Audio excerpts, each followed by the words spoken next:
X-ray vision treasure appraisal bargain hunting stone gambling no system multiple female leads Qing Yan, unemployed upon graduation, returns home to inherit his father's recycling shop, accidentally awakening X-ray vision. It begins with finding a letter from Zhu Yunming to Tang Bohu hidden inside a cheap white jade ornament sold by a young woman. Then he discovers a Guangxu Yuanbao coin, a tale of silver, hidden in a Republican-era white sandalwood beam, and a Warring States period three-hole cloth in the center console of a second-hand Mercedes Maybach. Furthermore, he encounters a fisherman who catches a 40-pound wild carp, from which he finds an imperial green ring bestowed by Emperor Yongzheng upon Emperor Qianlong. Young women, aloof CEOs. Luxury cars and mansions abound. Chapter 1. The young woman selling ornaments holds a secret. In the afternoon of September in Jiangning Prefecture, the scorching sun still beat down on the earth. Chen Yin sat listlessly behind the counter of his family's Jingxing recycling shop. His phone screen displayed the interface of a job-seeking app. "I'm sorry, your resume did not pass the screening." Another rejection. A wave of frustration washed over him. The saying, graduation equals unemployment, perfectly described his situation. Over a decade of hard work to earn a bachelor's degree from a 211 university resulted in hundreds of resumes being sent out without a trace. The economy was sluggish. Even companies that used to hire heavily were tightening their belts. "I should have stayed in this lousy university and continued learning antique appraisal from my grandfather." Chen Yin sighed, his gaze falling on the cluttered shelves in the shop. They had everything. Secondhand luxury goods, secondhand gold, platinum jewelry, fine cigarettes and liquors, and some less valuable antiques. The Chen family was somewhat well known in the antique trade. His grandfather, Old Master Chen, had been a renowned antique appraiser in the province. His father, Chen Jinghui, had followed in his footsteps, opening an antique shop in the city. But due to the industry's downturn, in recent years they had also been buying and selling other high-value items to make a profit. Unfortunately, by Chen Yan's generation, his father wanted him to study a respectable profession, far removed from this murky industry. As a result, now, despite graduating with a proper degree, he can't find a good job. He has no choice but to return and temporarily look after the family's recycling shop. Damn it, this weather is unbearably hot. Accompanied by a curse, the shop door was violently pushed open. Three stylishly dressed, extravagantly made-up young women walked in one after another. The one in the lead had dyed pink and blue hair, and her lip-piercing glittered. Chen Yin frowned. He'd seen plenty of these kinds of energetic girls. But they usually frequented places like bubble tea shops, billiard halls, and amusement parks. It was a bit strange that they'd come to his shop, while he was still surprised. The pink-blue-haired girl took a white jade ornament from her bag and casually tossed it on the counter. "Boss, how much is this worth?" Chen Yin didn't want to bother, but professional habit made him pick up the ornament anyway. It felt slightly cool to the touch, but was very dry, like white paper or a white wall, typical characteristics of low-end white jade. This type of jade is produced in large quantities and is not very valuable. Ornaments made from it range in price from a couple hundred to 3,000 to 5,000 yuan. It's white jade, and it's a bit old, but the material isn't good. 2,000 at most. Chen Yin casually put the ornament down. "Pa, don't you know anything?" The girl immediately bristled, shouting, "This is my family heirloom. Take a good look." Chen Yin chuckled and said, "I bet this isn't the first time you've asked about prices. You've been to several shops, haven't you? How much did they offer?" "I bet none of them offered more than 2,000. The girl paused, clearly taken aback. But she quickly recovered, leaning closer to the counter and whispering, "Boss, how about this? I'll trade this for that second-hand LV bag in your display case." Chen Yin chuckled, pointing to the bag in the display case. "Girl, this ornament of yours is worth no more than 2,000 on the market. That bag, though second-hand, is well maintained. It's worth at least 8,000 or 9,000. You're telling me you're trading?" The girl was speechless for a moment. Seeing this, her two companions excused themselves to buy milk tea and slipped away. Only Qin Yan and the energetic young woman remained in the shop. Surprisingly, the girl's attitude softened as soon as they left. She rested her elbows on the counter, leaning forward, the neckline of her short skirt inadvertently revealing a deep cleavage. "Boss, take another look." Her voice suddenly became saccharine, completely different from before. Chen Yin sighed, picking up the ornament again, preparing to make up an excuse to send her away. But as he focused his gaze, his eyes suddenly felt a slight heat. His vision seemed to penetrate the surface of the white jade. He was shocked to discover that the ornament was hollow inside. Moreover, the craftsmanship was extremely exquisite. The surface showed almost no signs of joining. What made his heart race even more was that hidden within the hollow part was a small scroll of paper, written in small regular script with a brush. He had some knowledge of calligraphy, and just by looking at the brushstrokes, he could tell the writer was no ordinary person. Then, he slightly turned the ornament, and clearly saw 3 characters on the scroll. Zitsisheng, Zhuzhishan. Chun Yin suppressed the turmoil within him and calmly averted his gaze. As a 4th-generation antique dealer who grew up surrounded by antiques, he was no stranger to Zhu Yunming, the great Ming dynasty calligrapher. Zhu Yunming's real name was Zhu Yunming, but because he had an extra finger, he called himself Zitsisheng. He was as famous as Tang Bohu, a renowned calligrapher and writer of the Ming dynasty. If this was truly an authentic work by Zhu Yunming, even if it was just a letter, it would be priceless. How is it, boss? The girl's voice pulled him back to reality. Chun Yin subconsciously looked at the girl, and the moment their eyes met, she suddenly froze. She saw an indescribable deep affection and allure in Chun Yin's profound eyes. Her heart raced uncontrollably, and her cheeks flushed slightly. What's going on? How can this boss be so handsome? Holy crap, I didn't notice just now. Boss, you're so handsome. The girl's eyes lit up, her pupils darting around a couple of times, before she suddenly said boldly, "How about this? I'll be your girlfriend. If you think it's right, we can date for a while longer. If it's not, and you want to break up, it's just a matter of you saying so. I definitely won't pester you, okay?" Chun Yin was completely dumbfounded. This turn of events was too sudden.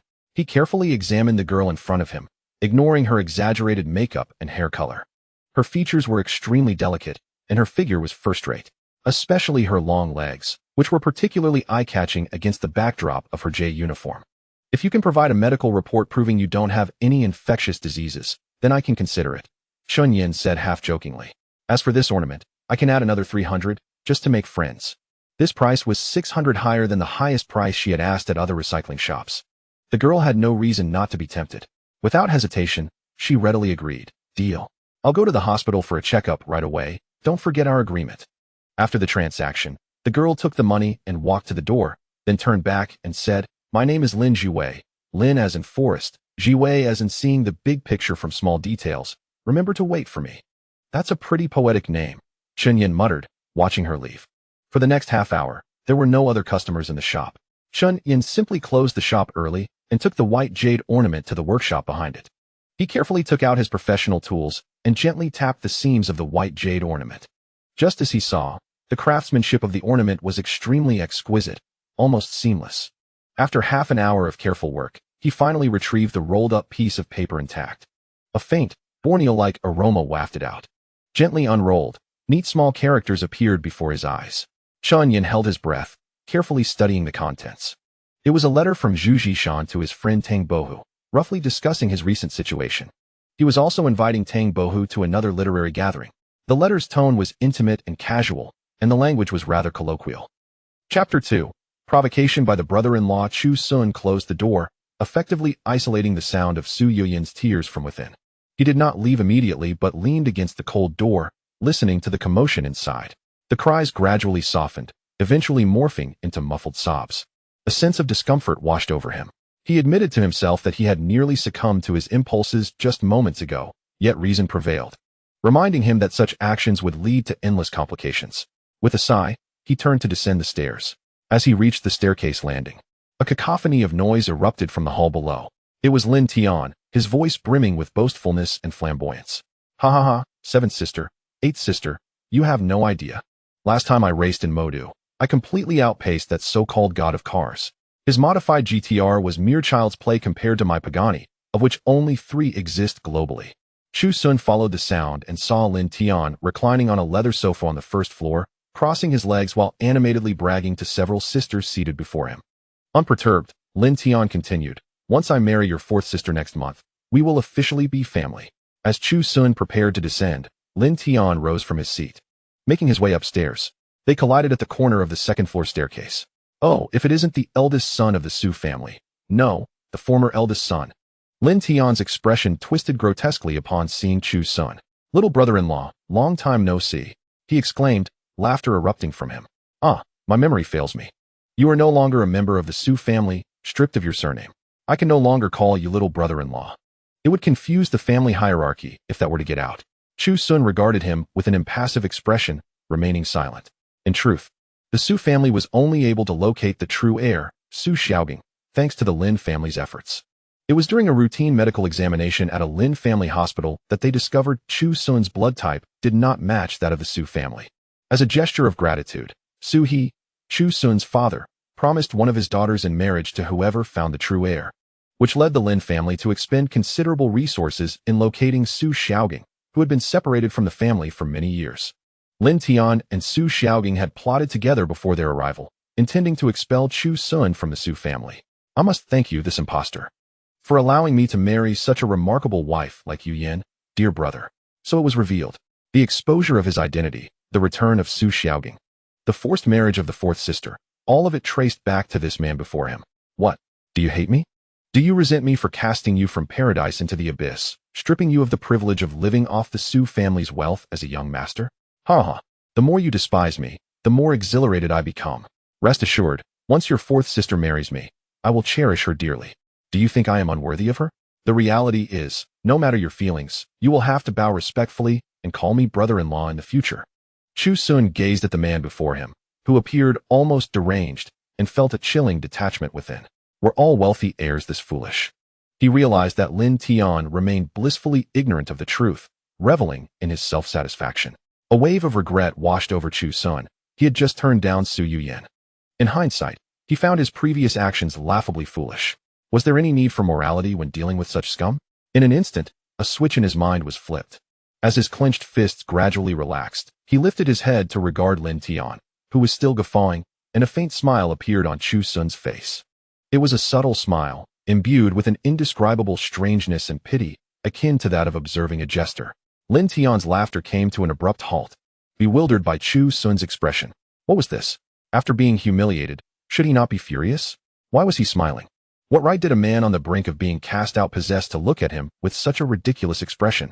An inexplicable sense of irritation and unease gnawed at Lin Tian. Yet, Chu Sun did not spare him another glance, walking past him and heading downstairs. Hey, stop right there. What is that expression on your face? Lin Tian shouted at his retreating figure.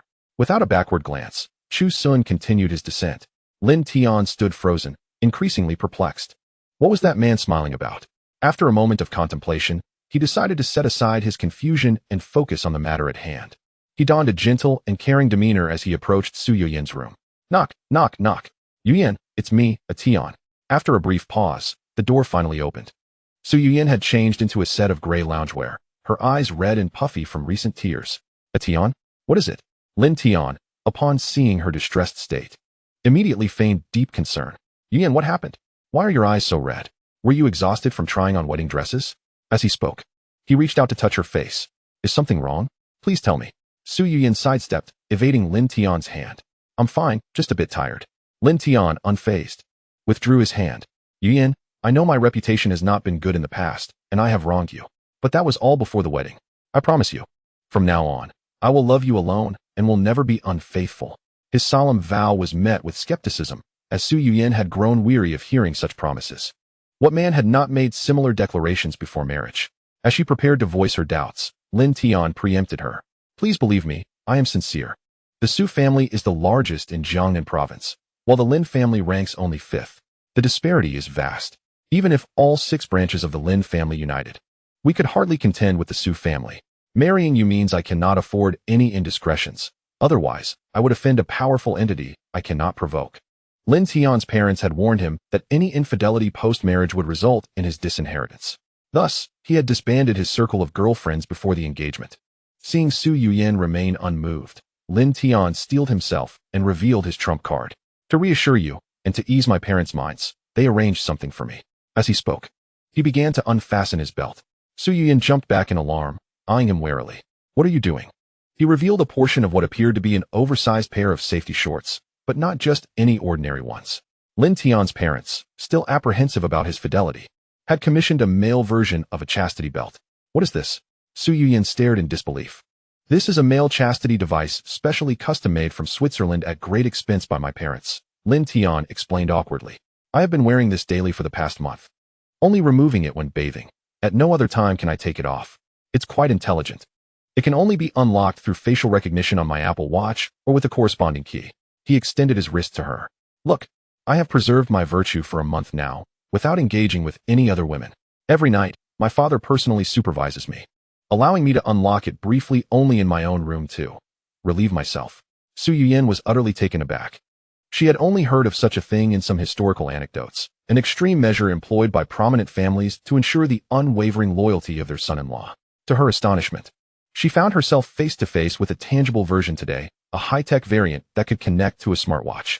Lin Tian spoke with a hint of embarrassment coloring his cheeks. As Zhu Yunming gazed at him, her heart was a tumult of emotions. This revelation was beyond her expectations. A dandy, notorious for his indulgences, was being coerced by his family to this extent. Noticing a softening in her demeanor, Lin Tian seized the moment, gazing at her with deep affection. Yunming, I was foolish before, but now I understand. I will love only you. I swear to remain loyal to you for a lifetime. He illuminated the watch screen, revealing the unlocking application interface. I have decided that after our marriage, the unlocking privileges will exclude my parents. Without your consent, I will be unable to do anything until the day you truly trust me. Zhu Yunming felt a mixture of embarrassment and incredulity at his actions. Recording my face? What is this? Come on, Yunming, let's do this. It's my sincerity, Lin Tian insisted, holding the watch before her. She leaned in, allowing the camera to scan her face. Ding. Facial information recorded successfully. Lin Tian, satisfied, retrieved the watch and then produced a physical key from his pocket, pressing it into her palm. This is a physical key, entrusted to you, my dear wife. I hope you will take good care of it, he said with a playful grin, his mood evidently buoyant. Zhu Yunming held the key, responding with a faint acknowledgement. I understand. You may leave now. I wish to be alone for a while. All right. Lin Tian turned with satisfaction, skipping out the door. To marry Zhu Yunming and gain the support of the Zhu family. Enduring a month of wearing a chastity lock was but a trivial matter. He would willingly wear it for a lifetime. As he opened the door, his smile froze. At that moment, Chu Sun ascended the stairs and crossed paths with Lin Tian. A wave of disdain surged through Lin Tian, but he dared not show it before Zhu Yunming. He quickly donned a facade of friendliness. Hello, brother-in-law. Chu Sun ignored him, directing his gaze to Zhu Yunming behind him, offering a faint smile. Hello, sister-in-law. Lin Tian's movements faltered. Hearing Chu Sun's arrival, Zhu Yunming's face lit up with delight. Is Xiao Sun here to comfort me because he knows I'm feeling down? How warm and thoughtful of you, Xiao Sun. Come in, I have something to discuss. Lin Tian, without a second thought, exchanged a disdainful glance with Chu Sun, then straightened his suit and strode away. How dare a discarded waste of a man show him contempt? Once he married Zhu Yunming, he would find a way to unite with the true heir, Zhu Xiaogang, and cast Chu Sun out. With Lin Tian gone, Chu Sun stepped inside. The moment the door closed, all of Zhu Yunming's indifference melted away, replaced by a genuine smile. Xiao Sun, you're here. Chu Sun remained silent, shutting the door behind him with a definitive click, locking it. This action spoke volumes about his intentions. Zhu Yunming's heart skipped a beat as she looked at him, her eyes brimming with anticipation. Casually, she tossed the key onto the dressing table as if discarding an inconsequential piece of rubbish. Chu Sun approached her, sitting at the edge of the bed. The scent of her post-bath fragrance was intoxicating. So, have you made up your mind? Zhu Yunming leaned closer, her breath fragrant as she spoke. Are you here to fulfill my wishes, Xiao Sun? Otherwise, why would you lock the door? She offered him no chance to retreat, unleashing the torrent of emotions she had long suppressed. The chastity lock had somewhat diminished her disdain for Lin Tian, but it changed nothing. A man who could be easily controlled held no allure for her. What she truly desired, from the very beginning, was none other than the man standing before her. Xiao Sun. Before her words had fully settled, she leaned in, her soft, warm lips meeting Chu Sun's. He stiffened momentarily, taken aback by the sweetness and softness of her kiss, which was both their first. After a brief moment of astonishment, Chu Sun no longer hesitated, deepening the kiss with fervor. The restraints imposed by Lin Tian's cruel humiliation had vanished. There was no need for morality when dealing with scum. He intended to show Lin Tian that everything he took pride in was already within his grasp. After what felt like an eternity, their lips parted, both breathless. Zhu Yunming's cheeks were flushed, her eyes sparkling with allure. Sister Yin, I want to see you in a wedding dress. Zhu Yunming was momentarily taken aback by his request, then burst into laughter, playfully rolling her eyes at him. I didn't know our Xiao Sun had such wicked thoughts. What are you imagining? Though she spoke teasingly, she had no intention of refusing. All right, Sister Yin will wear it for you. She stood up and walked towards the grand wedding dress. Chu Sun followed, assisting her in donning the heavy garment once more. Standing before him in the wedding dress, Zhu Yunming resembled a princess preparing for her nuptials. Yet her groom was not Lin Tian. The dress was cumbersome, making movement difficult. Zhu Yunming shifted her body, feeling utterly constrained. Suddenly, an idea struck her. How about we switch to the wine ceremony attire? That suit is much more fitted. Sure, but you must turn around. No peeking, she admonished playfully. Chu Sun obediently turned away, and the sound of rustling clothes filled the room. All right, you can turn back now. At her cue, he spun around, his breath hitching at the sight before him. Zhu Yunming had changed into a vibrant red ceremonial dress that hugged her figure perfectly.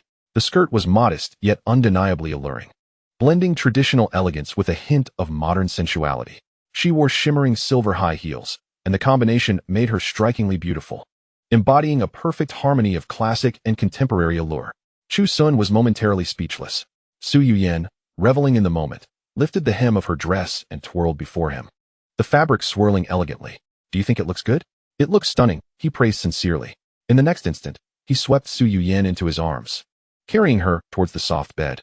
Zhu Yunming gasped, instinctively wrapping her arms around his neck. The contrast of the red dress against the crisp white sheets was striking, and the temperature in the room seemed to rise dramatically in that moment. An hour later, amidst the disheveled sheets, they lay entwined. Zhu Yunming, resembling a gentle kitten, nestled against Chu Sun's embrace, her cheeks still flushed from earlier. She had ceased her tears, her expression radiating satisfaction and tranquility. One long, delicate leg rested playfully against his waist, the warmth of their bodies melding together. Chu Sun lay awake, gazing blankly at the ceiling, his mind still processing the whirlwind of events. The memory of their impromptu union played like a film in his mind. He had truly intercepted Sister Yin before their wedding. Chu Yunming could feel the delicate, fragrant body nestled in his embrace. Everything seemed almost surreal. Little Sun, do I look beautiful? Yes. How beautiful? 90%. Zhu Yunming frowned playfully. Why only 90%? It was a full 100, but now it has diminished slightly.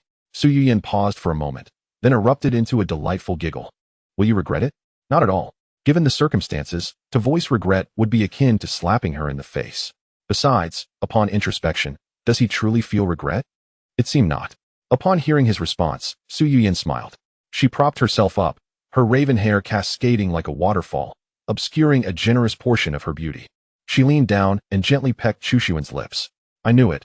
Little Sun cherishes me the most. Yin, regarding your marriage to the Lin family. Chu Yunming broached the most pressing question. Zhu Yunming's smile dimmed slightly, and she returned to Chu Yunming's embrace, letting out a soft sigh. Marriage is inevitable, but I wish for you to utter a single phrase to me. What phrase? Chu Yunming blurted out. Zhu Yunming bit her soft lip, gazing intently at him. Chu Yunming understood her intent. Yin not only sought to possess her body, but also her heart. A man's love for a woman manifests as a possessive desire.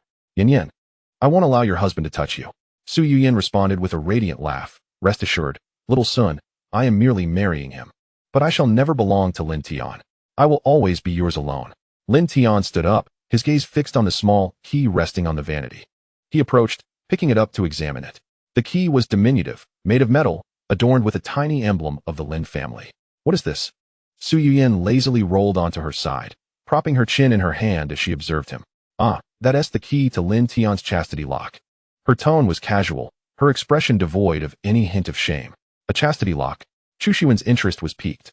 Zhu Yunming recounted the entire process of Lin Tian pledging his loyalty to her, including the high-tech Apple Watch facial recognition and this spare physical key.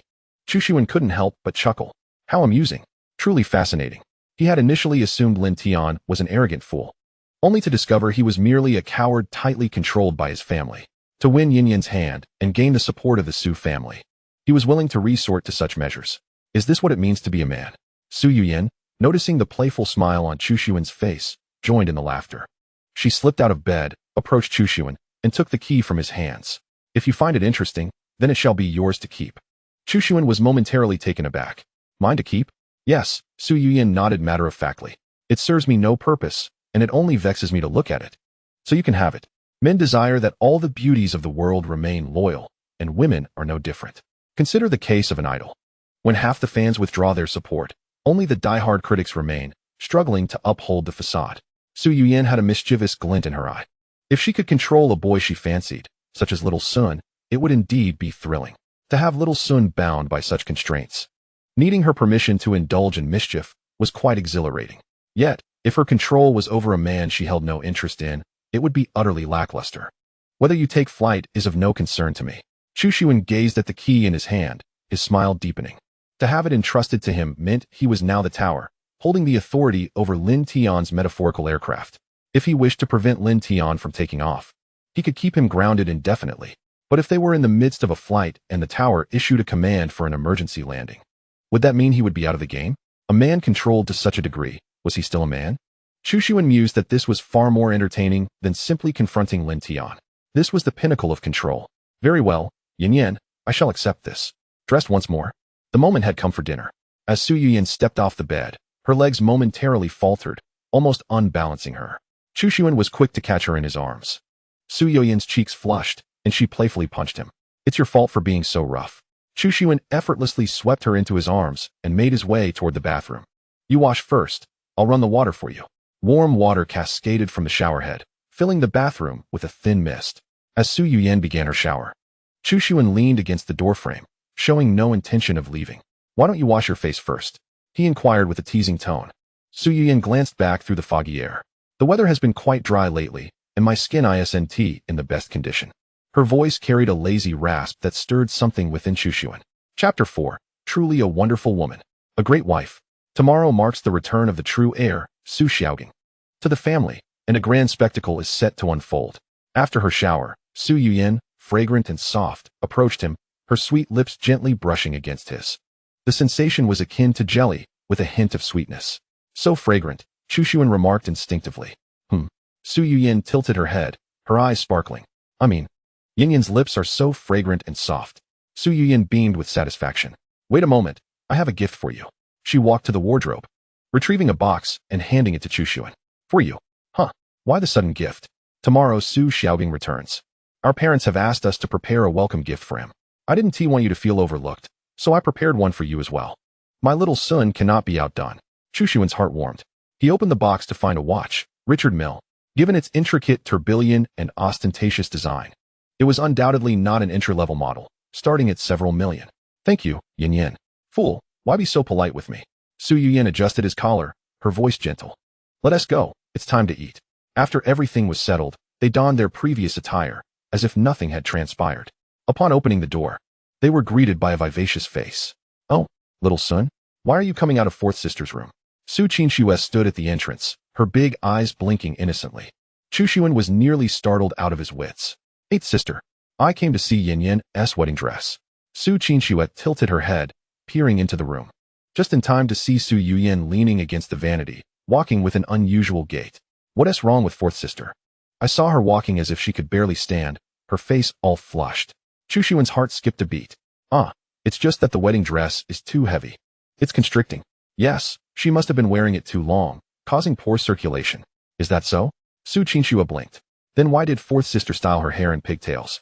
I remember she disliked that hairstyle, saying it was too childish. That is, just a new style to complement the wedding dress. Yes, a new look. Don't you think it's unique? Su Qingxue accepted this explanation without suspicion. Let us go. Dinner is waiting for you both.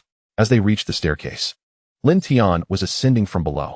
The moment he saw Zhu Yunming, his eyes lit up. In that instant, Zhu Yunming resembled a blooming peach blossom, her eyes shimmering with warmth, radiating an astonishing allure. That is a unique radiance that emerges only after one has been thoroughly satisfied and nourished. Just moments ago, Chu Sun stood outside the door, feeling guilty for entering and letting Lin Tian down, and equally guilty for leaving and disappointing sister Yin Yan. He could only oscillate in this dilemma. Lin Tian felt an overwhelming joy. His heart surged with elation, believing that his sincere confession and the immense sincerity of the chastity lock had utterly captivated Zhu Yunming.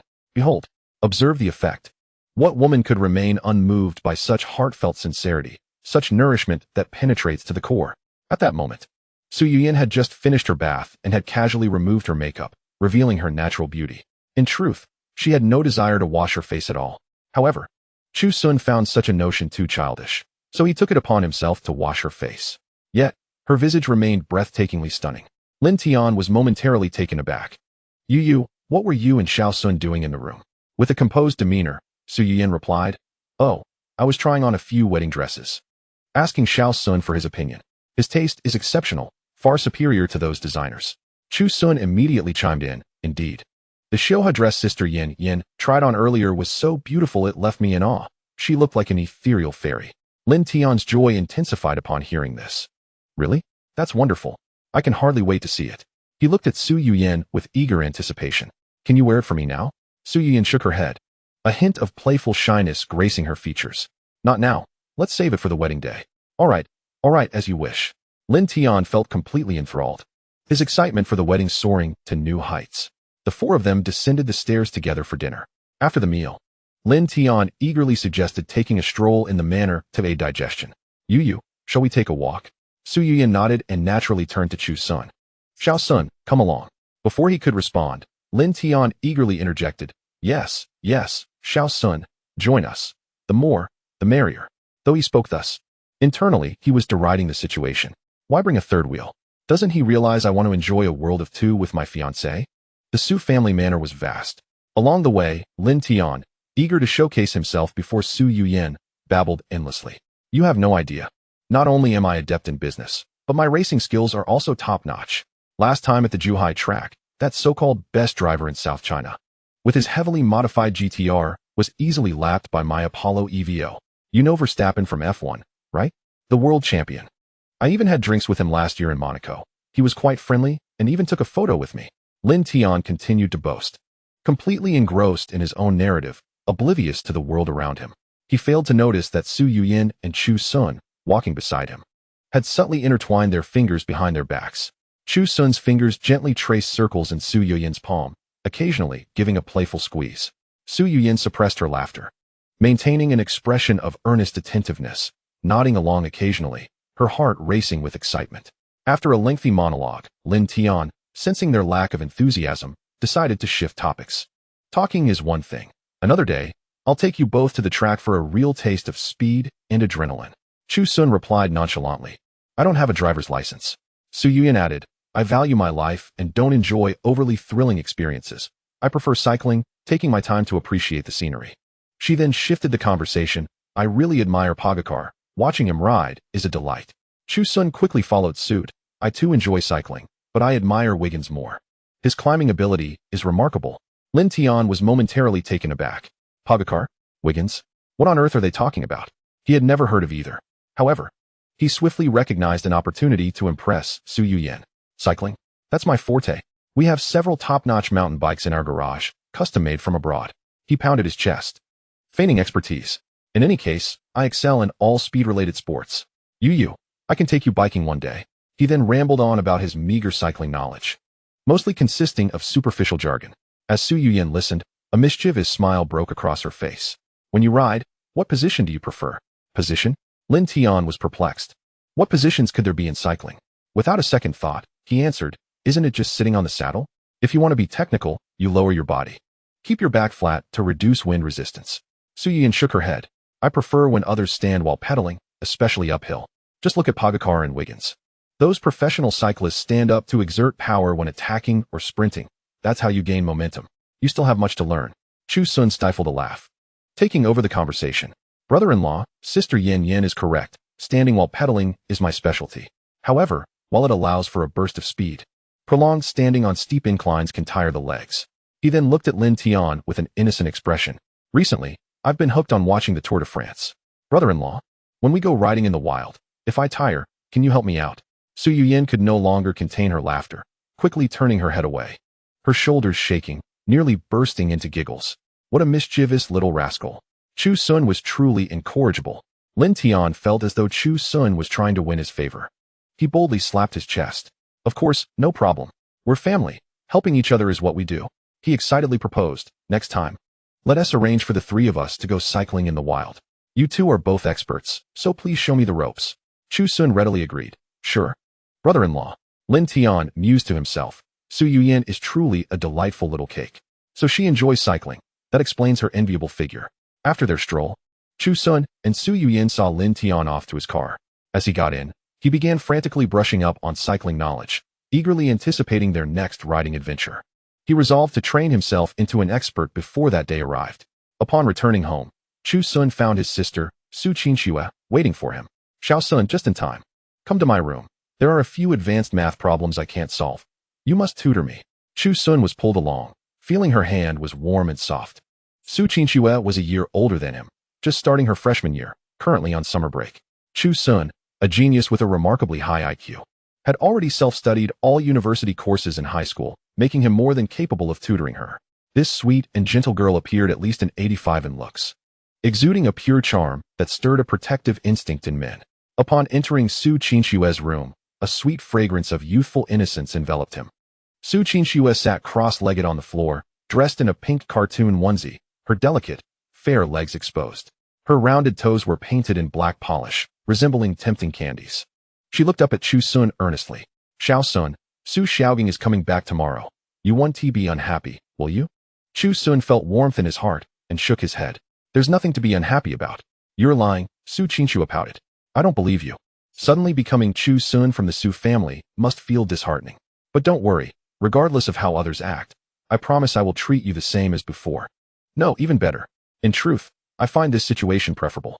Previously, we were siblings, but now we are not. Just think about it. You have gained 8 beautiful and wealthy sisters without any blood ties. What a remarkable windfall." Upon finishing her statement, she playfully winked at Chu Sun, causing the shadows in his heart to dissipate somewhat. "You have quite the twisted logic." "It's not twisted logic." Su Qinshu pouted playfully, saying, "All right, let's get down to business. Quickly teach me this problem. I feel like I'm going bald." Chu Sun took the exercise book and began to explain. Su Qinshu listened intently, nodding her head with each point. After tutoring her, Su Qinshu insisted on escorting Chu Sun to the villa's entrance. "By the way, I have a gift for you." "You do?" Chu Sun was taken aback. "Is today some sort of gifting competition?" Su Qinshu pulled an object from her pocket and placed it in Chu Sun's palm.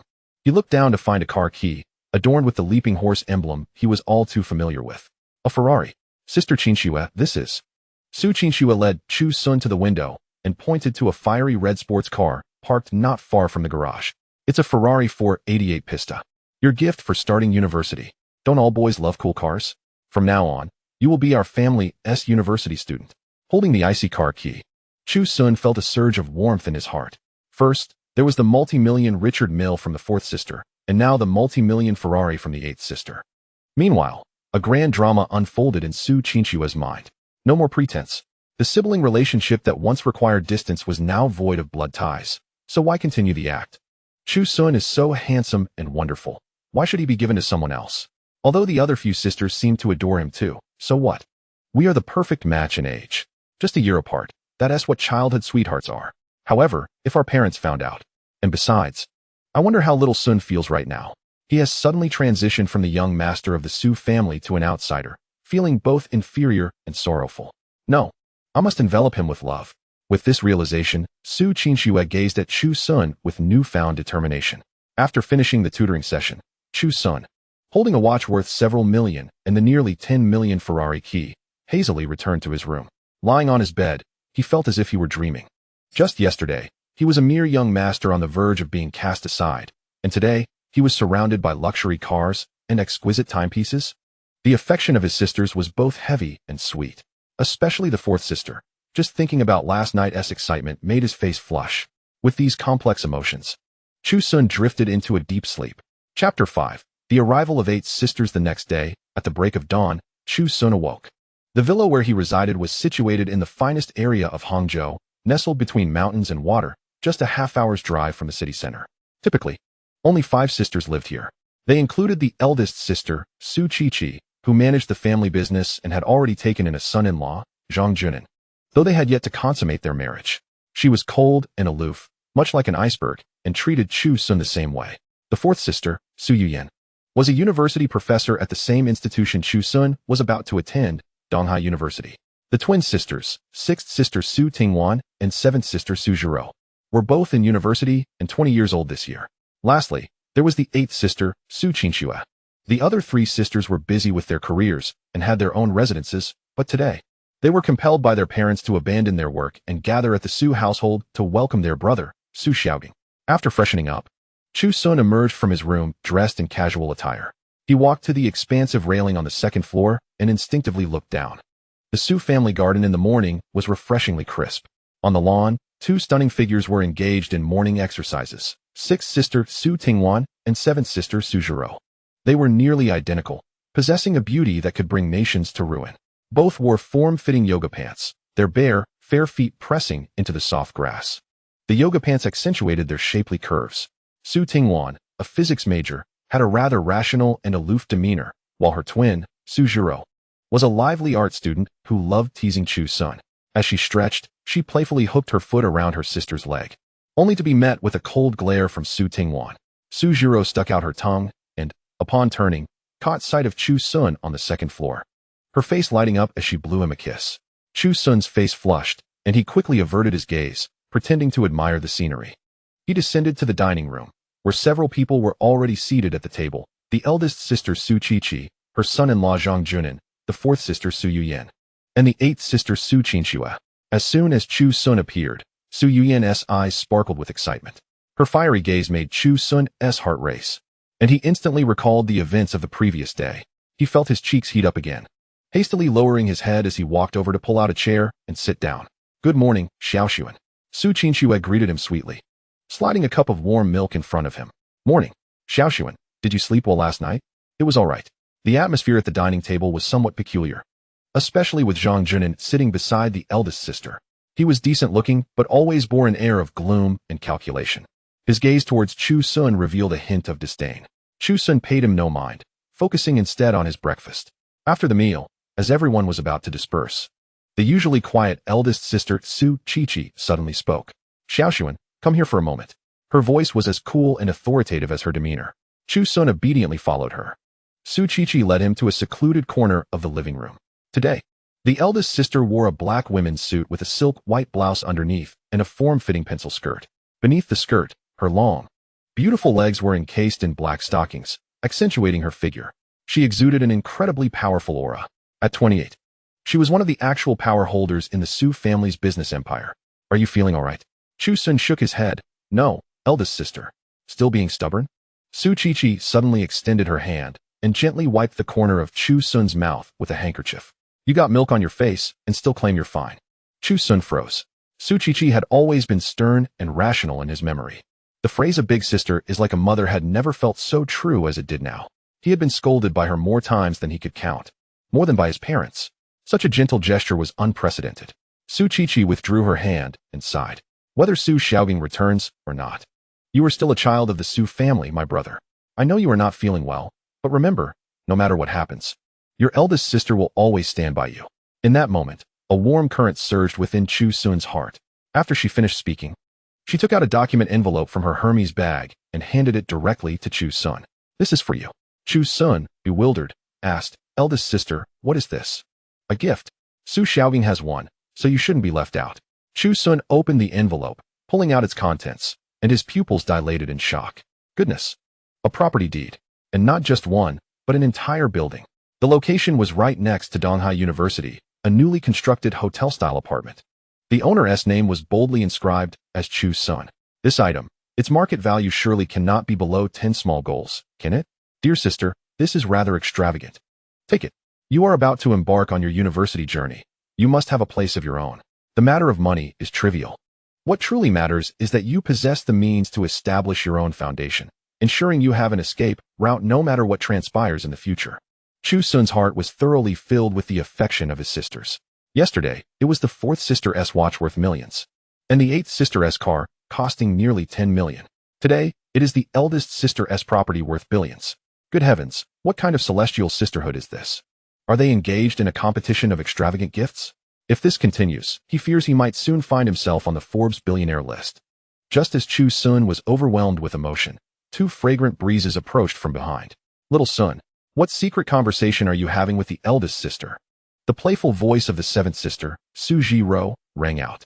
She and the sixth sister had changed out of their sweaty yoga outfits into refreshing home attire of short sleeves and shorts. She ran over and naturally looped her arm through Chu Sun's, the soft touch causing him to stiffen. "You look so moved. Did the eldest sister give you something good again?" Su Zhiro teased. "Come on, let us go for a walk outside and breathe in some fresh air." Without waiting for a reply, she pulled Chu Sun along. Su Tingwan followed suit, and together they escorted Chu Sun outside.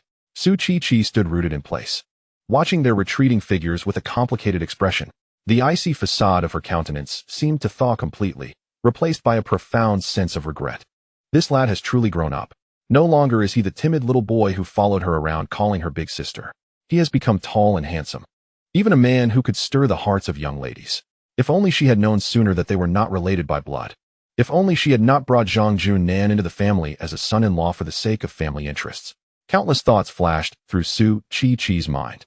She had been married to Zhang Junnan for 2 years, yet they had always slept in separate rooms. They had never even held hands. Zhang Junnan was relatively well-behaved, and aside from a hint of ambition, he had not committed any outrageous acts, unless he were to betray her. She had no desire to adorn him with the green hat of infidelity, as that would betray her own principles. Yet now, she truly regretted it. Watching the boy she had seen grow up, Chu Sun, about to become the object of her sister's affections, filled her heart with a sense of suffocation. Those little girls have truly gotten the better of him. Su Qi sighed softly, a bitter smile gracing her lips. Life is filled with long-lasting regrets. Much like the ever-flowing waters, Chu Sun found himself sandwiched between the 6th and 7th sisters, strolling along the tree-lined path of the villa community. Come on. Have you two conspired? Chu Sun could not help but inquire. What conspiracy? The 7th sister, Su Jiro, feigned ignorance, her large eyes sparkling with innocence. The gifts. It seems like you're all racing to outdo each other. Su Jiro burst into laughter, hanging onto Chu Sun's arm. Oh no, you caught us. We did conspire. When Su Xiaogung returns, our parents will surely make a grand affair of it. We feared you might feel neglected, so we decided to double our kindness towards you. The sister's intentions were indeed felt by him, warming his heart as if he were soaking in a hot spring. He glanced down at Su Jiro, who was playfully rubbing against his arm, leaning slightly towards him. From his angle, he could catch a glimpse of the delicate, fair skin peeking from her t-shirt's neckline. Who could withstand such a sight? Chu Sun quickly diverted his gaze, mentally repeating, what is inappropriate should not be seen. Just then, a black chauffeur-driven car slowly approached and parked nearby. The door slid open, and a woman dressed in a sharp suit stepped out. It was the 3rd sister, Su Yunming. At 26, she was already the district chief of the southern district of Hangzhou, exuding an air of authority with her composed and aloof demeanor. Following her, a figure clad in sunglasses and a mask emerged from the vehicle, completely shrouded. The person swiftly removed the sunglasses and mask, revealing an extraordinarily enchanting face. With arms outstretched, she dashed towards Chu Sun like a bird in flight. It was the 5th sister, Su Luo-yi. At 22, she was one of the most prominent celebrity actresses in the country, known for her frosty demeanor and ethereal beauty. Yet, at this moment, her face radiated warmth. Brighter than the sun, dressed provocatively, her lithe waist appeared as she ran, devoid of any excess flesh. Before Chu Sun could fully register the scene, a wave of fragrance enveloped him as a soft body collided with him. Little Sun, I've missed you so much. Su Luo-yi embraced him tightly, planting a loud kiss on his cheek, greeting him with a French cheek kiss. Chu Sun was instantly petrified. Is this truly the 5th sister? Often referred to online by fans as the unattainable snow mountain, her persona had crumbled more dramatically than the East African rift. Meanwhile, the 3rd sister, Su Yunming, approached while carrying her briefcase. Clad in a tailored women's suit, her beauty was understated yet exuded a sense of national tranquility. She stopped before Chu Sun, saying nothing, merely gazing silently into his deep, tranquil eyes. Her nature was inherently aloof, and she was not fond of conversation, even with Chu Sun, making her the least familiar among the 8 sisters. Then, she brushed past him, entering the villa. Just as she reached the entrance, another vehicle glided silently to a stop. A Bentley. The door opened, and a woman in a light blue long dress stepped out. It was the 2nd sister, Su Yunming. At 27, standing at 173 centimeters. She possessed a graceful figure. Her beauty was characterized by the gentle elegance typical of women from the Jiangnan region. Yet, a faint veil of sorrow always cloaked her eyes, reminiscent of a white orchid on the verge of wilting in the rain. She had married into the Chu family in Shanghai, becoming a lady of another household. Upon disembarking, Su Yunming immediately spotted Chu Sun, surrounded by her 3 younger sisters. Her steps faltered, her gaze a tapestry of complex emotions, longing, joy, but more so a profound sense of inferiority and guilt. She yearned to approach him, yet her feet felt as heavy as lead. She believed she was unworthy, undeserving of the boy she had cherished since childhood.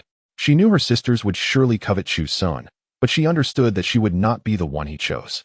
She was now a married woman. He could not possibly select her. 2nd sister, Chu Sun spoke first. Su Yunming trembled slightly, finally lifting her head. Regaining her composure, little Sun. The 2nd sister's marriage was also a product of a family alliance, and it was said that she was not faring well in her new household. She had married into the most prestigious family in Shanghai, unlike the Lin family. which had to curry favor with the Su family. Her husband did not love her. Observing her demeanor, Chu Sun felt a pang of sympathy. At that moment, the eldest sister, Su Qi, emerged from the villa, followed closely by the third sister, Zhu Yunming, and the fourth sister, Zhu Yunming. Everyone's here. Let us go inside. Chapter 6. The true young master makes his entrance. Su Qi spoke. Her tone as consistently cool as ever. The 8 sisters, together with Chu Sun, were finally all gathered after a long time apart. They filed into the vast living room, where the circular sofa could accommodate 20 people. Yet, the seating arrangement was quite intriguing. Chu Sun found himself positioned right in the center. Ahem. Sister Su Qi cleared her throat, shattering the silence. With everyone present, she proceeded to address the matter at hand. The purpose of gathering everyone today was to welcome Su Xiaogang. Our parents expressed that we must present ourselves as a family. I have already investigated his background. Everyone's ears perked up. Su Xiaogang, 18 years old, shares a birthday with Xiao Xuan and has dropped out of high school. He has frequently been seen in internet cafes and billiard halls in the west of the city, associating with dubious individuals, primarily extorting protection fees from several nearby middle schools. As her words settled, the living room fell into a profound silence, the tension palpable. The expressions of the sisters varied, each more incredulous than the last. A petty hoodlum? Collecting protection fees? This is her blood-related younger brother? The first to break the tension was the 7th sister, Su Zhiro, who erupted into laughter, collapsing onto the sofa. Her long legs flailing in the air beneath her striking white shorts. My goodness, collecting protection fees? What era is this, a gangster movie? Does he think he is still cool? Su Zhiro chuckled until tears nearly streamed down her cheeks. I bet he has tattoos. You know, the kind with a green dragon on one side and a white tiger on the other. Once her laughter subsided, she sat up, wrapping her arms around Chu Sun's neck and planting a kiss on his cheek. Our little Sun is the best. A true scholar. Handsome and clean. This is the image a young master of the Su family should embody. Su Qinxue scrunched her adorable nose in distaste. That sounds terrifying. He won't bring those bad habits home, will he? I can't stand the smell of smoke or alcohol. Sun always smells so good. The 5th sister, Su Luo, a top-tier celebrity, wore a face darker than the bottom of a pot. She removed her sunglasses and rubbed her forehead. What a ridiculous joke. You want me to be siblings with a thug collecting protection fees? If this news gets out, what will happen to my reputation? My market value will evaporate instantly. As she spoke, she anxiously tugged at her hair before turning to look at Chu Sun, her gaze softening. But thankfully, our Sun is so outstanding. He'll bring us pride. When I start my next shoot, I'll have you visit, and those little vixens will be so envious. The ever-gentle 4th sister, Su Yunming, suddenly displayed an unwavering determination in her eyes. Her hands, resting on her lap, unconsciously formed fists. I disagree with him moving in. Her voice, though soft, was filled with unyielding resolve. A person of dubious character will corrupt the family's atmosphere. More importantly, what if he bullies Sun? I absolutely will not allow anyone to harm him. Sun is so small and adorable. Letting him interact with a thug is asking for trouble. Chu Sun felt a chill as she scrutinized him, the memories of the previous night flooding back uncontrollably. He sensed that his 4th sister resembled a mother lion guarding her cub. Anyone daring to threaten her young would face her wrath. Her piercing gaze remained fixed on him, brimming with possessiveness and a fierce desire to protect.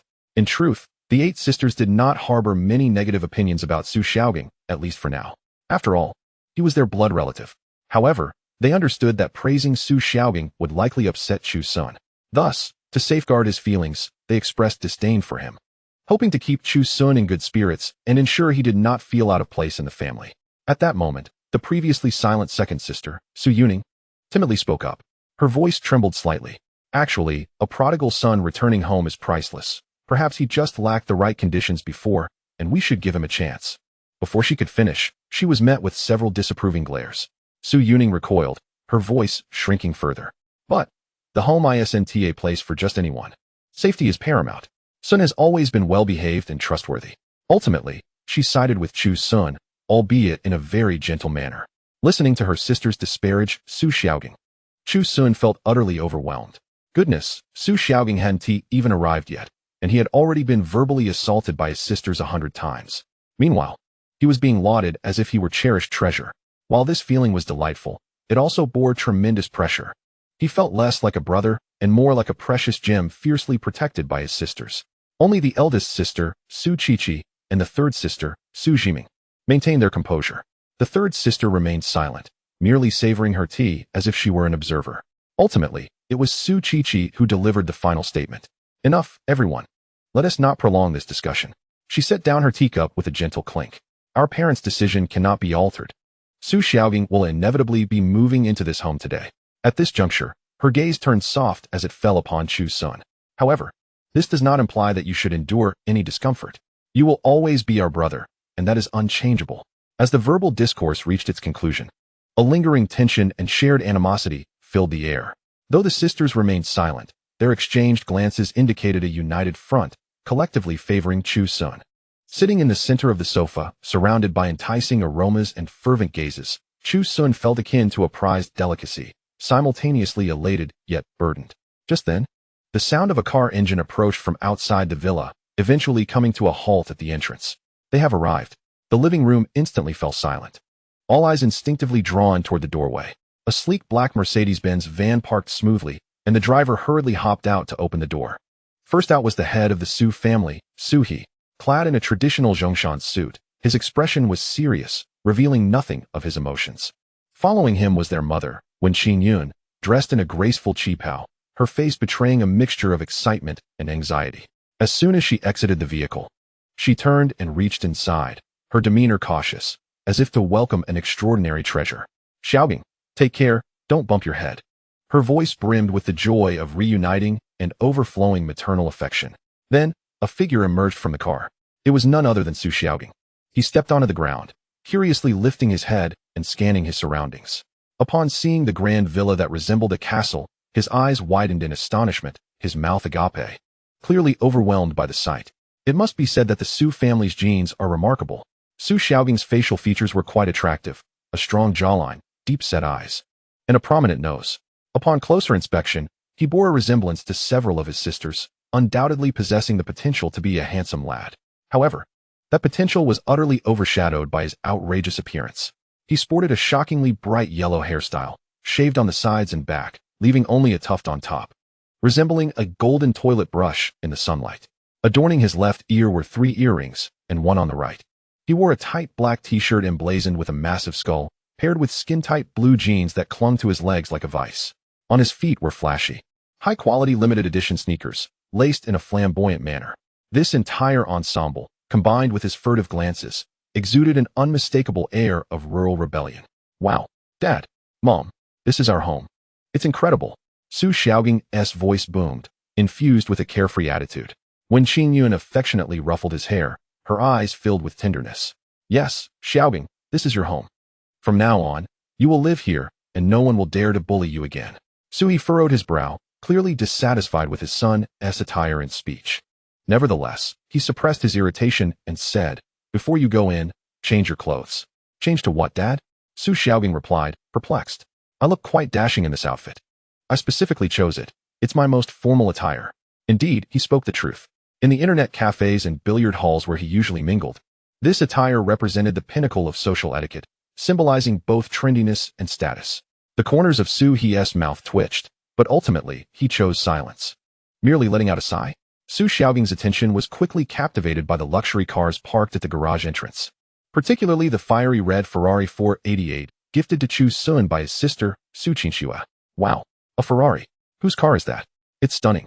Chapter 7. The true young master disdained by his sisters, his eyes sparkled with greed and envy, longing to rush over and touch it. He felt as if he were Lu Laolao entering the Grand View Garden, everything appearing novel and desirable. In the villa's living room, the eldest sister, Su Qiqi, heard the commotion outside and was the first to rise. The moment she stood, her long legs, encased in black stockings, formed a perfect silhouette, with each inch seemingly calculated to embody the golden ratio. "He must have arrived, sisters. Let us go greet him." Second sister, Zhu Yunming, hesitated before standing up. Third sister, Zhu Yunming, remained expressionless, setting down her teacup and rising decisively. Subsequently, the other sisters reluctantly stood up.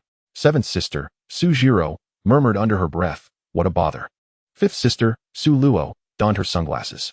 In stark contrast, one person remained seated, unperturbed. Fourth sister, Su Yuyan. Today, she wore a fitted knit dress that accentuated her voluptuous figure exquisitely. She sat elegantly on the sofa, her ample curves creating an enticing silhouette, showing no intention of moving. Su Yuyan, having already captured Chu Sun's heart, felt the most antagonistic towards Su Xiaoging's arrival. Why should she greet a yellow-haired boy from who knows where? She regarded Su Xiaoging with palpable hostility. While everyone else stood, she remained seated, creating an awkward atmosphere. Chu Sun, feeling helpless, could only cast her a glance. Upon meeting his gaze, Su Yuyin emitted a barely audible huff, akin to a playful pout or a subtle expression of discontent. Ultimately, however, she stood, casting a flirtatious glance at Chu Sun before swaying her hips to join the others. Thus, an exquisite tableau unfolded before Chu Sun, 8 sisters striding toward the entrance. Leading the way was the eldest, Su Qiqi, followed closely by the third sister, Su Yunming. Next came the second sister, Zhu Yunming, resembling a sorrowful lilac in the rain, each step imbued with grace. Fourth sister, Su Yuyin, sashayed in the middle, her movements enchanting and captivating. Every step felt like stepping on hearts. Fifth sister, Su Luo, even at home, exuded the aura of a superstar. The sixth and seventh sisters, a pair of twins, presented a striking contrast, one cool and aloof, the other lively and spirited. Bringing up the rear was the eighth sister, Su Qinxue, resembling a curious yet cautious fawn. These 8 stunning beauties all stood over 1.7 meters tall, each boasting an enviable figure and long legs like a forest. Their beauty was unique and diverse, devoid of any stereotypes. There were icy ice queens, gentle homemakers, politicians, ethereal enchantresses, top-tier celebrities, brilliant scholars, whimsical fairies, and sweethearts. This lineup could easily debut on the spot. Chu soon followed behind, captivated by the graceful silhouettes of his sisters. Inhaling the rich blend of 8 distinct high-end perfumes that filled the air, the scents intertwined, some cool, some sweet, some gentle, and some alluring, forming an intoxicating aroma that could easily enchant anyone. Chu Sun felt as if his senses were overwhelmed, his head spinning from the fragrant whirlwind. Su Xiaoging was lost in his delightful fantasies. He had grown up in a rundown building in the western part of the city, neglected by his parents. His days were filled with brawls, internet cafes, and collecting protection fees. Until a few days ago, several men in black suits approached him, revealing that he was the long-lost son of the illustrious Su family from Jiangnan. His life had instantly transformed from a black-and-white silent film into an IMAX 3D blockbuster. What thrilled him the most was the revelation that he had 8 sisters. 8, each more beautiful than the last, akin to celestial beings. Su Xiaoging began to construct visions of a blissful future in his mind. He, Su Xiaoging, would henceforth be the sole young master of the Su family, the cherished darling of 8 fairy-like sisters. The eldest sister was a domineering CEO. Surely she would grant him unlimited black cards for his whims. The second sister, a gentle homemaker, she would undoubtedly prepare delicious meals for him daily, treating him like royalty. The third sister was a government official. In the future, should he land in trouble, a single phone call would resolve everything. And the fifth sister, a celebrity, he would be the beloved younger brother of a star, mingling with countless actresses, choosing his future partners at will. They would surely compete to shower him with gifts, buying him cars, watches, and houses, lavishing him with affection. As for that fake young master, Chu Sun, who had been occupying his rightful place for 18 years, Su Xiaoging's lips curled into a disdainful smirk. How dare an impostor enjoy what rightfully belonged to him? When he returned home, his sisters would immediately discern who was true and who was an outsider. They would detest that faux young master, reject him, and ultimately cast him out like refuse. At that moment, he envisioned Chu Sun kneeling before him, begging for a morsel of food. The more he imagined, the more elated he became, a lewd smile spreading across his face, nearly drooling in anticipation. At the villa's entrance, the breathtaking sight of 8 sisters formed a stunning barrier before the main door. Their gazes traversed the garden, landing upon the recently parked van. Then, they spotted a figure with striking yellow hair stealthily disembarking from the vehicle. He first stood there, gaping at the villa's grandeur like a country bumpkin. And then his attention was ensnared by the lineup of luxury cars at the garage. Rubbing his hands together with gluttonous anticipation, he approached, extending his filthy hands to caress the fiery red Ferrari. His naive demeanor evoked a collective frown from the sisters. When he turned around, his entire outfit, which he deemed the epitome of etiquette, was laid bare before everyone. His golden mop top, tight-fitting skull t-shirt, and skin-tight pants produced a visual shock akin to a mental atomic bomb. Even Su Qiqi, typically unflappable, fell silent, her keen eyes reflecting an unprecedented 3 seconds of bewilderment. Was this truly the bloodline of the Su family? Had there been a mix-up not once, but twice? The silence was first shattered by fourth sister, Su Yuyin. who burst into uncontrollable laughter, her fitted dress straining against her ample bosom. My heavens, is he the top DJ who escaped from some rural nightclub? Is that hair a cosplay of a golden mushroom? Sister Sujiro laughed until she could hardly stand, clutching the arm of her sixth sister, trembling with mirth. Oh no, I feel like my eyes have suffered an injury. I need a kiss from Xiao Sun to feel better. Tell me, with such tight pants, doesn't he find walking uncomfortable? Fifth sister Su Luo removed her sunglasses, her expression one of utter despair. I hereby declare that, starting today, I will sever ties with the Su family for 1 hour. Eighth sister Su Qinchua whispered to Chu Sun, Xiao Sun, he looks so strange. Not at all like a good person. You are the most handsome. Finally, the eldest sister Su Qiqi spoke up, interrupting this joyful session of banter. She took a deep breath, as if attempting to suppress her own frustration and disappointment. No matter what, he is still our parents' child. Let us go meet him. Chapter 8. The spoiled fake young master. With that, she took the lead, striding elegantly in her 10-centimeter heels towards the door. The other sisters exchanged glances, still wearing smiles tinged with disdain, but they followed suit. Meanwhile, Su Xiaogang finally emerged from his daydream in the luxury car, walking alongside his parents to the villa's entrance. Upon seeing the 8 women exiting the villa, he was momentarily stunned, his mind blank. Wow, are these really my 8 sisters? They are breathtaking. 100 times more beautiful than the teachers in my hard drive. Each one looks like a celestial being descended to earth, especially the one at the front. Clad in a black suit, exuding an aura of confidence, her long legs impeccably straight and alluring, and the one beside her in a dress. Her figure, curvaceous and exquisite, was simply divine. Su Xiaogang's eyes widened in astonishment, feeling his mouth watering. Previously, he would only dare to sneak glances at beautiful women on the street. But now, these extraordinary beauties were all his sisters. How could he contain his excitement? His mind was still struggling to reconcile the concepts of street beauties and his own sisters. Instinctively, he adopted the self-satisfied expression he usually wore when flirting with girls.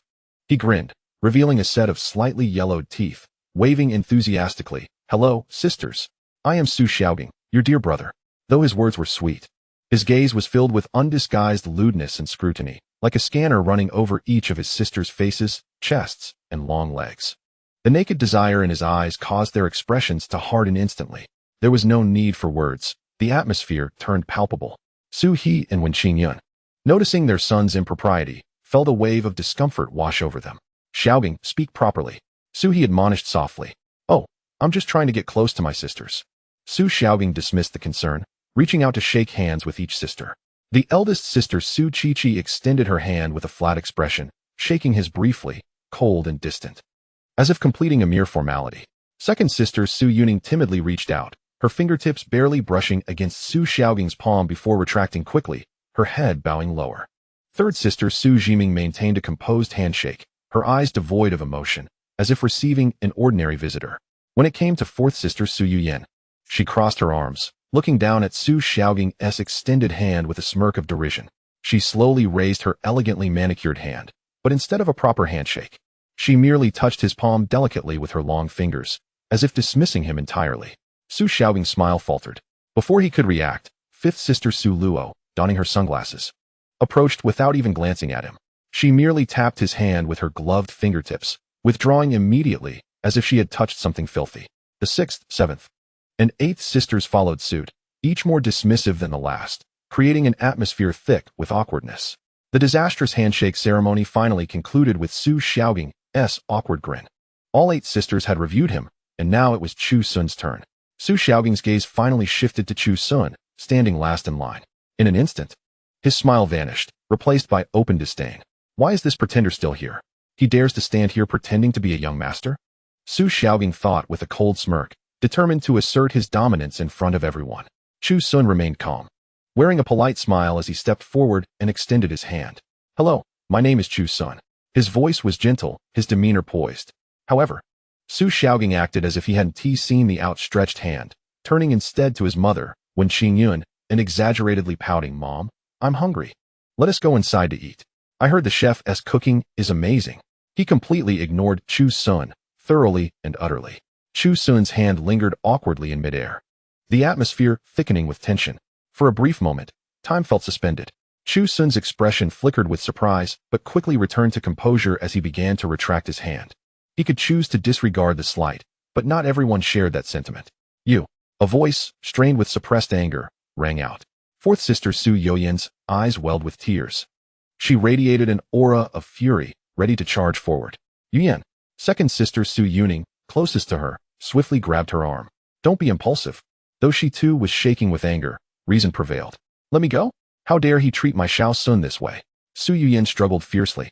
Meanwhile, eighth sister Su Qinxue was equally infuriated, her delicate face flushed with indignation. How dare this blonde bully him? He is so brazen in front of our parents and all of us. What would happen to Xiao Sun in private? Xiao Sun had always been obedient. Focused solely on his studies, with few friends. How could he contend with a street thug like this? The thought tightened Su Qinshue's heart. No, absolutely not. Xiao Sun could only be cherished by her. No one else could bully him. In the next moment, Su Qinxue made an unexpected move, ignoring everyone else. She strode confidently toward Chu Sun, and to the astonishment of all, she grasped his still outstretched hand firmly. Xiao Sun, let us go inside. Her voice was sweet yet resolute. Her small, warm hand felt like a precious piece of jade, instantly dispelling all of Chu Sun's embarrassment.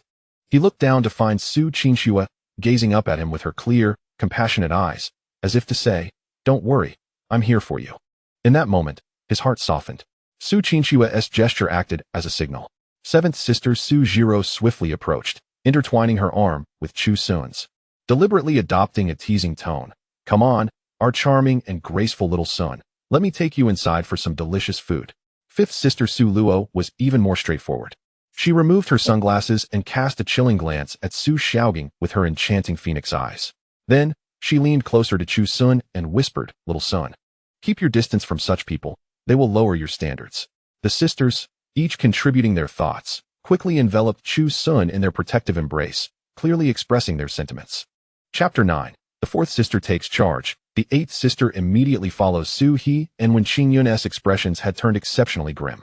They never anticipated that on their son's first day home, he would find himself embroiled in such tension with several daughters and Chu Sun. As the group entered the living room, the atmosphere was so awkward it could be cut with a knife.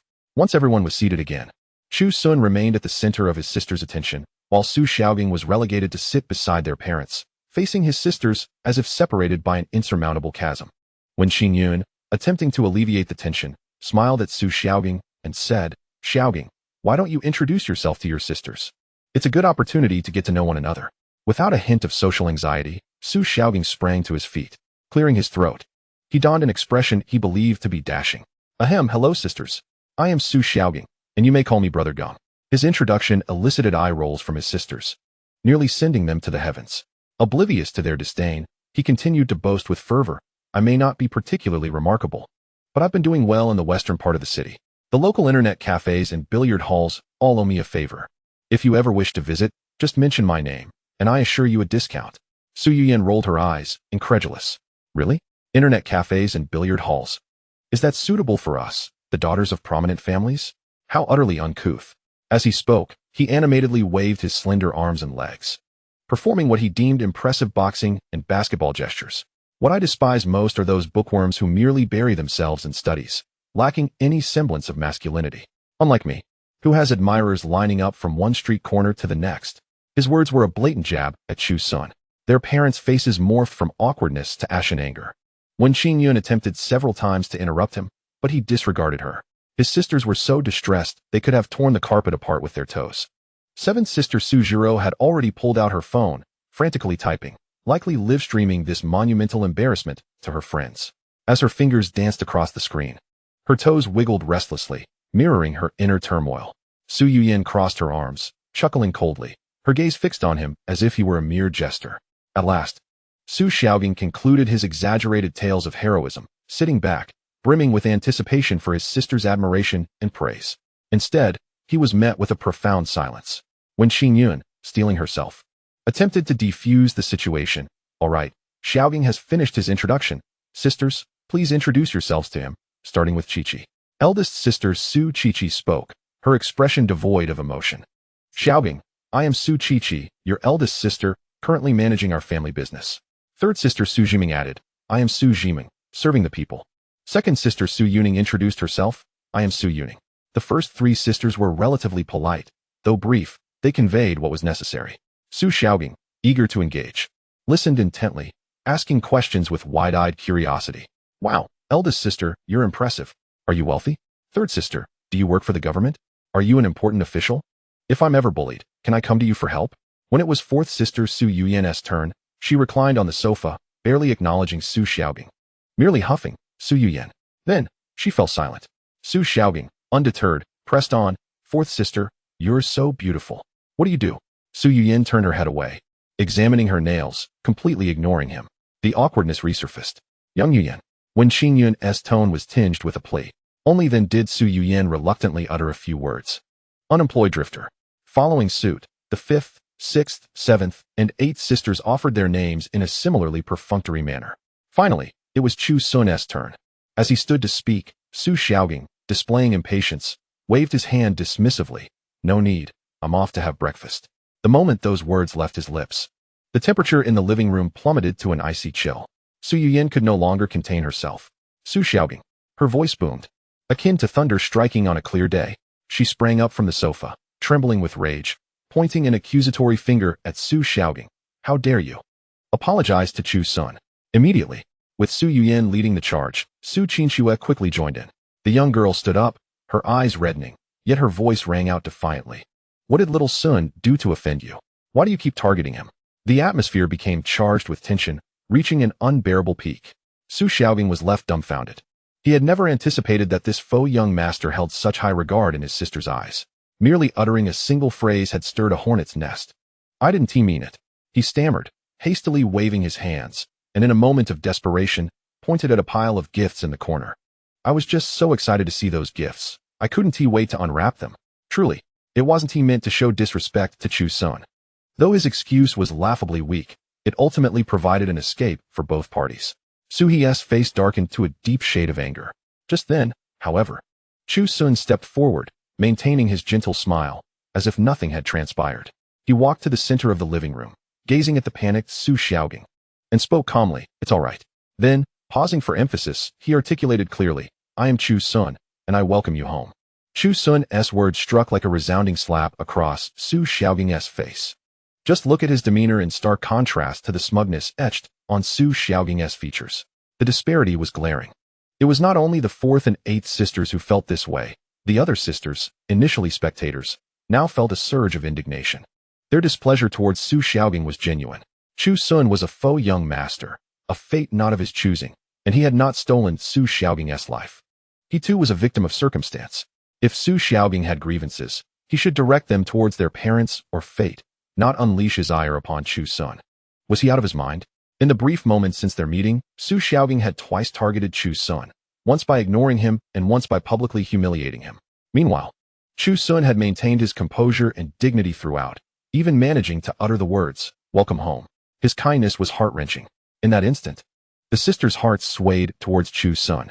Observing his calm and gentle countenance, they all shared a singular thought. This boy is too naive and kind-hearted. He will surely be bullied by this street brat. We must protect him and cherish him, ensuring he endures not a single grievance.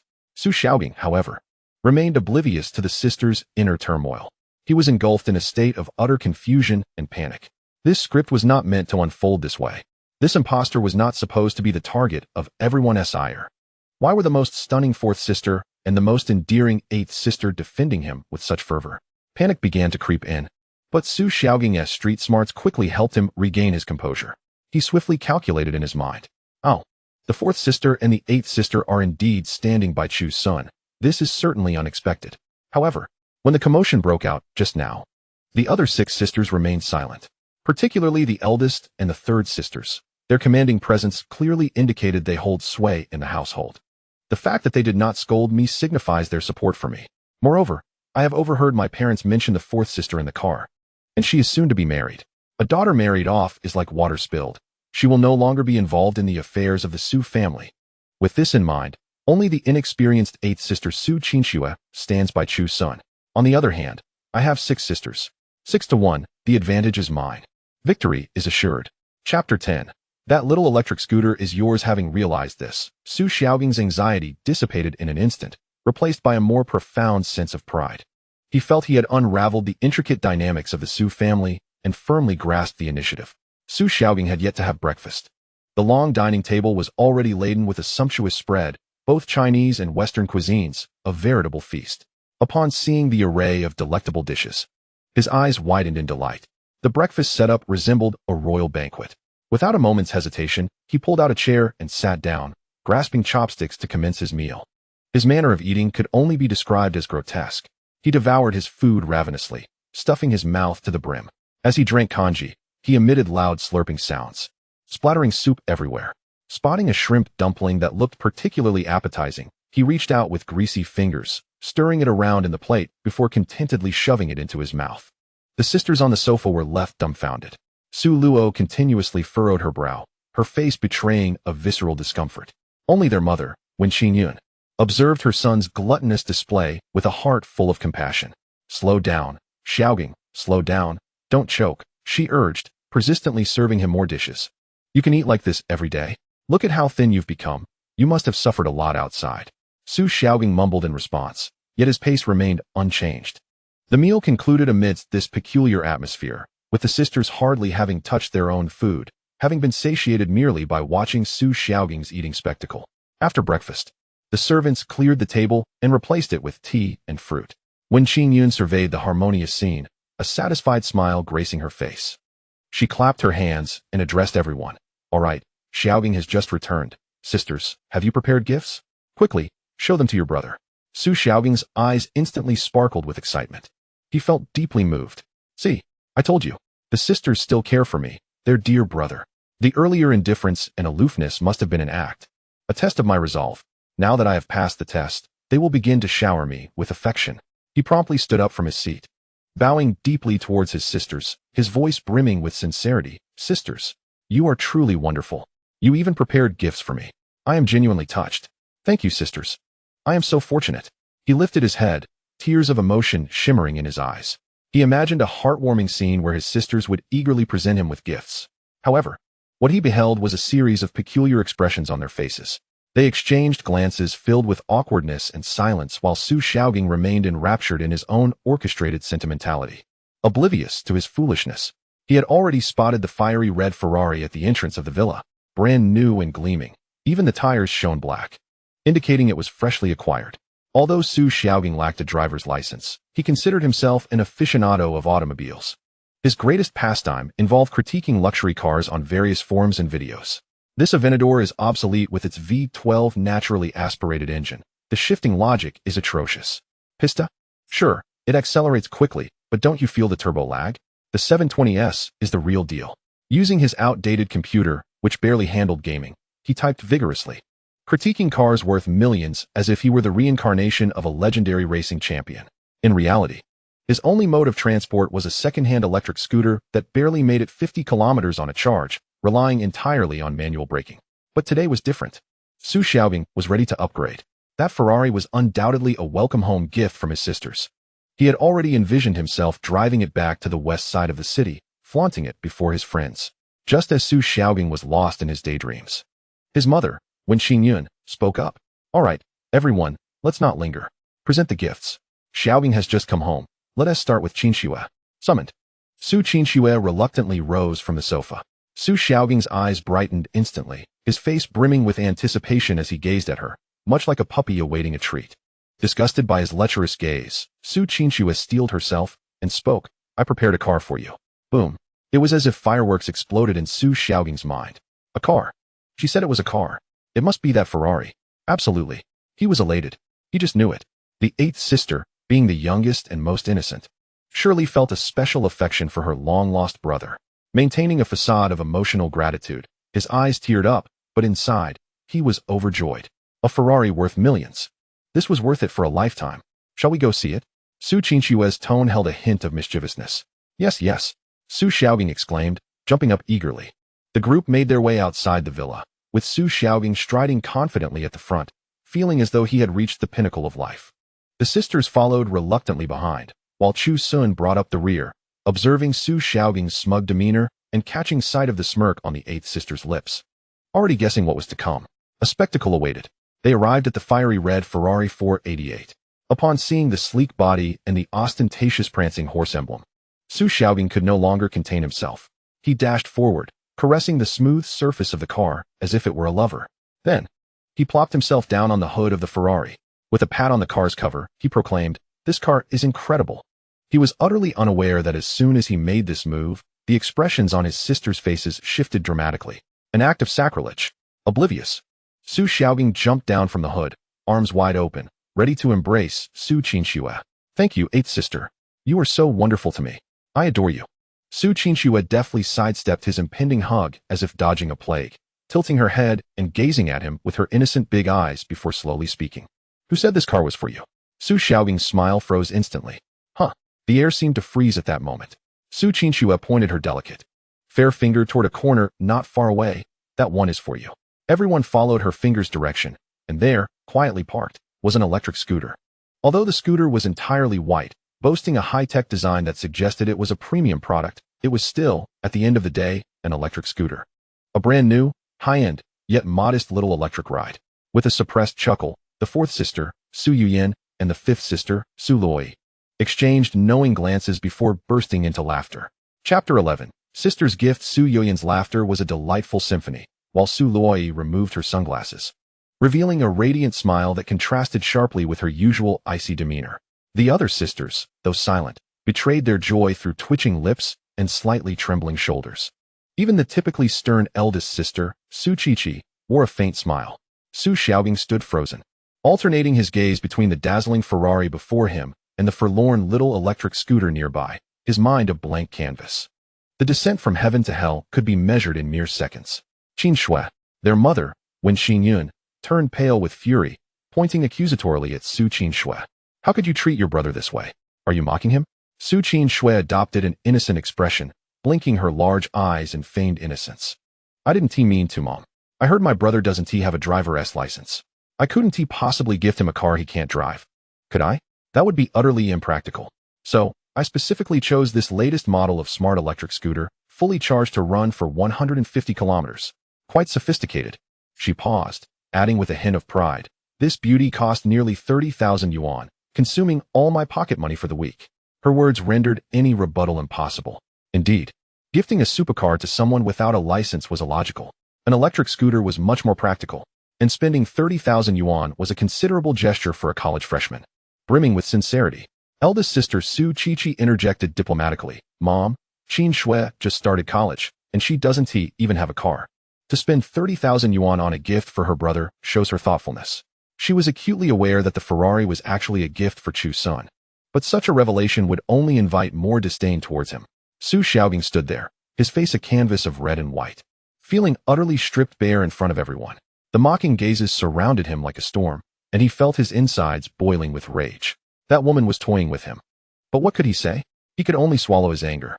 Forcing a smile that resembled a grimace, he approached the little scooter and feigned enthusiasm. "This gift is wonderful. I truly appreciate it. Thank you, eighth sister. Once I get my driver's license, maybe you could treat me to a Mercedes?" However, Su Qinshui disregarded his attempt at an olive branch, blinking innocently as she replied, "I might not have the funds later. I still need to buy bags and cosmetics. If you want a car, why not ask Mom? She has the money." With that, Su Xiaogang's smile froze, utterly crushed, as they returned to the villa's living room. The atmosphere was colder than a Siberian gale. Trailing behind, Su Xiaogang lowered his head, his face cycling through shades of crimson and pallor, his teeth grinding in frustration. He felt as if he had lost all dignity accumulated over 18 years in a single day. The sisters walked ahead, some suppressing giggles, their shoulders shaking with barely contained mirth. Su Yuyin and Su Luoyi were the least discreet, their expressions openly reveling in his humiliation. Once everyone was seated again, an awkward silence enveloped the room until their mother, Wen Xingyun, bravely attempted to lighten the mood. "All right, let us not dwell on that. Let us continue with the gifts." Her gaze swept over her daughters before settling on the seventh sister, Su Zhiro. "It's your turn, Zhiro." Su Zhiro emerged from behind the coffee table, dragging a massive box forward. "Here, for you." She pushed the box towards Su Xiaogang. He stared at the box emblazoned with an alien logo, momentarily bewildered. "What is this?" "The latest computer, top configuration, along with a 360Hz monitor and a 5090 graphics card." Su Zhiro yawned. "I noticed you enjoy spending time in internet cafes. So now you can play at home." The entire setup would cost at least several tens of thousands of yuan. While exorbitant for the average person, to Su Xiaogang, it felt as trivial as handing out change to a beggar. Yet, he managed to smile. Thank you, seventh sister. Next was the sixth sister, Su Tingwan, who gifted him a state-of-the-art DJI drone and a complete VR setup, also quite expensive, but merely a few thousand yuan.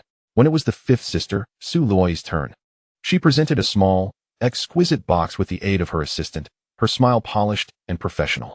This is the latest iPhone 17 Pro Max, top model, for you. As he accepted the phone, Su Xiaogang couldn't help but scoff inwardly. A phone worth at most 20 or 30,000 yuan was hardly impressive. He began mentally noting names for future reckoning. Then came the fourth sister, Su Yuyan. Striding over in her high heels, she swayed her hips, looking down at him with an air of superiority. From her handbag, she produced a small square box. Brother, this is for you. Upon opening it, he found a brand new Apple smartwatch. While it wasn't particularly cheap, costing several thousand yuan, it paled in comparison to the multi-million yuan Richard Mille watch she had gifted to Chu Sun. Su Xiaogang's expression darkened. This was not a gift, but a blatant humiliation. Unfazed, Su Yuyan turned and returned to her seat. After her trivial gifts, the moment finally arrived for the top three sisters. A flicker of hope ignited within Su Xiaogang. The earlier gifts seemed trivial. Surely, the substantial rewards awaited him. The third sister, Su Yunming, stood and handed him a black bank card. This contains 1 million yuan, a little pocket money for you. I hope you'll learn to associate with better company. 1 million. Su Xiaogang's eyes sparkled with delight. This was the essence of sibling generosity. He eagerly accepted the card, nodding vigorously. Thank you, third sister. I will definitely heed your advice. Next was the second sister, Su Yunming, who tenderly presented him with a car key. I bought you a car, a Mercedes E-Class, parked in the garage. You can drive it once you have your license. A Mercedes. While not comparable to a Ferrari, it was still a luxury vehicle worth 5 to 600,000 yuan. Su Xiaogang's spirits lifted further. Finally, the eldest sister, Su Qiqi, as the most authoritative figure, simply slid a file envelope toward him. A 180 square meter apartment in the city center has been transferred to your name. A 10 million yuan city center apartment. For Su Xiaogang, this was the largest sum of wealth he had ever encountered.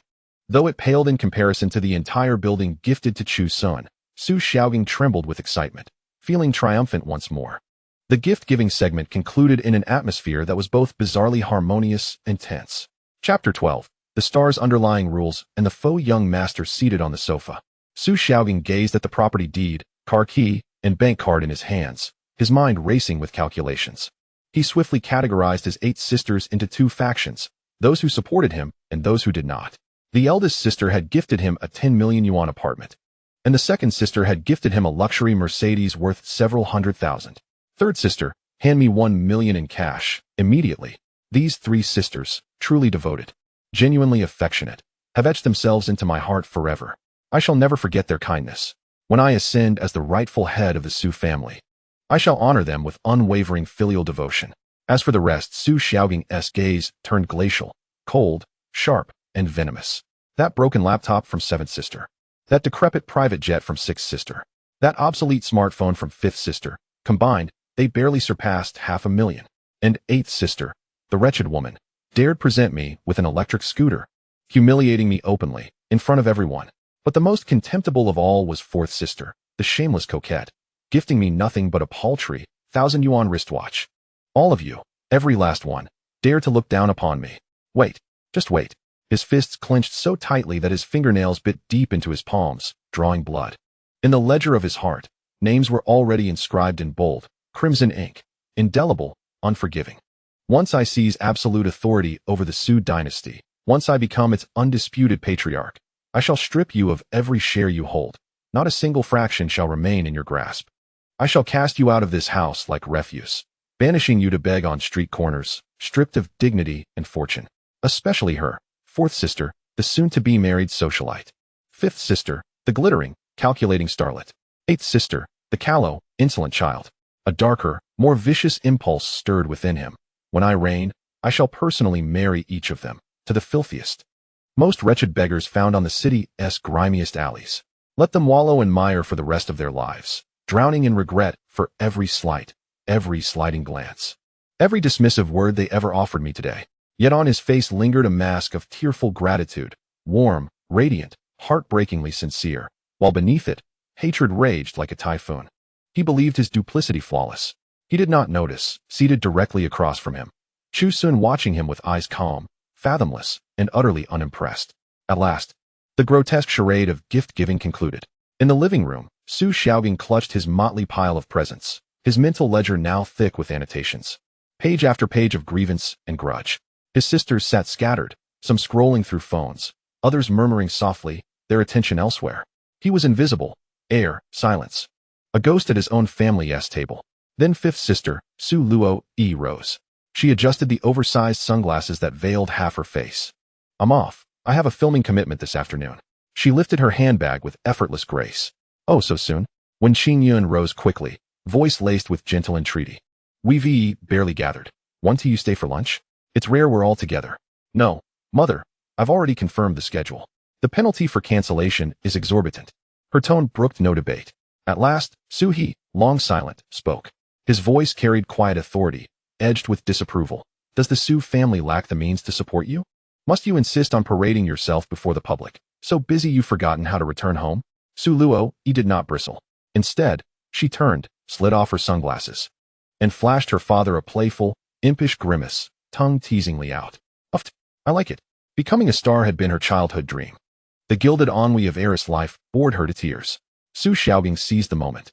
He sprang up from the sofa, all eagerness and feigned deference. Fifth sister, I'll escort you.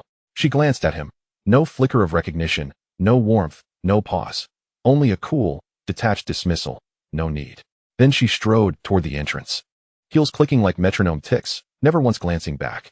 His outstretched hand hung awkwardly midair. His smile froze, cracked, brittle, hollow. This was the nth time today he'd been publicly humiliated. At the threshold, Su Luo paused. No one watched, except Chu's son. She turned. Their eyes met, steady, knowing, charged with quiet electricity. Then, with languid, deliberate grace, she raised her right hand. Fingernails painted a deep, lacquered crimson, and crooked a single finger toward him. A gesture breathtakingly simple, yet humming with unspoken provocation. Chu Sun blinked, pointed to himself, wordlessly mouthing me. She nodded. Beneath her sunglasses, her lips curved, sly, knowing, deliciously amused. He approached. All eyes converged on him. As he neared the door, she moved with seamless, practiced intimacy, sliding her arm through his, pressing close, her warmth radiating against his side. Come, walk me to the car. Her voice curled around him, light, teasing, intimate, her breath warm against his ear. His body locked. He felt it, the searing glare of Zhu Yunming's murderous gaze, felt the subtle shifts in the sister's expressions, envy, amusement, quiet appraisal. Su Yuyan was the first to bristle. Su Luo paid it no mind. She tugged him through the doorway, and into the sun-drenched courtyard. Her chauffeured limousine waited nearby, sleek and silent. She did not board immediately. Instead, she strolled with him, slow, unhurried, deliberate, basking in the golden light. Only now did Chu Sun dare truly see her. No wonder she commanded stardom. Among her 7 sisters, she was the undisputed paragon of beauty, easily a 9. 5 out of 10. A face sculpted for cinema, flawless in every angle, each feature a masterwork of symmetry and grace. Her skin, porcelain pale, translucent as finest nephrite, glowed beneath the sun. She wore audacity like couture, a violet gown clinging to her frame, delicate lace tracing the elegant curve of her hips. A daring, artful cutout revealing just enough, teasing, never vulgar. Her legs, long, sculpted, wrapped in scarlet stilettos, moved with hypnotic rhythm, each step a silent sonnet of allure. Her figure lacked the voluptuous grandeur of fourth sister SD cup, but hers was perfection in proportion, slim yet supple, delicate yet defined, a harmony of line and light. No wonder. At 23, she commanded 3 million devoted followers on Weibo, the industry's undisputed goddess of the silver screen. Actress, singer, idol, triple threat, blazingly luminous. As Chu Sun lost himself in thought, a subtle pressure tightened around his waist. He glanced down. Her free hand had slipped there, possessive and unapologetic. So bold, he thought, so brazenly, unrepentantly carnal. Mshao Sun, your physique is excellent, she murmured, her lips brushing his ear, voice like honey laced with smoke. How many abs? Let sister feel for herself. He stiffened, flustered beyond words, and deflected with wry levity. Fifth sister, do you usually seduce your young co-stars this way? She paused, then burst into peals of laughter, bright, crystalline, utterly unrestrained. Ha, ha, ha, you delight me. She leaned fully into him, her body soft and yielding, her chest, firm, perfectly proportioned, pressing against his arm, sending a jolt through him. Her grip at his waist only tightened, anchoring him, claiming him. Indeed, I do. So, would you like to be my next conquest? Chapter 13. Let me keep you, little brother. Chu Sun felt heat rise to his cheeks. Good heavens, how does one withstand such a force of nature? Fifth sister, if you persist, I shall begin charging. A playful retort, meant to deflect, to disarm. Charging? She arched a brow, eyes gleaming with mischief. Name your price. A Lamborghini? A Patek Philippe? Or, perhaps, a leading role in my next film? As she spoke, her fingertip traced the hollow of his throat. Light, feather soft, yet the sensation shot through him like lightning. Just please me, and everything is yours. Chu Sun was undone. He realized, with quiet awe, that fourth sister's directness, though bold, was still rooted in innocence, in the trembling hope of love. But fifth sister? She was no novice. She was the hunter, poised, patient, savoring the chase. Her smile a promise, her touch a vow. I will not just have you. I will unravel you. She relished the process of control and conquest. Fifth sister, are you not afraid I might take you seriously? Chu Sun took a deep breath, deciding to turn the tables. Take it seriously? I would welcome that. I just fear you may lack the courage. As she spoke, she halted, turned around, and faced Chu Sun. They stood so close that he could distinctly see her long, thick eyelashes and those eyes that seemed to speak volumes. Little Sun, do you know? You are different from those men who desire to share my bed. Their gazes are filled with desire, greed, and calculation. They seek to gain fame and fortune from me. Yet your gaze is pure. She extended her hand, gently caressing Chu Sun's cheek, so pure it makes me want to sully you. Chu Sun gazed at the stunning face mere inches away, and the aggressive, playful glint in her eyes. This woman knew how to wield her allure. She was aware of her beauty and how to transform it into a formidable weapon. Su Luoi exhaled softly, her warm breath carrying the faint fragrance of gardenias, continuously teasing Chu Sun's senses. So, have you made up your mind? Do you desire the leading man in a film or a luxurious car and villa? Just nod. And tonight, dear brother, I shall let you experience the thrill of soaring to great heights. Unbeknownst to them, a figure behind the curtains on the second floor observed intently. Su Xiaoying's face had darkened significantly. Jealousy. He was about to burst with it. Among the sisters, the only one he recognized before their reunion was fifth sister, Su Luoi. After all, she was a superstar, her visage plastered across screens everywhere. He even recalled her innocent yet seductive face, and now, reflecting upon it, he felt a pang of guilt. She was his own sister. Yet, she seemed to favor this impostor over him, embracing him, touching his face. How dare she? Fuming with rage, Su Xiaoying trembled as he watched the pair outside, his eyes nearly spitting fire with jealousy and hatred. Stealthily, he slipped out of the living room, finding a secluded corner, and retrieved his cracked smartphone. He quietly aimed it at Chu Sun and Su Luoi in the courtyard. Snap! He captured their intimate moment. In the photo, Su Luoi was pressed against Chu Sun, her arm wrapped around his waist. The pink top she wore revealed her smooth back and slender waist entirely. Although Chu Sun appeared somewhat helpless, he did not push her away. A sinister smile crept onto Su Xiaoying's face as he studied the photograph. Su Luoi, are you not a superstar? Do you not have millions of followers? I know that idols like you are forbidden from dating. Dating is a career-ending scandal. If this photo gets out, I wonder how you will maintain your goddess status. And you, Chu Sun, you gigolo, I wonder how you will continue to stay in this household. Feeling triumphant, Su Xiaoying tucked away his phone, believing he had a trump card that could obliterate both of them at any moment. Straightening his clothes, he donned a seemingly harmless smile and returned to the living room. In the courtyard, Chu Sun finally extricated himself from Su Luoi's enchanting grasp. He escorted her to the nanny van. All right, I've reached the car. May I leave now? Why the rush? Su Luoi suddenly grabbed him, pulling half of his body into the van. The door slammed shut, completely isolating them from the outside world. The interior was spacious, decorated like a luxurious mobile suite. Su Luoi pushed Chu Sun onto the soft leather seat and straddled him. Her long legs were unabashedly displayed before him. She pinched his slightly dazed face, her smile fading into seriousness. Little Sun, listen closely. That Su Xiaoying is not a good person. His gaze towards you is filled with jealousy and resentment. He will surely find ways to trouble you. You cannot be as meek as before, understand? She pointed a finger, poking his chest. If someone bullies you, you must retaliate. Be brave like a man. If the sky falls, I will be here to support you. Chu Sun looked at her, warmth spreading inexplicably in his heart. It turned out that her earlier playful antics were not mere teasing, but a way of standing up for him and declaring to everyone that he, Chu Sun, was under her protection. I cannot guarantee for others, Su Luoi continued, but I, your fifth sister, will always stand by your side. She paused, her gaze resolute. Even if our parents favor that golden-haired boy, you need not fear. I have long ceased to rely on the family for support. My own studio earns more in a year than the allowance Dad gives me. If it comes to it, I will support you. The phrase "I will support you" washed over Chu Sun like a warm current, filling him with profound emotion.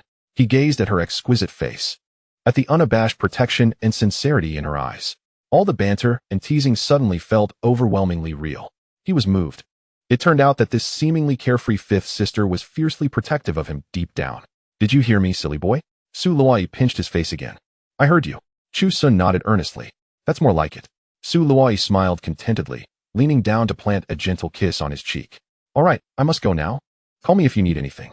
She opened the car door, and Chu Sun exited. As the nanny van slowly pulled away, Su Luoi leaned against the window, waving goodbye to Chu Sun until the vehicle vanished from view. He stood there, touching his cheek that still bore the warmth and fragrance of her lipstick. He chuckled softly, shaking his head before turning back toward the villa. Upon entering the living room, he instantly felt 3 piercing gazes upon him. One was from the corner, where Su Xiaoying's eyes were filled with jealousy and malice. The other 2 were from the sofa, belonging to 4th sister Su Yuyin and 8th sister Su Qingxue. These 3 had been the most attentive to the happenings outside.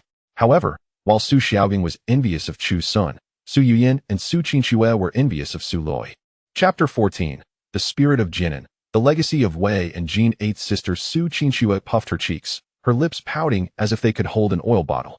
She glared at the faint lipstick mark on Chu Sun's face, feeling a wave of jealousy wash over her. 5th sister is too cunning. How dare she call little Sun out alone, hugging and kissing him?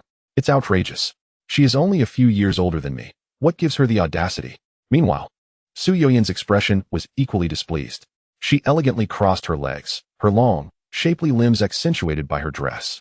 Her toes tapped rhythmically against the ground, revealing her inner turmoil. That little vixen, Su Luoi. How dare she flirt with my man right in front of me? She watched Chu Sun enter, a flicker of possessiveness flashing in her eyes. However, she quickly composed herself. "Humph," Su Yuyan reassured herself, "it's fine. That little vixen Su Luoi is merely teasing, gaining little advantage. Meanwhile, I have completely captured little Sun. His heart and soul belong to me. Su Luoi's little games are nothing in comparison." As she contemplated, Su Yuyan felt an immediate sense of equilibrium within her heart.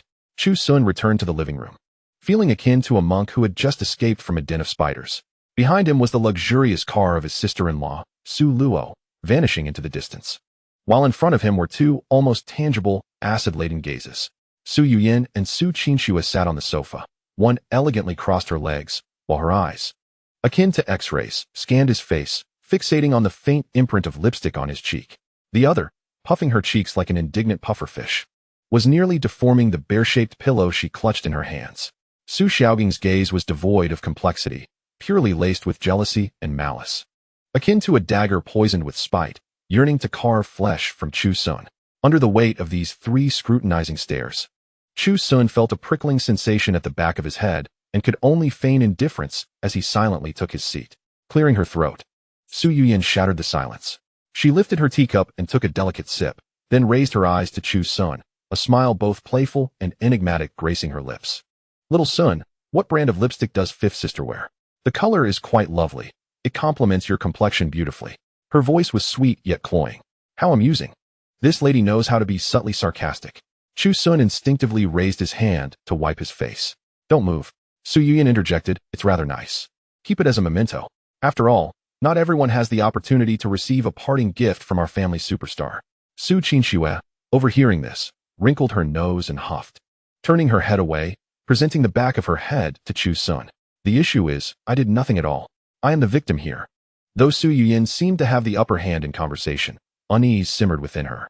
She gazed at Chu Sun's handsome, yet infuriating face. The memory of Su Luo, that little enchantress, boldly embracing and kissing him, filled her with an overwhelming sense of bitterness, akin to vinegar bubbling over.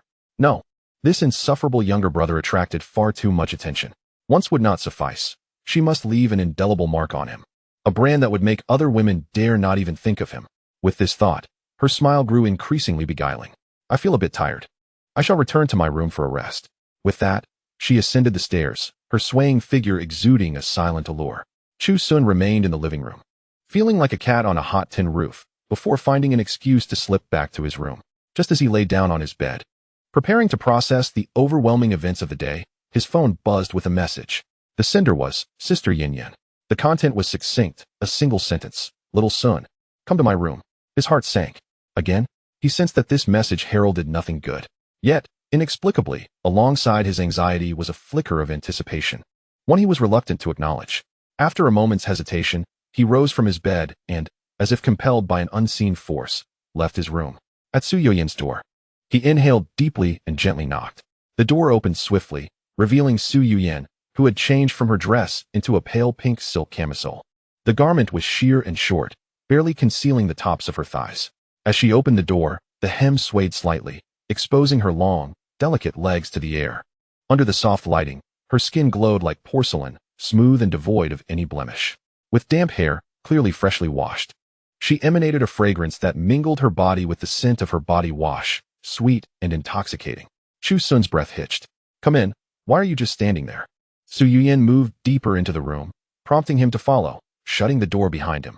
Without uttering a word, she approached the bed and sat down casually, her ample figure sinking onto the mattress. She patted the space beside her. Sit. Chu Sun hesitated for a moment before complying. Why sit so far away? Afraid I'll eat you? Zhu Yunming's gaze bore a teasing yet knowing look. Chu Sun remained silent, his heart racing as the atmosphere in the room thickened with tension. More charged than before, Zhu Yunming ceased her playful banter, her expression shifting to one of seriousness as she spoke softly. Is Luo Yi beautiful? The question ignited a flurry of thoughts in Chu Sun's mind as he carefully selected his words. Sister Luo Yi is a superstar, of course, she is beautiful. Is that so? Zhu Yunming's tone was inscrutable. How do I compare? Who is more beautiful? This is a dilemma. Chu Sun thought, his mind racing for a safe answer. You both possess your own unique beauty. You're not of the same type. He struggled to articulate his thoughts. Oh, then tell me, what type am I? And what type is she? Zhu Yunming pressed, relentless in her questioning. Chu Sun felt sweat beginning to bead on his forehead. You are the mature and enchanting type, while Sister Luo Yi is the exquisitely beautiful type. That assessment is not incorrect. Zhu Yunming nodded, her gaze suddenly sharp. Now tell me, little son, do you prefer my mature allure or her exquisite beauty? Chu Sun found himself utterly speechless, realizing that no matter how he responded, there was no right answer. Observing his discomfort, Zhu Yunming burst into laughter, though it bore a hint of chill. She suddenly shifted closer to him, her soft body almost brushing against his. Little son, do you believe that Luo Yi is better than me? Do you think she, being young, beautiful, and a superstar, holds more appeal than I, who am on the verge of becoming a bride? Absolutely not. Chu Sun quickly denied her claim. In truth, he found the notion of Zhu Yunming's impending marriage to be equally tantalizing, though reluctant to admit it. He felt a certain affinity for the romantic ideals reminiscent of an ancient era. Then why did you allow her to embrace you? Why did you let her kiss you? The corners of Zhu Yunming's eyes began to glisten. Have you forgotten how you were beneath me last night? Chapter 15. An unspoken love. The vivid memories of the previous night surged uncontrollably within him, igniting a warmth throughout his body. Little son, look at me. Zhu Yunming reached out, cupping his face, compelling him to meet her gaze. Her beautiful eyes brimmed with a blend of grievance, fury, and a fierce possessiveness. Suddenly, her emotions surged, and she forcefully pushed Chu Sun onto the bed. Straddling his waist, she looked down at him from her elevated position. The gravity of the moment pressed her silk nightgown against her form, revealing her stunning curves in their entirety. Chu Sun froze, his mind blank. He gazed at the tearful yet commanding woman above him, and all his defenses crumbled in an instant. He felt a surge of compassion for her. A profound yearning stirred within him, deeply moved by the fervent love she displayed. Finally, she leaned down, capturing his lips in a fierce kiss. This kiss was not the gentle exploration of before, it was filled with a possessive urgency. An hour later, the door to Zhu Yunming's room swung open once more. The two emerged, fully clothed. Chu Sun's expression appeared dazed, his eyes somewhat unfocused, as though he had been utterly drained. In stark contrast, Zhu Yunming radiated an entirely different aura. She donned an elegant white long dress, her face adorned with delicate makeup. Yet, the allure in the corners of her eyes and the satisfaction and languor emanating from her very being were beyond the concealment of any cosmetic. She radiated beauty, akin to a resplendent rose thoroughly nourished by the morning dew. Approaching Chu Sun, she naturally extended her hand to adjust his slightly disheveled collar, her fingertips inadvertently brushing against his Adam's apple. All right, let us head down for lunch, she whispered into his ear. her voice soft enough for only the two of them to hear. Chu Sun's body stiffened, a warm flush creeping to his ears. At lunchtime, the long dining table became the stage for a dramatic display reminiscent of a song of ice and fire. The Su family parents occupied the main seats, with Su Xiaogang seated between them, relishing a treatment akin to royalty. Xiaogang, do enjoy this fish, his mother, when Qing served him a generous portion. Xiaogang, this steak is delightful. Do give it a taste. His father, Su He, rarely picking up his chopsticks, joined in. Soon, Xiaogang's bowl was piled high. On the opposite end of the table, a contrasting scene unfolded. Chu Sun found himself flanked by Su Yuyan and Su Qinxue, his bowl also nearing a mountainous heap. Xiaoxuan, come, savor this shrimp. I've peeled it for you, Su Yuyan offered, lifting a tender shrimp to his lips, her gaze brimming with affection. Xiaoxuan, try this. I specially had the kitchen prepare your favorite sweet and sour pork. Su Qinxue, the eighth sister, was not to be outdone, piling a generous portion of tenderloin into Chu Sun's bowl. His mouth was filled with shrimp, while his bowl overflowed with meat, leading him to feel as though he were participating in a competitive eating contest. The dining table was silently divided into two realms. One side showcased the parents' compensatory indulgence towards their biological son, while the other reflected the possessive adoration of the sisters towards their beloved brother. Su Xiaogang's manner of eating remained unrefined. His mouth full of food, he chewed loudly while mumbling indistinctly to his parents, splattering soup and rice. The sisters exchanged glances, tacitly agreeing to suppress their appetites. Thus, the peculiar tug-of-war concluded. After lunch, the second sister, Su Yunming, and the third sister, Su Yunming, rose to depart.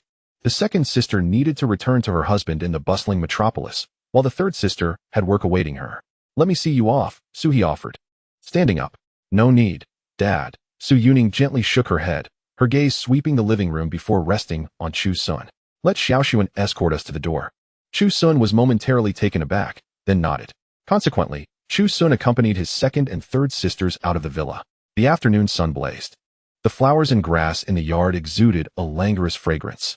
Unlike the lively atmosphere when he was with his other sisters, the current ambience felt unusually quiet and restrained.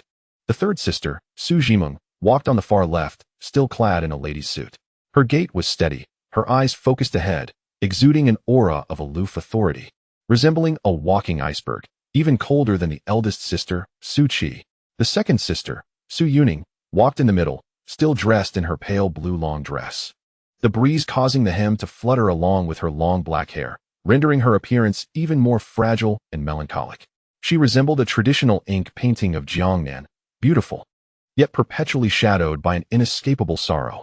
Chu Sun walked on the far right, and sensed that his two sisters were deliberately maintaining distance from him. There were no affectionate links, no flirtatious banter, and even eye contact was rare. They behaved like two genuine elder sisters, devoid of any ulterior motives towards him. This sentiment brought a sigh of relief to Chu Sun. Xiaoxuan, you are about to enter university. Congratulations. It was the second sister, Su Yunming, who broke the silence first. Thank you, second sister, Chu Sun replied, and Yunming nodded, retreating into silence once more. The atmosphere grew somewhat awkward again. Chu Sun racked his brain for a topic. He admired the gentle beauty of Yunming's face and smiled. Second sister, it's been a year since you married brother-in-law, right? Any plans to bless me with a little nephew or niece? I would quite like to be an uncle. This was a perfectly ordinary familial sentiment, imbued with a younger brother's sincere wishes and concern for his elder sister. However, the moment the words left his lips, Chu Sun acutely sensed the air around him chill. The second sister, Su Yunming, abruptly halted in her tracks. The faint smile on her face froze, shattering like fragile glass. The light in her eyes dimmed at a visible rate, replaced by an unfathomable sadness and insecurity. Her lips moved, yet no words emerged. The hand that clasped her Hermes bag instinctively tightened. The topic had struck her like a sharp knife, piercing deeply into her most tender and vulnerable spot. A year into marriage, her husband was reveling in debauchery, neglecting his vows. Within that household, she felt like a glamorous prisoner, tainted and defeated. Chu Sun's unintentional remark shattered all her facades and fortitude. Noticing her sudden change, Chu Sun looked at her pale visage, his heart sinking. Oh, I must have said something wrong. Second sister, did I say something inappropriate? Su Yunming snapped back to reality, quickly lowering her head to hide her distressed expression behind her hair. Taking a deep breath, when she raised her head again, a smile had returned to her face. No, her voice trembled, betraying her. You didn't say anything wrong. I just suddenly remembered some matters and lost focus. She lied. Chu Sun recognized her deception, but was at a loss for words. At that moment, the previously silent third sister, Zhu Yunming, reached out and gently patted Yuning's shoulder. She said nothing, yet the gesture conveyed a silent comfort and strength. The car awaited at the entrance. The atmosphere was stifling, almost suffocating. We're leaving, the third sister, Zhu Yunming, nodded at Chu Sun as a farewell. The second sister, Zhu Yunming, did not glance at Chu Sun again. She opened the car door and almost fled inside. The black Bentley glided away silently, taking with it two sisters and all of Chu Sun's ease. He stood rooted, watching the retreating vehicle, his heart filled with confusion and an indescribable guilt. He knew his words had surely hurt his second sister deeply, yet he could not fathom why. Wasn't it merely a common blessing? Chapter 16. The obedient Xiaoxuan upon returning to the living room. Chu Sun remained preoccupied with the strange atmosphere during his second and third sister's departure. He felt like a mischief maker, yet was unaware of where he had erred. He sank into the sofa, burdened with thoughts, appearing somewhat dejected. In the living room, Su Xiaobing was engrossed in his new iPhone 17 Pro Max, loudly scrolling through short videos, intermittently erupting into raucous laughter, the sounds resonating throughout the room. The eldest and fourth sisters had retreated to their rooms to rest, leaving only the twin sisters, Su Tingwan and Su Zhiro, seated on the carpet. The two soon noticed Chu Sun's forlorn demeanor, with a mischievous glint in her eye. Su Zhiro nudged her sister beside her. Then, like two playful kittens, the sisters crept towards Chu Sun, effectively sandwiching him in between them. Hey, what's wrong with our little son? You seem wilted, like an eggplant touched by frost. The teasing tone of Sister 7, Su Zhiro, accompanied her playful demeanor as she donned a pair of denim shorts, her long, fair legs swaying effortlessly. She leaned closer, her soft arm draping over Chu Sun's shoulder, a sweet fragrance wafting through the air. Before Chu Sun could respond, Sister 6, Su Tingwan, adjusted her glasses and spoke with a serious tone. Based on your subtle facial expressions and posture analysis, your current emotional state appears quite dismal. Clad in a simple gray tracksuit, her relaxed attire did little to conceal her enviable physique.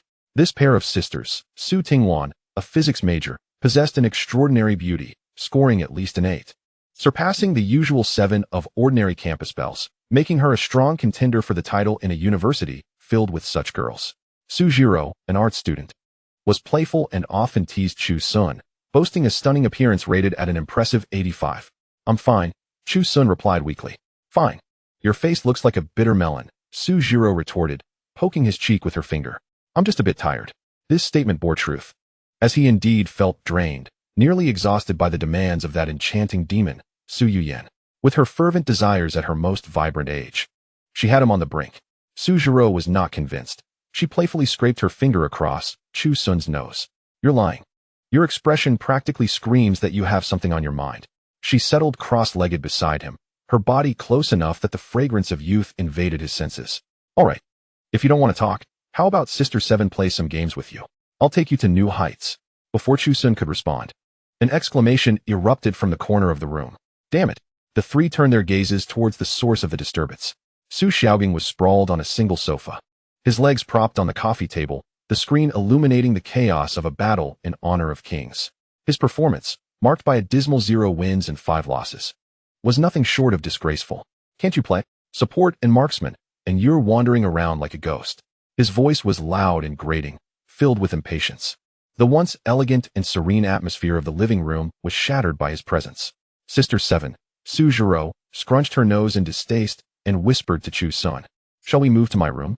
Though Sister 6 remained silent, her brows were tightly furrowed. Chu Sun felt exasperated. This guy truly epitomized a lack of decorum. Where's the jungler? Why are you all dead? Su Xiaobing's tirade continued. A bunch of useless teammates. I can't lead this group.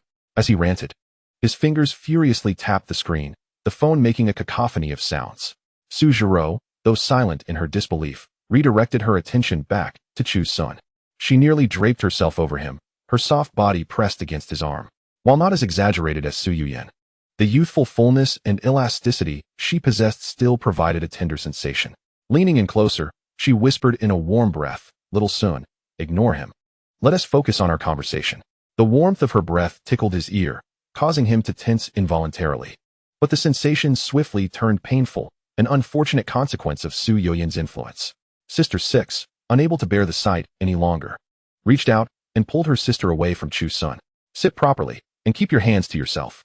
With her poised demeanor and golden-rimmed glasses, one might not suspect she was an undergraduate in nuclear physics, often exuding an aura of refined elegance. An image flickered in Chu Sun's mind. Su Tingwan, glasses perched upon her nose, wielding a pointer, squinting as she educated him, a fleeting thought he quickly dismissed. Just then, Su Xiaobing shouted with excitement, "Yes! Finally got a kill." He leapt from the sofa in jubilation. Chu Sun and the twin sisters regarded him with expressions akin to that of a fool. Oblivious to their gazes, Su Xiaobing reveled in his screen stats, muttering, "Damn, this move makes me a genius." Su Zhiro sighed quietly. How can we transform him into a good boy like Sun? It's truly a headache. At long last, a game concluded. Su Xiaobing tossed his phone aside, stretching his limbs with a series of cracking sounds, revealing a score of 170. He then turned his attention to the trio on the sofa, spotting the two stunning sisters. One on each side of Chu Sun, their closeness stirred a familiar wave of jealousy within him. Why them?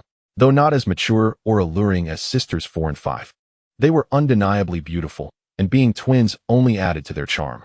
Yet here they were, fawning over that pretty boy, Chu Sun, with a self-assured grin. Su Xiaobing stood and approached them. He squeezed between Su Zhiro and Chu Sun, his roughness pushing Su Zhiro aside. A flicker of annoyance crossed her face, but he seemed oblivious, reclining comfortably on the sofa while his arm instinctively draped over Su Zhiro's shoulder. What are you chatting about? Looks like fun, include me. 6 and 7. His voice carried a slightly greasy undertone. Su Zhiro shifted away slightly, her displeasure quickly masked.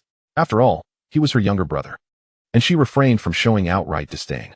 Besides the more blatant suitors for Chu Sun, the rest of the sisters were not particularly averse to Su Xiaobing. They merely indulged in a few jests. After all, he was family. Su Tingwan adjusted her glasses and remarked, "Xiaobing, haven't you seen your room yet?" He paused. "Huh? My room? Yes, it's on the 3rd floor." She gestured towards the staircase, on the same level as mom and dad, as well as eldest and second sisters. A flicker of dissatisfaction crossed Su Xiaobing's face. He longed to be closer to his younger, beautiful sisters. While sharing a floor with their parents was not undesirable, eldest and second sisters were often absent. Yet, he hesitated to voice this sentiment. "Oh, all right. Who will take me up to see it? The nanny will guide you." Su Zhiro indicated the caregiver, standing nearby. The nanny approached respectfully. "Young master, please follow me." Su Xiaobing glanced at the nanny, then back at the trio on the sofa. Despite his reluctance, he had no choice but to stand and follow the nanny upstairs. The living room finally returned to tranquility. Su Zhiro let out a sigh of relief, and Su Tingwan relaxed as well, removing her glasses to gently rub her temples. "Let us continue playing," Su Zhiro suggested. "Sun, shall we have another round?" Chu Sun nodded. Reaching for his phone, Su Zhiro had already opened the game, ready to begin. Chu Sun observed the twins, nearly indistinguishable apart from Su Tingwan's glasses, recognizing them through their makeup and attire. Twin sister Su Zhiro is an art student with a profound appreciation for beauty. Her makeup is exquisitely applied, exuding a hint of boldness and sensuality. Her attire is equally audacious, leaning towards contemporary fashion trends. In stark contrast, her elder sister Su Tingwan opts for a more understated look, favoring conservative clothing. For instance, today, Su Tingwan is nearly barefaced, clad in sporty shorts and kneeling on the ground. Her 10 adorable toes playfully wiggle, the soles of her feet flushed with a rosy hue. Despite the loose-fitting sportswear, her figure is impeccably proportioned, revealing toned lines. At this moment, Su Zhiro sits elegantly on the sofa, her makeup still immaculate. After lunch, she has donned a pair of hot pants and a strapless top, her long, fair legs swaying gracefully. Chu Sun joins Su Tingwan on the floor, and the trio engages in a gaming session. Midway through the game, Su Zhiro is ambushed by an opponent and, in her attempt to rescue Chu Sun, inadvertently meets the same fate. "Ah, this is infuriating," she exclaims, stamping her foot, inadvertently stepping on Chu Sun's left hand. Having just been kneeling on the sofa, her foot was damp from the pressure of her leg. Chu Sun feels the warmth and moisture on his palm and instinctively wipes his hand on his trousers. Su Zhiro catches this and glares at him, her temper flaring. "Sun, do you dare to disdain me?" Chu Sun, bewildered, responds, "What are you talking about, Zhiro? When did I ever express disdain for you?" He is entirely unaware that his actions could be perceived as disrespectful. "You still won't admit it?" Su Zhiro points at his trousers. "I saw you wipe your hand on them. Are you disgusted by my feet?" Her expression shifts to one of indignation, her lips forming a pout. "I tell you, a fairy's feet are fragrant, you know." Her tone carries both a hint of grievance and a touch of pride. How many boys at our school wish to savor that scent, but lack the qualification? This statement holds merit. Su Zhiro attends the Shanghai Academy of Drama, where she is a contender for the title of campus beauty, pursued by at least 100 admirers. Having been adored throughout her life, she has never experienced such disdain. Humph, you dare to look down on me. Do you think that because we share no blood relation, you can disdain me? Su Zhiro is thoroughly exasperated. Chu Sun finally comprehends her irritation and hastily shakes his head. No, it was merely an automatic gesture. He then demonstrates, inhaling deeply with his left hand near his nose. See, I hold no disdain. Su Zhiro pouts defiantly. I don't believe you. She extends her feet towards Chu Sun, asserting that this would be the proof. Standing at 172 centimeters, clad in hot pants, her long legs are straight and slender. Her feet, a size 37, are flushed pink, adorned with black nail polish. As Chu Sun gazes at her feet, he notes their elegant shape, resembling the Greek foot, with the second toe slightly longer than the big toe, truly a pair of exquisite feet. An air of awkwardness washes over him, leaving him uncertain of how to react. Unable to bear the scene any longer, Su Tingwan interjects, thinking that such intimacy should be reserved for the closest of relations. She has not allowed Chu Sun to admire her own feet. Why should her sister have the privilege first? With a swift motion, she swats Su Zhiro's feet away. Zhiro, don't bully Sun. Just then, both of their heroes respawn, allowing Su Zhiro to return to the game with a huff. Humph, consider yourself lucky. Chu Sun breathes a sigh of relief, feeling a slight flush on his cheeks. Su Tingwan glances at him, her expression complex. She notices that he seemed genuinely focused on Su Zhiro's feet, captivated by them to the point of distraction. Could it be that Chu Sun has a foot fetish? Boys like him, particularly those as clean-cut as Su Chunan, often feel embarrassed to reveal such preferences, perceiving them as shameful. This is an intriguing revelation. A smile plays on Su Tingwan's lips. It appears she has discovered a potential leverage. Adjusting her glasses, she subtly shifts her own feet closer to Chu Sun's direction. Chapter 18. Agile toes. Su Tingwan's feet are delicate and fair, her toes rounded and unadorned, radiating an innate charm. She remains silent, engrossed in the game. Chu Sun's peripheral vision catches sight of her feet inching closer. His thoughts become a whirlpool of confusion, and instinctively, he diverts his gaze, concentrating on the screen where the game continues, escalating into a fierce battle. As they play on, Su Tingwan, while engaged in the game, slyly provokes Chu Sun. She shifts her position, her feet occasionally brushing against his. The cool, soft sensation sends ripples through his mind. He finds himself glancing down several times. Su Tingwan feigns seriousness, her fingers dancing nimbly across the screen. Chu Sun pretends to believe her actions are unintentional, yet they occur with increasing frequency. He realizes that Tingwan is indeed challenging him. In response, he extends his foot, engaging in a playful foot duel with her. However, Su Tingwan's toes seem remarkably dexterous, as if they possess a mind of their own. Chu Sun often finds himself at a disadvantage, a tantalizing itch ignited within him by her playful provocations. Eventually, the game concludes, with Chu Sun achieving an impressive score of 1043, leading the team to victory. Wow, Sun, you are incredible, Su Zhiro exclaims, her eyes sparkling with admiration. Your awareness and skills are nothing short of divine. Chu Sun smiles, ready to modestly downplay his success, when footsteps echo from the staircase. Su Xiaobing, having explored his luxurious third-floor room, descends, accompanied by Su Qiqi, who has just awakened from her nap, as well as the eighth sister, Su Qinxue, and the son-in-law, Zhang Junin. Su Qiqi, still clad in her business suit, prepares to head to work. I must go to the office. You all can help Xiaoging get acquainted with the house, she instructs, her gaze settling on Chu Sun, locking eyes with him. At 28, the eldest sister is a decade older than Chu Sun, exuding a mature charm, particularly when beside Zhang Junin. Chu Sun sweetly replies, Sister, take care, brother-in-law. Su Qiqi, grasping her beloved Hermes bag, departs on her heels. Su Xiaoging plops back onto the sofa, his eyes lighting up at the sight of the gaming interface on the twins' phones. Oh, are you playing Honor of Kings? 5-man squad. Count me in. He points to Su Qinxue. With Qinxue, that makes 5. Though Su Qinxue enjoys the game, the thought of teaming up with Su Xiaoging disheartens her. Yet, unable to refuse outright, she goes along with it.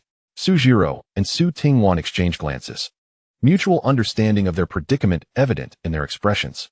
Thus, a 5-player match begins. Right from the start, Su Xiaoging naturally attempts to seize control, assigning roles. I'll jungle. Chu Sun you mid, and eighth sister you support. His strategy is clear. In this game, The jungle and support roles are the most synergistic. He aims to leverage this opportunity to bond with the fragrant, soft eighth sister. Su Qinxue immediately pouts in refusal. I want T support. In truth, she is quite skilled at supporting, often assisting Chu Sun, who has helped her reach higher ranks in the game. However, in this match, the synergy between jungle and support can either lead to disaster or success. She prefers not to be bound to Su Xiaogang. Su Xiaogang's expression falters. The previously silent Su Tingwan adjusts her glasses and calmly offers, I'll support. Su Xiaogang cannot object, as long as there is a support. As the game loads, Su Xiaogang selects the character Lanling Wang. In the early stages of the game, he proclaimed his intent to roam and capture opponents. Yet he remained engrossed in farming in the jungle. Occasionally, he would meander down to the lane guarded by Su Zhuro, but he steadfastly refused to venture into the mid lane.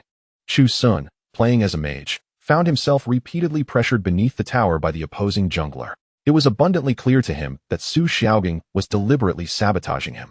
As the game progressed to the 4th minute, Su Xiaogang suddenly exclaimed over the voice chat, Chu Sun, we can engage mid. The enemy mid laner is low on health. Let us dive the tower and take him down. A chill ran through Chu Sun. He recognized that Su Xiaogang was up to no good. However, he chose not to confront him, responding calmly, all right. He executed a flurry of commands, swiftly depleting the enemy mid laner's health, who was on the brink of annihilation. At that moment, Su Xiaogang's Lanling King activated his invisibility and dashed into the enemy tower. Yet, as soon as he entered, he halted abruptly and fled, failing to inflict any damage.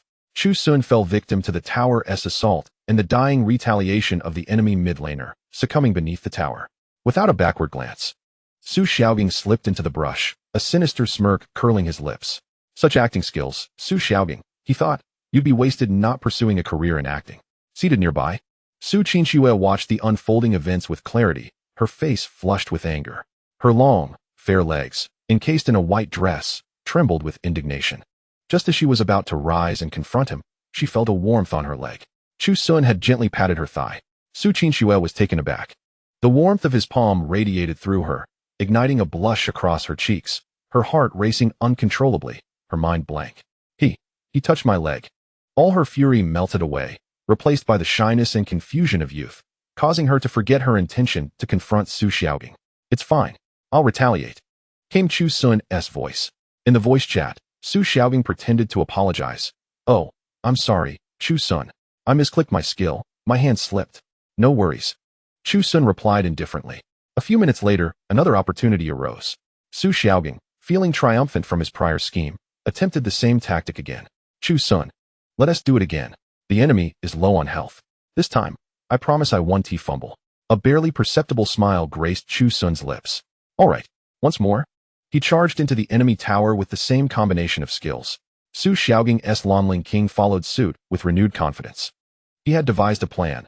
When Chu Sun fell to the tower, he would secure the kill, achieving perfection. But as he dashed in, an unexpected turn of events transpired. Chu Sun, at the moment of dealing damage, deftly used his refreshed second skill to evade the tower's attack range. Meanwhile, Su Xiaogang, who had followed him in, was caught off guard and was ensnared beneath the tower by the enemy mid laner's control skill. The tower's laser, combined with the mid laner's damage and the hastily arrived enemy jungler, converged upon Su Xiaogang. He perished without a trace. Fuming, Su Xiaogang shouted, damn it. How did their jungler arrive too? Why didn't you call it out? Why didn't you help me? Weren't you the one who claimed your phone was lagging? Is it lagging again now? Su Xiaogang was left speechless, cursing Chu Sun 1,000 times in his mind. Seizing the opportunity while both Su Xiaogang and the enemy mid laner had fallen, Chu Sun calmly pushed the minion wave and destroyed the mid lane outer tower. As the game entered its mid-phase, small skirmishes erupted with increasing frequency. Su Tingwan, serving as support, began to command with composure. In team fights, focus the front line. Don't get overzealous. Concentrate fire on the enemy front line. But Su Xiaogang obstinately opposed this strategy. What front line? That is useless. I can eliminate their marksmen. Seven sister, charge with me. Su Zhuro glanced at his equipment, rolled her eyes in disbelief, and ignored him. Instead, following Su Tingwan's lead to concentrate fire on the enemy front line alongside Chu Sun. Frustrated by their disregard, Su Xiaogang, in a fit of anger, activated his invisibility and rushed forward, determined to forcibly eliminate the enemy marksman. However, after unleashing his skills, the enemy marksman evaded with a flash, sustaining only half health. Meanwhile, Su Xiaobing found himself ensnared by the 5 opponents, vanishing in an instant. His face darkened with frustration. He could hardly contain himself, muttering curses under his breath. But suddenly recollecting something, he swallowed his words. Su Zhiro lamented, I told you your equipment couldn't possibly take down the back line. You wouldn't listen. If you had charged with me, we could have eliminated them. Su Xiaobing stubbornly deflected blame onto Su Zhiro, though he had faltered in that skirmish. Chu Sun's skillful maneuvers shone brightly. Under Su Tingwan's protection, he unleashed a barrage of damage, ultimately achieving a 4-for-4 trade. Su Qinxue, unable to endure any longer, exclaimed, Su Xiaobing, just focus on the front line. Why do you insist on trying to show off? On one hand was Chu Sun's outstanding performance, turning the tide. On the other was Su Xiaobing's disastrous blunders, leading to utter embarrassment. This stark contrast shattered Su Xiaobing's composure. He decided to give up. In subsequent team fights, he merely trailed behind, fleeing at the sight of enemies and carelessly casting skills, contributing nothing. Ultimately, they were unable to recover from the loss of a crucial jungler, and the opposing team seized the opportunity to take down their crystal. They lost. On the scoreboard at the end of the match, Chu Sun boasted an impressive 1066 score, earning the MVP of the losing side. In stark contrast, Su Xiaobing's Lonling King recorded a dismal 273 with a score of 3 points, the lowest in the team. Staring at the abysmal statistics, Su Xiaobing felt a burning shame, yet he stubbornly sought excuses. What a pity, I truly did my best. Next round, I'll take mid. I'll carry you all to victory. At this point, the sisters were utterly exasperated. I'm done, Su Zhiro declared, rising to leave. Su Tingwan followed suit, exiting the game room, stating, Indeed, this has been an unbearable experience. The twin sisters departed upstairs, leaving Chu Sun and Su Qinxue. Let us go upstairs too, Xiao Sun. Su Qinxue said, naturally taking Chu Sun's hand and leading him up. In a flash, only Su Xiaobing remained on the sofa, his heart seething with indignation as he watched his sisters walk away with Chu Sun, feeling isolated and ignored. Grabbing his phone, he glanced at the dismal statistics, then surveyed the empty living room, envy and resentment flaring within him. Why is everyone against me? What have I done wrong? As Chu Sun was led upstairs by Su Qinxue, he felt the softness of her small hand, slightly damp with perspiration, the warm sensation transmitting through their connected skin. The Su family's villa was expansive, with the 4th to 8th sisters, along with Chu Sun, all residing on the 2nd floor. Chu Sun's room was located on the left side, adjacent to the 8th sister Su Qinxue's room, while the 4th sister Su Yoyin's room was on the right.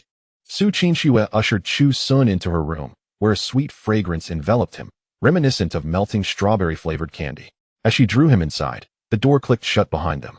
Unlike the mature ambience of Su Yuyan's room, Su Qinxue's space resembled a whimsical princess's castle. Upon entering her room, Su Qinxue released Chu Sun's hand, kicking off her white shoes and collapsing onto the soft bed like a boneless kitten. After lunch, she had changed into a comfortable outfit, revealing her slender calves, encased in white knee-high socks. The lace trim at the socks opening is adorably snug against the delicate skin of the young girl, outlining an enchanting curve. I'm so furious. I'm absolutely livid, Su Qinxue exclaimed, clutching a massive strawberry bear plush, burying her face deep into its soft fur, her voice muffled. Su Xiaobing is truly insufferable. He is deliberately trying to provoke you. I can see it clearly. As she spoke, she flailed her little feet in the air, resembling an irate little bunny. Watching her pouty expression, Chu Sun felt his own displeasure from losing the game dissipate significantly. To be honest, he too found Su Xiaobing quite unbearable. That guy's mischief was blatant and unashamed. Yet, upon reflection, Chu Sun's feelings became rather complicated. After all, he had indeed taken 18 years of Su Xiaobing's life, enjoying the paternal love, maternal care, and the affection of his sisters that rightfully belonged to him. Now that he had returned, harboring some resentment and animosity towards Chu Sun seemed somewhat justified, as long as he did not cross any serious boundaries. Merely engaging in verbal jests or playful antics in games, it felt somewhat unreasonable for Chu Sun to genuinely dislike him. Sighing, he approached the bedside and sat down. After all, he is your biological brother. Upon hearing this, Su Qinxue abruptly lifted her head from the plush. Her exquisite little face was etched with indignation. Her lips pouted so much one could hang an oil bottle from them. So what? Even a brother shouldn't bully you like that, she asserted, climbing up from the bed to kneel before Chu Sun. This position made her appear even smaller and cuter. It accentuated her budding softness. Unlike her 4th sister, Su Yuyan, who possessed a breathtaking figure, or the fifth sister, Su Loi, who embodied the perfect model's physique. Su Qingxue exuded the charm of a sweet, soft little cake, every inch radiating a delightful aroma that enticed one to take a bite. She extended her delicate, fair hand and gently stroked Chu Sun's head. Your temper is far too gentle, and your upbringing is impeccable. She leaned in closely, allowing Chu Sun to catch a whiff of her sweet scent. You grew up sheltered by our parents and us sisters, completely unaware of how wicked the outside world can be. Su Qingxue gazed at him earnestly. It was only after entering university that I realized how complex human nature is, especially Su Xiaogang. I've inquired about him, and he was quite the delinquent, associated with gangsters, fighting and brawling regularly, with a plethora of mischievous ideas. Observing her concern for him warmed Chu Sun's heart. Among his 8 sisters, each expressed their affection in unique ways. The eldest sister was a stringent disciplinarian. The second sister offered melancholic care. The third sister provided silent support. The fourth sister was possessive. The fifth sister was dominantly teasing. And the sixth and seventh sisters brought lively companionship. However, only with the eighth sister, Su Qingxue, did Chu Sun feel less like a younger brother and more akin to an elder brother, cherished and adored by this sweet, soft little sister. This sensation was truly delightful. It's all right, Chu Sun chuckled, running his hand through her hair. I'm about to head off to university soon. After that, I won't see him anymore. Out of sight, out of mind. Chapter 20. The little bunny's drool as Su Qingxue felt his gentle touch on her head. She comfortably squinted her eyes like a cat being petted. However, upon hearing his words, she paused momentarily, and her lips once again puckered. Oh right, you're going off to university. Suddenly, she stretched her arms and enveloped Chu Sun's arm, clinging onto him. Yay, my little Sun is a university student now, and an alumnus of Donghai University. From now on, I will be your senior. Chu Sun was a genius, his IQ soaring to an astounding 300. For comparison, the average person hovers around 100, while Einstein was 180. His decision to apply to Donghai University was influenced by Su Qingxue's own enrollment there. As she spoke, Su Qingxue, with utmost seriousness, extended her hand. Chu Sun, Jr., please take care of me. Chu Sun's body stiffened momentarily. Goodness, this little girl is quite the handful when she plays coy. I will take good care of you. Senior Su Qingxue, he replied. Su Qingxue beamed with joy, resting her head on his shoulder, and while speaking, she gently rubbed her cheek against him. The delicate sensation ignited a warmth across Chu Sun's shoulder.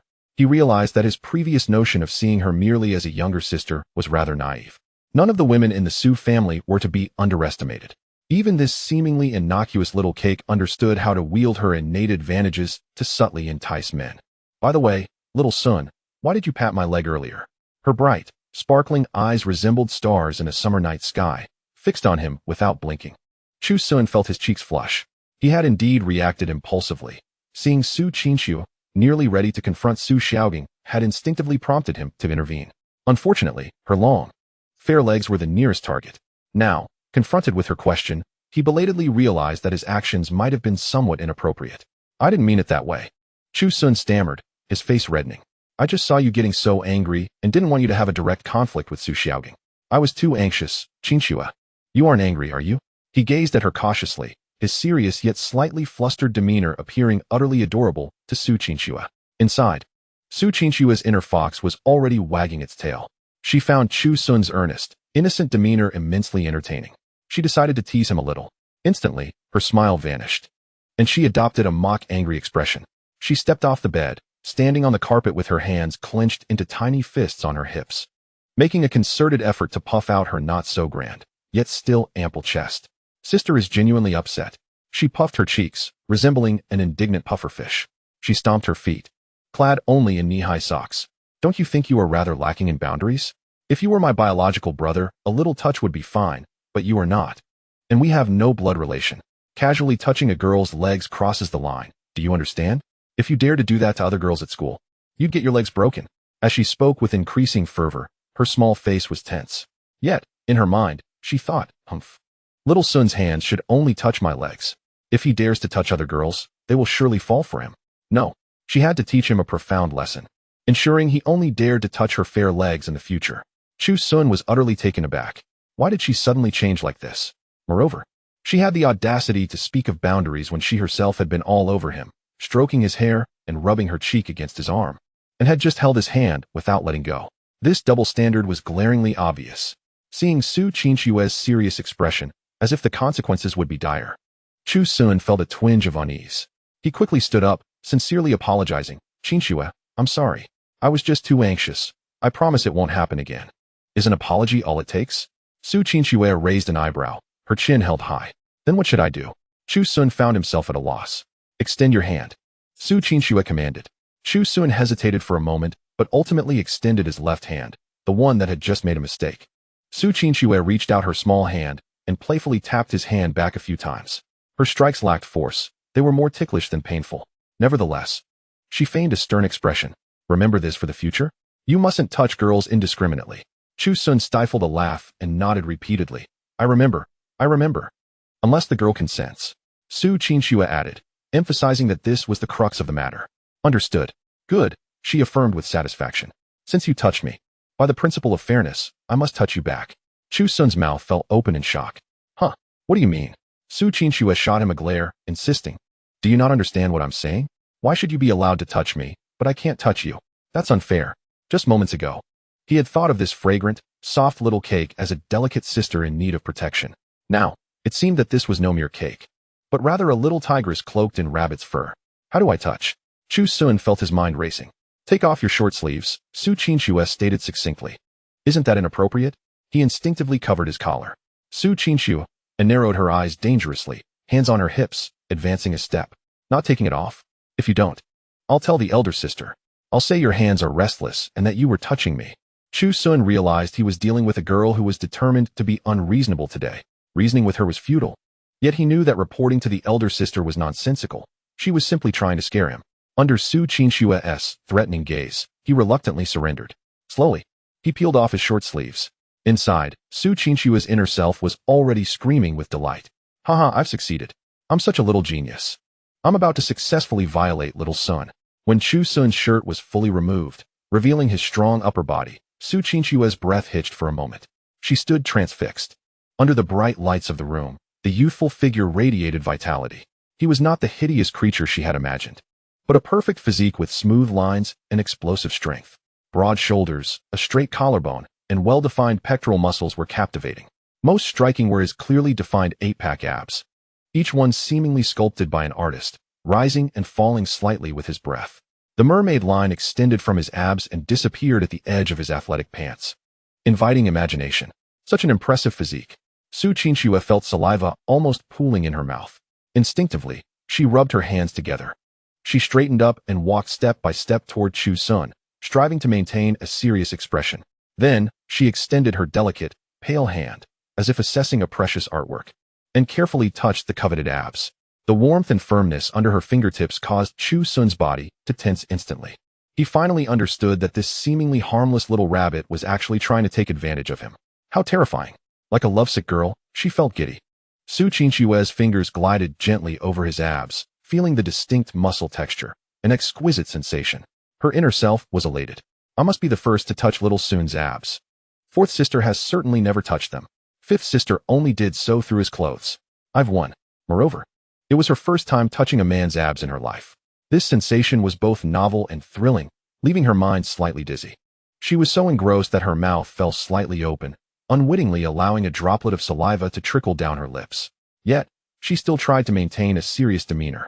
Seeing her adorably dazed and infatuated expression, Chu Sun felt a mix of amusement and exasperation. Shuejia, don't cause trouble. Have you lost your mind just from a few touches? Su Qinshuo immediately interrupted him, her tone fierce, and her confidence grew as she began to explore further, running her hands over his sturdy arm muscles and poking at his well-defined chest. Wow, not bad at all.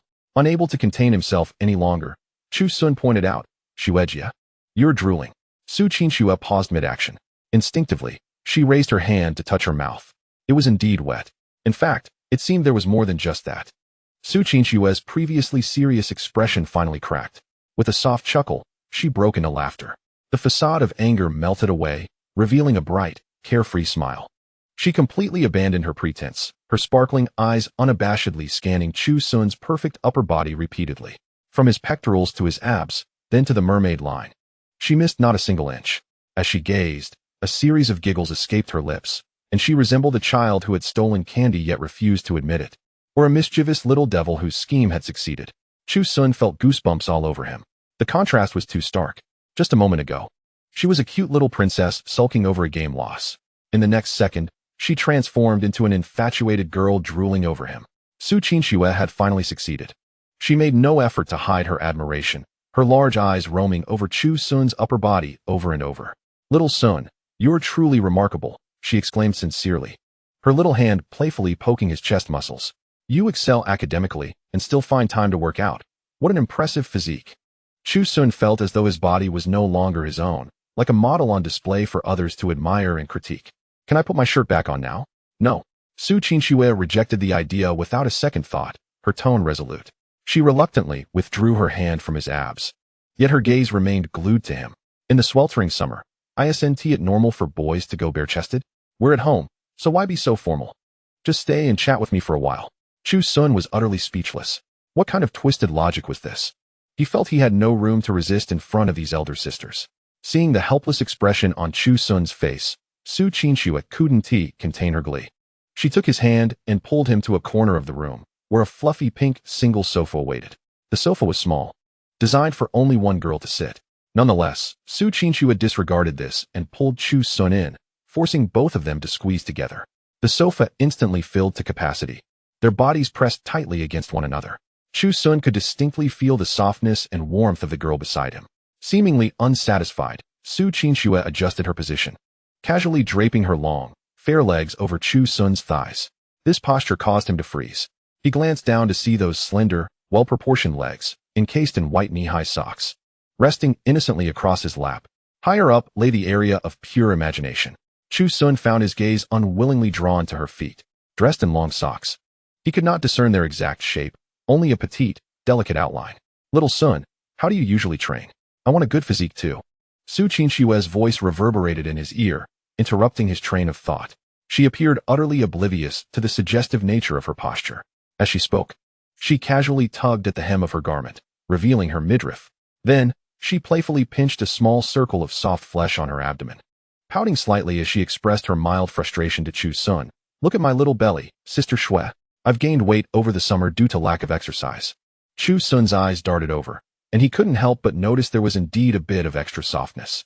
He mentally calculated her height, approximately 170 centimeters, estimating her to be a B cup, yet weighing around 100 jin, which was about 4 or 5 jin heavier than the 174 centimeters tall fifth sister, Su Luo. Compared to the 172 centimeters tall and magnificently endowed Su Yuyin, she was also a few jin heavier. However, he dared not voice these thoughts.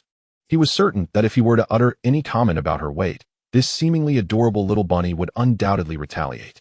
"A little extra flesh is quite charming," he remarked, desperately trying to appease her. "You're not like fifth sister, a big star who needs to stay so thin." "No, I want to be thin," Su Qinxue stubbornly retorted, insisting, "You'll train me in the future." All right. When I work out, I'll invite you to join me," Chu Sun conceded. "Yay, that sounds wonderful," she exclaimed, her long, fair legs draped over his, wriggling in excitement. Then, emboldened, she wrapped her slender arms around his neck, practically hanging off him. "You're the best, Xiao Sun." With her warm, delicate form enveloping him, Chu Sun felt as though he might suffocate. "Sister Qinxue, could you perhaps lower your legs? This isn't quite appropriate." His concern stemmed not from modesty, but rather from the fear that if she were to wear a short skirt without proper undergarments, he might inadvertently glimpse something he ought not to see, leading her to chastise him as a rogue, and subsequently tease him mercilessly. He had become somewhat accustomed to this particular dynamic. No, Su Qinxue, as he had anticipated, not only refused to comply, but instead provocatively wiggled her legs more. Encased in thigh-high socks, her limbs twisted enticingly upon his thighs. Her petite head bobbed, her bright, expressive eyes sparkling with mischief, as if to say, "I want budge. What will you do about it?" Chapter 22. Doing push-ups with eighth sister Chu Sun found himself at a loss, feeling akin to a fish on a chopping board. Utterly at her mercy. "Xiao Sun, how do you train normally?"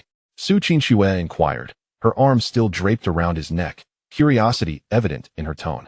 "Show me." "There's nothing particularly special about it. Mainly, I do some basic exercises like sit-ups and push-ups." "Then show me." Her eyes sparkled with interest. At last, she released him, allowing him to rise from the cramped sofa, stretching his stiff limbs. To hasten the end of this ordeal, he wasted no time and plopped down on the carpet. positioning himself into a standard push-up stance. Without delay, he executed 10 push-ups with precision and speed, not a hint of breathlessness betraying him. Su Qingxue squatted nearby, resting her chin on her hands, watching intently as the muscles of his body flexed with each movement, her eyes glimmering with excitement. Suddenly, a new idea sparked in her mind. Xiao Sun, if I were to sit on you, do you think you could still do push-ups? She asked, grinning mischievously. Taken aback, Chu Sun paused, lifting his head to regard her in surprise. Perhaps, but I've never tried. Then let us give it a go. Su Qingxue was now thoroughly intrigued. Chu Sun, having already endured so much, saw no harm in indulging her whim. He resumed his push-up position, his back perfectly straight. Joy radiated from Su Qingxue as she stepped beside him, contemplating how best to position herself on his back. How should I sit to ensure stability? I want to put all my weight on you. After a moment's thought, Chu Sun casually suggested, just like riding a horse, swing your leg over. Hearing the words ride a horse ignited a flurry of thoughts in her mind. I can ride Xiao Sun. Although she would be perched backward on his back, it marked a historic first step. This was a small victory for her, Su Qingxue, but a monumental leap for the 8 sisters of the Su family. She reveled in the thought, lifting her leg to straddle Chu Sun's back. Yet, just as she was about to mount, a sudden realization struck her, and her delicate face flushed crimson. Xiao Sun, you should get up for a moment. I need to use the restroom, she stammered. Chu Sun responded with a non-committal perplexed, as he sat up from the floor. He then watched as Su Qingxue dashed to the wardrobe, flinging it open to retrieve an undisclosed item. With a rosy hue still gracing her cheeks, she swiftly darted into the bathroom. Puzzled, Chu Sun wondered why a mere trip to the restroom warranted such embarrassment. He simply could not fathom the whimsical logic of this little rabbit. Moments later, sounds of splashing echoed from the bathroom, but they ceased abruptly after about 20 seconds. Clearly, she was not engaged in a proper wash. What could she possibly be doing? Perhaps merely rinsing her feet? A few minutes later, the bathroom door swung open. Su Qingxue emerged, her white over-the-knee socks removed, now sporting pink flip-flops that revealed her dainty, fair feet. Her 10 toes were round and adorable, adorned with black nail polish. Did you take a shower? Chu Sun inquired, curiosity piqued. Su Qingxue seemed a tad bashful, shooting him a glare, her cheeks still tinged with a lingering blush. Don't ask, she retorted, stepping closer to him. Reluctantly, Chu Sun resumed his push-up position. Are you ready? Su Qingxue's voice held a mix of excitement and nervousness. He nodded. Then, he felt the warmth of her soft body gradually pressing against his back. Su Qingxue had finally settled onto him, her legs snugly wrapped around his ribs. Hee. She erupted into delightful giggles, overwhelmed by the novel sensation. Chu Sun felt as though he bore the weight of a soft, fragrant mountain. Though not light, he could manage. Taking a deep breath, he summoned strength in his arms and commenced the first push-up with precision. Wow, you're amazing, Xiao Sun. Su Qingxue cheered from her perch. Without pausing, he continued with the second and third, maintaining form but noticeably slowing his pace. By the time he reached the third push-up, Su Qingxue remained still atop him, her voice dripping with playful challenge as she teased. Can you manage, Xiao Sun? Is it too much for you to bear your 100-gene sister? Her words served as a potent stimulant. No man could admit to weakness. Provoked by her taunt, Chu Sun's competitive spirit ignited. Gritting his teeth, he pushed through several more. The 4th, 5th, and 6th followed, with Su Qingxue's laughter growing louder with each effort. Her soft body quivered with mirth, making it increasingly difficult for him to maintain balance. By the time he completed the 10th push-up, he finally faltered. Just then, on the 2nd floor, the twin sisters Su Zhiro and Su Tingwan were making their way downstairs to the fridge for a treat of ice cream. As they approached Su Qingxue's door, they could distinctly hear her unabashed, boisterous laughter emanating from within. The two exchanged a glance, and a sense of foreboding washed over them simultaneously. That laughter from Ba Mei was decidedly off. Without a moment's hesitation, they dashed towards Su Qingxue's door. The door was unlocked. With a push, they entered the room, only to be rendered speechless by the astonishing scene before them. There lay Chu Sun, bare-chested, sprawled on the carpet, while their dear, soft Ba Mei was perched atop his back, laughing uncontrollably. Upon hearing the door open, Chu Sun instinctively lifted his head and was met with 2 identical faces, both etched with shock. His mind buzzed, and he felt utterly drained, wishing only to disappear into the floor. Su Qingxue, do you have any idea how scandalous your laughter sounds? Su Zhiro exclaimed, pointing at her sister, who remained sprawled on Chu Sun's back, both anxious and furious. In the midst of her laughter, Su Qingxue clambered down from Chu Sun's back, her cheeks flushed with excitement. Xiao Sun is just incredible, she exclaimed, completely oblivious to her sister's anger, excitedly sharing how he could support her while doing push-ups. The expressions on Su Zhiro and Su Tingwan's faces darkened. Witnessing such an absurd scene, their hearts brimmed with jealousy. How could such intimate play exist? Bame was far too audacious. She had simply straddled Xiao Sun. Thankfully, it was merely a playful exercise, but still, it was utterly inappropriate. If they didn't intervene decisively, what would happen next? Both were driven nearly to madness by jealousy. Yet they had to maintain their composure as elder sisters. Su Qinxue. Chapter 23. Taken advantage of in turns, Su Zhiro rushed forward, yanking Chu Sun up from the floor. Before pulling the carefree Su Qinxue aside, with her hands on her hips, she adopted an authoritative stance and began her reprimand. What on earth are you two doing? What kind of behavior is this? Su Tingwan stepped forward, adjusting her glasses, her gaze scrutinizing. Your actions have exceeded the bounds of normal sibling interactions, constituting highly intimate physical contact. Su Qinxue and Chu Sun could only lower their heads, obediently accepting the reprimands from their two elder sisters. In this household, age dictated authority, a blatant display of familial hierarchy, with Chu Sun sitting at the very bottom of the food chain. Just moments ago, Su Qinxue had been as bold as a little tigress in front of him, yet now, she resembled a schoolchild, meekly enduring the scolding from her sisters. The two sisters alternated in their lecture, discussing the distinctions between genders and the negative influences of their actions, leaving the duo unable to lift their heads. After a thorough scolding, the twin sisters exchanged a glance, their eyes meeting in silent agreement. If Bame can do it, so can we. Why should she have all the fun? Then, they pivoted their rhetoric. Su Zhiro cleared her throat, a mischievous smile spreading across her face. However, this game does sound rather intriguing, she said slowly. We want to join in. Su Qinxue and Chu Sun were left dumbfounded. What kind of reasoning was this? Just moments ago, their sisters had indignantly chastised them, and now they were so quick to change their tune? Su Qinxue immediately spread her arms wide, guarding Chu Sun like a protective lioness. No, Xiao Sun is already exhausted. He has no strength left. Whether he has strength or not is not for you to decide. Su Zhiro raised an eyebrow. We'll ask him ourselves, Su Tingwan chimed in. The twins were resolute, inching closer.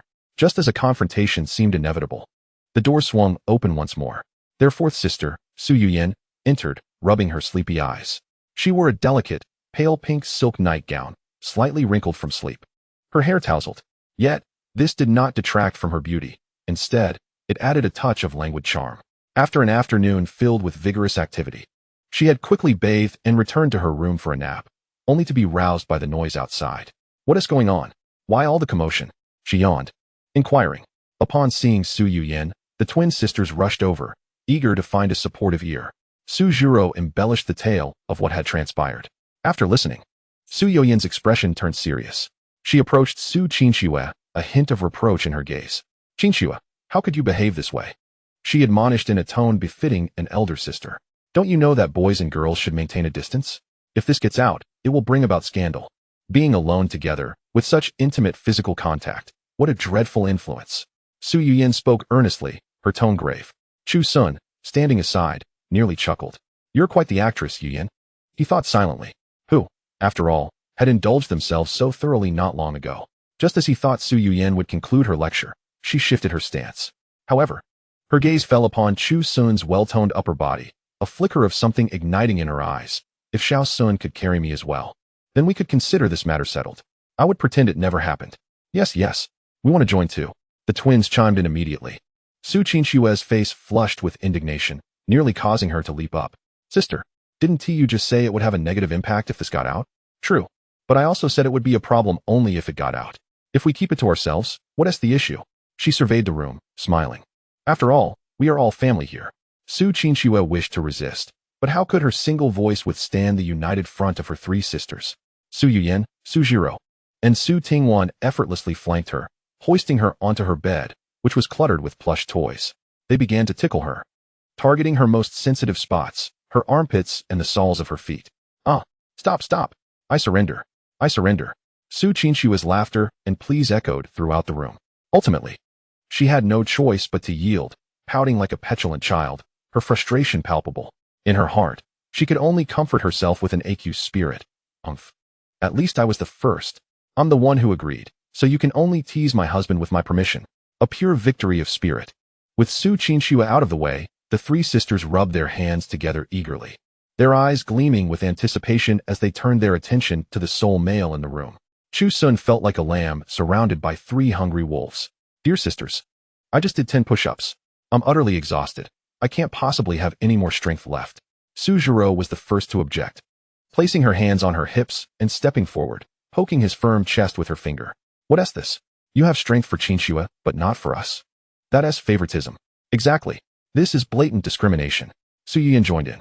Chu Sun's head spun with confusion. Can I at least take a few minutes to rest? I need to recuperate. Fine. The three sisters exchanged a glance, generously acquiescing. 10 minutes later, Chu Sun finally felt himself recovering. He stretched his arms, while on the bed. His three elder sisters were eagerly awaiting.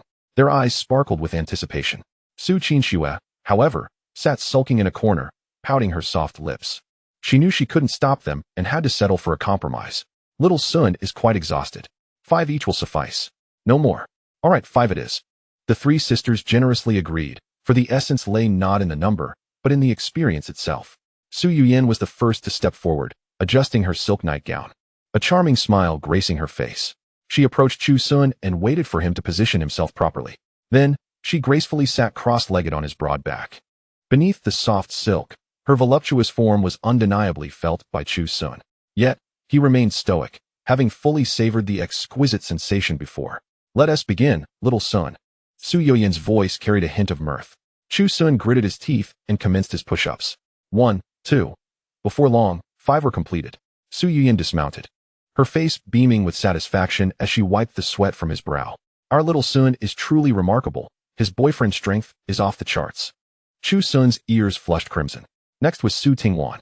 The twins maintained a fitness routine, practicing yoga or running every morning, endowing them with greater core strength than the average girl. Adjusting her glasses, Su Tingwan knelt on Chu Sun's back instead of sitting cross-legged as Su Yuyan had. This position demanded heightened balance. Su Yuyan and Su Zhiro stood ready on either side to support her should she falter. Chu Sun exerted himself while Su Tingwan giggled with delight, clearly finding the experience exhilarating. 5 push-ups were swiftly accomplished. Finally, it was the turn of the most mischievous. 7th sister Su Zhiro. A playful idea sparked in her mind. Mimicking 4th sister, she sat cross-legged on Chu Sun's back. As he began the first push-up, she suddenly let out a shriek, feigning a loss of balance, and appeared as if she would tumble off. Su Tingwan quickly steadied her. Oh dear, I'm so clumsy. I can't manage this, Su Zhiro lamented, then attempted to kneel on his back, a position demanding significant core stability, yet she was more than capable. However, she resorted to her trick again, wobbling as Chu Sun lifted himself, pretending to nearly fall. Goodness, this is far too challenging, she pouted, turning to Chu Sun with a pitiful expression. Little Sun, I'm not very coordinated, so I must resort to the safest method. You wouldn't want me to fall and hurt myself, would you? Believing her, Chu Sun concernedly reminded her to be careful. The next moment, he felt a soft, warm body enveloping him from behind. Su Zhiro had completely draped herself over his back, her slender legs encasing his waist while her arms entwined around his chest, creating an intimate embrace. The other 3 sisters were momentarily stunned. Chu Sun was frozen, taken aback by the closeness. This is the safest position. Su Zhiro cheekily pressed her cheek against his back, her voice laced with triumph. Now I certainly want to fall. 7th sister is a bit delicate, little Sun. So you must be accommodating. Su Tingwan rolled her eyes at the spectacle. This woman was quite the performer. On the other hand, Su Qinxue watched in furious disbelief. How dare she? This position was one she had never attempted. Why did her sisters have to be so inventive? No. She would surely replicate these moves with little Sun in the future. Thus, Chu Sun, tightly entwined by Su Zhiro like an octopus, managed to complete 5 push-ups. Fortunately, Su Zhiro was the lightest among the sisters. Her height of 172 centimeters paired with a slight weight of only 46 kilograms, making it manageable for him. Just as this absurd and whimsical game neared its conclusion, a head suddenly peeked through the door. It was Su Xiaogang. Upon entering, he was dumbfounded. What did he see? Chu Sun, that pretty boy, bare-chested and prone on the floor, while Su Zhiro, the stunning beauty from the Shanghai Theater Academy, was draped over him, holding him tightly. The other sisters, instead of intervening, were watching with great interest. Sisters, what are you doing? Su Xiaogang questioned, incredulity lacing his voice. Helping little Sun with his exercise. Su Tingwan replied without missing a beat. Su Xiaogang smirked slightly, skepticism evident. Is this really how one exercises? He stepped into the room. his gaze sweeping over Chu Sun's well-defined abs, jealousy flickering in his eyes. "How many did you do?" he asked, his tone dripping with envy. "5 each," Su Tingwan responded. "I can do that too," Su Xiaobing proclaimed, puffing out his chest. "Sisters, I can carry you all for push-ups." Though he had not deliberately trained his muscles, his street-savvy lifestyle had endowed him with some strength. Yet, as his declaration hung in the air, the sisters' expressions shifted to cold indifference. No one acknowledged him, their interest seemingly solely in assisting Chu Sun. Su Xiaobing felt a sting of embarrassment as he realized the sisters were merely thinking about how to take advantage of little Sun. Determined to prove himself, he ripped off his shirt, aiming to demonstrate he was no less than Chu Sun. However, as his shirt came off, the room's atmosphere thickened. The guess by the famous star Su Luo was indeed correct. He had an uncanny eye for people. Tattoos of dragons and tigers marred his dark skin, appearing both ridiculous and grotesque. Furthermore, his poor lifestyle had left him with bad skin, riddled with acne and scars, lacking any notable muscle definition. Merely a thin layer of flesh. In comparison to the model-like physique of Chu Sun, he felt like a laughingstock. The sisters stared, their expressions a mix of disbelief and shock. "This is quite unbecoming." Su Xiaobing's visage, in truth, possesses a certain charm, meriting a score of 8. Though it pales in comparison to Chu Sun's impressive 95, it can still be deemed exceptional. However, in terms of skincare, attire, demeanor, physique, and presence, Su Xiaobing is overshadowed by Chu Sun by a significant margin. The onlookers, in unison, hastily redirected their gazes to the aesthetically pleasing form of Chu Sun, cleansing their eyes of the prior sight. Silence enveloped the room, creating an atmosphere thick with awkwardness. An unappealing scent, a blend of sweat and tobacco, subtly emanated from Su Xiaobing. The uncomfortable silence lingered in the air. "Sisters, who among you will empathize?" Su Xiaobing remained blissfully unaware, proudly displaying his lean physique, oblivious to the peculiar ambience. The others continued to remain mute, their gazes firmly fixed on Chu Sun, as if any lingering glance at Su Xiaobing would tarnish their vision. The smile on Su Xiaobing's face began to falter. He could only cast a pleading look towards the slightly more amiable sixth sister, Su Tingwan, among the gathered sisters. "Sixth sister, would you care to try?" Su Tingwan, upon being called, felt a surge of reluctance. Yet, unlike the other sisters, she wore her disdain less openly. After a moment of hesitation, she steeled herself and acquiesced. "Very well," she replied coolly. After all, he was her younger brother. She could not utterly disregard his face in front of so many people. Su Xiaobing felt a rush of joy. "See, sixth sister indeed cares for me. She is on my side. She is the pivotal ally in my quest to seize control of the Su family and oust that pretty boy Chu Sun." He reveled in his thoughts, promptly positioning himself on the carpet for push-ups. Then, the question arose, what position should he adopt? Su Xiaobing eagerly anticipated a close embrace, akin to what seventh sister had done with Chu Sun. However, as Su Tingwan surveyed his back, marred by acne scars and unsightly tattoos, she was reluctant to partake in any position, especially the embrace that Su Zhiro had shared with Chu Sun. She would gladly engage in that, but with Su Xiaobing, she firmly rejected the notion. At that moment, Su Qinxue, perceptively, retrieved a pair of brand-new disposable slippers from a nearby cabinet and handed them to Su Tingwan. Understanding immediately, she removed her flip-flops and donned the clean disposable slippers. Approaching Su Xiaobing, she stated expressionlessly, "I'm standing on your back now." Though slightly disheartened, Su Xiaobing mustered a brave front and replied, "Let us go." Su Yuyin and Su Zhiro flanked her, holding her hands to maintain balance. Cautiously, Su Tingwan placed her feet upon Su Xiaobing's back. The sudden weight prompted a sharp intake of breath from him. Though Su Tingwan weighed only about 55 kilograms. For a man who seldom exercised and indulged in vices, the burden was considerable. Gritting his teeth, he struggled through the first push-up, his body swaying precariously. The second followed, but the strength and stability he exhibited could not hold a candle to what Chu Sun had demonstrated moments prior. By the third push-up, his arms trembled violently. His face flushed crimson. Eventually, he faltered, his arms weakened, and with a thud, he collapsed onto the carpet. Su Tingwan, perched atop him, instantly lost her support, exclaiming in surprise, her body uncontrollably tipping forward. Just as she was about to crash face-first onto the carpet, Chu Sun, standing nearby, reacted swiftly. He stepped forward, arms outstretched, expertly intercepting her fall. His gold-rimmed glasses slipped from his nose during the tumultuous movement, clattering to the ground. Su Tingwan collided into Chu Sun's embrace, securely caught. The impact forced Chu Sun to take a step back. In that fleeting moment, Due to inertia, Su Tingwan's face collided forcefully with Chu Sun's. Their lips met, soft and warm. The entire room seemed to be suspended in time. All present women were rendered speechless, frozen in astonishment. Chapter 25. The soft lips, Su Yunming's alluring eyes brimmed with shock. Instinctively, she covered her mouth, unable to fathom what she had just witnessed. Su Qingshua's cherubic face paled instantly, her wide eyes round with disbelief, her heart gripped by an overwhelming pang of anxiety. How could this be? Chu Sun's first kiss. Su Tingwan, enveloped in Chu Sun's arms, was equally bewildered. The sensation of their lips was vivid and undeniable. Chu Sun's mind blanked.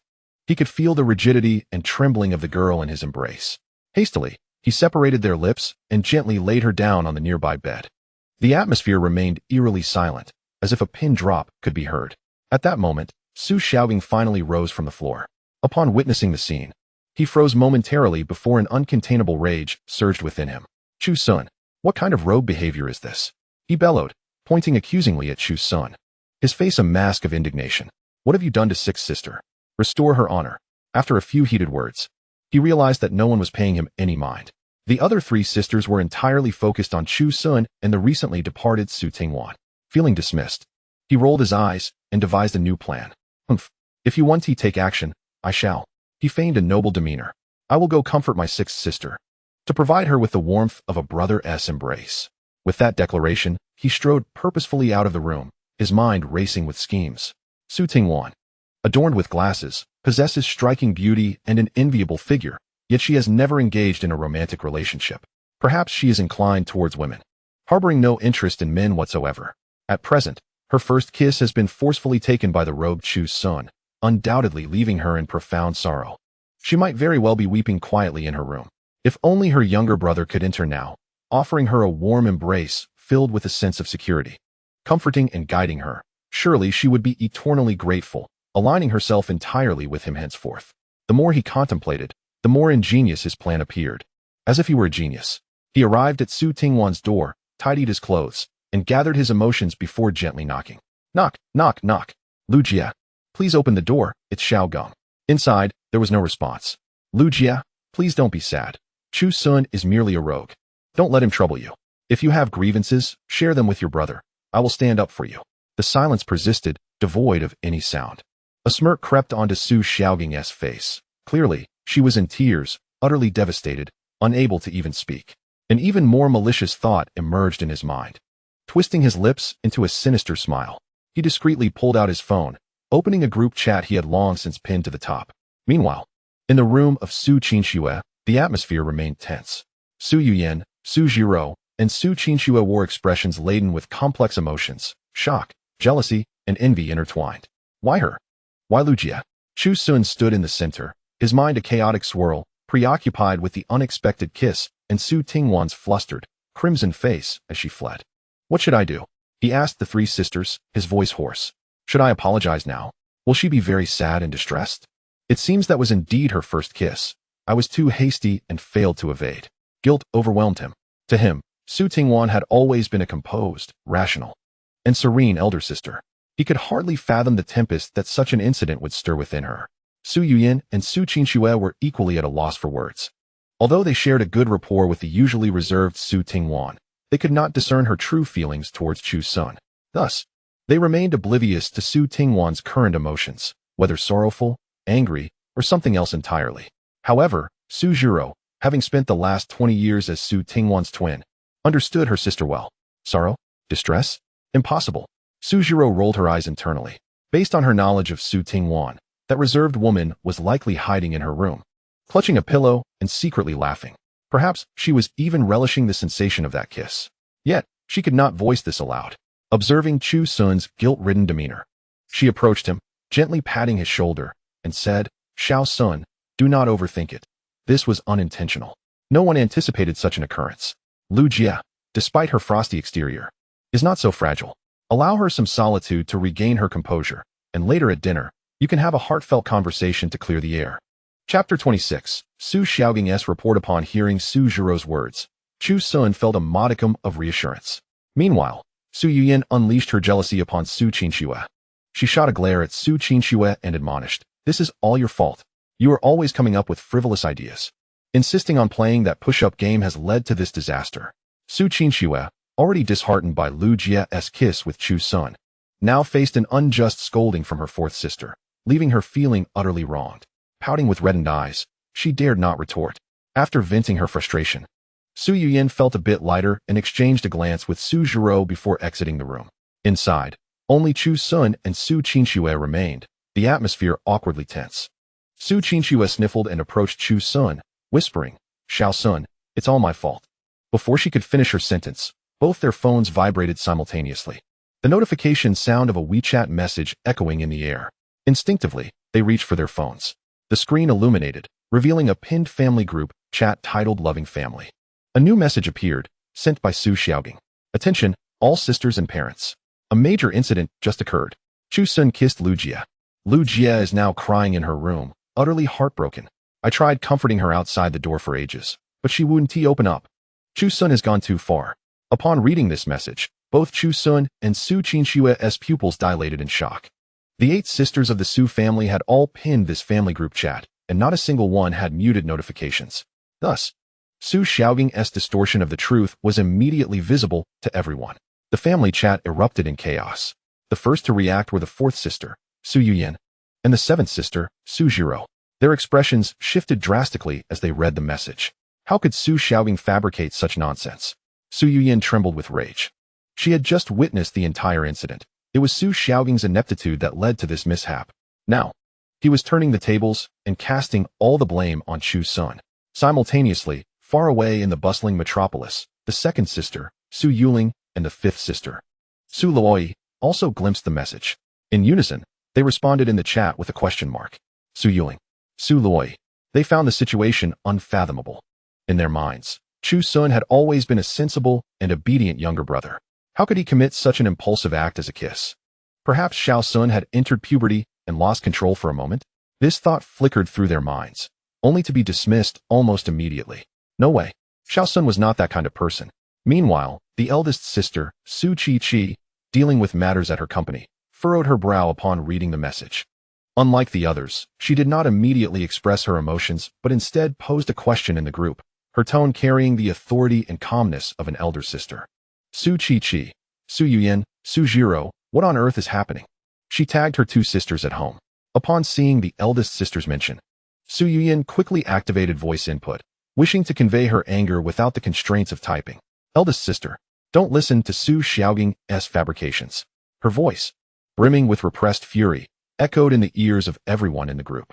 She then recounted the entire sequence of events, from Su Qinxue suggesting the push-up game, to Su Xiaogang's failed attempt at bravado, and finally to Chu Sun's unintentional mishap in his attempt to save her. Her narrative was clear and logically coherent. Following Su Yuyin's voice message, the group fell into a brief silence. Then, Su Xiaogang re-emerged. He stubbornly continued to argue, attempting to justify his actions. Even if I couldn't hold on, when Chu Sun came to help, he could have tilted his head a bit. Why didn't he? He did it on purpose. He wanted to take advantage of Lu Jie. I feel so sorry for Lu Jie being bullied like this. His unreasonable words utterly infuriated 7th sister, Su Zhiro. Su Xiaogang, stop talking nonsense. Do you understand what a critical moment is? In that situation, who would think their lips would touch? Chu Sun's first instinct was to save someone. Do you think everyone is as sordid-minded as you? Su Zhiro typed rapidly, her barrage of questions silencing Su Xiaogang like a machine gun. The atmosphere in the group chat became tense and charged. Ultimately, it was the eldest sister, Su Qi, who intervened to regain control. "All right, everyone calm down. I have understood the situation. Su Yuyin, Su Zhiro, you 2 go comfort Ting Wan and Xiao Sun. This matter will be dealt with when Mom, Dad, and I return tonight." After the eldest sister's message, the chat finally quieted down. Su Qi put down her phone, rubbing her aching temples, feeling exhausted. She worried for her younger sister Ting Wan and Chu Sun. Both of these children should still be experiencing their first kiss. Such an unexpected incident would likely leave them with lingering regrets. Alas, it was all Su Xiaogang's fault for trying to save face, creating such a mess. What a troublesome person. In Su Qinxue's room, both Chu Sun and Su Qinxue stared at the messages on their phones, their expressions grim, especially Chu Sun. He never expected Su Xiaogang's thoughts could be so malicious. Not only did he twist the truth, but he also openly slandered him in front of all their elders and sisters in the family group chat. How could he do this? Su Qingxue was so furious that tears brimmed in her eyes. It was too much. How could he say such things about you? She looked at Chu Sun's tense face, feeling a mix of anger and heartache. Su Qingxue was on the verge of tears. On one hand, she felt jealous that her first kiss, which should have belonged to her, was taken away. On the other hand, she felt sad for Chu Sun, knowing he probably didn't want to kiss Su Tingwan either. Xiao Sun, Su Qingxue's voice trembled with emotion. Chu Sun turned to see the once fierce little lioness now, with tear-filled eyes, her small hands clutching at her clothes. Her face a picture of guilt and remorse. It's all my fault for insisting on playing that game. I harmed you and Lu Jia, she sobbed, her delicate features marred by tears. In chapter 27, secretly licking her lips, Chu Sun felt a surge of compassion. He lifted his hand and gently wiped away her tears with his fingertip. It's not your fault. It has nothing to do with you. How can it have nothing to do with me? If I hadn't suggested the game, none of this would have happened. Now Mom, Dad, and the sisters all misunderstand you. Su Qingxue cried, even harder. They won't misunderstand me. Chu Sun looked into her eyes, speaking earnestly. Sisters Yuyin and Zhiro are present. They will clarify everything. The one to be blamed is Su Xiaobing, not you. Watching Su Qingxue, he felt a mix of emotions. Just moments ago, she had been teasing him like a little rogue. Now, with the situation escalated, she reverted to being the little sister who would hide away and cry over trivial matters. She was truly an endearing little rabbit. All right, stop crying, or you'll become a little raccoon. Chu Sun spoke in a soothing tone, gently patting her head. Su Qingxue sniffled, raising her tear-filled eyes to look at him, quietly asking, Xiao Sun, you're not angry with me, are you? Why would I be angry with you? Chu Sun smiled, his comfort working as Su Qingxue's emotions finally stabilized. Meanwhile, in Su Tingwan's room, she locked herself in. Her cheeks flushed as she raised her hand, trembling fingers lightly touching her lips. They still held the warmth and sensation of another's touch, soft, warm, with a hint of a youthful, refreshing fragrance. She even thought she could still sense a trace of his essence. The kiss had been entirely accidental, yet it sent her heart racing. Just then, her phone screen lit up with a call from her eldest sister. Hello, big sister. Tingwan, how are you doing now? I'm fine. Su Tingwan's voice sounded muffled, tinged with a hint of nasal congestion, as if she had just been crying. This was a facade she consciously maintained. Su Qiqi, believing her, softened her tone. I saw the messages in the group chat.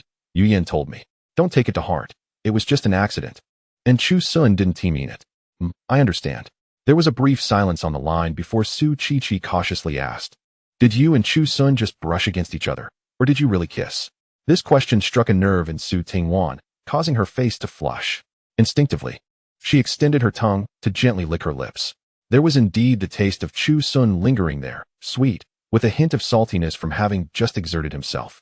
The thought left her mind blank. She responded to the phone in a near-dreamy voice. We really kissed. I think my saliva might have even flowed into his mouth. After saying this, she wished to bury herself in a hole, utterly embarrassed. On the other end, Su Qiqi seemed taken aback, clearly not expecting such intimate contact. She instantly imagined her younger sister's mortified expression. Tingwan, listen to me. This was truly an accident. Neither you nor Chu Sun should feel burdened by it. Rest well. And once you're calm, talk things through with Chu Sun. Don't let any misunderstandings linger. Okay, I understand, big sister. After hanging up, Su Tingwan leaned against the door. Feeling utterly drained, she slowly removed her gold-rimmed glasses and, with deliberate slowness, extended her tongue to carefully lick her lips, as if savoring a rare delicacy. 1 second. 2 seconds. Then, a suppressed, small smile blossomed at the corner of her mouth, gradually widening. Finally, she could no longer contain herself, hugging her knees and burying her face in her arms, bursting into soft giggles. Her first kiss was with Chu Sun. Although it was an accident, it didn't feel too bad. Suddenly, there was a knock at the door, startling Su Tingwan. Sister, open the door, it's me. It was Su Zhiro's voice. Su Tingwan quickly composed herself, wiping away her smile, hastily putting on her glasses to resume her aloof demeanor. She approached the door, gathering her emotions before opening it.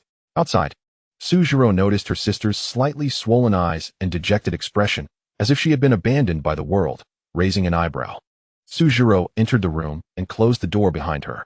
Without speaking, she crossed her arms, observing Su Tingwan with an amused expression.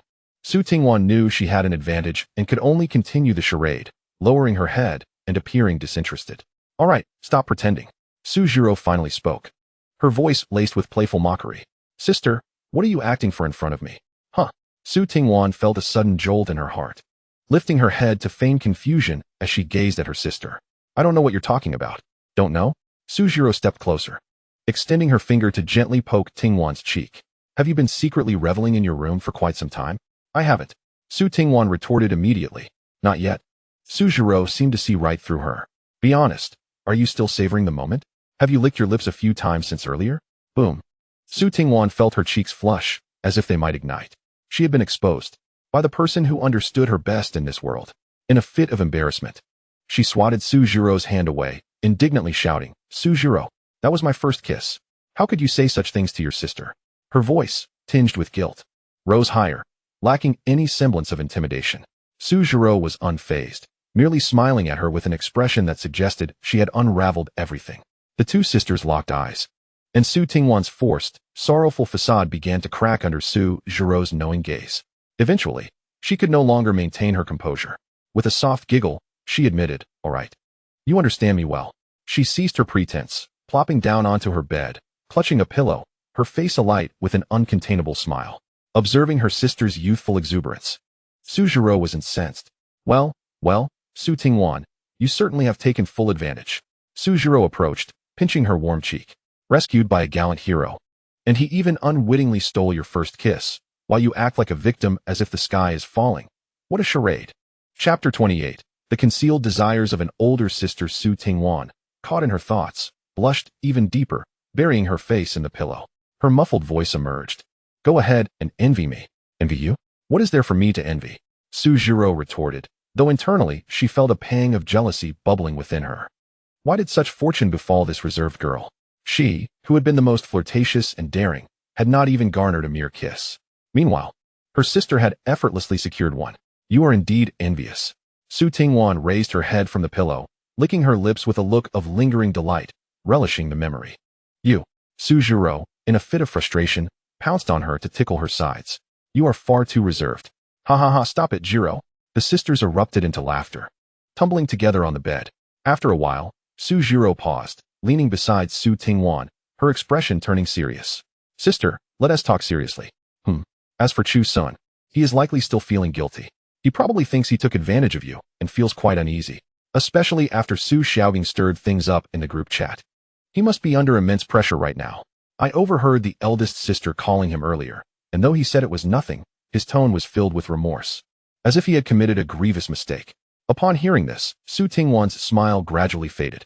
Indeed, while she secretly delighted in her moment, Chu Sun must be feeling quite miserable.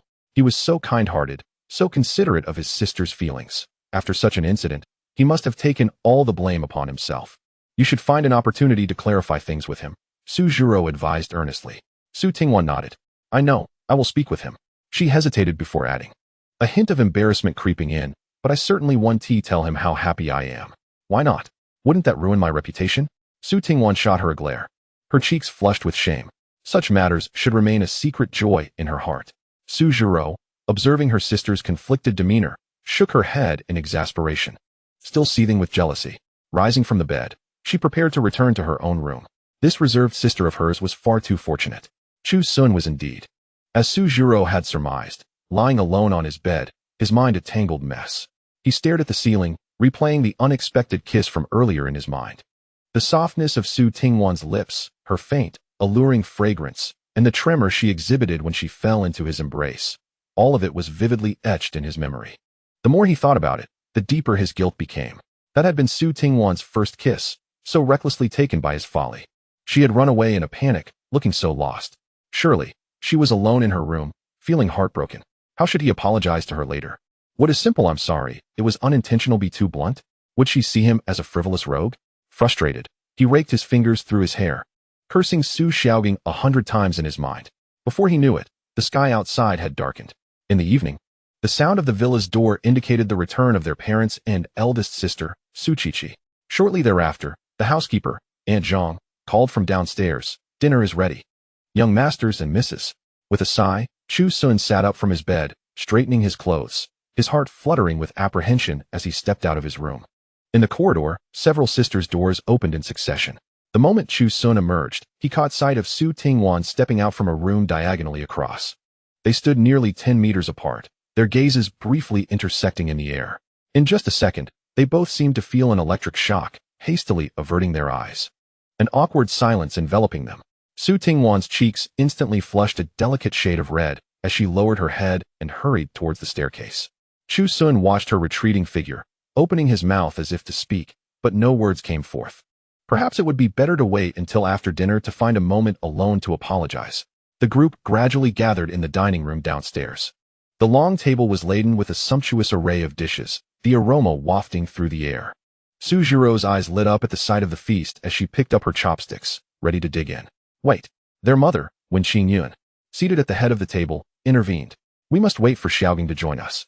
Su Jiro pouted, whispering her complaints. So many rules. Such was the etiquette at a family dining table. One could not begin until all were present. Particularly in this household, where Wen Qingyun doted on Su Xiaogang. Her feelings of guilt over losing him all those years ago weighed heavily on her heart. She often felt that had they not lost him, he would not have endured so much suffering, resulting in his current unrefined demeanor.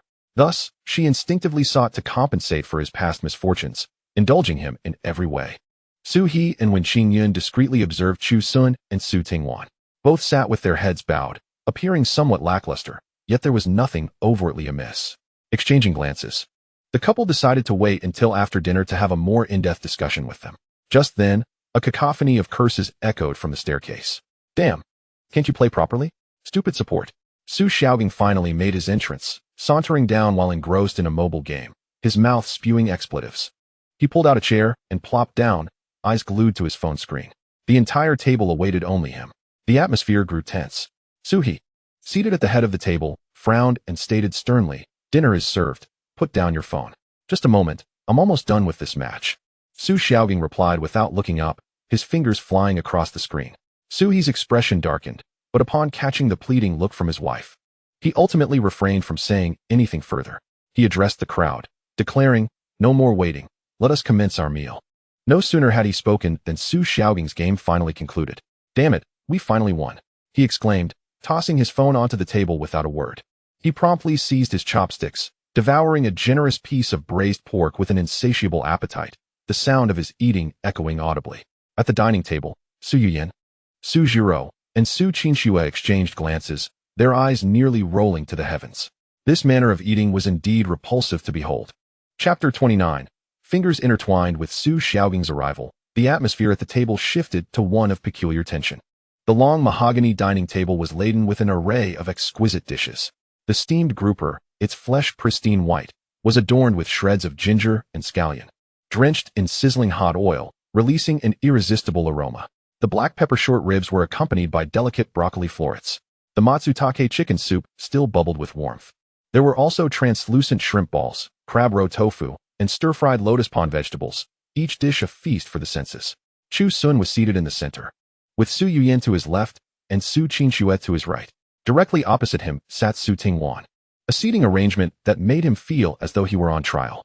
He lowered his head, silently scooping rice from his bowl. Occasionally, he sensed a complex gaze directed at him from across the table.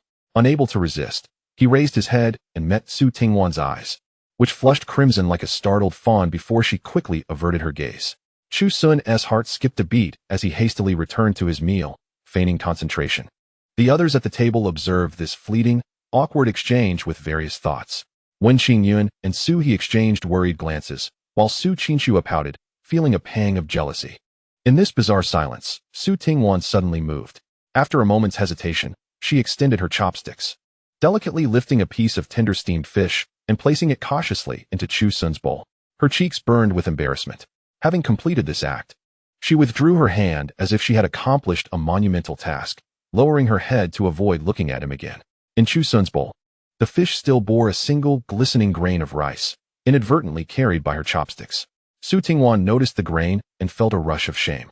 This gesture was too intimate, akin to something shared between lovers. Her mind racing, she quickly attempted to retrieve the offending grain. However, Chu Sun gently intercepted her chopsticks with his own, their utensils lightly touching in the air. He then lifted the piece of fish with the grain of rice, and, with calm composure, placed it in his mouth, savoring it slowly. Su Tingwan's heart melted. A warm, sweet sensation surged through her. She gazed at Chu Sun's gentle profile, unable to suppress a small smile. This entire tableau was witnessed by Su Qinxue, who felt as if her heart was being doused in a vat of vinegar. No, She wanted in on this too. Refusing to be outdone, Su Qingxue swiftly acted. She extended her chopsticks to seize a translucent shrimp ball, deliberately sticking several grains of rice to it, brazenly placing this embellished morsel into Chu Sun's bowl. "Little Sun, you must try this. It's delicious," she urged. Chu Sun stared at the shrimp ball, now adorned with grains of rice, bemused. These sisters. He consumed the shrimp ball nonetheless. Su Qingxue let out a satisfied hum, feeling slightly more balanced. The dinner concluded amidst this undercurrent of tension and a hint of sweetness. After the meal, the family moved to the living room sofa. Su He and Wen Qingyun ascended the stairs, likely to discuss the events of the afternoon. Su Xiaogang slumped into an armchair, engrossed in his game, sporadically cursing under his breath. The sisters sat scattered about, each absorbed in their phones, with only Su Xiaogang's gaming sounds reverberating in the room. Chu Sun sat in a corner, restless, occasionally stealing glances at Su Tingwan, who was quietly engaged with her phone, radiating a serene beauty. He knew he needed to speak with her. Summoning his courage, he stood and approached her. "Tingwan," he called softly. Su Tingwan looked up from her screen, surprised to see him. "Shall we take a walk?" Chu Sun suggested, his voice somewhat dry as he endeavored to sound casual. The attention of everyone in the room instantly converged on them. Su Tingwan's heart raced. She met Chu Sun's earnest, slightly anxious eyes. After a brief silence, she responded softly. "Okay," rising to her feet. She had changed out of her sporty attire into a black pleated skirt that showcased her exquisitely sculpted legs, paired with dainty black shoes. She exuded an air of purity characteristic of academia, intertwined with a hint of unintentional allure. As night enveloped the Su family estate, Chu Sun and Su Tingwan walked side by side along the cobblestone path. The evening breeze gently lifted her skirt and hair. Silence stretched between them, creating an atmosphere of awkwardness.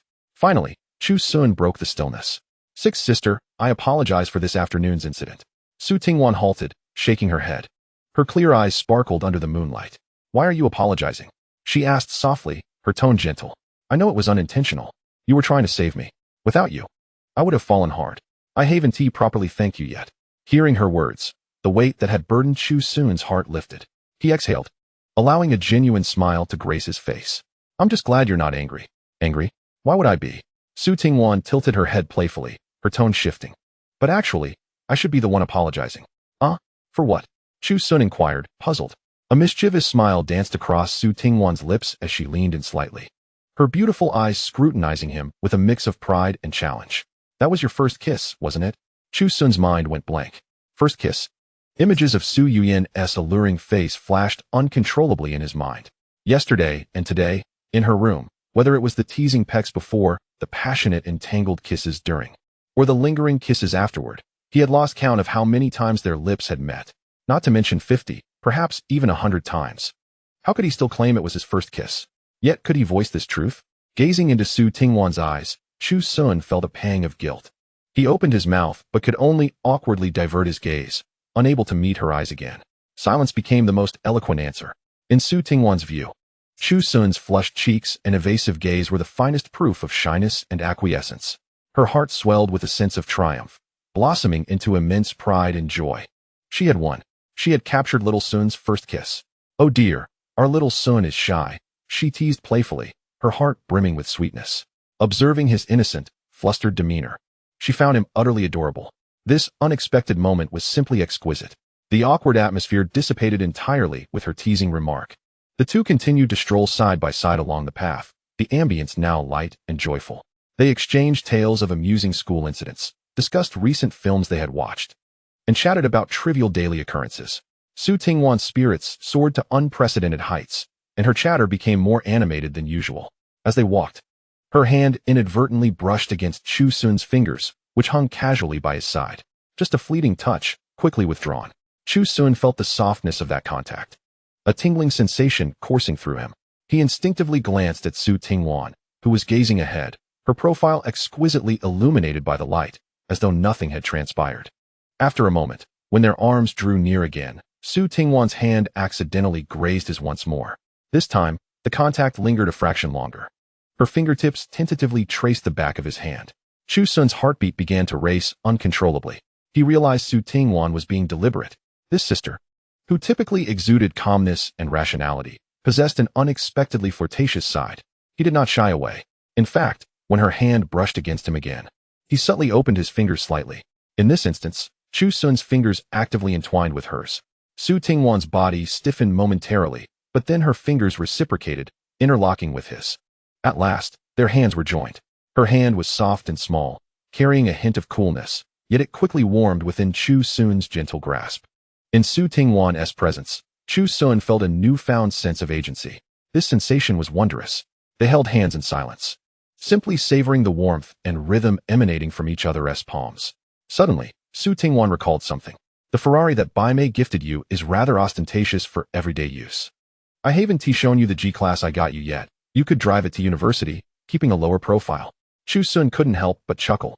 The G-Class hardly seems understated. It's already quite discreet, Su Tingwan retorted. What would you prefer, a little electric scooter like Su Xiaoging's? At this, they both burst into laughter. The image of Su Xiaoging on a tiny electric scooter was simply too vivid. Come, I'll take you to see the car, Su Tingwan urged, leading him towards the garage. The Su family garage was expansive, housing a dozen luxury vehicles. Dominating the prominent space was a gleaming new Mercedes-Benz G63. Su Tingwan pulled Chu Sun over and opened the rear door. Let us sit inside. Chu Sun complied, slipping into the seat, while Su Tingwan bent to follow suit, closing the door behind her. Within the confined space, only their breaths and heartbeats resonated clearly. The air was suffused with a faint fragrance emanating from Su Tingwan. The atmosphere grew palpably intimate. At that moment, Su Tingwan slightly turned towards Chu Sun, her already alluring curves accentuated, leaving him at a loss as to where to direct his gaze. I haven't had the chance to get my driver's license yet. I can't drive. Su Tingwan's clear eyes sparkled with mischief as she regarded him. Then will you let me drive you? Chu Sun froze, questioning whether he had misheard her. What was she implying? Seeing Chu Sun's bewildered expression, Su Tingwan let out a soft laugh. She reached out, gently tapping his forehead with her fingertip. Don't misunderstand. I mean I can teach you how to drive.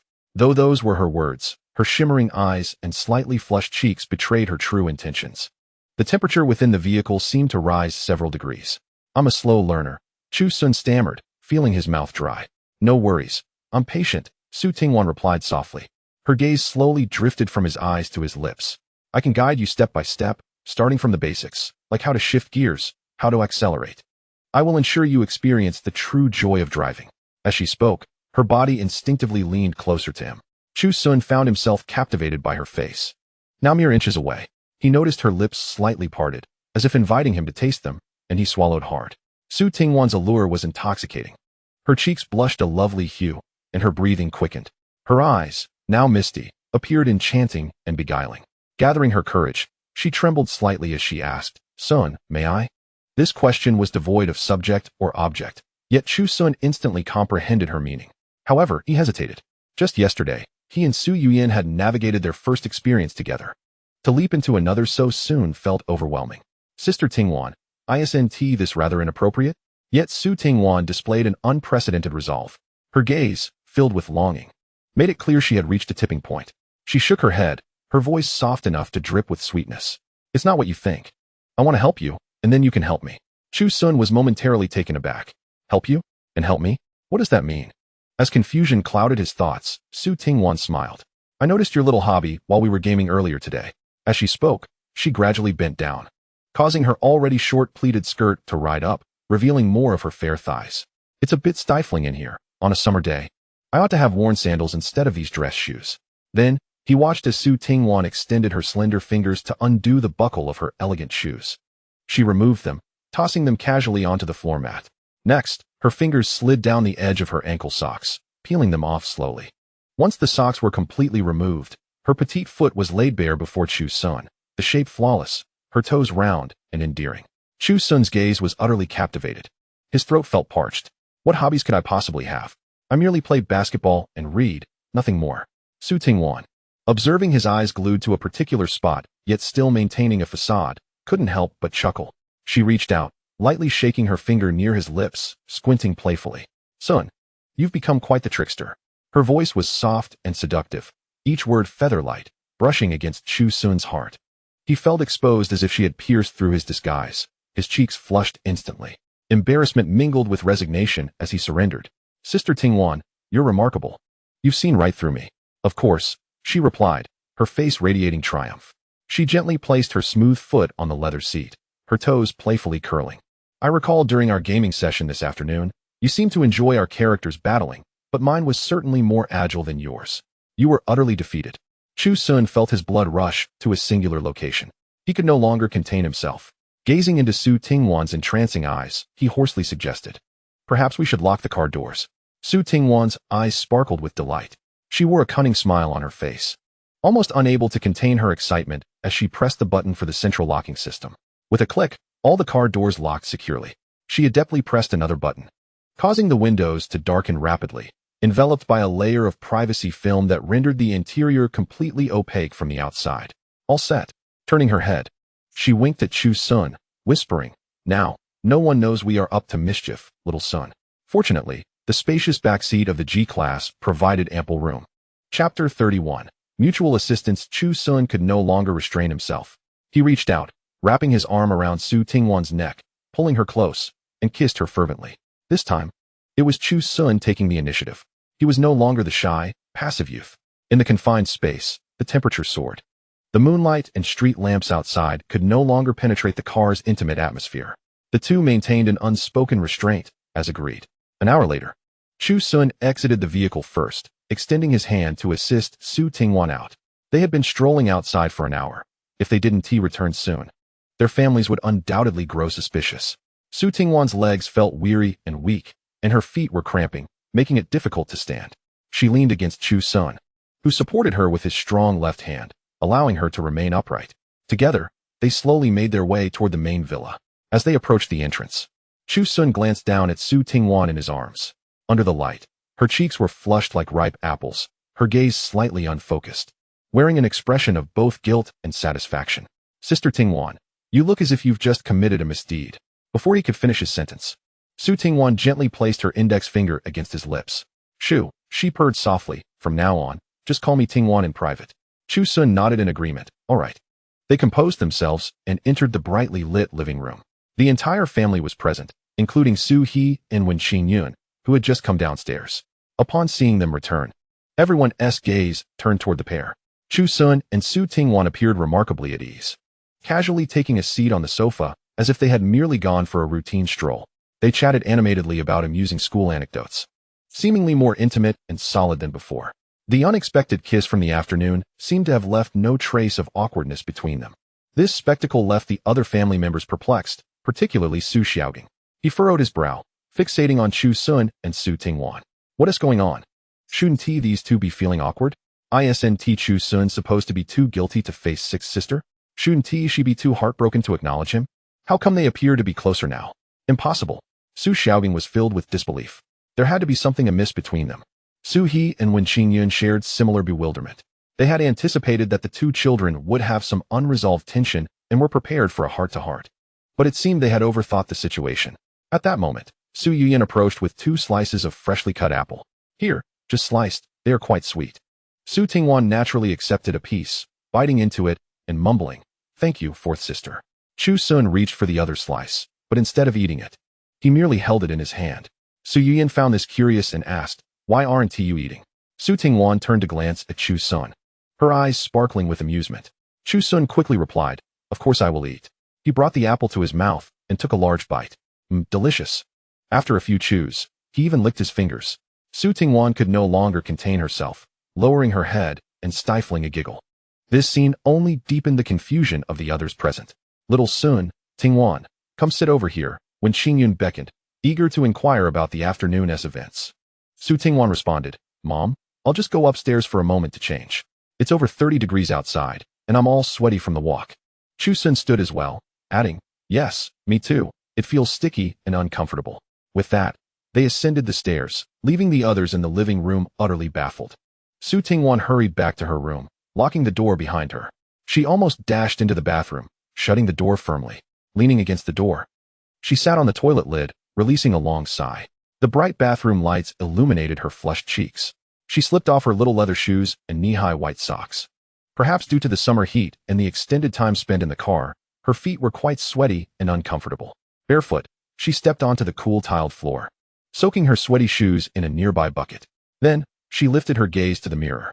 The girl reflected back at her wore gold-rimmed glasses, her face flushed, eyes sparkling, and lips slightly swollen, exuding an alluring charm. Recalling the events that transpired in the car, she playfully squeezed the white socks she had just removed. And before she knew it, she burst into a fit of giggles, joyful and satisfied. In a whimsical moment, she brought the socks to her nose and took a gentle whiff. Instead of tossing them into the bucket for washing, she found a hanger and carefully hung the socks in a discreet corner. These socks would now retire honorably, destined for a more significant purpose. Afterward, Su Tingwan grabbed a bottle of mineral water, intending to rinse her mouth, but ultimately decided to swallow it down, her thirst overwhelming. Meanwhile, Chu Sun had returned to his own room, closing the door behind him and sitting at his desk. His right hand glimmered under the light, still glistening with moisture from the juicy apple he had just eaten. Chu Sun had a sweet tooth and enjoyed indulging in milk tea and fruits. Instinctively, he placed his fingers in his mouth and gently sucked them. He felt parched, his mouth and tongue slightly sour, possibly from the prolonged walk. He grabbed an unopened bottle of mineral water, twisting off the cap, but not drinking immediately. Instead, he took a large sip, swirling the water in his mouth before swallowing. Once that was done, he tilted his head back and drained the remaining water in one go. Feeling a bit more refreshed, he changed into clean loungewear before heading back downstairs. Coincidentally, as he reached the staircase, Su Tingwan's door swung open. She had also changed. Now clad in a loose white t-shirt and gray cotton shorts, her feet adorned with pink flip-flops. The tops of her feet and toes glimmered with a delicate, enchanting pink hue. Their eyes met in the hallway, and the previous awkwardness vanished, replaced by an unspoken understanding. They had both mastered a new skill, maintaining composure and calmness after indulging in mischief. Chapter 32. Preparing to move out for Chu Sun. Today's experience was genuinely unparalleled. Being with fourth sister Su Yuyan was straightforward, but with sixth sister Su Tingwan, it was indirect. Observing a reserved girl gradually melt in his presence, revealing her most passionate side, was a sight to behold. The thrill brought about by such contrasts, coupled with the sense of conquest over an intelligent woman, filled the youthful and vigorous man with a profound satisfaction. As they descended the staircase side by side, their expressions remained unperturbed. In the living room, when Qingyan noticed their arrival and spoke up, "Xiao Sun, Tingwan, please come to the study for a moment. Your father and I have matters to discuss with you." Upon entering the study on the second floor, Chu Sun and Su Tingwan exchanged knowing glances, both aware of the underlying tension. The study was adorned with an antique charm, its walls lined with mahogany bookshelves brimming with various tomes. Sui sat behind a grand desk, his expression as solemn as ever, while Wen Qingyun occupied a nearby sofa. "Please take a seat." Sui gestured towards two chairs at the desk. As they settled down, a heavy atmosphere enveloped the room. Sui broke the silence. "I would like to hear your thoughts on the incident that occurred this afternoon." Wen Qingyun added, "Tingwan, I understand you must feel uncomfortable about what happened.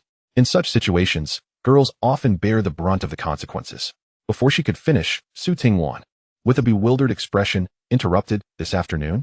What happened?" She blinked her clear eyes innocently. Both Wen Qingyun and Su He were momentarily taken aback by her unexpected reaction. In truth, Su Tingwan felt indifferent. Wasn't it merely a brief, accidental kiss?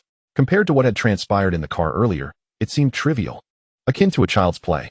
After all, they had nearly kissed each other senseless and engaged in actions far more intimate than that brief encounter. The thought of discussing that accidental kiss now seemed rather amusing to her. When Qingyun, observing her daughter's apparent oblivion, was even more astonished. She tentatively reminded her, "You know, the incident with Xiao Sun." "Oh," Su Tingwan exclaimed, as if suddenly recalling the event. "You mean that accidental kiss? I thought it was something serious." "Mom, Dad, you are making a mountain out of a molehill. It's really nothing. Neither Xiao Sun nor I are so petty. Besides, if it weren't for Xiao Sun's quick reflexes, I would have certainly fallen and hurt myself. I should be thanking him, not blaming him." With a swift change of tone, she expressed her dissatisfaction. "But this whole situation is really Su Xiaoging's fault. He lacks the ability, yet insists on showing off. And now he's the one complaining in the group chat. It's simply outrageous." Upon hearing her daughter's candid criticism of Su Xiaoging, Wen Qingyun's expression shifted immediately. Her inherent favoritism towards her biological son prompted an instinctive defense. "Tingwan, regardless of the circumstances, he is still your brother. How can you speak of him that way?" Her tone carried a hint of reproach. "He has faced hardships since childhood, and there are many things he does not understand. As his sister, you should be more accommodating." "I am not wrong. It is indeed his fault," Su Tingwan retorted, her stubbornness emerging. She could not tolerate her mother's unwavering bias, insisting that accountability should be upheld, regardless of familial ties. Just as the tension between mother and daughter threatened to escalate, Chu Sun interjected, taking the blame upon himself. Uncle, aunt, this incident is truly my fault. The situation was urgent, and I was solely focused on catching Ting Wan, which led to the unfortunate accident. Ting Wan was merely defending me. His words not only provided an escape for the parents, but also protected Su Tingwan. The atmosphere in the study finally lightened somewhat. Suhi regarded Chu Sun with a complex expression, recognizing that this adopted son exhibited far superior interpersonal skills compared to his biological son. He believed that with proper guidance, Su Xiaogang could also be cultivated into someone admirable. Very well, he nodded solemnly. Since both involved parties are unconcerned, we shall consider this matter closed. However, I expect you to exercise caution in the future. With the conversation concluded, when Xingyun rose to leave the study, pausing beside Chu Sun, she looked at him with a complex gaze, saying, Xiao Sun, you are a good child. She sighed softly, her eyes revealing an emotion that Chu Sun found hard to articulate. He sensed that since Su Xiaogang's return, his mother's attitude toward him had shifted. While she still appeared to care for him, the pure, untainted love of a mother seemed to have diminished, replaced by a layer of formality and distance. Chu Sun understood this change. After all, a mother's feelings would inevitably be complicated upon discovering that the son she had raised for 18 years was not her biological child. The contrast and guilt that arose with Su Xiaogang's return made her interactions with him more intricate. In contrast, Suhi remained consistently stern and unyielding. Chu Sun quietly contemplated the upcoming summer, knowing he would soon attend university, and it would be time to move out. He had no desire to continue living under the same roof as Su Xiaogang, who buzzed around him like an annoying fly. Leaving would be beneficial for everyone involved. He and Su Tingwan exited the study, exchanging a glance that conveyed mutual resignation. They chose not to return to the living room, instead retreating to their respective rooms. Upon closing his door, Chu Sun collapsed onto his bed, utterly exhausted. The day's events had been overwhelmingly intense and mentally taxing, from the unexpected kiss to Su Xiaogang's slander, culminating in an hour of heartfelt conversation with Su Tingwan, followed by the need to maintain composure during their parents' inquiries. His nerves had been on high alert throughout the day. Chapter 33. A sinister scheme. Meanwhile, in Su Xiaogang's room, a ceramic cup was violently smashed to the ground, shattering into pieces. Damn it! Su Xiaogang's face turned ashen. He had just learned from a servant that Chu Sun and Su Tingwan emerged from the study unscathed. Their parents had not reprimanded them at all. How could this be? In the Su family, known for its strict decorum, would a daytime kiss between a man and a woman not be considered a grave matter? Su Xiaogang was baffled. Even more confounding was the sight of Chu Sun and Su Tingwan, who returned from their walk appearing closer than ever, exuding an intimacy that was alarming. Could that accidental kiss have sparked feelings between them? The more he pondered, the angrier he became. He had thought that his ploy would at least create a significant rift between Chu Sun and Su Tingwan, making her view him as an opportunistic rogue, thereby breeding contempt. Instead, it had acted as a catalyst for their relationship. Chu Sun. Su Xiaogang seethed, gnashing his teeth as he uttered the name, his eyes brimming with resentment and jealousy. He could not comprehend why, as the legitimate heir of the Su family, the biological son cherished by his parents and the beloved brother to his sisters, everyone seemed to favor the impostor, Chu Sun. Was it merely because he was skilled at pretending and ingratiating himself? This could not continue. If things went on like this, he would inevitably find himself without a place in this family. He must devise a scheme, one that will utterly tarnish Chu Sun's reputation and render him an object of universal disdain. Relying solely on himself may prove insufficient. Given the events of today, his several elder sisters are likely harboring grievances against him, each wary of his presence. He requires allies, those who, like him, find themselves similarly unappreciated within this household and dissatisfied with the status quo. Suddenly, a face materializes in his mind, his elder sister's husband, Zhang Junin.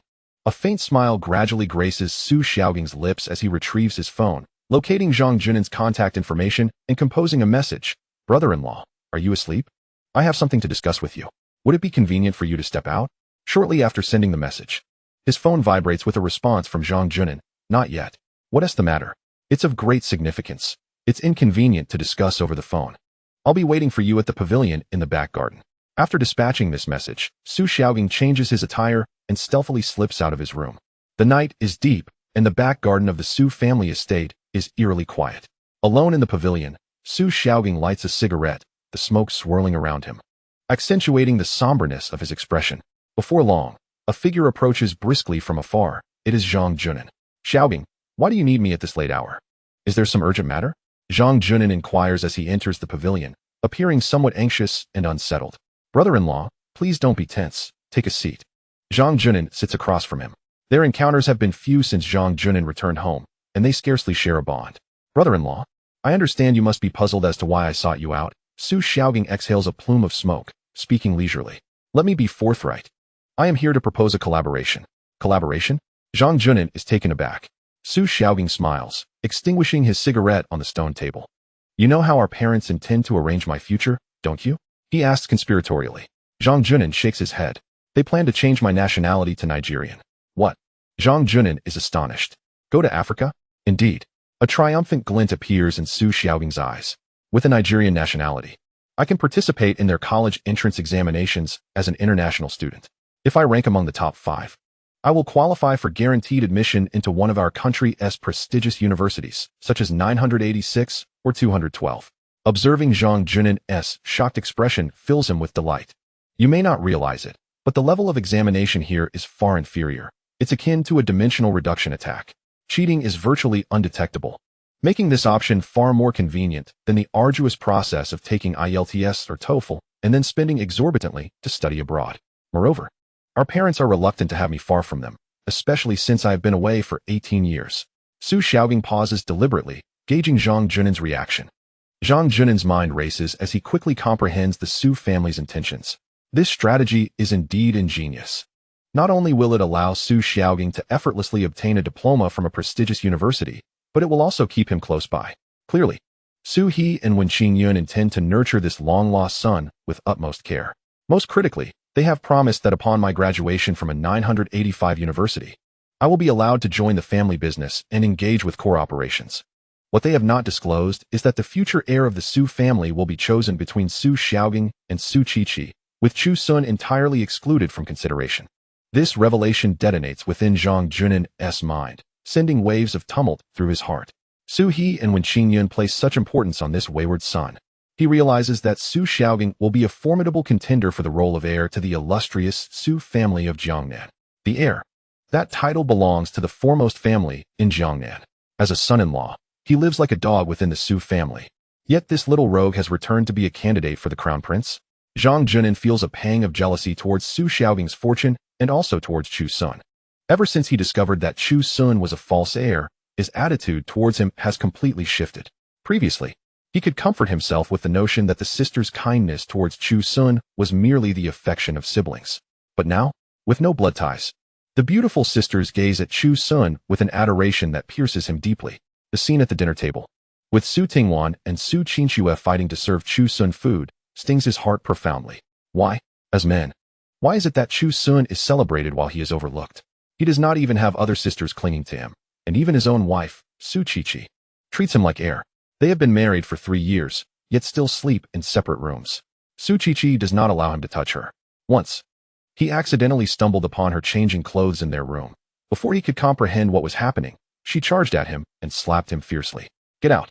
The cold, disdainful glare in Su Qiqi's eyes is a memory that will haunt Zhang Junin forever. He had seen nothing. This so-called son-in-law of the Su family is merely a tool for Su Qiqi to handle company matters and silence external gossip.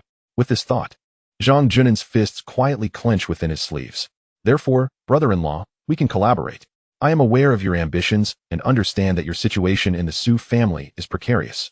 To speak frankly, the future husband of my fourth sister, Lin Tian of the Jiangnan Lin family, has already formed an alliance with me. Would you like to join us? Su Xiaobing extends an olive branch. Zhang Junin's heart races. Lin Tian has joined as well. He feels as if a shortcut to power has appeared before him. On one side lies the prospect of remaining subservient to Su Qiqi, toiling endlessly without hope of recognition. On the other, the chance to support a new crown prince and earn recognition for his contributions.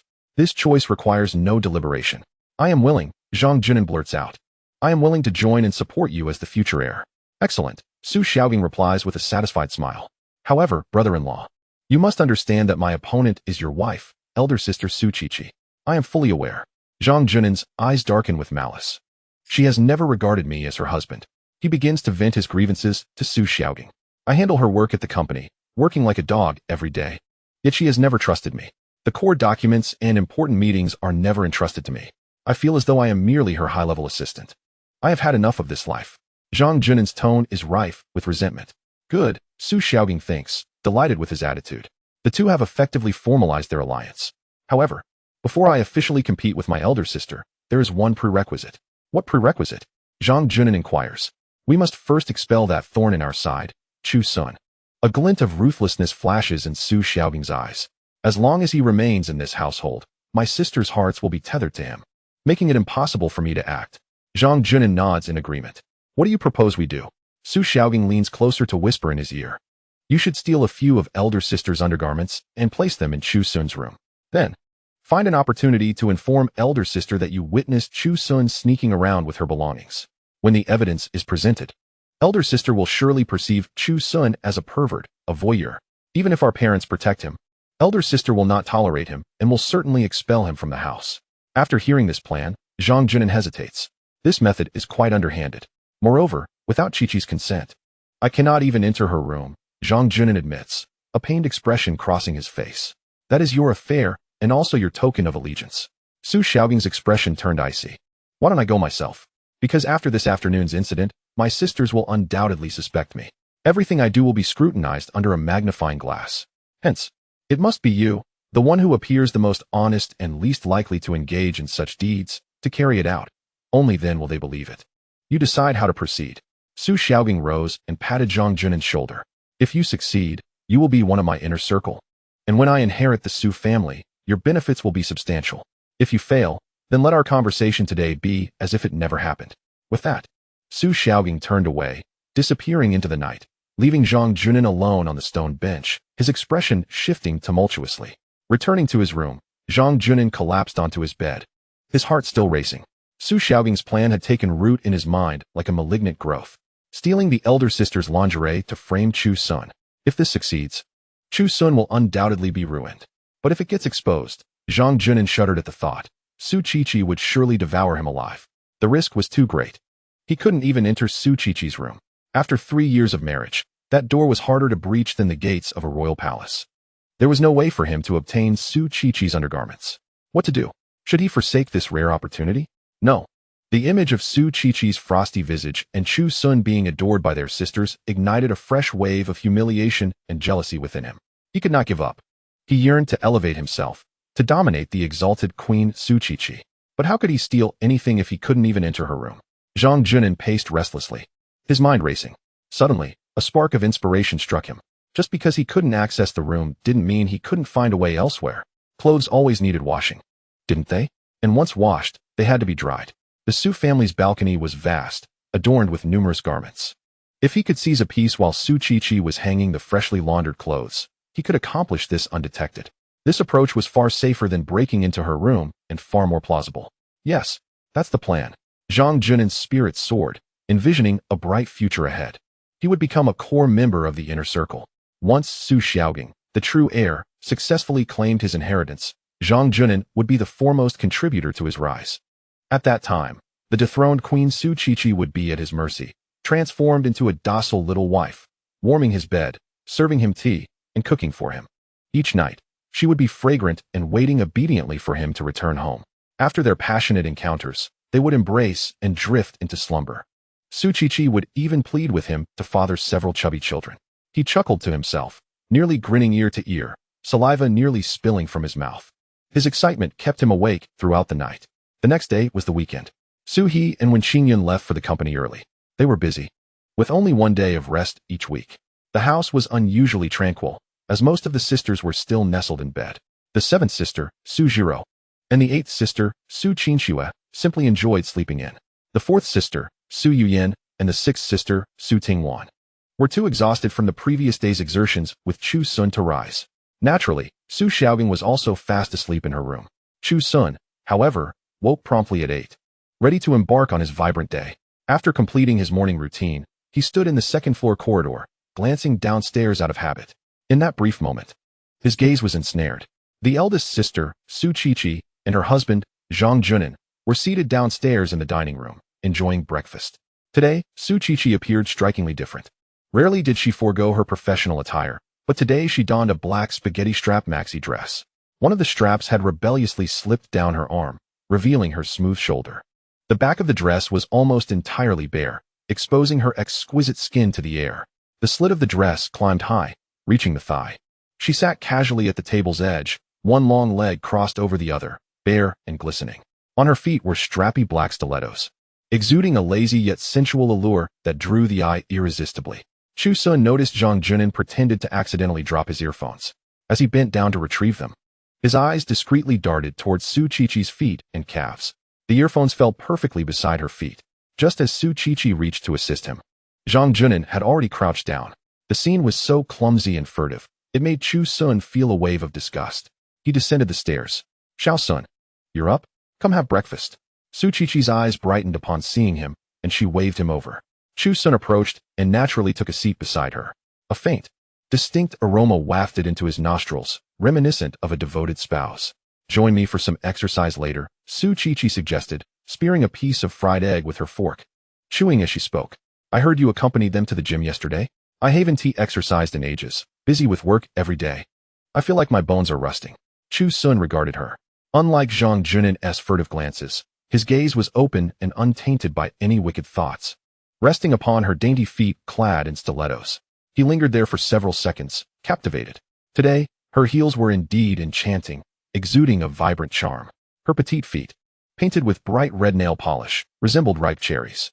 The black straps around her ankles were irresistibly alluring, inciting an impulse to untie them, to remove her heels, and to cradle that perfect piece of artistry in his hands, savoring it. Zhang Junin, seated opposite, seethed as he witnessed Chu Sun openly admiring his wife. His blood boiled with indignation. Why did this young man have the audacity to gaze so freely, while he, the rightful husband, could only steal furtive glances like a thief? His jealousy burned fiercely, solidifying his resolve to ruin Chu Sun's reputation. "Eldest sister, that outfit doesn't seem quite suitable for exercise, does it?" Chu Sun asked, returning his gaze with a smile. At his words, a barely perceptible blush crossed Su Qiqi's face.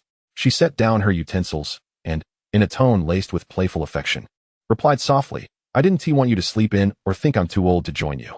If you're willing to accompany me, I can change into my sneakers and workout clothes right away." Chu Sun chuckled inwardly at her endearing side. "Of course I'm willing." Hearing his affirmative response, Su Qiqi beamed, her eyes crinkling into crescent moons. "Shall we ride our bikes?" she proposed. Chu Sun had indeed mentioned to Lin Tian that he excelled at cycling, both in speed and endurance, far surpassing the average. He was also adept at riding while standing. "Sure, but you'd better keep up with my pace." "Xiao Sun, do you dare to underestimate your elder sister?" Su Qiqi feigned anger, extending her delicate hand to playfully tug at Chu Sun's ear. "If I can't keep up, won't you wait for me?" "Of course I will." Chu Sun laughed, yielding to her playful spirit. Then he lowered his head and began to swiftly consume the breakfast on his plate. Zhang Junin, seated opposite him, was utterly astounded by the scene before him. Su Qiqi's genuine, radiant smile, the teasing tone in her voice, and her playful expressions, along with her affectionate habit of tugging at her ears. These were all things he had never witnessed in the 3 years of their marriage. To him, she had always been cold, indifferent, and impatient. Why should Chu Sun be the one to receive all of this? Zhang Junin felt as though his heart was steeped in centuries-old vinegar, sour and bitter. "Chu Sun, just you wait. I will ensure your demise." Chapter 35. A fleeting malicious thought. After finishing his meal, Chu Sun followed Su Qiqi upstairs. They parted ways in the corridor on the second floor, each returning to their respective rooms. Once inside her room, Su Qiqi closed the door behind her. She kicked off her high-heeled shoes carelessly and then unzipped the back of her dress, allowing the silky black garment to cascade down her alluring curves, pooling at her feet. Entering the bathroom, she turned on the shower, letting the warm water wash over her body. She closed her eyes in enjoyment. After her shower, she always preferred to wash her intimate garments herself, disinclined to let the housekeeper do it. Diligently, she scrubbed them while humming a tune that lacked melody. After drying off, she retrieved a set of athletic wear from her wardrobe, a black fitted t-shirt paired with snug pink shorts, though she seldom wore such vibrant hues. Today she yearned for a change of mood. After donning the outfit and slipping into her sneakers, she glanced at her reflection in the mirror. With her freshly washed intimate garments in hand, she stepped onto the balcony, hanging them one by one on the drying rack. Meanwhile, in the living room below, Zhang Junin lounged on the sofa, feigning interest in the television while his eyes stealthily monitored the activity upstairs. The instant he spotted Su Qiqi's figure appear on the balcony, holding her delicate garments. His breath quickened. An opportunity had arisen. As Su Chi descended the stairs, humming a carefree tune, Chu Sun awaited her arrival. Upon seeing her attire, his eyes sparkled momentarily. She looked incredibly alluring. The snug pink shorts accentuated her well-rounded curves, reminiscent of two ripe peaches. Yet, Chu Sun's gaze remained innocent, purely appreciative, devoid of any impure thoughts. He was respectful and mindful, especially towards Su Chi, who had cared for him since childhood. Although they shared no blood relation and he was a transmigrator, in his mind, Su Chi could not be considered his sister, nor even an older sister.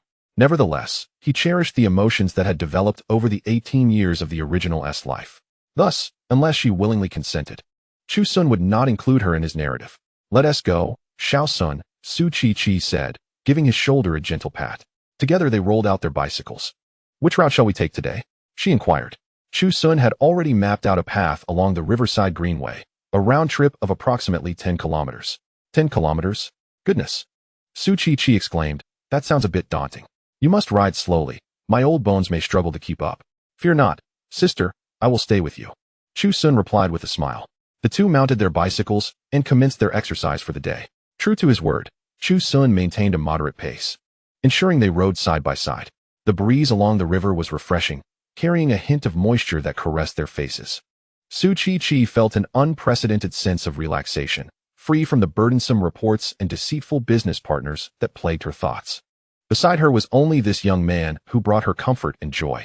After half an hour, they reached the halfway point, a riverside park. Both dismounted, glistening with sweat.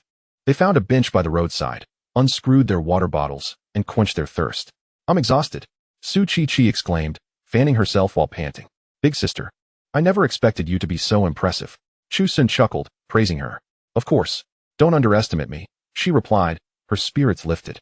Chu Sun could detect a pleasant fragrance emanating from Su Chi, a delightful scent that arose from her exertion, reminiscent of a garden after rain. Beautiful women. Even their sweat seems fragrant. He subconsciously sniffed himself, noting the faint scent of perspiration. Would big sister find it off-putting? He discreetly shifted to the side. After resting for about 10 minutes, they prepared to head back. On the return journey, Chu Sun slightly reduced his speed. Su Chi pedaled vigorously behind him, admiring the graceful lines of his arms and legs, which appeared particularly strong in the sunlight. His athletic form and focused gaze sent a flutter through her heart. Chu Sun would occasionally glance back at her, offering a radiant smile when she was close. When her energy waned and she fell behind, he would cheerfully call out, "Big sister, keep going," and patiently slowed down to wait for her. How thoughtful. Su Chi felt enveloped by a profound sense of being protected. Wasn't this precisely what she, and indeed all women, sought in a partner? A youthful spirit with a fatherly essence. Xiao Sun was undeniably handsome, considerate, and caring. Unbeknownst to her, the boy who once required her protection had blossomed into a man capable of shielding her from life's storms. Suddenly, an inappropriate thought flickered in her mind. It was as if two little figures were at war within her. One, a goddess of virtue, sternly admonished her, "Su Chi, what are you thinking? You are a married woman. He is the little brother you watched grow up." The other, a fallen angel, gazed at her with longing. "But he is truly captivating. 1,000 times more so than Zhang Junnan." No. Su Chi jolted back to reality, chastising herself internally. "Su Chi, are you out of your mind? He is only 18, and you are 28. Moreover, you are a married woman. Even if you have no feelings for Zhang Junnan, you are still legally bound. Xiao Sun must prefer youthful, lively girls closer to his age. How could a university student possibly be attracted to a married woman? Despite their lack of blood relation and the legal allowance for marriage, she had watched him grow up. How could she entertain such thoughts without feeling guilt? Wasn't this akin to an old cow eating tender grass? Wasn't this like a flower blooming amidst dung? Xiao Sun was the flower. As Su Chi's mind spiraled into chaos, she shook her head vigorously, attempting to dispel the unruly thoughts. Yet in that fleeting moment of distraction, disaster struck. An oncoming electric bicycle, ridden by a young man listening to music with headphones, careened towards her, oblivious to the road. Bang! A deafening crash echoed as the electric bike slammed into the rear wheel of Su Chi's bicycle. The immense force caused her to lose her balance instantly. Ah! She let out a scream, her entire body tumbling off the bicycle and crashing hard onto the concrete ground. Not far behind her, Chu Sun, startled by the loud noise and her shriek, felt a jolt of panic in his heart. He turned around just in time to witness Su Qiqi fall to the ground. His pupils constricted in shock. Sister. Chapter 36. The rascals harassing my sister Chu Sun, thoroughly frightened, slammed on the brakes without a second thought. He flung the bicycle aside and rushed towards Su Qiqi. Her left leg was pinned beneath the bicycle, rendering her immobile. A piercing pain radiated from her leg. She glanced down, horrified to see her once pristine leg now in disarray. The bike's chain had scraped a dark, grimy mark across her calf, mingling with blood, creating a gruesome sight. The rough concrete had stripped away a significant patch of skin from her knee and ankle, leaving a bloody mess. Su Qiqi winced in agony, her face contorting into a mask of pain. The electric bike that had collided with her lay on the ground, and its rider, a young man, appeared to have fallen hard. He was one of 3 ruffians, all sporting mushroom haircuts reminiscent of Su Xiaogang, clad in tight, ripped jeans, and adorned with multiple earrings. Exuding a delinquent vibe. Though they had fallen awkwardly, they seemed hardy enough to have escaped serious injury. They cursed as they clambered to their feet, brushing off the dust from their clothes, then turned their ire towards Su Qiqi, who was still lying on the ground. You blind or what? Can't ride a bike? One yelled, while another added, damn it, the road is so wide. Why did you crash into us? Looking for trouble? One of the blonde-haired thugs even stepped forward and viciously kicked Su Qiqi's bicycle. Sun. Su Qiqi, in excruciating pain, instinctively called out for Chu Sun. Sister. Chu Sun's voice drew near, filled with panic and fury. He dashed over like a gust of wind. Upon seeing the grim scene on the ground, he wasted no time. He gently lifted the bicycle off Su Qiqi's leg. Kneeling beside her, he cautiously cradled her back with his arm, allowing her to lean against him. Sister, how are you? Where are you hurt? When he noticed the deep, dark gash on her calf, his heart twisted painfully. The black grease from the bicycle, mingled with blood and dirt, caked the wound, making it appear both filthy and severe. It hurts, son. It hurts so much. Su Qiqi finally broke down, tears streaming down her face. She had never felt so helpless nor exposed in front of anyone before. Yet, in Chu Sun's presence, all her strength and facade crumbled. She simply longed for solace in his comforting embrace. Seeing her cry shattered Chu Sun's heart. Don't be afraid, sister. I'm here. He spoke softly, though his voice trembled with suppressed rage. He lifted his gaze, his icy stare sweeping over the 3 thugs still bickering nearby. Is there a fracture? Chu Sun suppressed his anger, leaning down to inquire with concern. I don't know, Su Qiqi replied, the pain rendering her consciousness hazy. Let me check. Bear with me. Chu Sun had some experience in this regard. Having played sports, he had often encountered injuries among classmates. He reached out, gently grasping her delicate ankle. It felt icy to the touch. His fingers traced along her calf, applying gentle pressure as he moved upward. Does this hurt? Yes, she whimpered. What about here? When his fingers pressed against the midsection of her shin, Su Qiqi's body jolted, a pained moan escaping her lips. Ah, it hurts. Chu Sun's heart sank. It might be a fracture, or worse. He realized he couldn't handle this alone. They needed to get to a hospital immediately. But first, he had to attend to her wound to prevent infection. Fortunately, he always carried a basic first aid kit. He carefully positioned Su Qiqi against the railing by the roadside, then stood up. He pushed past the 3 thugs blocking the way and approached his bicycle. Hey, what do you think you're doing? The blonde thug spat out. The 3 young men, sensing their guilt, were somewhat aware of their wrongdoing. They had been drinking and were riding against traffic, but in their territory, they believed they were above the law. If someone collided with them, they expected compensation. Chu Sun retrieved the first aid kit from the frame of his bicycle and returned. He opened it up, pulling out iodine swabs and gauze. Sister, I need to disinfect the wound. It may hurt a bit. Just bear with me. Su Qiqi nodded weakly.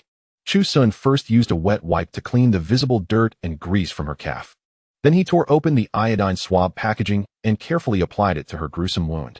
The moment the iodine made contact, Su Qiqi shuddered, the sharp pain exacerbating beyond what she had felt from the fall.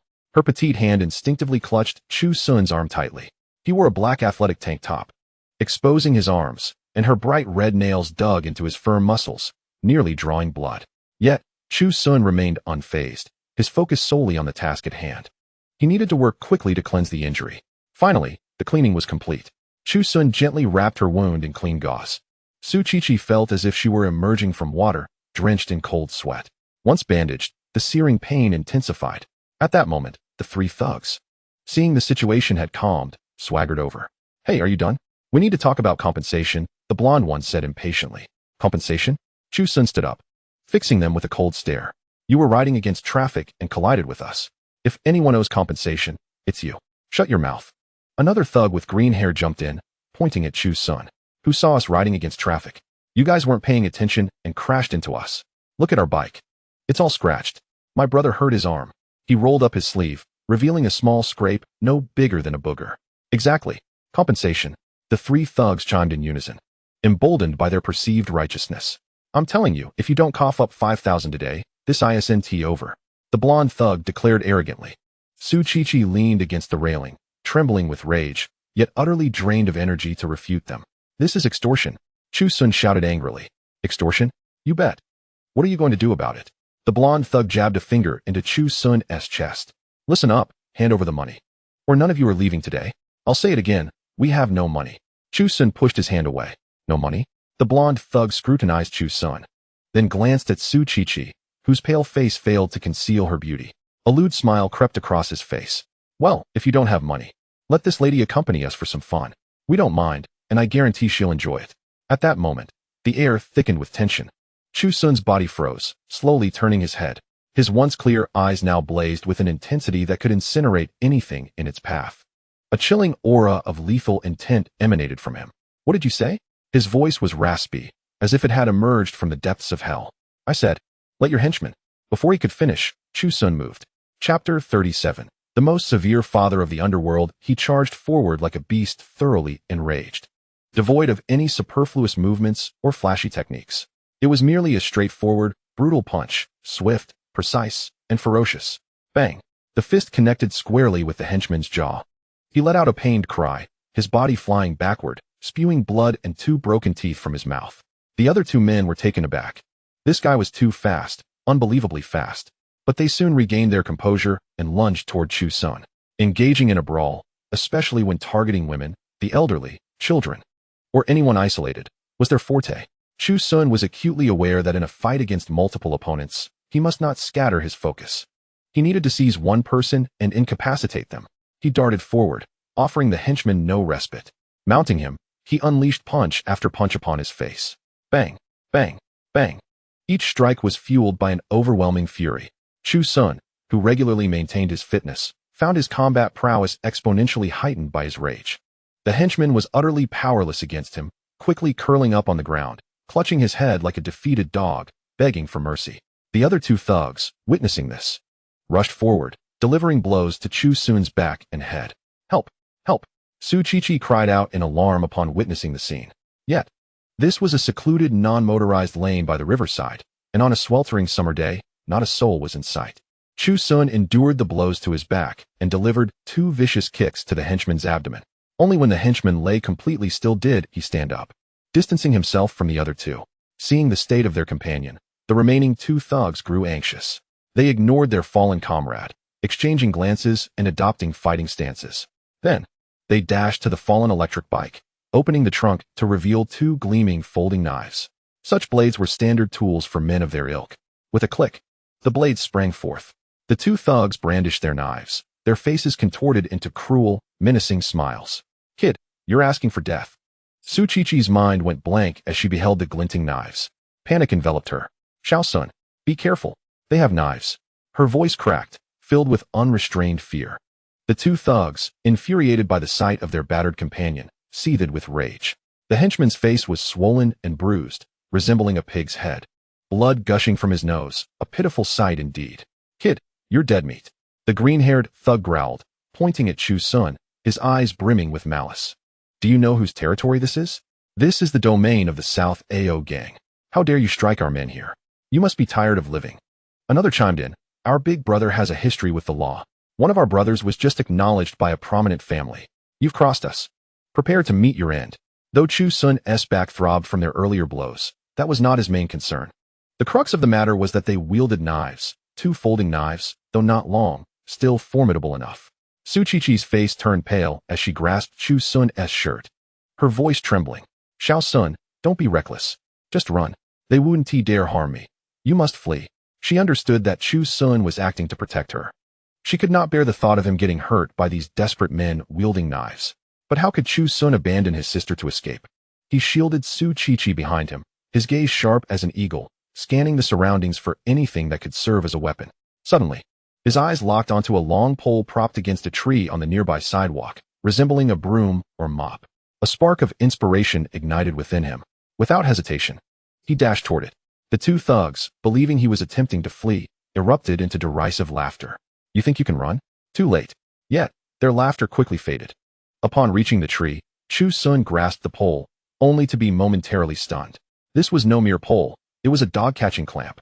A long metal rod with a retractable end. In his previous life on Blue Star, it was known by the moniker, the most severe father of the underworld. Using it to ensnare wild dogs was akin to ensnaring petty thugs, essentially the same principle. In that instant, Chu Sun's confidence surged. In his past life, he had earned the nickname Dogcatcher during his university days. This clamp was his sharpest weapon, with the dog-catching clamp in hand. He felt like the Monkey King wielding the golden cudgel. "Come on." Chu Sun pointed the clamp at the two thugs, his demeanor shifting dramatically. The thugs stared in disbelief. What was this kid doing with a dog-catching device? Did he intend to compare it to their knives? Had he lost his mind? Get him. Make him pay. And leave him gasping so he can watch us humiliate that girl. The green-haired thug bellowed, charging first with his knife. Chu Sun did not retreat. He advanced. He focused intently on the thug's movements, waiting for the opportune moment. Just as the thug's knife was about to strike, Chu Sun flicked his wrist. The clamp's opening precisely ensnared the thug's neck. Then, with a fierce tug, he yanked backward. The thug felt a sudden tightness around his throat. Pulled backward by an immense force, nearly losing his grip on the knife. He was firmly restrained by the clamp, barking in frustration as he wildly swung his knife. But the clamp's length of nearly 6 feet kept him out of reach. He was like a mad dog held by its leash, left to howl in futility. The other thug, witnessing this, tried to flank Chu Sun. However, Chu Sun's movements were agile and evasive. He maneuvered the restrained thug like a dog on a leash, shifting positions incessantly to keep the thug between himself and the other attacker.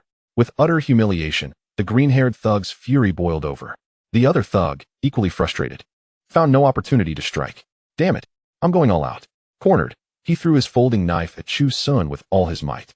"Xiao Sun, dodge!" Su Qiqi cried out, her heart racing. Chu Sun had anticipated this move. He deftly sidestepped, easily evading the flying knife.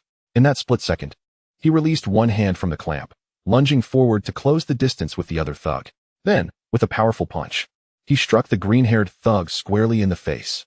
This blow encapsulated 6 years of his fitness training. Crack! The sound reverberated. The young thug's nasal bridge was shattered by a single punch, blood gushing forth in an instant. Chapter 38, Wiping My Sister's Feet. He let out a wail. Caught off guard, Chu Sun's second punch followed swiftly. Bang! This strike landed squarely on his cheek. His eyes rolled back, and without uttering a sound, he collapsed straight to the ground. 2 adversaries dispatched. Now, only the one with red hair remained.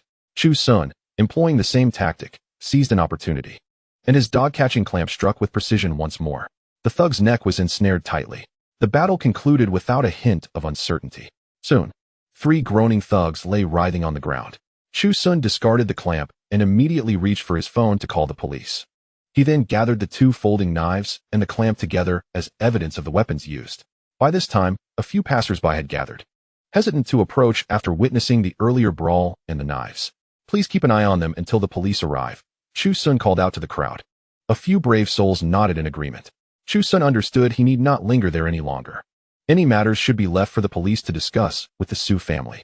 The Su family, being the foremost clan in Jiangnan province, wielded unparalleled influence in both political and business realms, easily managing such trivial matters. He hurried back to Su Qiqi's side. "Sister, how are you?" Su Qiqi gazed at him, her eyes filled with gratitude and admiration. "I'm feeling better." Chu Sun had acted hastily earlier, remembering only to call the police and neglecting to summon an ambulance. The ambulance was also slow to arrive. He decisively ran to the roadside to hail a vehicle. A private car came to a halt. "Driver, I urgently need to get to the hospital." "I'm sorry, that's not on my route." The driver began to drive away, but Chu Sun quickly interjected, $1,000. The driver paused. "I suppose that makes it a little more convenient." Chu Sun hurriedly returned to the greenery, pushing 2 bicycles into the bushes.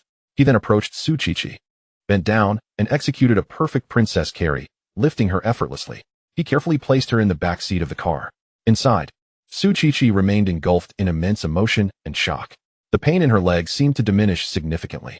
She gazed dreamily at Chu Sun's face, dusted yet still handsome. reflecting on the events that had just transpired. Xiao Sun, he is truly so manly, taking on 3 opponents without fear. Most importantly, he possesses a sense of responsibility and accountability. He is willing to risk his life for her. Due to the pain in her leg, Su Qiqi could only lean sideways against the car door, her long legs stretched out, resting on Chu Sun's lap. Chu Sun's hand naturally settled on her injured ankle, gently massaging it to alleviate her discomfort. Sister, let me check it again. Chu Sun lowered his head, continuing the examination he had started earlier. His hand traveled down her thigh, gently pressing in various spots. Does this hurt? No. What about here? A little. At first, Su Qiqi felt a bit shy and uncomfortable. However, observing Chu Sun's focused and earnest demeanor, feeling the warmth and strength radiating from his hands, her anxious heart gradually calmed. She felt justified in enjoying his care. When Chu Sun's hand reached her left ankle, she let out a gasp and furrowed her brow. It hurts. It seemed her foot had also twisted. Chu Sun made a judgment and extended his hand to untie the shoelaces of Su Qiqi's sneakers. Su Qiqi's face flushed instantly. Is Xiao Sun really going to take off my shoes? Oh no. Her thoughts became a jumble. After riding for so long, her feet must surely be sweaty. Perhaps even a bit smelly. If Xiao Sun caught a whiff, how embarrassing would that be? As Su Qiqi pondered this, she inadvertently revealed her true feelings. Women only concern themselves with such details in front of someone they are drawn to, wishing to hide their less appealing aspects. If they were siblings, no matter how beautiful the sister, the brother would merely see her as a flower, and vice versa. They share no blood relation. If she truly harbored no impure thoughts, why would she care about sweaty feet or odors? Though Su Qiqi knew she didn't have an odor, she had been sweating. Maybe that's not necessary. Her voice was barely a whisper. It is, Chu Sun replied firmly yet gently. Don't worry, I'll be careful. Saying this, he carefully untied her shoelaces. Then, gently, he removed her shoes. Next, his fingers caught the edge of her white ankle sock, slowly pulling it down. A flawless little foot was thus revealed before Chu Sun. Su Qiqi stood at 175 centimeters, but wore a size 38 shoe, making her feet appear particularly delicate. At that moment, her 10 rounded toes curled tightly in embarrassment. Had these dainty feet belonged to another, Chu Sun might have admired them closely, but regrettably, their owner was the respected Su Qiqi. Chu Sun harbored no lewd thoughts. He regarded himself solely as a doctor. His gaze held no admiration, only scrutiny. Upon closer inspection, he noticed a distinct bruise on the outer side of her ankle. Chu Sun gently squeezed the top of Su Qiqi's foot. Ah! She cried out in pain. Su Qiqi could distinctly feel the slight dampness of sweat on the sole of her foot. She instantly felt humiliated, wishing to disappear into a crack in the ground. Although she hadn't detected any odor, with Chu Sun so close, she wondered, would he come to dislike her? Xiao Sun, please help me put my sock back on. Su Qiqi's voice trembled with shame, her face and ears aflame. No. Chu Sun shook his head. Your foot is injured. It shouldn't be confined. Besides, I'll carry you into the hospital soon, so you won't need to walk. As he held Su Qiqi's foot, he sensed the warmth of her slightly damp sole. He retrieved a tissue from his pocket and gently wiped her foot clean. Su Qiqi closed her eyes, biting her lip, feeling as if she might faint from embarrassment. Chapter 39. The Despicable Trap of the Brother-in-Law. After finishing, Chu Sun naturally placed the used tissue in his pocket. After all, it was someone else's car, and there was no place to dispose of trash. Moreover, Chu Sun noticed the driver in the front seat occasionally glancing at the handsome pair through the rearview mirror. The driver mused that if the young man were to leave the tissue in the car, he could. Chu Sun anticipated the driver's thoughts, not wanting the person he respected to be seen in such a light. Meanwhile, the Su family mansion lay enveloped in tranquility. Though the hour was late, several lively members of the family remained asleep in their respective rooms. In the living room, only Zhang Junin was present. He sat on the sofa with a newspaper in hand, his eyes not truly reading the content. His gaze drifted, occasionally darting towards the staircase, his heart racing. The opportunity had arrived.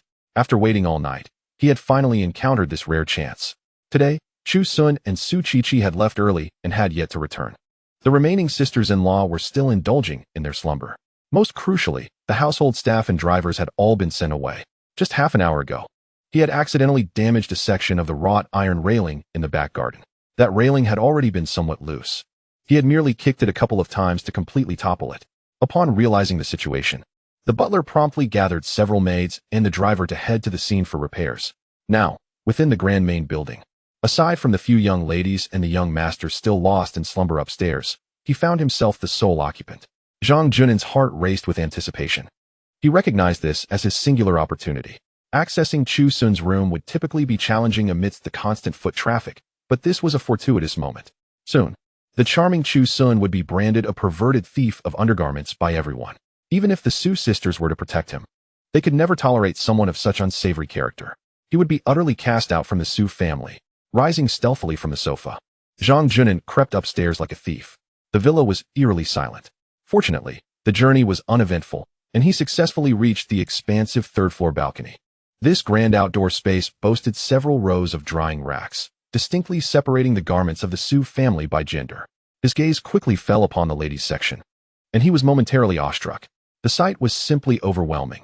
This household was decidedly matriarchal, with an abundance of women. As it was summer, daily bathing and wardrobe changes resulted in a vibrant display of colorful women's attire. Among these were numerous delicate and intimate garments, the variety and richness of which made the heart of a grown man race and flush with embarrassment.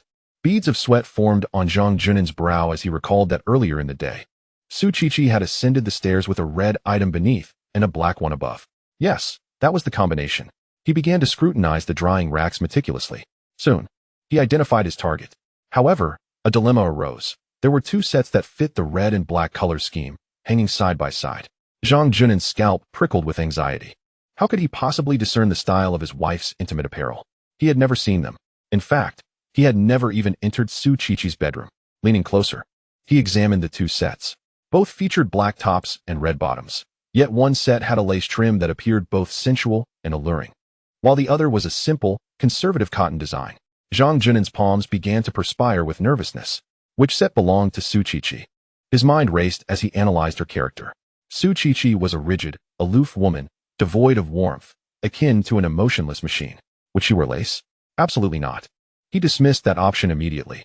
In his view, lace was favored by those youthful girls experiencing their first stirrings of romance, like Su Jiro and Su Qinxue. Su Qiqi, nearing 30, could hardly be so flirtatious. Who would she wear that for? Surely not for him, her husband.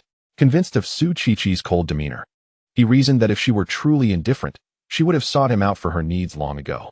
Thus, the remaining set, the ordinary cotton ensemble, must surely be hers. Indeed, it had to be. Feeling a surge of self-satisfaction for his meticulous deduction, he hesitated no longer and extended his trembling hand to retrieve the plain red and black combination. Glancing nervously around to ensure no one was watching, he hastily produced a pre-prepared black plastic bag from his pocket and stuffed the garment inside with frantic urgency. Task accomplished. Zhang Junin clutched the bag containing the incriminating evidence tightly in his hand, feigning nonchalance as he hurriedly descended the stairs. Upon reaching the second floor, he was relieved to find the corridor devoid of any presence. From below, he could hear the clattering sounds of repairs in the garden, as the maids had yet to return. Stealthily, he approached the door to Chu Sun's room, his heart racing once again. Chu Sun never locked his door, after all. Who would lock doors in their own home? This was in stark contrast to Su Qiqi, whose door was always secured, as if guarding against Zhang Junin like a thief. A flicker of resentment crossed his gaze as he grasped the doorknob and turned it gently. The door opened as expected. He slipped into Chu Sun's room and quickly shut the door behind him. The curtains were drawn back, allowing ample sunlight to illuminate the tidy room, where a few magazines lay on the desk. There was no time to admire the surroundings.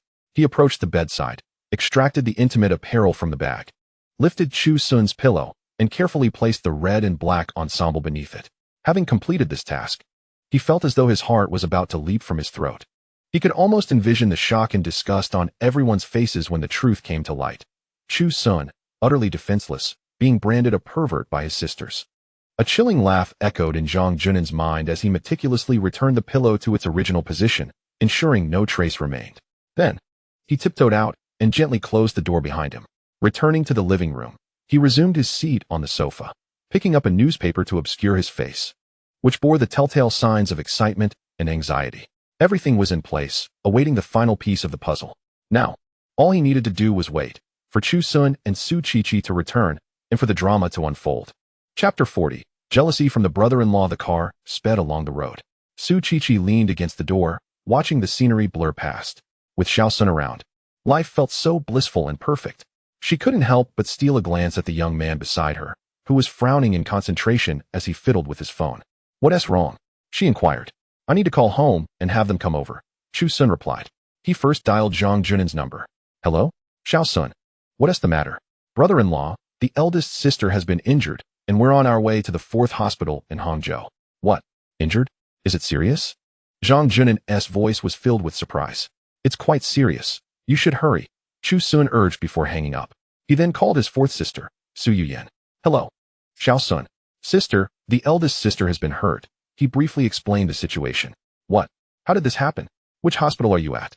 I'll head there right away. The 4th hospital in Hangzhou. Got it. I'll be there immediately.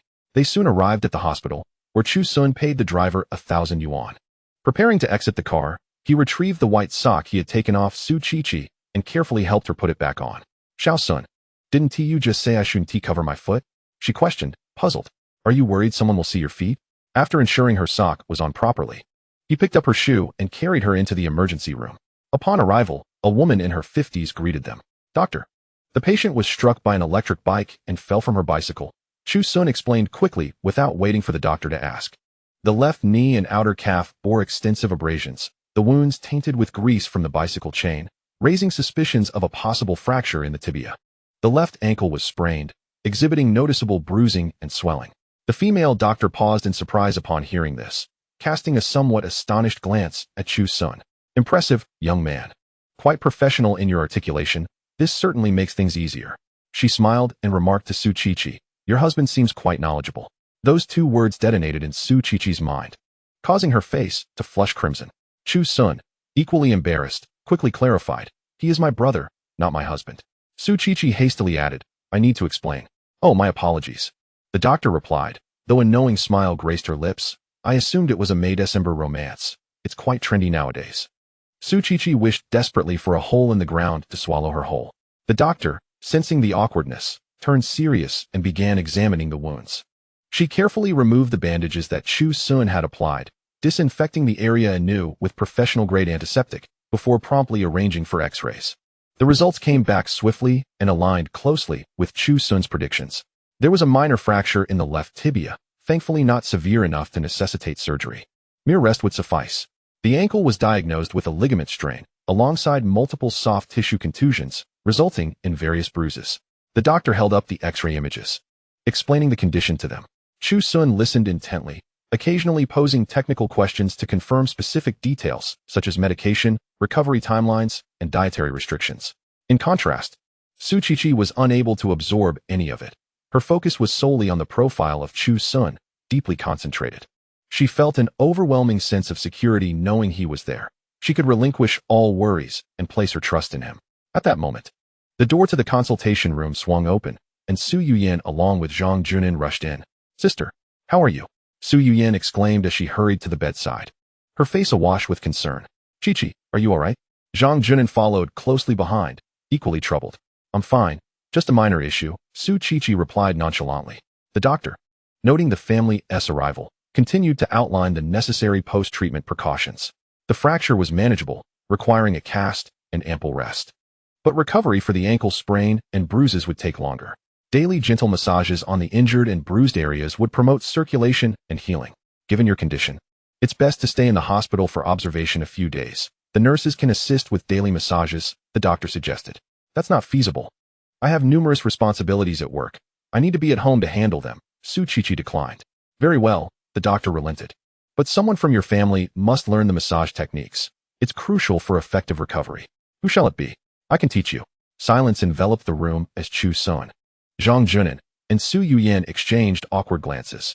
Logically, Zhang Junin would have been the most suitable candidate, being Su Qiqi's husband.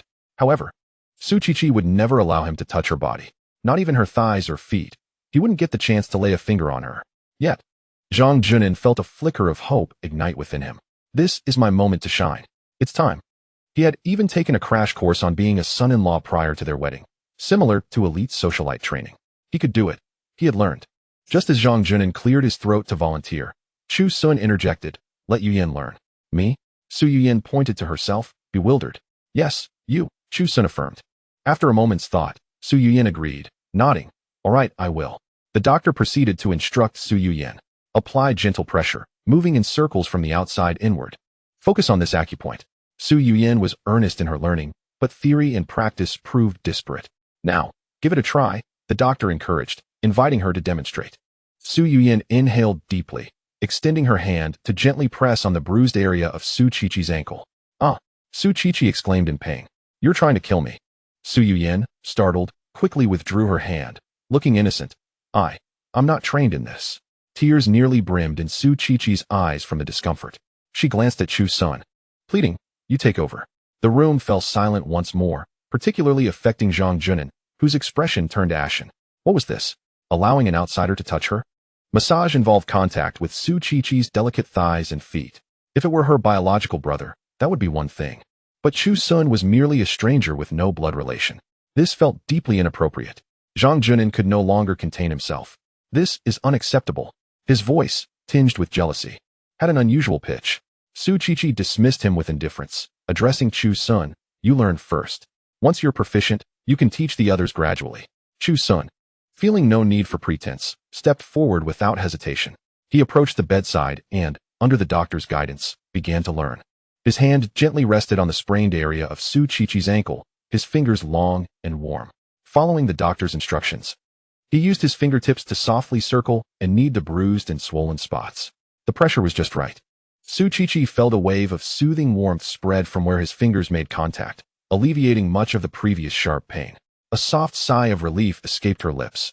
Meanwhile, Zhang Junin's eyes turned red as he observed the tender scene.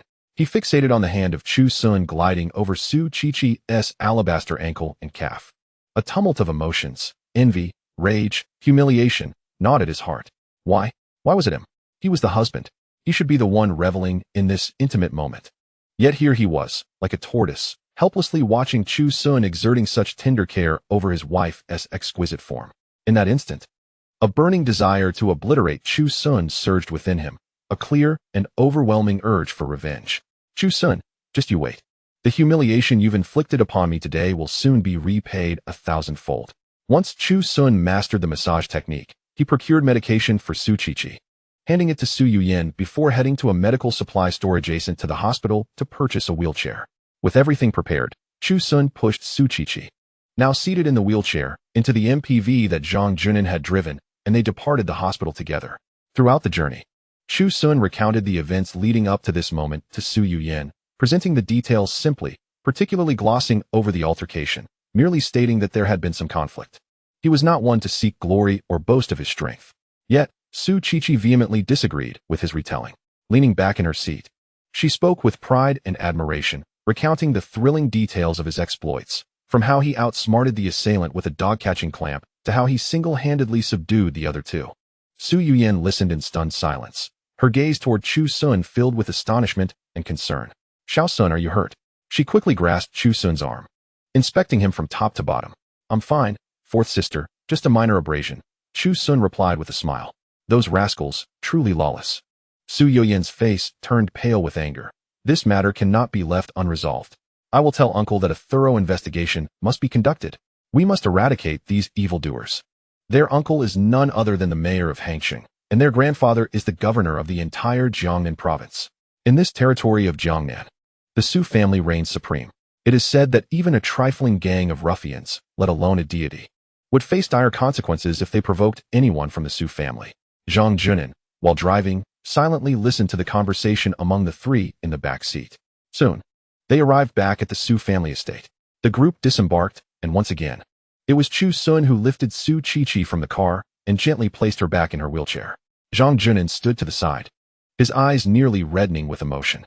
Chu Sun pushed Su Qiqi into the grand hall of the villa, where Su Tingwan, Su Zhiro, Su Qinxua, and Su Xiaobing were already awake. Upon seeing Su Qiqi in her wheelchair with her leg in a cast, they were startled and hurried over. "Elder sister, what happened to you? What did the doctor say? Is it serious?" They clamored with concern. Su Qiqi smiled, reassuring them that she was fine, merely sustaining a minor injury. Su Xiaobing lounged on the sofa, legs crossed, when an astutely sarcastic voice broke the moment. "Chu Sun, you really are something. Insisting on taking my elder sister to ride that broken bicycle. Now look, she's in a wheelchair. You really are quite the character." "It was my own decision to exercise, and I asked Xiao Sun to take me. It has nothing to do with him," Su Qiqi interjected. "Oh, is that so?" Su Xiaobing raised an eyebrow. "Even if you wanted to go, as her brother and a man, wouldn't you ensure her safety? How could you let her fall like this?" I see your prowess as a bodyguard leaves much to be desired. Chu Sun was left speechless by his retort. Enough. Speak less. We are family. Let's not discuss such matters. If you continue, I shall be angered. Su Qiqi said, displeased. She turned to Chu Sun, saying, Xiao Sun, please take me upstairs. I am tired and wish to rest. Very well. Chu Sun pushed Su Qiqi toward the elevator. The house had a dedicated home elevator. The elevator ascended to the 3rd floor, and Chu Sun wheeled her to the entrance of Su Qiqi's room. He intended to leave her at the door. Wait a moment. Su Qiqi called after him. She pointed to the wardrobe. Please fetch me a few changes of clothes. Just sleepwear will suffice. Certainly. Chu Sun opened the large wardrobe, filled with an array of women's clothing, primarily professional attire. Under Su Qiqi's guidance, he retrieved a set of sleepwear. Then, he approached the bedside, bending down once more to lift Su Qiqi from her wheelchair and gently place her onto the large bed. Thank you, Xiao Sun, Su Qiqi said, lying on the bed, gazing up at him with eyes so tender they could melt. Elder sister, rest well. Call me if you need anything, Chu Sun said, tucking her in before turning to leave, thoughtfully closing the door behind him. Alone in her room, Su Qiqi lay on the bed, laboriously changing into the smooth sleepwear. Then, she completely relaxed, exhaling deeply. She closed her eyes, preparing to drift into slumber. However, her mind refused to quiet. The scenes from today replayed endlessly in her thoughts. Chu Sun riding, his back drenched in sweat, muscles flowing with strength. His radiant smile, capable of melting everything, when he turned around. His unwavering stance as he stepped forward to protect her, facing 3 adversaries. The focus and tenderness he exhibited while tending to her wounds. The strength of his arms as he held her, and the security of his chest. All of these moments were indelibly etched in her heart. These images gradually merged with her subconscious ideal of a perfect partner. Chapter 42. Brother-in-law's schemes. Su Qiqi, at the age of 28, stood at the prime of womanhood. A time when desire runs rampant. Yet, due to familial obligations and a marriage that felt more like a facade, she had suppressed all her emotions and desires. Despite her breathtaking beauty and the countless suitors vying for her affection, Su Qiqi remained merely a cook. The intimate garments that Zhang Junin had taken from the balcony today were, in fact, not hers. The lace lingerie was. Though she appeared cold as ice, inside, a fire burned fiercely, one that had never been ignited by anyone until today. Her hormones surged, causing her to feel an intense warmth, her heart racing. Sleep eluded her. She retrieved her phone from beneath her pillow, opening her photo album to peruse the pictures taken that morning at the Riverside Park. There were selfies of her and Xiao Sun, his face aglow with sunshine. Another photo, taken by a passerby, featured him standing behind her, his hand gently resting on her shoulder. Su Qiqi tenderly traced the contours of Chu Sun's face in the photograph with her finger, admiring his athletic form and muscular lines. She felt her breath quickening. Setting down her phone, she tremblingly opened the nightstand drawer, extracting an item. Upon returning home, Chu Sun felt a wave of relaxation wash over him. As the adrenaline faded, the pain became more pronounced. His head throbbed from being struck by the thugs, still buzzing with discomfort. His back bore the marks of several kicks. Yet, these were merely superficial injuries, nothing serious. Xiao Sun, please sit down. I will tend to your wounds, Su Yuyin urged, pulling Chu Sun onto the sofa. Su Qinxue hurried over with a medical kit, her eyes glistening like a frightened rabbit. Oh no, Xiao Sun, it's all those bad people's fault. Does it hurt? She carefully dipped a cotton swab into iodine, attempting to treat the abrasions on Chu Sun's face. Watching their anxious expressions warmed Chu Sun's heart, prompting him to smile. It's nothing. I'm tough. It doesn't hurt. Su Yuyin snatched the cotton swab from her and glared at him. You still say it doesn't hurt. You're bleeding. With gentle motions, she disinfected the wounds on his face and applied ointment. Meanwhile, Su Qinxue flitted about, fetching water and ice packs, busy as a bee. In a nearby corner, Zhang Junin and Su Xiaoging exchanged glances, both perceiving a hint of cold amusement in each other's eyes. Let him bask in this for a while longer. Let him enjoy the tender care of his sisters. I wonder how they will react when they discover that the cherished brother they hold dear is, in fact, a perverted thief of women's intimate garments. The adoration he currently enjoys will swiftly turn into disdain. He will become the target of collective scorn. Driven from this home like a stray dog, the sensation of plummeting from paradise to hell is the most cruel and satisfying punishment.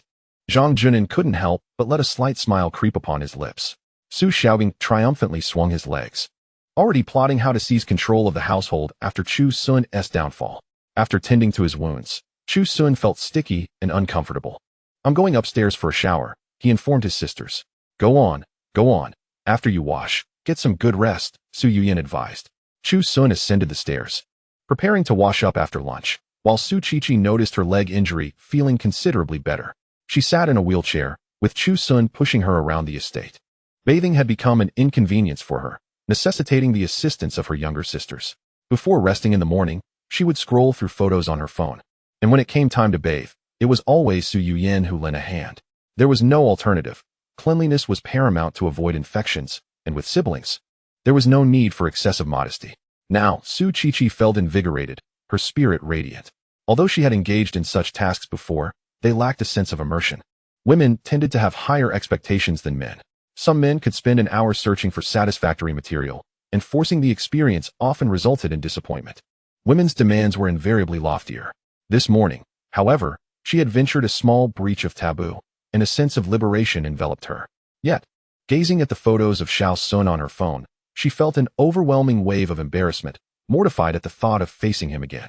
In her mind, Xiao Sun had suffered greatly. Big sister, what are you laughing at? Are you in good spirits? Chu Sun's voice broke her reverie. Su Qiqi returned to reality, her face illuminated by a bright smile.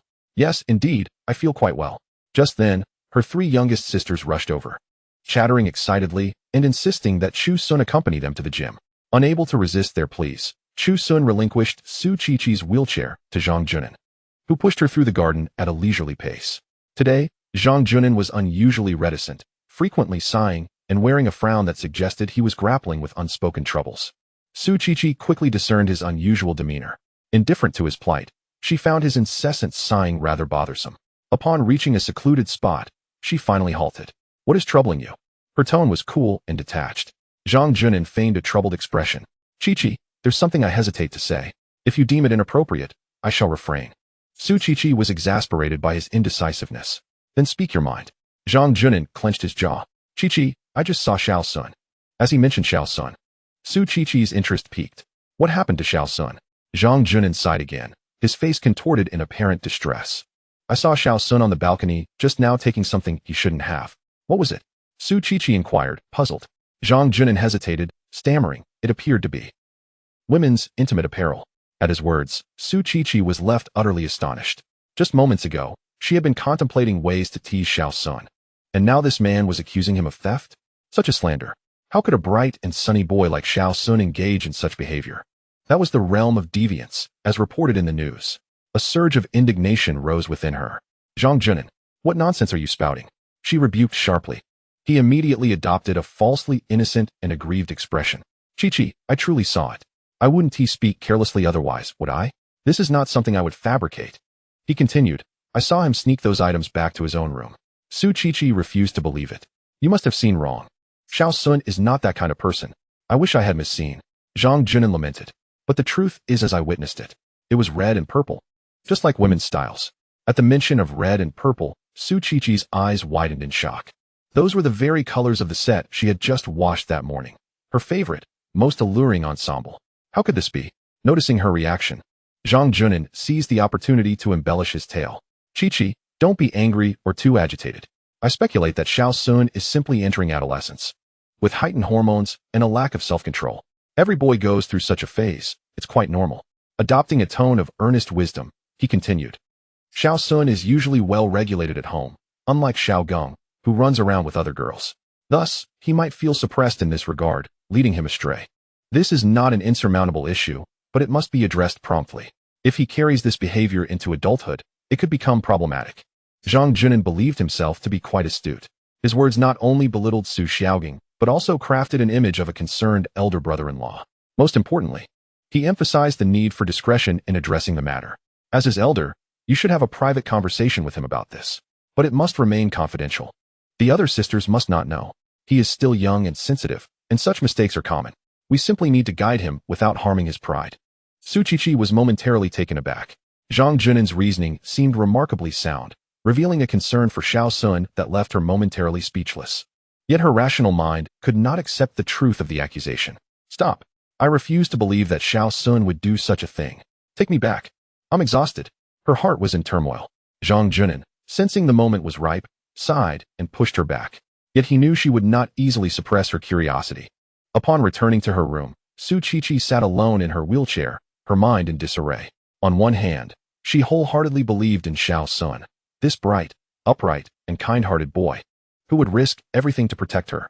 How could he engage in such sordid acts? But on the other hand, what if it were true? Adolescent boys could indeed be impulsive. Moreover, Zhang Junin had no apparent motive to lie. Had it been Su Xiaogang, she would not have believed a word. But Zhang Junin, what reason would he have to frame Xiao Sun? It served him no purpose. They had no conflicts or disputes. In her mind, two voices engaged in a fierce battle. No, she could not simply accept Zhang Junin's claims and doubt Xiao Sun. She needed to see for herself, to confirm his innocence. Otherwise, this thorn would haunt her forever. Xiao Sun was likely in the gym on the first floor with her 3 younger sisters, while Su Xiaogang was playing video games in the living room, and Zhang Junin was in his study tending to work. It was the perfect opportunity. She maneuvered her electric wheelchair quietly out of her room. Taking the elevator to the 2nd floor, she stealthily approached Xiao Sun's door. Fear gripped her tightly. She dreaded that opening this door might reveal a truth that would shatter her heart. She truly hoped Xiao Sun was not that kind of person.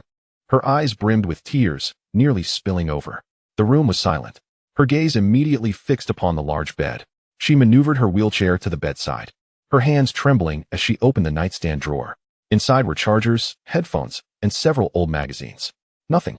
Shifting her focus to the pillows, she noted 2, one belonging to Xiao Sun, marked by the imprint of his hair. Su Qiqi held her breath as she lifted the first pillow. Beneath it lay nothing but emptiness. She exhaled a long sigh of relief, her entire being relaxing. Indeed, Zhang Junin must have been mistaken. Or perhaps he was merely spouting nonsense. She had always known that her little Sun was not that kind of person. A heavy stone in her heart finally fell to the ground. She even felt a sense of gratitude for not impulsively confronting Chu Sun, for such words would have been too hurtful.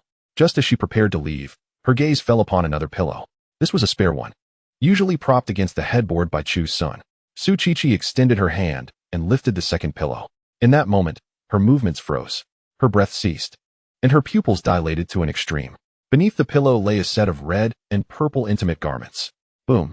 At that instant, it felt as though something within her mind had exploded. Chapter 44. The eldest sister's protection. Su Qiqi was utterly stunned. She could hardly believe her eyes. How could Xiao Sun have done such a thing? Stealing intimate clothing? She stared intently at the 2 pieces of fabric beneath the pillow, red and purple, so glaringly conspicuous. They were not hers. A buzzing noise filled her head, a chaotic whirlwind of thoughts. These belonged to another woman, to her other sisters. How could Xiao Sun do this? There must be some misunderstanding. Yes, it had to be a misunderstanding. Su Qiqi desperately tried to deceive herself. Yet the reality before her was like a resounding slap across her face, shattering her self-deception. To say it was a mistake? Who would believe that? The difference between men's and women's clothing was stark. How could Xiao Sun possibly confuse them? Su Qiqi felt her worldview collapse. That sunny, cheerful boy, who would risk himself to protect her against 3 armed thugs, who would tenderly care for her wounds and embrace her gently, making her feel utterly secure. How could he possibly be someone lurking in the shadows, stealing girls' clothing? Unbeknownst to her, tears streamed down her cheeks, landing on her hands. She couldn't comprehend it. Truly, she could not fathom why. Xiao Sun, why would you do this?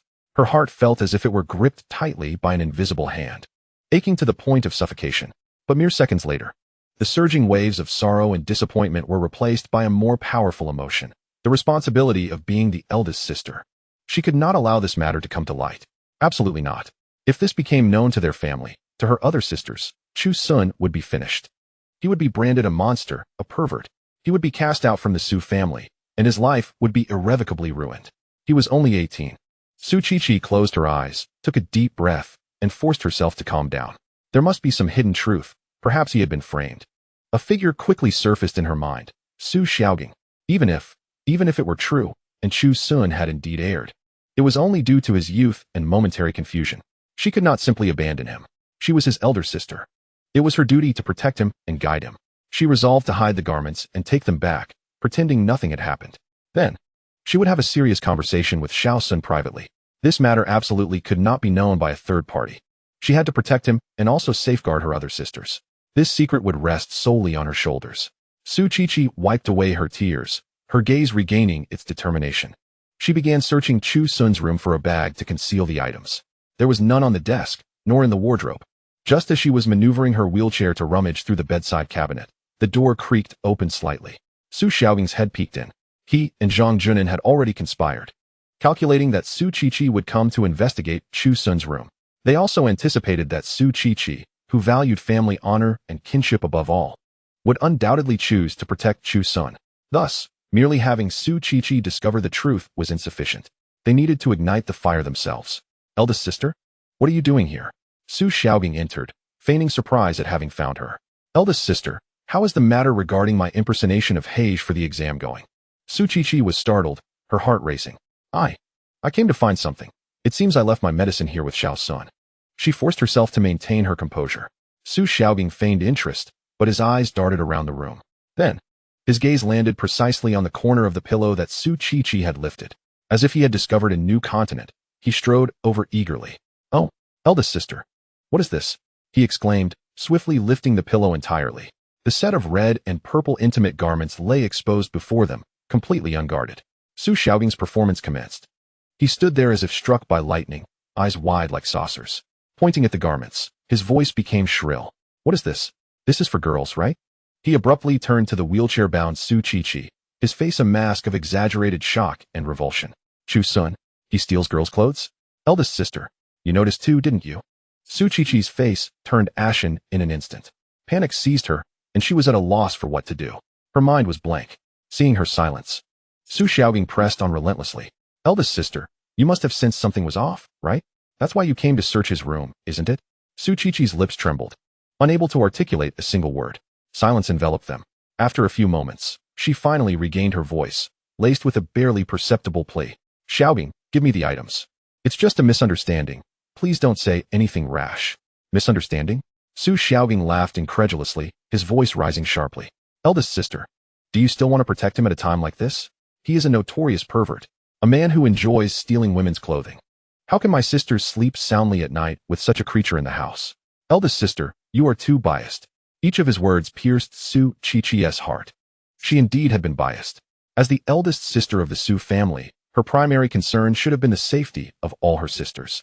Yet her first instinct had been to protect Chu Sun, but she firmly believed there must be a misunderstanding. Chu Sun could not possibly be that kind of person. Publicizing this would only ruin him, rendering him unable to lead a life of dignity. Thus, she felt justified in her actions, until the truth was clarified. She could not let others know. If it were truly discovered that Chu Sun had committed wrongdoing, she would also protect her other sisters and ensure that Chu Sun moved out. Su Qiqi sensed her own guilt but gritted her teeth, asserting firmly, "This is a misunderstanding. I said, I will handle it." Her voice carried the undeniable authority of an elder sister. Su Xiaobing was momentarily taken aback by her sudden outburst, instinctively stepping back.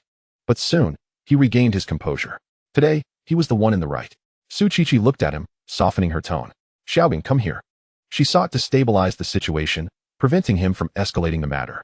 She resolved to offer an exchange of benefits. Haven't you been worried about university admissions? I promise you. I'll help you secure a spot at Qing or Donghai University, wherever you wish to go. I guarantee you will be accepted.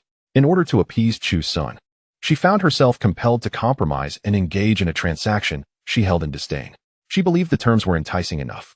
Yet, Su Xiaobing merely laughed, his expression one of both triumph and contempt. Everything unfolded according to the scheme he and Zhang Junin had devised.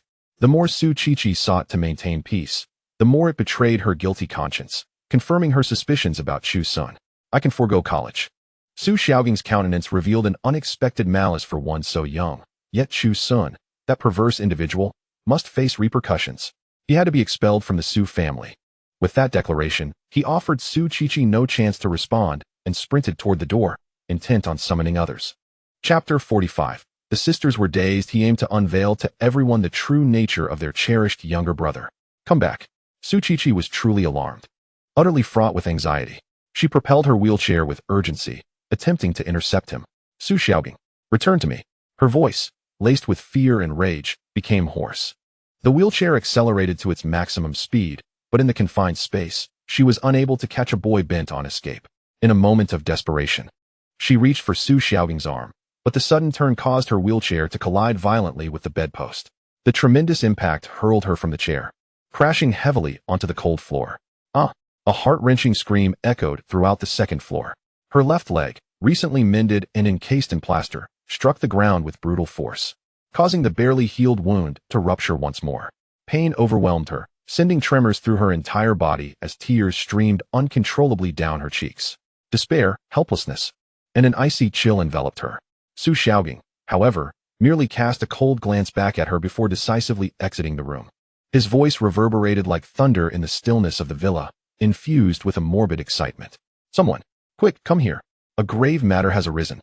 Chu Sun is a pervert. He has stolen my sister's intimate garments. The uproar immediately roused those downstairs, the housekeeper's cries merging into chaos. Heavy footsteps hurriedly ascended toward the second floor. Soon, Zhang Junin was the first to appear at the doorway. He surveyed the scene. Su Qiqi sprawled on the ground, tears streaming down her face, racked with pain.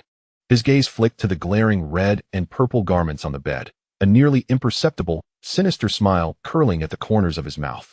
Behind him, several housekeepers rushed in, all taken aback by the sight before them. Miss, what has happened? Are you all right? Zhang Junin rushed in, feigning just the right amount of alarm and concern as he supported Su Qiqi's shoulders. Everything unfolded precisely as he had orchestrated it. The housekeepers hurriedly assisted Su Qiqi to her feet.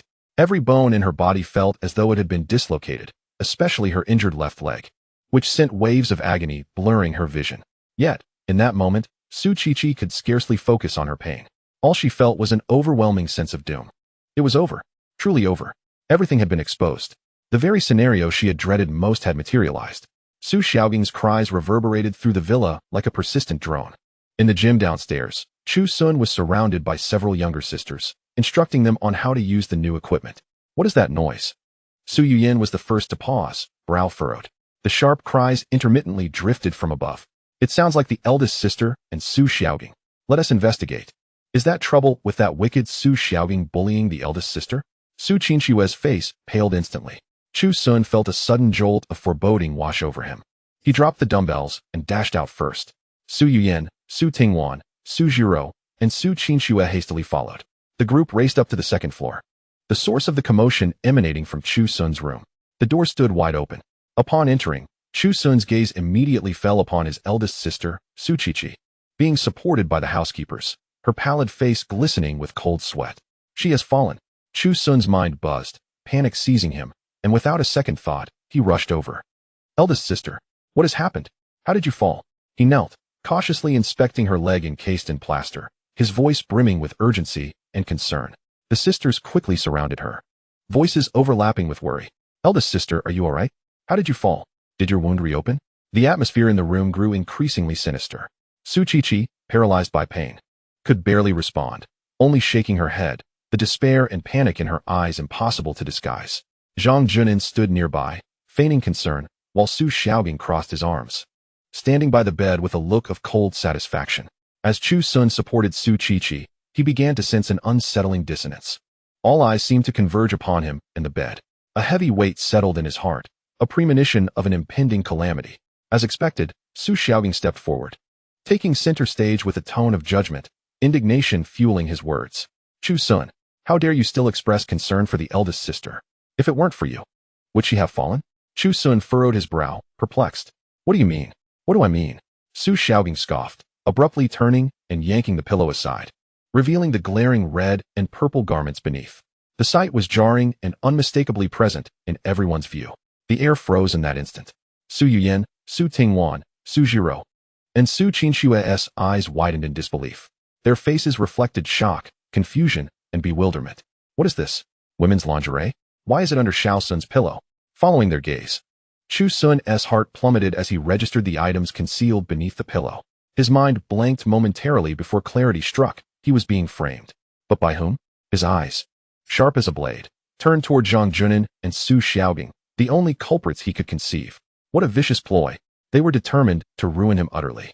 Chu Sun, you treacherous beast. What more can you say for yourself? Su Xiaogang's voice pierced through the air, strident enough to shatter eardrums. He pointed an accusatory finger at Chu Sun, unleashing a torrent of vitriol. Our Su family took you in, provided for you, treated you as one of our own. And this is how you repay us? Stealing my sister's intimate garments. Have you no shame? Chu Sun stood abruptly, his face paling with fury. I did not take them. I did not. Not you? Then who? Did they sprout legs and wander under your pillow on their own? Su Xiaogang's arrogance was palpable, his logic irrefutable, the evidence laid bare. Are you still trying to deny it? You are nothing but a complete ingrate. A wretch. I see you are nothing but a psychological deviant. His words became increasingly vile, each profane utterance landing like a filthy dagger aimed not only at Chu Sun, but at every sister present. In that moment, the sisters' perceptions of reality shattered. They looked from the garments to the ashen-faced Chu Sun, their minds spinning in confusion. Xiao Sun would never steal such things. It's impossible. Chapter 46. The eighth sister takes the blame. They fervently rejected the notion swirling in their minds. The clean, sunny, and kind-hearted younger brother, the blushing and shy youth. How could he possibly engage in such sordid acts? Yet, the truth lay bare before their eyes. It was no illusion. Zhu Yunming was the first to react, immediately stepping forward to shield Chu Sun. Xiao Gong, what nonsense are you spouting? There must be some mistake. Perhaps when collecting the laundry, the maid accidentally mixed up someone else's clothes with my brother's. This rationale felt tenuous, yet she genuinely did not believe it. She understood better than anyone that Chu Sun was not that kind of person. Su Tingwan followed suit, her voice resolute. Yes, Xiao Sun could never do such a thing. Her reasoning was simpler and more direct, yet she found herself unable to articulate it. Both of them had shared intimate moments with Chu Sun. They knew that if he truly had such needs and desires, he could approach them directly, and they would even willingly acquiesce. He had no reason to resort to this furtive, almost pathological method to fulfill himself. It was illogical. Therefore, he must have been framed. You are all shielding him. Su Xiaogang exclaimed, exasperated at her two elder sisters for defending Chu Sun at such a critical moment. Are you all blinded by pig fat? The scene descended into utter chaos. Su Xiaogang seized the set of clothing from beneath the pillow, raising it high as if showcasing a trophy. All right. You don't believe me, do you? Then tell me, whose clothing is this? He surveyed all the women present. Su Qiqi, Su Yuyan, Su Tingwan, Su Zhiro, Su Qinxue, and several young maids. At that instant, Su Qinxue, with her clear, fawn-like eyes, widened in shock. Her body trembled slightly. The color, the style, and that little bow on the strap, it was hers. It was the very outfit she had changed out of yesterday and asked the maid to wash. How could it possibly be found beneath Xiao Sun's pillow? Xiao Sun stole my. Su Qinshue's face turned pale, all color drained from it. She felt the world spinning, nearly losing her balance. But this thought lasted less than a second before she forcibly quelled it. No, impossible. Xiao Sun was absolutely not that kind of person. The way he looked at her was always so pure, so gentle, filled with affection. He could never commit such an act. It had to be Su Xiaogang. She must be framing Xiao Sun. Yes, it must be so.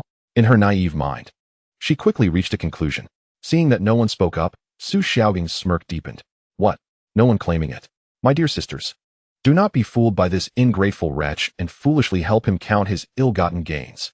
She shook the clothing in her hand, adopting a tone of heartfelt anguish. I beg you, wake up. Do not be so generous to others. If he steals from someone else this time, next time he might steal from you. By then, you will regret it. So, whose belongings were these? Su Xiaogang pressed on, her voice aggressive. A profound silence enveloped the room. Everyone remained mute. Su Qiqi bore the pain, knowing that someone had to step forward. Someone had to claim the clothing and provide a reasonable excuse to smooth things over.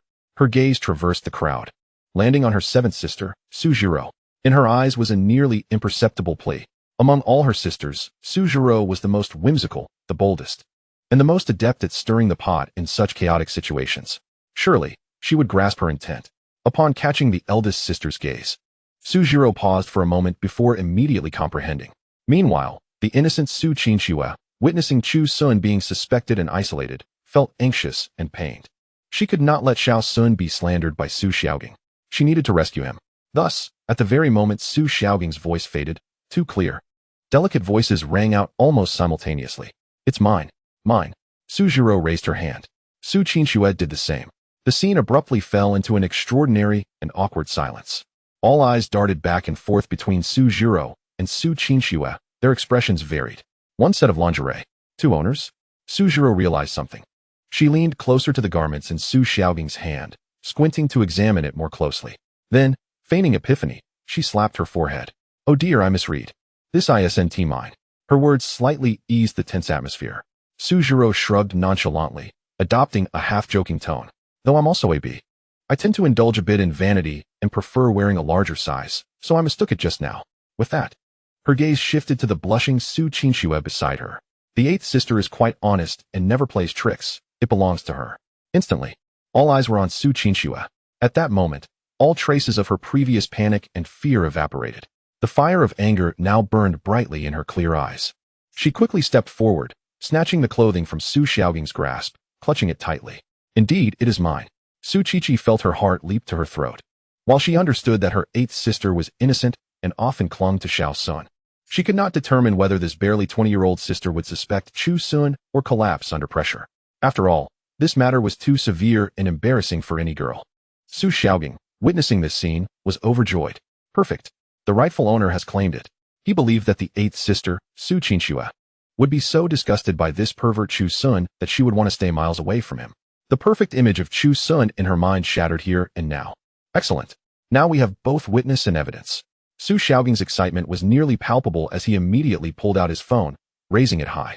I'm calling the police right now. Let them handle this pervert. The suspect and the victim are both here. Let us see how he can wriggle out of this. Chu Sun's fists clenched instantly, veins bulging. Su Xiaoging, are you out of your mind? I told you, I didn't take it. Didn't he take it? Did it sprout legs and walk under your pillow? Su Xiaoging wore a deathly expression. Just wait to be locked up. Just as he was about to dial, Su Qinshue's voice rang out. Wait. She stepped forward, her petite frame shielding Chu Sun as she confronted Su Xiaoging. This thing is indeed mine. She paused, each word seeming to be squeezed from between clenched teeth. However, it was not Xiao Sun who stole it. It was I who accidentally left it here when I came to speak with Xiao Sun at noon. I even forgot about it. It has nothing to do with him. So do not slander him. Chapter 47. The eldest sister believes in you. Upon her declaration, the entire room fell into stunned silence. Everyone stood frozen in place.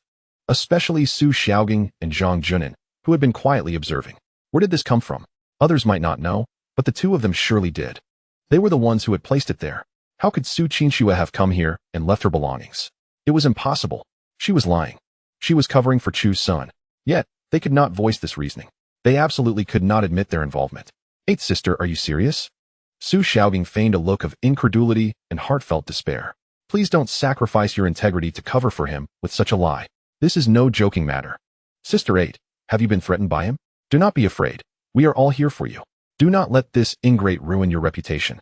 Covering up? Su Qinxue looked at Su Xiaoging and suddenly let out a cold laugh.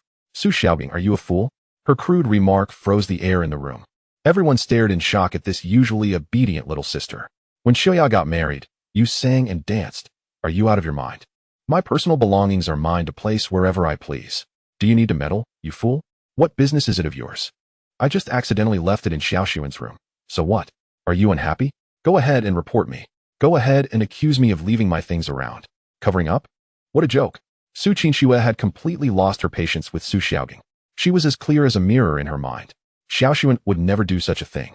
This entire affair was nothing but a scheme concocted by the scoundrel Su Xiaoging. Today, she was determined to confront him.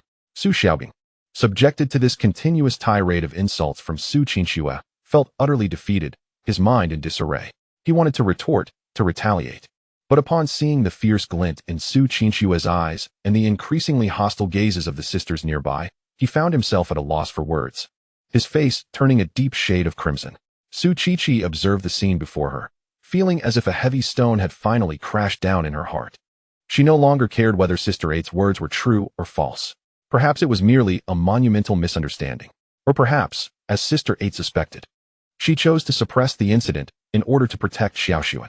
Regardless, the stalemate had been broken. Watching Su Xiaoging's defeated expression, Su Qiqi felt a significant alleviation of the pain in her leg. She cleared her throat.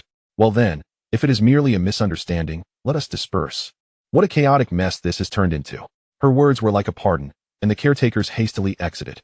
Su Yuyan and Su Tingwan promptly supported Chu Sun on either side, their expressions filled with concern, fearing he had been wronged. Su Zhuro approached Su Qinxue, patted her shoulder, and offered a look of approval. Su Xiaoging glared at the harmonious scene, feeling as if his lungs might burst with rage. His meticulously plotted scheme had been utterly dismantled by this impudent girl, Su Qinxue, utilizing such an absurd excuse. He was unwilling to accept this. With a dark expression, Su Xiaoging left. The farce in the room had finally come to an end. Su Qiqi glanced at the still shocked and aggrieved Chu Sun. Xiaoxuan, please push me back to my room. Oh, all right. Chu Sun, regaining his composure, silently moved to the back of the wheelchair. The corridor fell into an eerie silence. Chu Sun's mind was still blank. This accusation was too severe, too merciless. It was designed to ruin him, to tarnish his name, leaving him forever unable to lift his head in this household. He understood that Sister 8, Su Qingxue, had risked everything to help him. She had never been in his room today. That careless remark was a colossal lie she told to protect herself. His heart was filled with gratitude, sorrow, and above all, dread. He feared most what his eldest sister would think. Did she believe in him? Or did she, like Su Xiaogang, consider him a pervert lurking in the shadows? He dared not ask, nor could he bear to think. Arriving at the door of Su Qiqi's room, Chu Sun pushed her inside and closed the door. Su Qiqi's voice was icy. Chu Sun's heart sank, and he turned, gently closing the door. The atmosphere in the room became unbearably tense. Chu Sun hung his head, unsure where to place his hands. He could not ascertain whether his eldest sister truly believed him. Su Qiqi sat in her wheelchair, not looking at him, merely gazing quietly out the window. Her stunning face was currently veiled in frost. She indeed contemplated keeping this matter under wraps, even shielding Chu Sun, should he have truly erred. Regardless, as his elder sister, it was her duty to protect him. However, if he had indeed committed such a vile act, she would discipline him with utmost severity. He would receive the punishment he deserved, without mercy. She needed him to understand what was permissible and what was absolutely forbidden. After a prolonged silence, Su Qiqi finally spoke. What exactly transpired today? You explain it to me. Chu Sun's body trembled violently. He raised his head, his lips quivering. Eldest sister, Sister 8, she never came to my room today. That item should not have been left by her. She must have said that to extricate me from this mess. Su Qiqi slowly turned her wheelchair, finally meeting his gaze. So did you take it? The question struck Chu Sun's heart like a heavy hammer. He felt his breath catch in his throat. Eldest sister, you still suspect me. A wave of immense grievance and despair engulfed him in an instant. Chu Sun knelt before Su Qiqi's wheelchair, tilting his head back, his clear eyes shimmering with unshed tears as they locked onto hers. Eldest sister, it truly was not me. You must believe me. His subsequent words were choked in his throat, unable to escape. Seeing him in such a state, Su Qiqi's heart, encased in ice, shattered. She could no longer maintain her composure.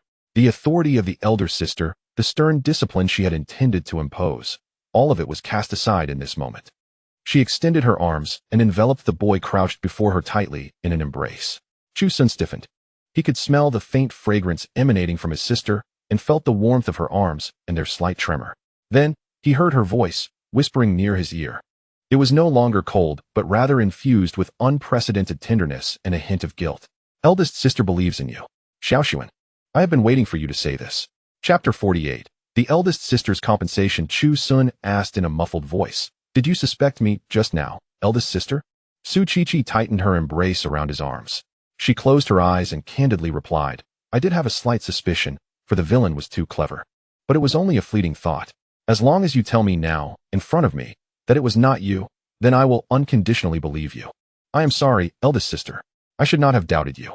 Hearing this, Chu Sun could no longer contain himself. I thought that you, eldest sister, also considered me a pervert. Su Qiqi finally broke down. She looked at the boy in her embrace, her heart flooded with immense guilt and sorrow. How could she doubt him? How could she doubt this boy who would sacrifice everything to protect her? He was so pure, so radiant, so upright. How could she harbor such sordid thoughts about him? I am sorry, Xiaoxuan, I am truly sorry. Su Qiqi's voice held a tremor of tears. Even though I did not show it in front of you, I did indeed doubt you for a fleeting second. I only became misled after seeing that object under your pillow. It was my fault. I was not steadfast enough, not trusting enough of you. Eldest sister apologizes. From now on, I will never doubt you again, Xiaoxuan. Never again, I am sorry. The two remained locked in an embrace. After a long while, their emotions gradually began to settle. Su Qiqi released her grip, gazing at Chu Sun's reddened eyes, and gently wiped away a tear that had escaped. The heavy weight in her heart finally lifted. How wonderful it was. Little Sun was truly not a bad person. He remained the beloved brother she cherished the most. Yet, this realization complicated matters. Su Qiqi's mind began to race once more, since it was neither in his possession nor inadvertently misplaced by Ba Mei. This incident was far from straightforward. While I was in your room earlier, I noticed several of your clothes next to your pillow. Did you put them there yourself? She inquired. Chu Sun shook his head. Partly yes and partly no. Some were mine, as I was in a rush to wear them, while the rest were likely gathered by the nanny this afternoon and casually placed on the bed. Su Qiqi's gaze sharpened. That leaves us with two possibilities. Either the nanny inadvertently mixed someone else's clothes with yours while tidying up, placing them beneath your pillow, or... She paused, lowering her voice further. Someone is deliberately trying to frame you. At her words, They exchanged glances, a name surfacing in both their minds, Su Xiaogang. His erratic behavior earlier in the day had indeed been highly suspicious. However, Su Qiqi quickly recalled a crucial detail. Wait, she furrowed her brow. This whole matter was initially brought to my attention by your brother-in-law, Zhang Junin. Chu Sun stiffened at this revelation. Su Qiqi continued. He claimed to have seen you on the balcony, stealthily taking a girl's intimate clothing. I didn't believe him at the time, so I discreetly checked your room. What were you doing while I was being led around the garden by Zhang Junin? Chu Sun pondered carefully. After I handed you over to my brother-in-law, I was pulled away by Seventh Sister and the others. Oh, right, before heading to the gym. I did visit the balcony to retrieve a few items I had washed that morning. Su Qiqi's pupils contracted slightly. This meant Zhang Junin indeed had the opportunity to see Chu Sun on the balcony collecting clothes. Had he merely misidentified another person's garments as belonging to a girl? Or had he been, from the very beginning, in collusion with Su Xiaogang? Was his comment merely a ploy to entice her into Chu Sun's room to witness this drama unfold? A flurry of questions swirled in Su Qiqi's mind. She looked at him, already having made her decision. You should return now and fetch Zhang Junin for me. Chu Sun nodded, standing to leave. He had just taken a couple of steps when Su Qiqi's voice called him back. He turned to see his elder sister extending her hand once more. Returning, he was enveloped in her tight embrace. This time, she held him even closer, as if trying to meld him into her very being. She realized she had been mistaken. Gently caressing Chu Sun's tear-streaked face, her voice brimmed with guilt. Little Sun, will you resent your sister? I had a moment of doubt earlier. Chu Sun shook his head, wiping his eyes and mustering a smile. Of course not, sister. Anyone would have questioned it upon finding such things beneath their pillow. It's only natural. That's not normal. Su Qiqi retorted, her tone laced with agitation. It means I still don't trust you enough. I failed as your sister. I was wrong, little Sun. Please don't harbor any resentment in your heart, okay? Seeing her anxious demeanor warmed Chu Sun's heart. I won't, sister. You certainly do, Su Qiqi insisted. Resolute like a stubborn child. It was unrealistic to claim there were no lingering doubts when the closest person to you harbored suspicion. That would merely be a facade. A means to comfort her. Her gaze brightened with a sudden thought.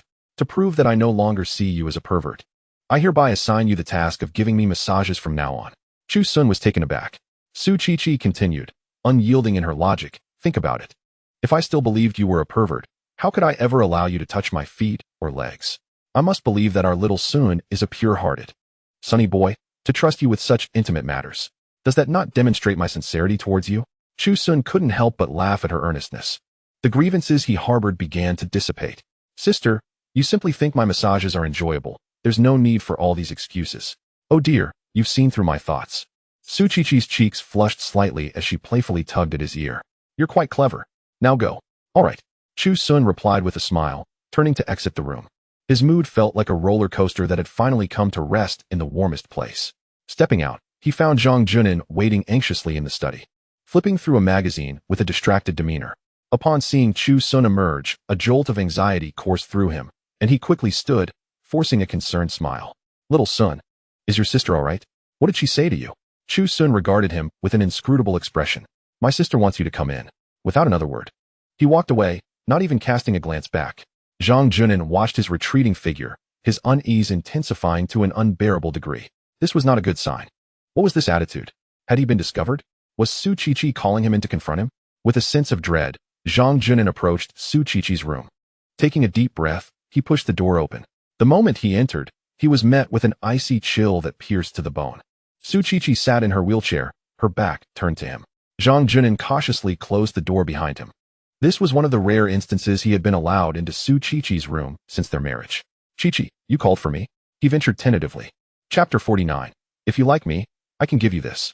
Su Qiqi did not turn to face him. A cold, emotionless command slipped from her lips. Kneel. Zhang Junin was momentarily taken aback, unsure if he had misheard her. What did you say? Suddenly, Su Qiqi spun her wheelchair to confront him. Her face was breathtakingly beautiful, yet her gaze was colder than the Siberian winds. Her voice rose sharply, like thunder. I said kneel. Did you not hear me? Kneel. Do it now. Su Qiqi was thoroughly enraged, her fury a culmination of pent-up frustration finally unleashed. As the future heir of the Su family, she had always maintained a facade of ruthlessness and decisiveness in front of outsiders. Only in the presence of Chu Sun and her sisters did she shed her armor, revealing her softer side. Especially in front of Chu Sun, she would tread carefully, questioning her suspicions with trepidation, weighing the possibility of misunderstandings or slander, all while striving to protect his dignity. But before outsiders, her principle had always been to err on the side of severity. Although she could not yet ascertain whether Zhang Junin was indeed guilty of slander, any trace of doubt was sufficient for her to exert maximum pressure, determined to crush him and extract the truth. Regardless of whether it was intentional or not, his actions today have inflicted irreparable harm upon Xiao Sun. He has made her, his dearest elder sister, feel as though she harbors doubts about him. This slight misunderstanding has emerged like an almost imperceptible crack in the trust that exists between her and Xiao Sun, igniting a fire of fury within her. Su Qiqi requires an outlet for her rage, and Zhang Junin, the instigator, becomes the perfect target. Zhang Junin, terrified by her formidable presence, found his legs weaken, unable to support the weight of his body. With a thud, he humbly knelt on the floor, embodying the status of a son-in-law, merely a dog.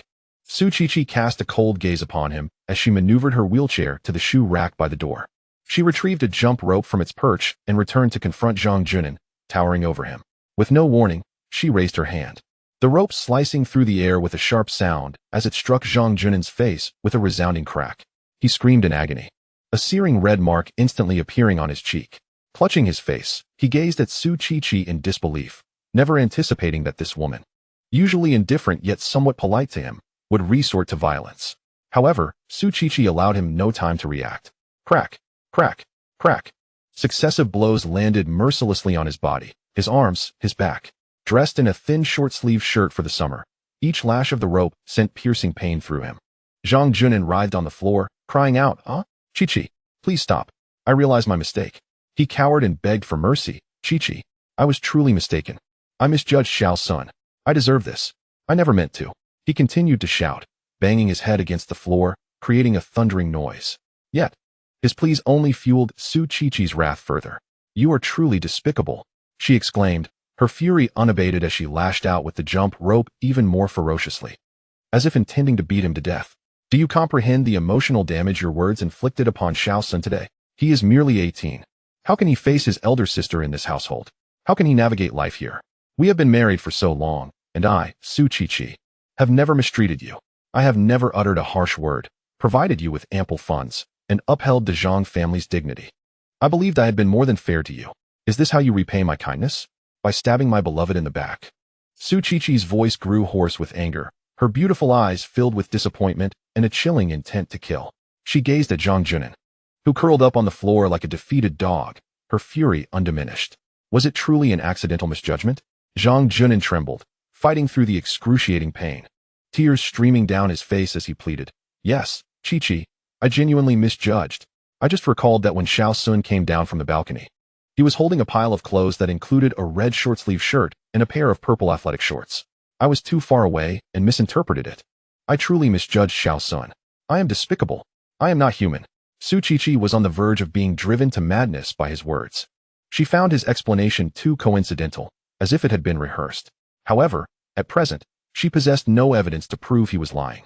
Taking a deep breath, she forced herself to regain her composure. This matter could not be rushed. It required careful investigation. She threw the jump rope to the ground. Return to your room and kneel for the entire night. After all, you need not attend work tomorrow. Do you understand? Zhang Junin felt as though he had been granted a reprieve, scrambling to his feet. Understood, Qiqi, I comprehend. Remember, there shall be no next time. Should there be, you will be expelled from the Su family. Zhang Junin nodded submissively, daring not to utter another word as he scurried away. The door closed behind him. Alone in her wheelchair, Su Qiqi finally felt a modicum of the pent-up anger within her dissipate.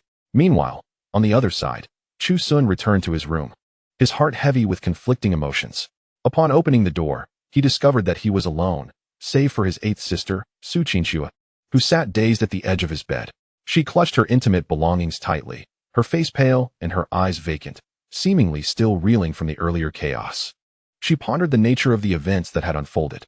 Regardless, one thing she was certain of, Xiao Sun was utterly innocent. He had certainly been wronged.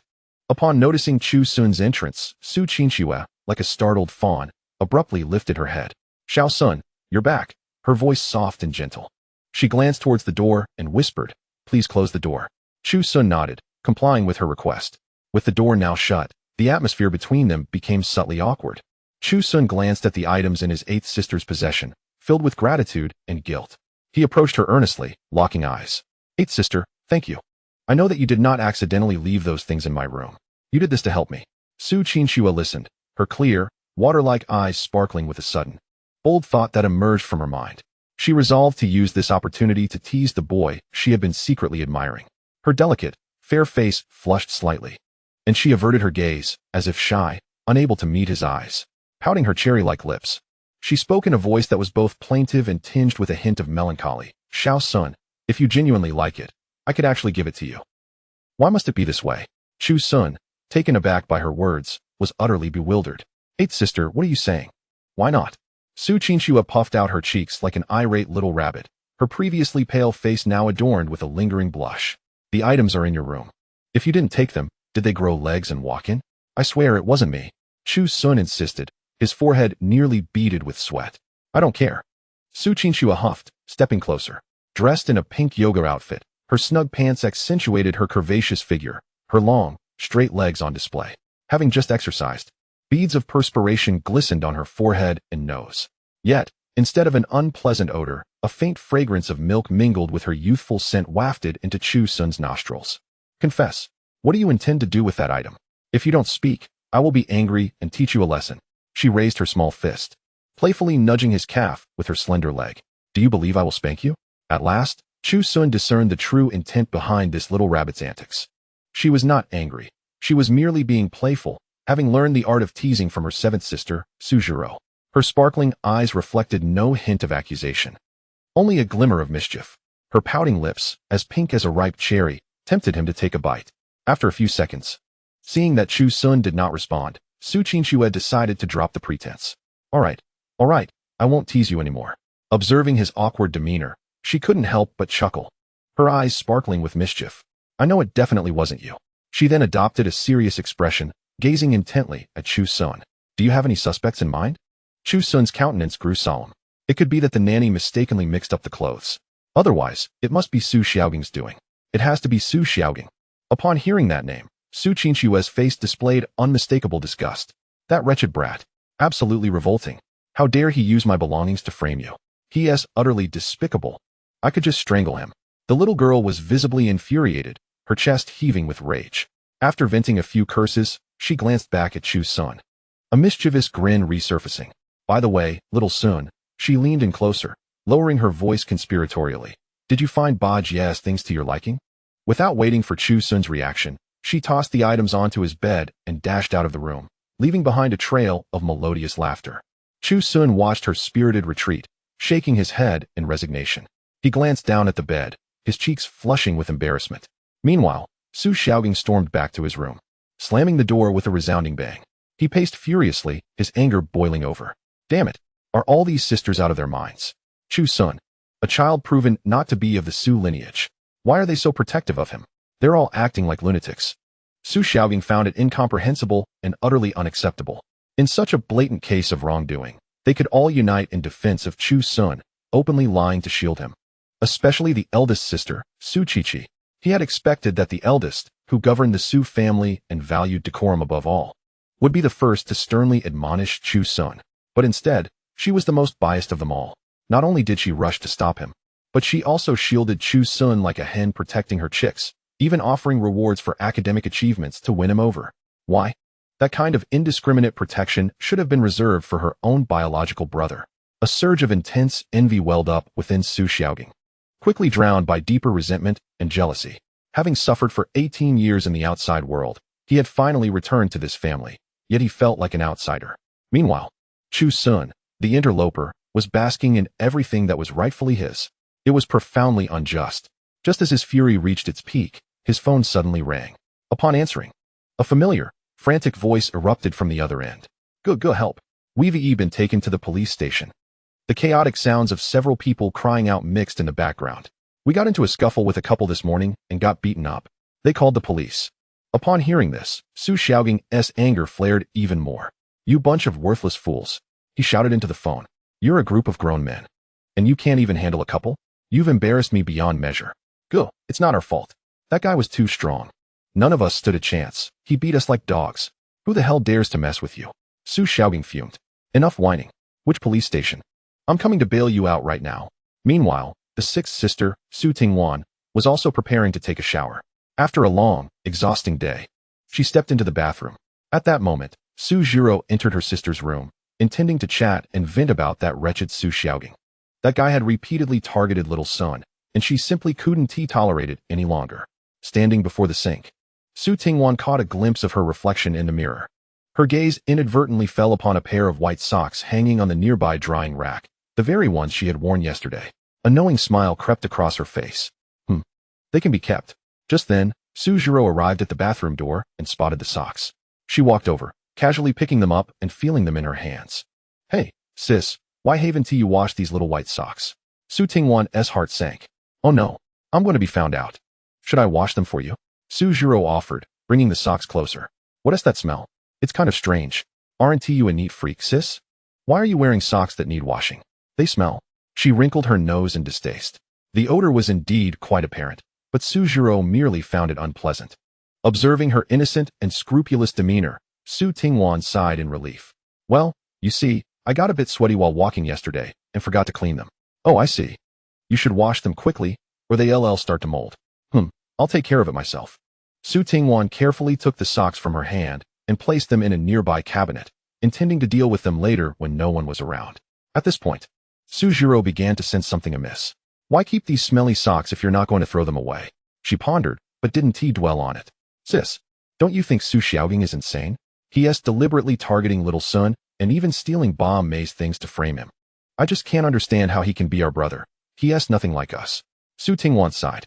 He grew up outside and developed that kind of personality. It's not something he can change overnight. Change? I doubt he'll ever change. Su Zhiro retorted angrily. I also heard that our parents plan to package him up and send him to Africa to pose as a local and then come back to enroll in a prestigious university. It's so unfair. They clearly have high hopes for Su Xiaogang, but with his demeanor, does he seem capable of achieving anything? I see him as someone who can't be helped. Su Zhiro grew increasingly incensed. He has taken everything that should belong to little Sun. Now he is turning around and bullying him. I'm truly at my wit's end. Chapter 51. The indignant brother-in-law. Su Tingwan observed her sister's outraged expression.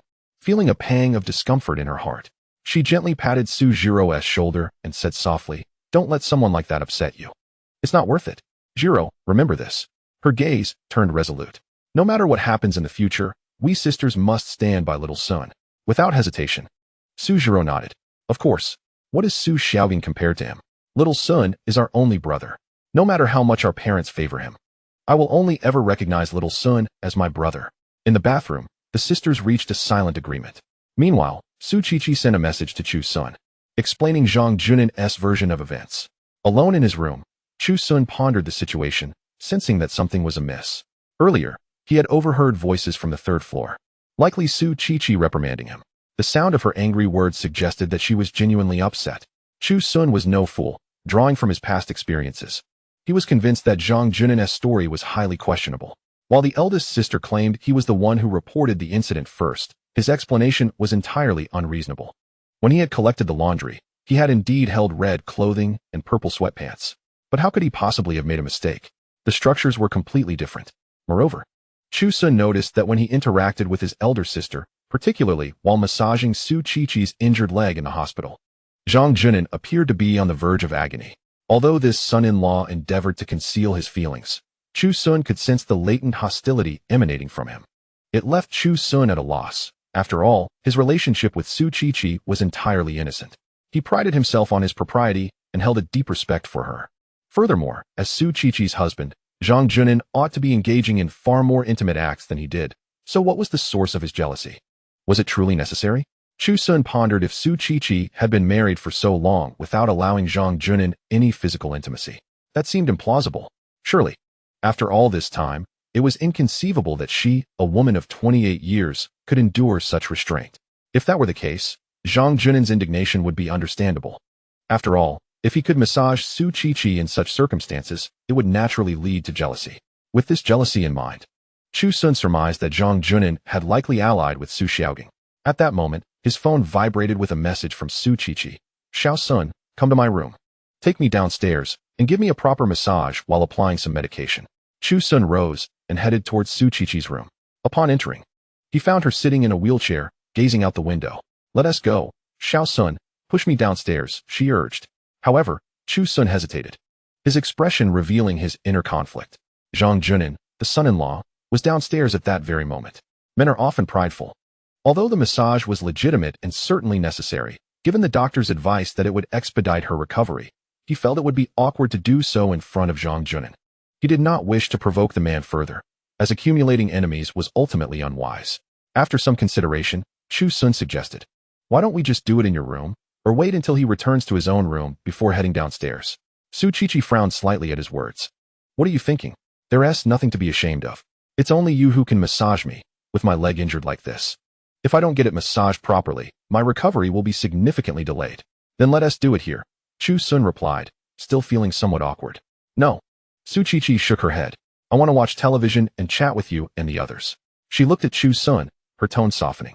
"Don't worry, Xiao Sun. Our relationship is completely above board. We need not fear any gossip. If anyone thinks otherwise, it merely reflects their own impure hearts, and I will not spare them." Hearing her reassurance, Chu Sun felt his resolve wavering. He contemplated her words. Indeed, the 10-year age difference between them might deter any inappropriate speculation. Furthermore, with her personality, it was likely she preferred older, assertive partners, leaving little room for any interest in him. Women are often drawn to strength, seeking a shoulder to lean upon. Although legally they could be married, it was unreasonable for her to harbor any feelings toward him, he mused silently. With that thought, he pushed Su Qiqi's wheelchair downstairs. In the living room, Zhang Junin sat alone behind a large mahogany desk, a stack of documents spread before him. Though he had applied ointment to his reddened skin, the marks remained visible. With Su Qiqi incapacitated, a portion of the overwhelming workload had inevitably fallen on his shoulders. However, he was not without his rewards. As a son-in-law of the Su family, he possessed a 10% stake in the branch company of the Su Group, valued at an impressive 50 billion. For someone from a humble background who had clawed his way up through diligent study, this was an achievement beyond the reach of most. Out in public, he was revered as General Manager Zhang, commanding respect and admiration wherever he went. Yet, within the opulent confines of the Su family estate, he was acutely aware of his position. As Chu Sun wheeled Su Qiqi into the living room, he was enveloped by the mingled scents of shower gel, shampoo, and the fragrance of youthful femininity that permeated the air. Upon entering, he was almost overwhelmed by the aroma. "Come here, sisters," Su Qiqi called, breaking the tranquility. "Xiao Sun will give me a massage. You all should pay attention so you can do it for me in the future." The girls, intrigued, gathered around. Clearing a space on the sofa, Chu Sun positioned Su Qiqi's wheelchair beside the couch. He carefully lifted her leg, which was encased in a cast, and placed it gently on the coffee table. Then, he reached for her uninjured left foot. At that very moment, Zhang Junin, seated at the desk, dropped his pen, his head snapping up to fixate on Chu Sun's hands. A surge of jealousy ignited within him, turning his vision crimson. Why should this interloper be allowed to touch her? Unperturbed by the poisonous gaze, Chu Sun removed the slipper from Su Qiqi's foot. She was incredibly particular about her appearance. The awkwardness they had experienced earlier in the taxi would not repeat itself. Thus, she had taken the time to wash her feet thoroughly before descending. Now, before Chu Sun lay a flawless foot, exuding only the faint scent of shower gel. "Pay attention," he instructed calmly, not lifting his eyes as he focused on the task at hand.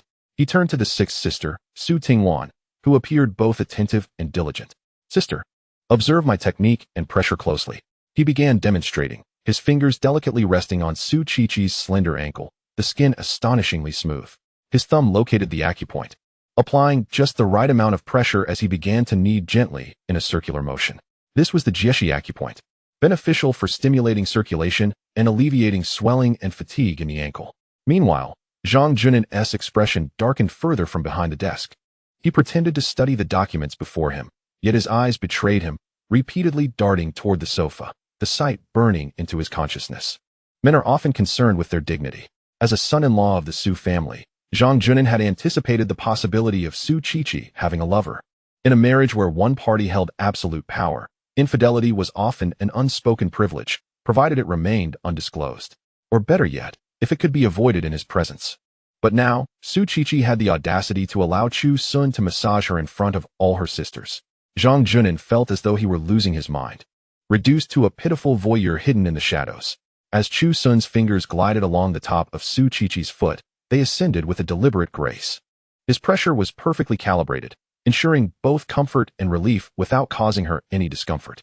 This area requires the use of the fingertip strength, following the contours of the bones. He explained while demonstrating to Su Tingwan, who mimicked his movements with utmost seriousness. Su Qiqi reclined against the sofa, her eyes closed.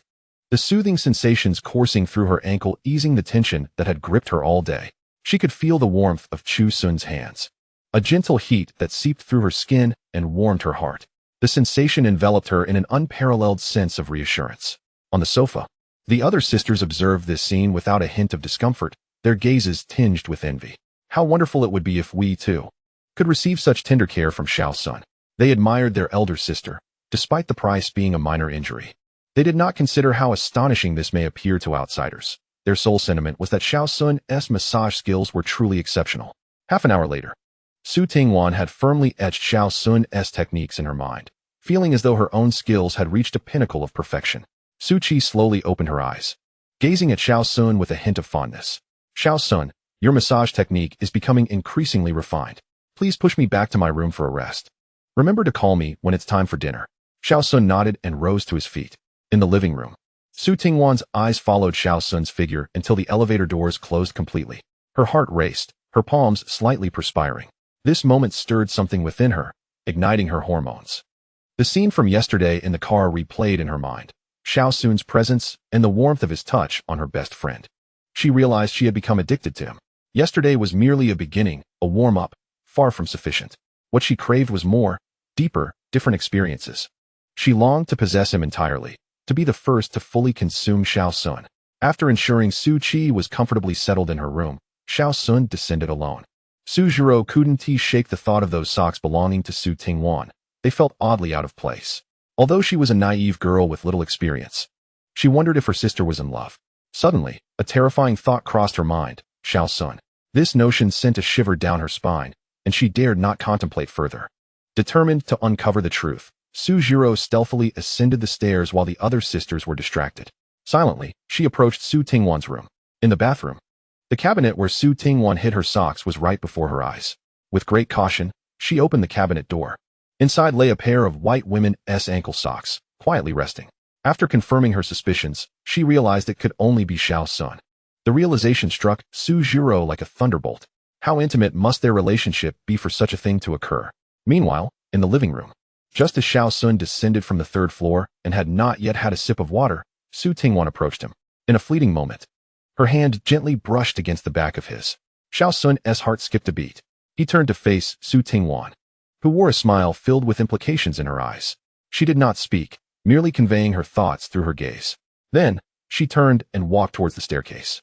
Xiao Sun watched her retreating figure, understanding her silent invitation to follow. His heartbeat quickened, and he felt a dryness in his throat. He sensed that this time might be different, and he felt anticipation brewing within him. As Su Tingwan returned to her room, Su Zhiro heard her sister's voice and was about to confront her about the socks when she heard the sound of a door locking, followed by another set of footsteps. Su Zhiro froze, retreating into the bathtub in the bathroom. At that moment, Su Tingwan stood by the window, her back to Xiao Sun. Clad in a silk nightgown that barely concealed her thighs, her figure slender and curvaceous. Upon hearing the door open, she did not turn around, but merely smiled softly. Su Zhiro pressed her hands tightly over her mouth, her body stiffening as she held her breath, terrified of making a sound. You're here. Su Tingwan slowly turned around.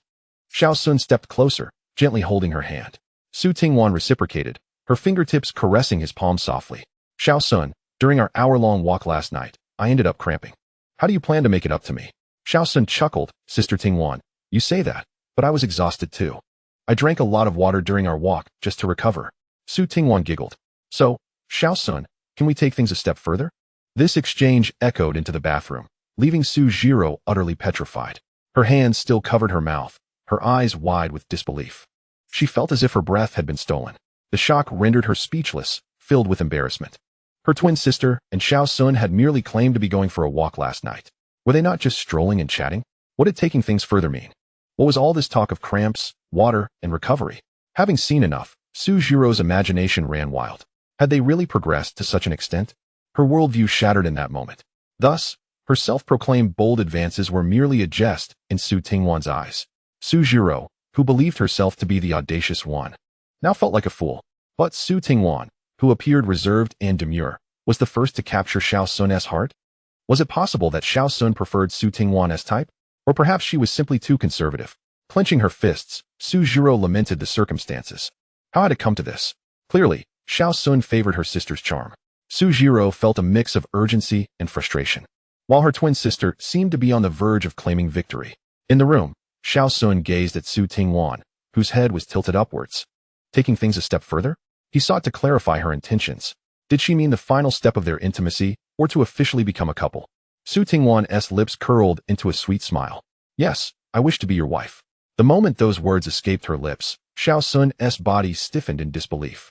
He had not anticipated such a declaration from Su Tingwan. Wife? Isn't this moving too fast? He studied her beautiful face, her eyes earnest, devoid of jest. Xiao Sun found himself surprised by her directness, recalling Su Yuyan, who had shared intimacy but never made such a request. After all, Su Yuyan was engaged, bound by her own reservations, while Su Tingwan was refreshingly candid and bold. Sister Tingwan, Xiao Sun began, but she interrupted, calling him husband in a voice sweet as honey. Xiao Sun's pupils widened, taken aback by the term, feeling warmth creep into his cheeks. Was this pace too swift? He felt a blend of confusion and intrigue. However, Su Tingwan remained unfazed. Being a wife doesn't necessarily require a marriage certificate. Just as I call you baby, it doesn't imply you're my child. Xiao Sun found himself at a loss for words. As Su Tingwan observed that he no longer refuted her, a triumphant smile graced her face. She gently tugged at Chu Sun's shirt hem and playfully asked, "Shouldn't you call me wife now?" Chu Sun's heart raced as he gazed into Su Tingwan's expectant eyes. Wife. In that instant, her eyes sparkled with delight, her smile blossoming even brighter. She rose on her tiptoes and softly pressed a kiss to his cheek. Though light, her kiss ignited a fire within Chu Sun's heart. Su Tingwan, satisfied, looked at him and inquired, "So, shall we engage in some activities that only husbands and wives partake in?" She watched him intently, her gaze flickering with anticipation and a hint of nervousness. Were they truly about to take that step? She was acutely aware of her longing, a desire that had spiraled out of control since their encounter in the car the previous night. She fixated on Chu Sun's eyes, awaiting his response. Isn't this a bit too fast? Chu Sun thought, wishing to afford Su Tingwan some time. In prominent families, most daughters were married off through alliances. And unless a man were to marry into the family, or if someone like Su Yuyan were to marry down, the emphasis was placed on the maturity of the woman. Chu Sun knew he was not yet capable of bearing the responsibility for the life of the seventh sister. He pondered whether Su Tingwan was acting on impulse. She could afford such spontaneity, but he could not. Su Tingwan's smile faltered, her eyes dimming momentarily. Too fast. Her expression shifted to one of irritation as she glared at Chu Sun. "You little son," she exclaimed, poking him lightly in the chest. "What a buzzkill." Her voice was tinged with a blend of grievance and playful annoyance. Turning her back to him, her shoulders trembled slightly, reminiscent of an abandoned kitten. Noticing his silence only fueled her frustration. She spun around, hands on her hips, puffing her cheeks like an angry little squirrel, her wide eyes glaring behind her golden-rimmed glasses.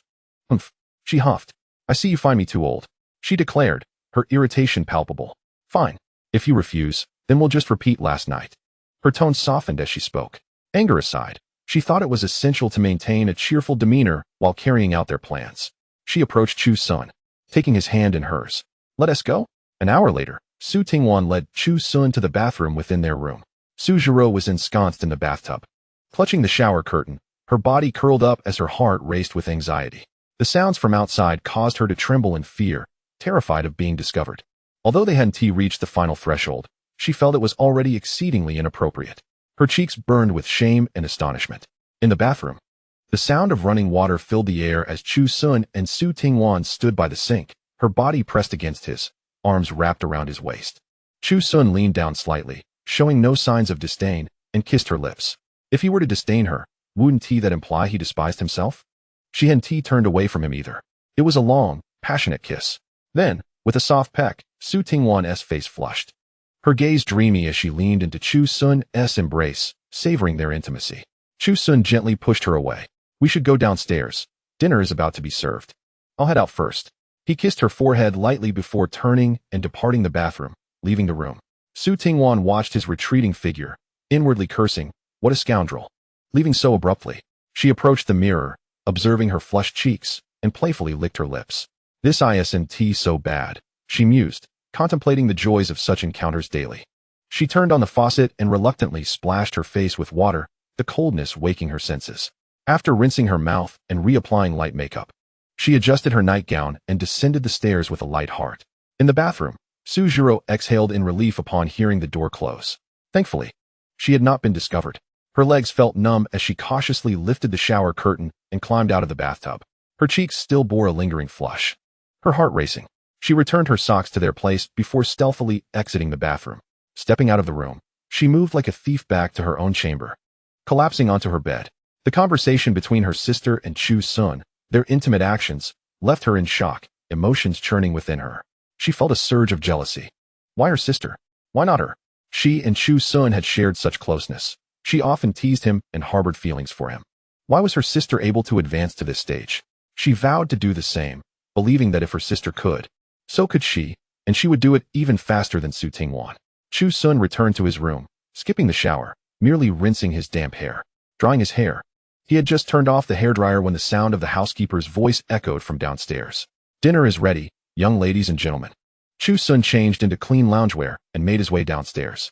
Upon reaching the staircase, he spotted Su Tingwan emerging from her room, their eyes briefly meeting in the air. In the dining room, the long mahogany table was lavishly adorned with an array of delectable dishes, their enticing aromas wafting through the air. Chu Sun took his seat, and Su Tingwan naturally settled beside him. Despite the feast before him, he lacked appetite. He felt thirsty. Having just consumed milk and sweet drinks, his stomach still felt full. Su Tingwan was similarly disinterested. The grand spread felt less appealing in comparison. Seated at the head of the table was the eldest sister, Su Qi, who surveyed the room. Where is Jiro? Why hasn't she come down yet? Little Sun, could you check on her? Chu Sun nodded and stood, heading toward the staircase. Arriving at Sujiro's door, he knocked gently. Knock, knock, knock. Seventh sister, dinner is ready. A muffled response came from within.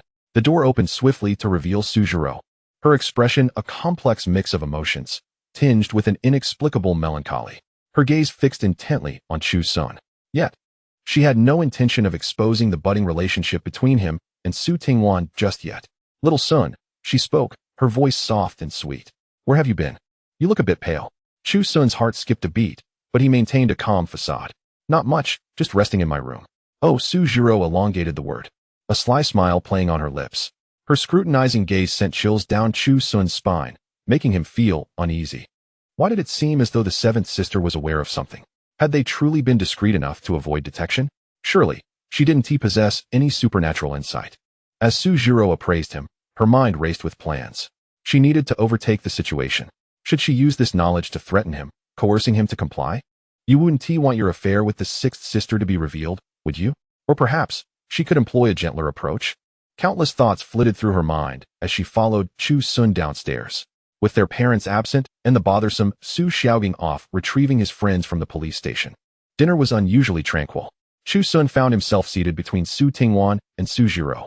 Seated for but a brief moment, he felt something gently brush against his pant leg. Glancing down, he discovered it was Su Tingwan's foot. She wore a pair of fluffy slippers and had already removed one, her little toes playfully nudging his calf. Gradually, that foot boldly stepped onto Chu Sun's instep. Wearing flip-flops, he could distinctly feel the warmth and softness emanating from her soul. Turning his gaze towards Su Tingwan, he found her elegantly focused on her meal, her face devoid of any extraneous expression, as though the mischief was not hers to bear. Her composure was indeed remarkable. In the midst of so many onlookers, she exhibited an audacity that was both surprising and intriguing. A competitive spirit ignited within Chu Sun. How could he, a grown man, succumb to her boldness? With his right hand holding chopsticks, he continued to eat nonchalantly, while his left hand stealthily descended beneath the table, gently patting Su Tingwan's leg by instinct. She stiffened momentarily, then set down her chopsticks, reaching beneath the table to clasp his hand. Thus, they were in close proximity, concealed by the wide tablecloth. To an observer, it appeared as though Chu Sun was simply dining, while Su Tingwan's hands remained on the table, her right hand retrieving her chopsticks once more. No one detected any irregularity. The family enjoyed their meal as a popular urban drama played on the television. The sisters occasionally engaged in discussions about the plot or shared stories from their day. Isn't this male lead rather despicable, juggling two girlfriends? One remarked. Indeed. He pales in comparison to the second male lead's depth of feeling, another replied. Eighth sister, Will you accompany me shopping tomorrow? Absolutely. Various voices intertwined, ensuring no one paid particular attention to any individual, save for one. Su Zhirou's gaze flitted between Chu Sun and Su Tingwan, yet she discerned nothing amiss. The two appeared entirely normal. Suddenly, Su Tingwan's hand trembled. With a clatter, her chopsticks fell to the floor, silencing the restaurant instantly. All eyes turned towards her. A faint blush crept onto Su Tingwan's cheeks as she offered an awkward smile. I apologize. I was so engrossed in the drama that I was taken aback by how despicable the male lead is. The others thought little of it, and the restaurant soon returned to its previous lively atmosphere. Only Su Zhirou's pupils constricted sharply, as if she had gleaned a revelation. How audacious were they to hold hands during a meal? With a pointed look at Chu Sun, she said with a hint of sarcasm, "Little son, remember to keep your hand on the bowl while eating." Chu Sun paused momentarily before realizing her intent. Oh right. He promptly lifted his bowl. After the meal, Su Zhirou settled onto the sofa, with Su Tingwan beside her. Their long legs lay side by side, a striking sight for two young women of similar height. Su Zhirou glanced at her own petite feet before shifting her gaze to Su Tingwan's delicate ones. It struck her as peculiar, despite their identical features. How had little Sun been swayed by her sister first? Regarding their feet, they were indeed identical, with the only distinction being their nail polish. Hers were painted black, while Su Tingwan's remained unadorned, a natural hue. Their manicures, however, were done together. As she pondered, an idea suddenly sparked in Su Zhirou's mind, rendering her momentarily frozen. Of course, given their almost indistinguishable appearances, was it not simpler for her to impersonate her sister rather than starting from scratch with little Sun? Their likeness was striking, similar voices, hair lengths, and the only noticeable difference being her sister's glasses, which left a slight indentation at the bridge of her nose. Yet, she could easily wear glasses to mask that. While Su Tingwan was slightly fairer, makeup could easily rectify that. Naturally, the manicured nails posed a challenge. Based on her sister's hidden treasures, it was evident that little Sun had an affinity for feet, making any distinctive details easily recognizable. Caution was paramount. With this newfound insight, Su Zhirou felt as though she had unearthed a treasure. A bold plan was forming. She surveyed the space between her sister and herself, contemplating whether there existed a more flawless disguise than that of a twin. Throughout their lives, they had often been mistaken for one another. In their youth, she had impersonated her sister to attend tutoring, while her sister had done the same to participate in dance competitions. Once the deed was done, little Sun, a genuinely kind-hearted boy, would undoubtedly take responsibility for her. Su Zhirou's heart fluttered, a tantalizing blend of excitement and trepidation. She began to sketch the details of her plan, how to mimic her sister's tone and demeanor, and how to evade detection. Her heart raced, a surge of adrenaline coursing through her veins. The thrill of this adventure exhilarated her. Stealing a glance at Su Tingwan, she noted the slight upward curve of her lips. That smile only solidified Su Zhirou's resolve. She too desired such a smile, perhaps even more radiant than her sister's. She longed for little Sun to be entirely hers.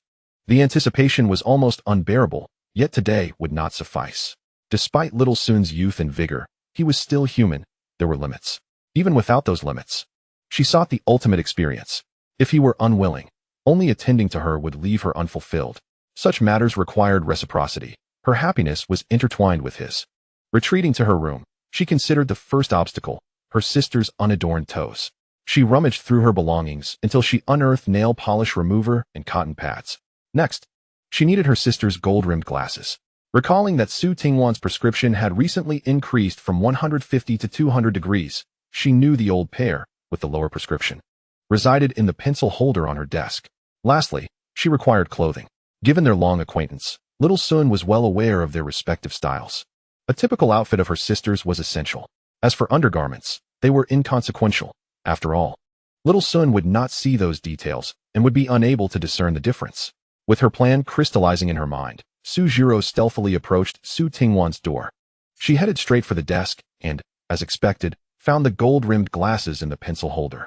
Next, she opened the wardrobe and selected an outfit her sister often wore. Mission accomplished. She tiptoed out of the room, completing the entire process in under 3 minutes. Once back in her own chamber, she released a long sigh of relief. Facing the mirror, she began her transformation. Carefully, she removed the black nail polish, revealing clean, natural nails.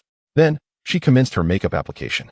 Using a high-definition photo of her sister on her phone as a reference, she meticulously replicated her features. Given that Su Tingwan wore glasses, there were faint imprints on either side of her nose, and her complexion was slightly fairer than Su Zhirou's. These subtle differences were artfully concealed with highlighter and shadow. Half an hour later, a flawless Su Tingwan appeared in the mirror. She donned a pair of golden-rimmed glasses, licking her lips with satisfaction. She had changed into a light pink silk nightgown borrowed from her sister. The spaghetti strap design was not overly daring, and she twirled in front of the mirror. This face, coupled with the glasses and her figure, exuded a blend of sensuality and scholarly charm, embodying her sister's style perfectly. She took out her phone and snapped several photos in front of the mirror. Even she could not distinguish whether it was Su Tingwan or Su Zhirou. That silly Chu Sun would certainly not recognize her either. A triumphant chuckle escaped Su Zhirou's lips, and she felt a desire to roll on the bed with joy. However, there remained one crucial question. Although she had seen nothing earlier, she had gathered enough from her sister's conversation with Chu Sun to form a rough idea. While Su Zhirou was accustomed to exercising, she was not a professional athlete, and her limbs were somewhat clumsy. Moreover, she usually maintained an aloof demeanor, was quite introverted, and lacked eloquence. Should she directly tell Chu Sun to refrain from being flamboyant? Su Zhirou bit her lip. No. In order to bring joy to little Sun and completely win him over, she had to put in the effort. From this night forward, she resolved to practice diligently. Meanwhile, a sleek black Mercedes-Benz was racing toward the Su family mansion. In the back seat, Su Xiaogang lounged with one leg crossed over the other, a cigarette dangling from his mouth, exuding an air of arrogance. Beside him sat the red-haired, yellow-haired, and green-haired boys, who had been thoroughly beaten up by Chu Sun earlier that day. "Brother Geng, you're incredible. One phone call, and you got us out," the red-haired one said, ingratiatingly offering a lighter. Su Xiaogang scoffed, releasing a puff of smoke. "That's nothing. Let me tell you, in Jiangnan, there's nothing my Su family cannot accomplish," he boasted, his words flying from his mouth. "All my sisters dote on me, and my parents treat me like a treasure. Anyone who dares to touch my brothers is disrespecting me. I would surely make those two scoundrels pay dearly." Suddenly recalling something, he turned to the yellow-haired boy. "By the way, didn't you say that woman is exceptionally beautiful?" The yellow-haired boy's eyes lit up, and he nodded vigorously. "Not just beautiful, Brother Geng. Her figure and face are simply celestial." A wicked glint flickered in Su Xiaogang's eyes. "Just wait. One day, I will have her." The green-haired boy rubbed his hands together, chuckling. "Brother Geng, can we also get a turn?" "No problem." The car was soon filled with their crude laughter. Before long, they arrived at the entrance of the Su family mansion. Su Xiaogang instructed the driver to drop off his three companions at their own lair. Then, he straightened his collar and swaggered into the opulent residence, a symbol of power and wealth. As he entered, he ambled with a cigarette in his mouth, the pungent mixture of alcohol and smoke wafting through the air. He had just fetched his friends from the station and taken them to indulge in some entertainment, and now he felt utterly drained. The once jovial atmosphere in the living room turned cold the moment he stepped inside. It seemed he was oblivious to the change. As he made his way to the sofa and plopped down, continuing to puff at his cigarette, Su Qiqi frowned and spoke coldly. "Put out that cigarette." Su Xiaogang paused, taken aback by his eldest sister's stern expression, and obediently extinguished the cigarette in the ashtray. Next to him sat his eighth sister, Su Qinxue, and fourth sister, Su Yuyan. The moment he settled down, the stench of smoke enveloped them. Su Qinxue held her breath in distaste, subtly shifting away, even pulling Su Yuyan along, as they both wished to distance themselves by 3 meters. This person was utterly repugnant. Unfazed, Su Xiaogang pulled out a pack of betel nuts, tore one open, and began chewing with gusto, the sound nauseating his sisters. Su Yuyan stood up. "Mom, I'm a bit tired. I'll head upstairs." Su Qinxue hurriedly added, "I'll return to my room as well." They had no desire to remain in the same space as Su Xiaogang for even a second. However, when Xingyan stopped them, "Hey, don't go. Xiaogang just got back. As your elder sisters, you should chat with him and spend some time together." With their mother's decree, the sisters reluctantly sat back down, their faces clearly expressing their desire to avoid him. At that moment, Su Zhirou descended the stairs. She had removed her makeup and changed back into her playful loungewear. The clock had struck 10. Su Zhirou yawned and rubbed her stomach. "I'm so hungry." When Xingyun immediately asked with concern, "Should I have Zhang Ma prepare a late-night snack for you?" "No, I'll just have a cucumber and an apple. I'm on a diet." She rushed to the kitchen, selecting a cucumber and an apple. "Zhang Ma, could you peel the cucumber for me?" She then took the large apple and sat down beside Chu Sun. With a crunch, she bit into the apple, its crispness echoing in the room, and then offered it to Chu Sun. "Want a bite?" Chu Sun shook his head. "No, I'm not hungry." Su Zhirou frowned, narrowing her eyes and threateningly uttering, Chapter 57. Chu Sun and fourth sister as forbidden fruits with no other option. Chu Sun leaned in and took a bite of the apple. Su Jiro smiled contentedly, continuing to munch on her apple. Just then, Zhangma handed her the peeled cucumber. She accepted it and headed upstairs. After returning to her room, About half an hour later, the others began to return to their rooms one by one. Just as Chu Sun stepped into his own room, a figure slipped in behind him. It was Su Jiro. Chu Sun noticed she was wearing a pair of cotton slippers. Even in the sweltering summer, she seemed unaffected by the heat. Su Jiro was indeed clever. She planned to wear these slippers to conceal her bare nails in case Chu Sun noticed. She wandered around Chu Sun's room like she owned the place, showing no regard for being an outsider. In her hand, she held the cucumber, munching away. Chu Sun watched her with amusement. Seventh sister, what brings you here? Any suggestions? Su Jiro turned in a circle before stopping in front of Chu Sun. She extended the half-eaten cucumber toward him. I can't finish this, you eat it for me. Chu Sun looked at her with exasperation. Seventh sister, why do you always want me to be your trash can? Do you find me annoying and are doing this on purpose? You overthink it, little son. Su Jiro replied defiantly. I love you. I only think of you when I have something good to share. Chu Sun glanced at the cucumber in his hand. But it has your saliva on it. Besides, how long has it been sitting here? It feels like it's been soaked in water. It's all mushy. Su Jiro frowned at his words. She reached out and playfully tugged at Chu Sun's ear, giving it a light twist. You don't want to eat your seventh sister's saliva? Eat it. She planted her hands on her hips, puffing her cheeks and glaring at Chu Sun. He couldn't help but chuckle at her demeanor. He took the cucumber and obediently bit into it. Truth be told, it did seem to carry a hint of seventh sister's flavor, sweet and quite delightful. He quickly finished the remaining half of the cucumber. Su Jiro nodded in satisfaction, finally releasing her grip on his ear. She stared at Chu Sun's face for a moment, suddenly leaning in closer. Xiao Sun, how long has it been since you last shaved? Her fingers brushed against his chin, feeling the stubble that had recently emerged, slightly prickly to the touch. Chu Sun felt a tickling sensation as she caressed him. A few days, I suppose. No, this is too unkempt. I'll shave you, she declared, darting into Chu Sun's bathroom to retrieve his razor. She pressed him down onto the chair, razor in hand. The faint fragrance of her presence enveloped him. He remained still, allowing her to take charge. After finishing, Su Jiro used a warm towel to cleanse his face. Studying her handiwork, she nodded in satisfaction. You look much more refreshed now. Chu Sun stroked his smooth chin, indeed feeling considerably revitalized. All right, I'm leaving now. Su Jiro clapped her hands, casually taking the tools with her as she turned to depart. She nearly forgot the most significant difference between herself and her sister, one that could reveal her secret in an instant. Returning to her own room, she took a shower, the steam enveloping her as she gazed at her flushed cheeks in the mirror, laughing to herself. After her bath, she knocked on Chu Sun's door once more. Here, I forgot to return this to you. Without waiting for a response, she dashed away. Back in her bed, she hugged her pillow, giggling in the darkness. She had made up her mind. Tomorrow, she would initiate her plan to usurp her sister's position. Tomorrow, she would completely win over Xiao Sun. Sixth sister, it seems I am one step ahead of you. With that blissful thought, Su Jiro gradually drifted into sleep, a satisfied smile lingering on her lips. As the clock inched towards 11 at night, fourth sister Su Yuyin lay in bed clad in silk pajamas, tossing and turning, her mind consumed by visions of Chu Sun. Finally, unable to resist any longer, she picked up her phone and dialed his number. The call connected swiftly. Xiao Sun, could you sneak into my room for a moment? There was a brief silence on the other end. He understood her intentions. Sister, it's too late. It's too risky. Su Yuyin was well aware of what he meant.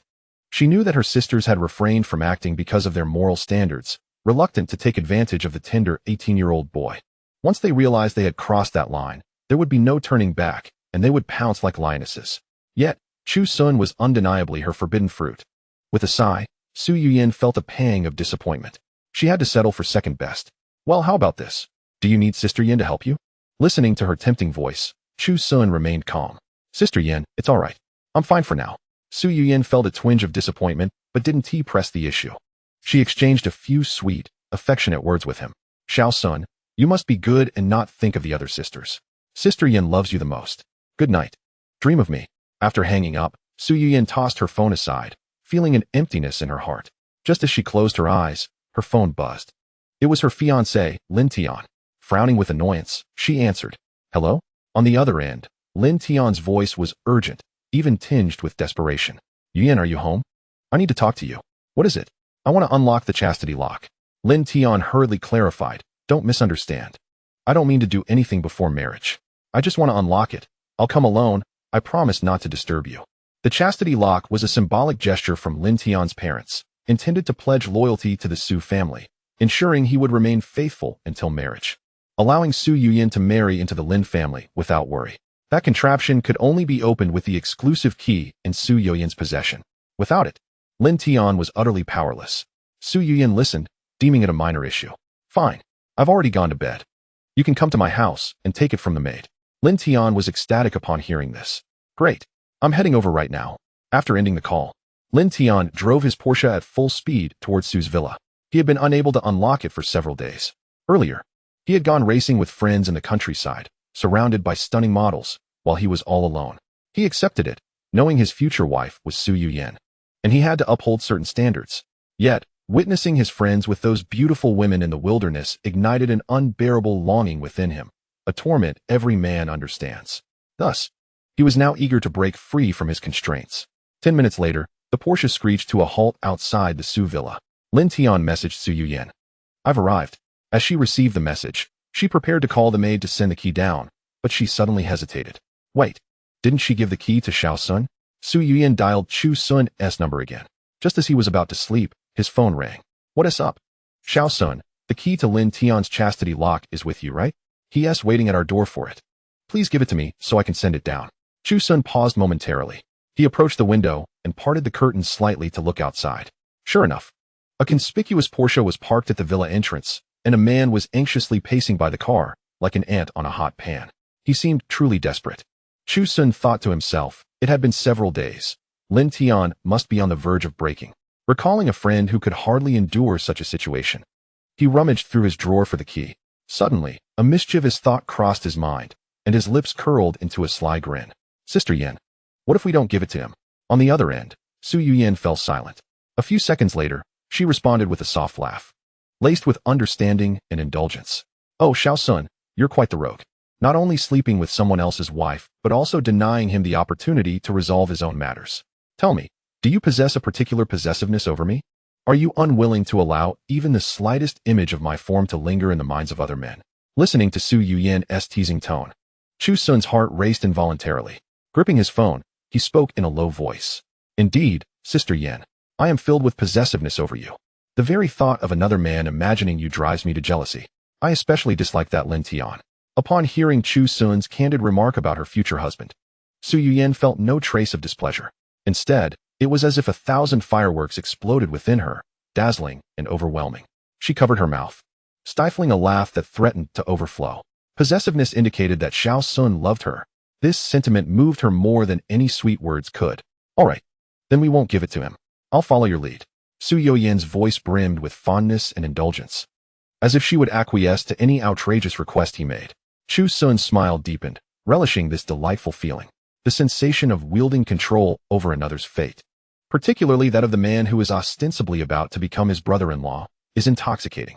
It is Lin Tian whom he wishes to manipulate, the prospective son-in-law of the Su family, ensuring he thoroughly experiences the anguish and humiliation that is visible yet unattainable.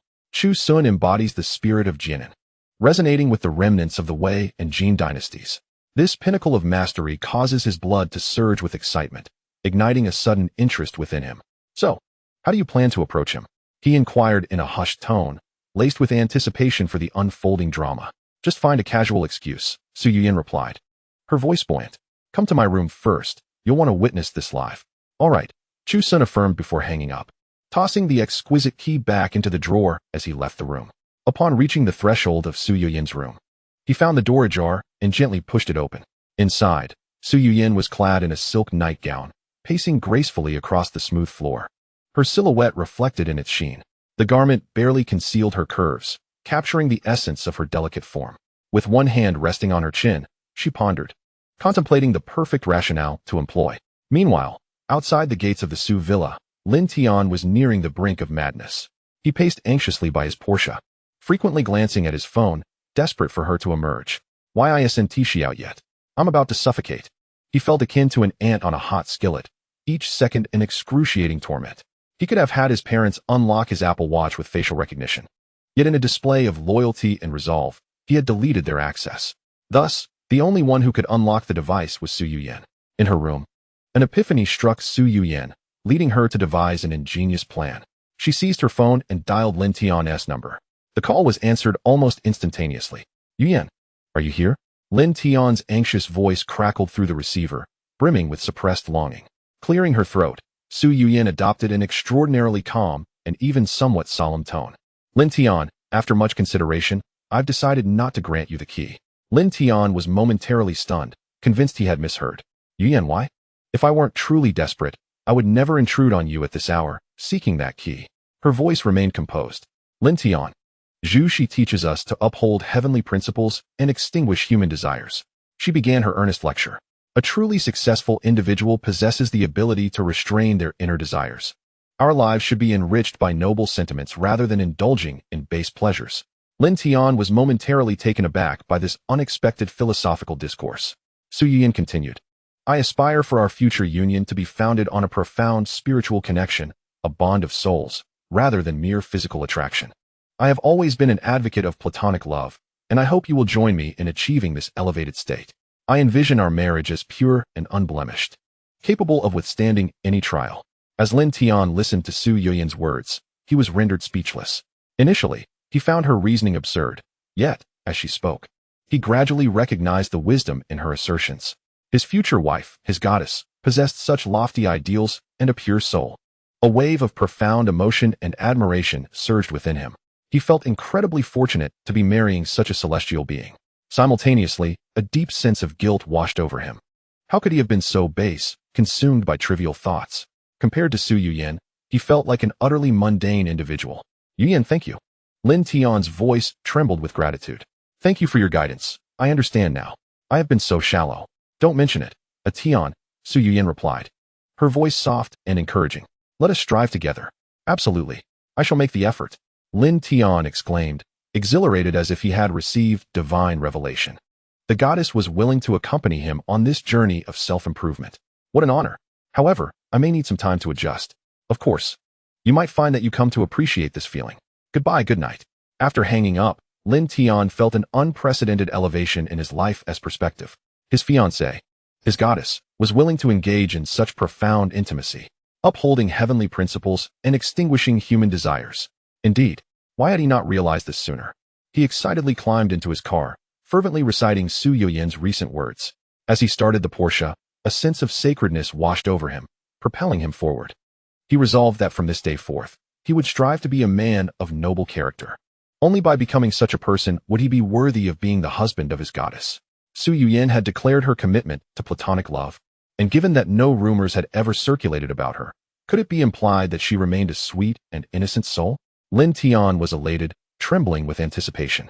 Before their engagement, he had engaged in countless trivial relationships, but none had been as fulfilling as the prospect of winning over Su Yuyan, the ethereal goddess. It was precisely this aspiration that heightened his anticipation for their wedding night. That night would undoubtedly be extraordinary. All his restraint was merely a build-up for that perfect release. If the goddess remained chaste for him, he could not let her down. Meanwhile, in her room, as soon as Su Yuyan hung up the phone, she could no longer contain her laughter. A peal of mirth escaped her lips, causing her to tremble with glee, tears glistening at the corners of her eyes. She exchanged a glance with the blushing Chu Sun, who had been struggling to contain his laughter. You truly have a knack for weaving tales, Yuyan, Chu Sun remarked as he approached her, playfully tapping her petite nose. Uphold heavenly principles and extinguish human desires? Why don't you practice what you preach? Su Yuyan wrapped her arms around Chu Sun's neck, her gaze sultry. Whoever wishes to extinguish should do so. I, however, cannot. Leaning closer, her lips brushed against his ear. Embracing one's primal desires is my life's guiding principle. With that, she tilted her head slightly and pressed her lips against his. Chu Sun, without hesitation, enveloped her in his embrace, fervently returning the kiss. The sound of their connection echoed. A resounding slap that he wished would reach Lin Tian's ears. Your fiancé is likely immersed in studying Confucian philosophy right now. While you just crowned him with a metaphorical cap, do you think he might be driven to despair? Let him be. If he succumbs to despair, I shall be free to indulge in mischief with you, perhaps even have little ones together. Can I be the big baby? Chu Sun teased. To which Su Yuyan responded with an eager nod, her anticipation palpable. Of course, their shared enthusiasm ignited a spark, leading to the inevitable conclusion of their evening. In the early hours of the morning, Chu Sun stealthily returned to his own room, careful not to awaken his slumbering sisters. The following day, as Chu Sun rose, he noticed his mother was home, prompting his sisters to rise early for breakfast preparations. Chu Sun, as per his usual routine, approached the refrigerator, intending to indulge in a glass of milk before breakfast. Early in the morning, Su Xiaogang was playfully tugging at Wen Qingyun's arm. "Mommy, you have no idea how unfortunate my three friends are?" He began to embellish his tale of woe. While simply walking down the street, they were inexplicably attacked. And it was quite brutal. In broad daylight, no less. "Is there no law anymore?" he lamented. The outcome: the assailants faced no consequences, while his friends were unjustly detained. Is this fair? Upon hearing her beloved son's grievances, Wen Qingyun's anger flared. Without pondering the truth of the matter, she immediately believed him. This is outrageous. Something must be done. She took out her phone, declaring, "I shall call the district chief of Nanjing district and demand an immediate investigation. That assailant must be apprehended to avenge your friends." Hearing this, Su Xiaogang's face lit up with joy. "Thank you, Mommy. You love me the most."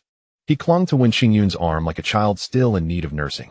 Unbeknownst to them, while Su Xiaogang was weaving his tale, the repercussions were about to reach Chu Sun and Su Qiqi.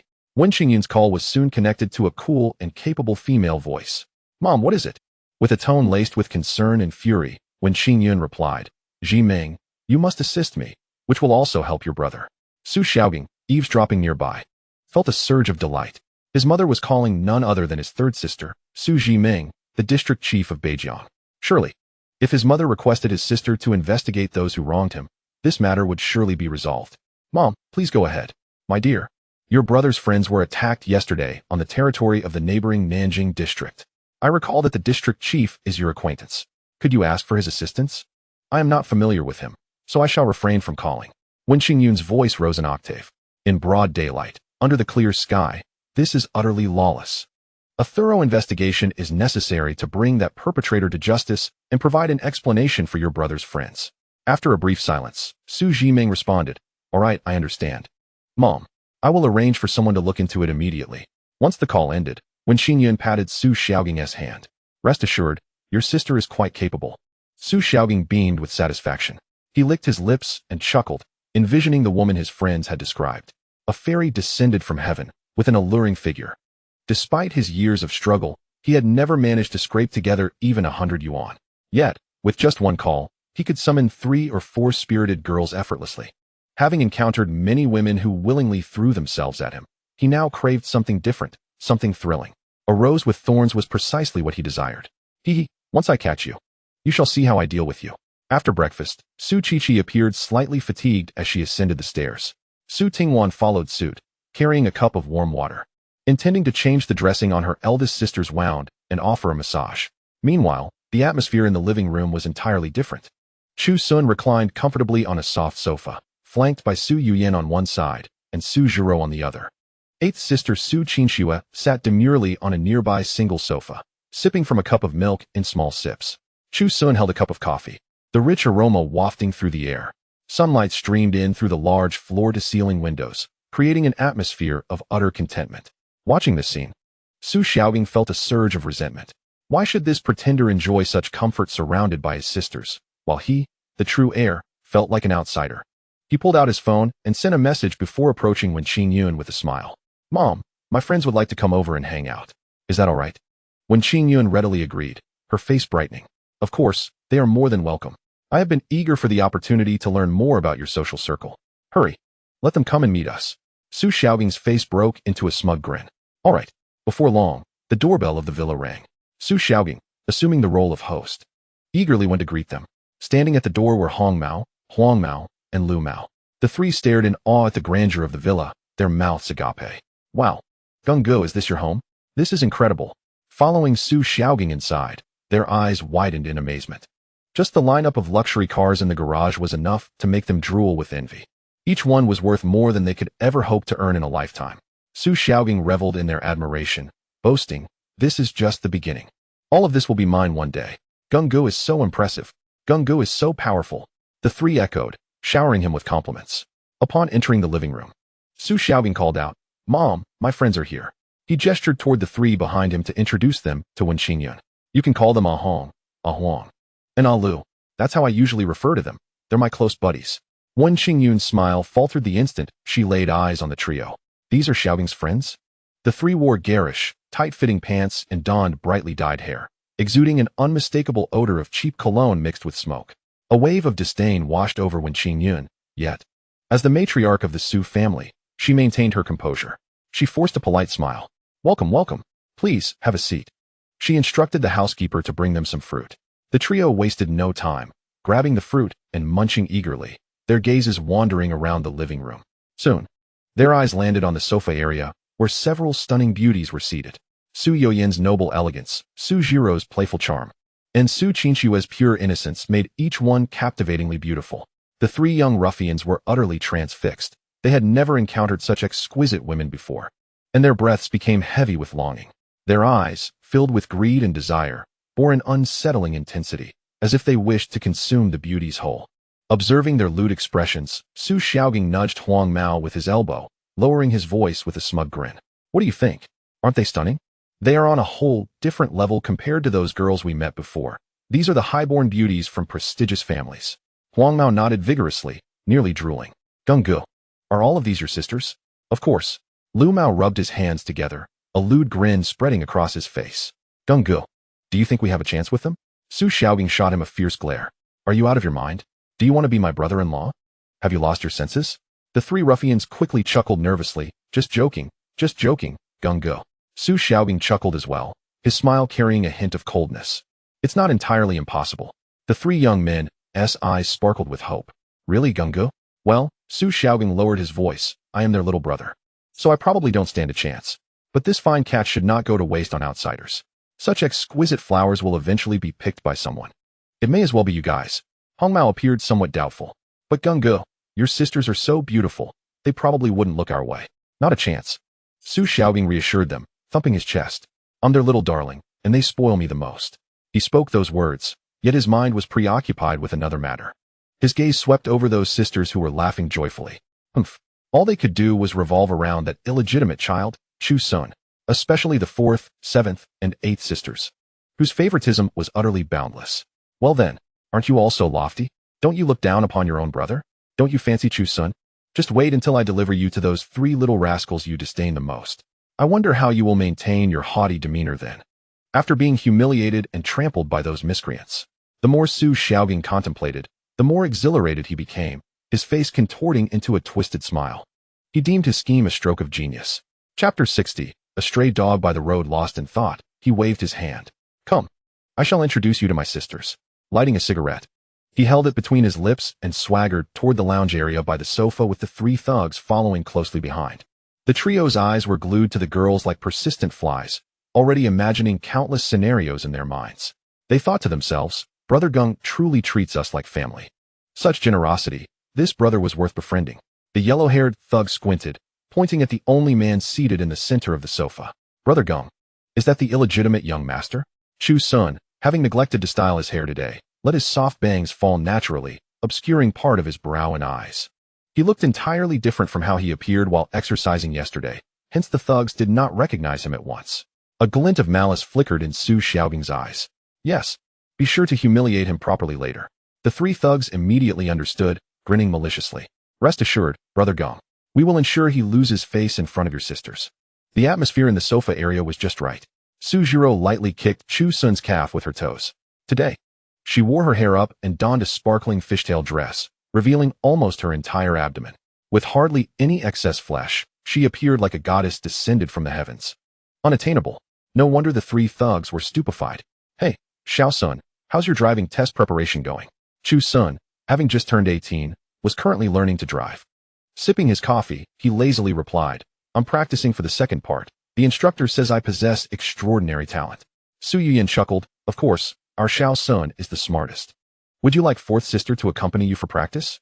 My driving skills are the best in our family. Su Jiro immediately retorted, Is that what you call good driving? You drive so slowly. Xiao Sun, don't listen to her. If you want to learn, try something thrilling. Seventh sister can take you mountain driving. Su Qinshuo chimed in softly. I can also teach Xiao Sun how to drive a Ferrari with one hand. Watching his sisters compete for attention, Chu Sun couldn't help but laugh. The sun shone brightly, surrounded by beautiful women. Everything felt too perfect. Suzhiro was contemplating executing her plan to replace the prince today, thinking perhaps she could use the excuse of practicing driving to lure him into the mountains. Meanwhile, Su Xiaogang and his trio had moved around to the back of the sofa, the peculiar odor emanating from them growing stronger. However, the group on the sofa was engrossed in their conversation, utterly oblivious to the shadow creeping closer behind them. The most brazen of the trio, the red-haired thug, flicked his hair, thinking himself quite dashing as he approached. His target was the seemingly most vivacious, Suzhiro. "Hey, beautiful," he grinned, revealing his yellowed teeth, his voice dripping with insincerity. As he spoke, he reached out, presumptuously patting Suzhiro's shoulder. This invasive form of flirtation was his usual tactic at internet cafes and pool halls to engage with unsuspecting girls. Suzhiro's body stiffened abruptly. A wave of revulsion surged from her core. She felt as if she had been touched by a fly coated in slime. Su Yuyin also sensed the disturbance beside her, frowning as she turned to see the filthy hand resting on her seventh sister's shoulder. An instant blaze of fury ignited within her. Without a moment's thought, she instinctively raised her hand and splashed her coffee at him. The steaming liquid hit the red-haired thug squarely in the face and chest. "Ah!" he screamed in horror. Only then did the group on the sofa turn to face the commotion. Suzhiro stood up, angrily shouting, "Who the hell are you? Where do you think you're putting your hands?" Chu Sun's gaze fell upon the three faces. Red-haired, yellow-haired, green-haired, even with their disheveled appearance and coffee stains on their faces. He recognized them instantly as the same trio he had beaten up the day before. Chu Sun's expression turned icy. "It's you?" The red-haired thug, scalded and howling, along with his onlooking companions, turned sharply at the sound of his voice. Their faces matched that of the menace who had left them in disarray yesterday. "What the hell? It's you." Enemies meeting become especially hostile.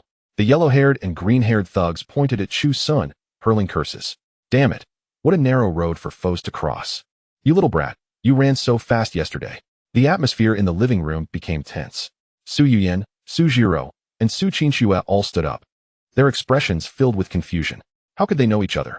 Yet, witnessing the three rabid dogs barking fiercely, their ugly faces spewing venomous insults, instinctively, Su Yuyin and Suzhiro positioned themselves one to the left and one to the right, shielding Chu Sun. Su Xiaogang was also taken aback. What was happening? He pointed at Chu Sun and then at his three companions. "You know each other?" The yellow-haired thug, clutching his swollen face, snarled, "Brother Gong. This beast is the one who clashed with us yesterday, beating us into the hospital." Chu Sun's face darkened completely as he glared at the trio. "What business do you three stray dogs have in my house?" The green-haired thug burst into exaggerated laughter, as if he had heard the greatest joke. "Your house? You illegitimate child, this is Brother Gong's home. Who are you to speak here?" The yellow-haired thug chimed in. "Exactly. You worthless parasite, living off the Su family, eating their food and drinking their drinks, you disgusting ingrate." At those words, Chu Sun felt an urge to charge forward, ready to unleash his fury once more. Just as he took a step, he noticed eighth sister Su Qinxue trembling with rage, her face flushed. Instinctively, she reached for her slipper to hurl at them. But then she reconsidered, realizing that would only reward them. She quickly changed her mind and grabbed a glass from the coffee table. Suzhiro was also fuming, scanning the table for something to hurl at their heads for maximum satisfaction. She seized a large, red apple just as she was about to throw it. Su Yuyin acted first, unable to contain herself any longer. Anger surged to its peak. "I damn you," she shouted loudly. On the side table next to her was a kettle of boiling water, meant for brewing tea for guests. Without a second thought, Su Yuyin snatched the kettle and hurled it toward the three thugs. "Watch out!" Su Xiaogang screamed. The three thugs were so startled by the sudden onslaught that they scrambled backwards in fear. Crash! The glass kettle shattered on the marble floor where they had just stood, instantly splintering into pieces. Boiling water and shards exploded everywhere. Had they delayed even a second in dodging, they would likely have met a gruesome fate right there. The three thugs, now paralyzed with fear, collapsed to the ground, a pungent odor of urine emanating from their trousers. They were so frightened that they nearly lost control. Su Xiaogang's face turned pale with fear as he gazed at Su Yuyin, whose eyes were ablaze with fury. His voice trembled as he uttered, "Fourth sister, have you gone mad? Someone could die?" Su Yuyin's chest heaved violently, her eyes glistening with unshed tears as she glared at him. "Better dead. You bring a pack of wild dogs to our home, barking like that, and you deserve to die?" Su Xiaogang shuddered at her words. Yet he mustered the courage to step forward, feigning calmness to mediate. "My brother's outburst is indeed inappropriate." He turned to Chu Sun, forcing a smile that did not reach his eyes.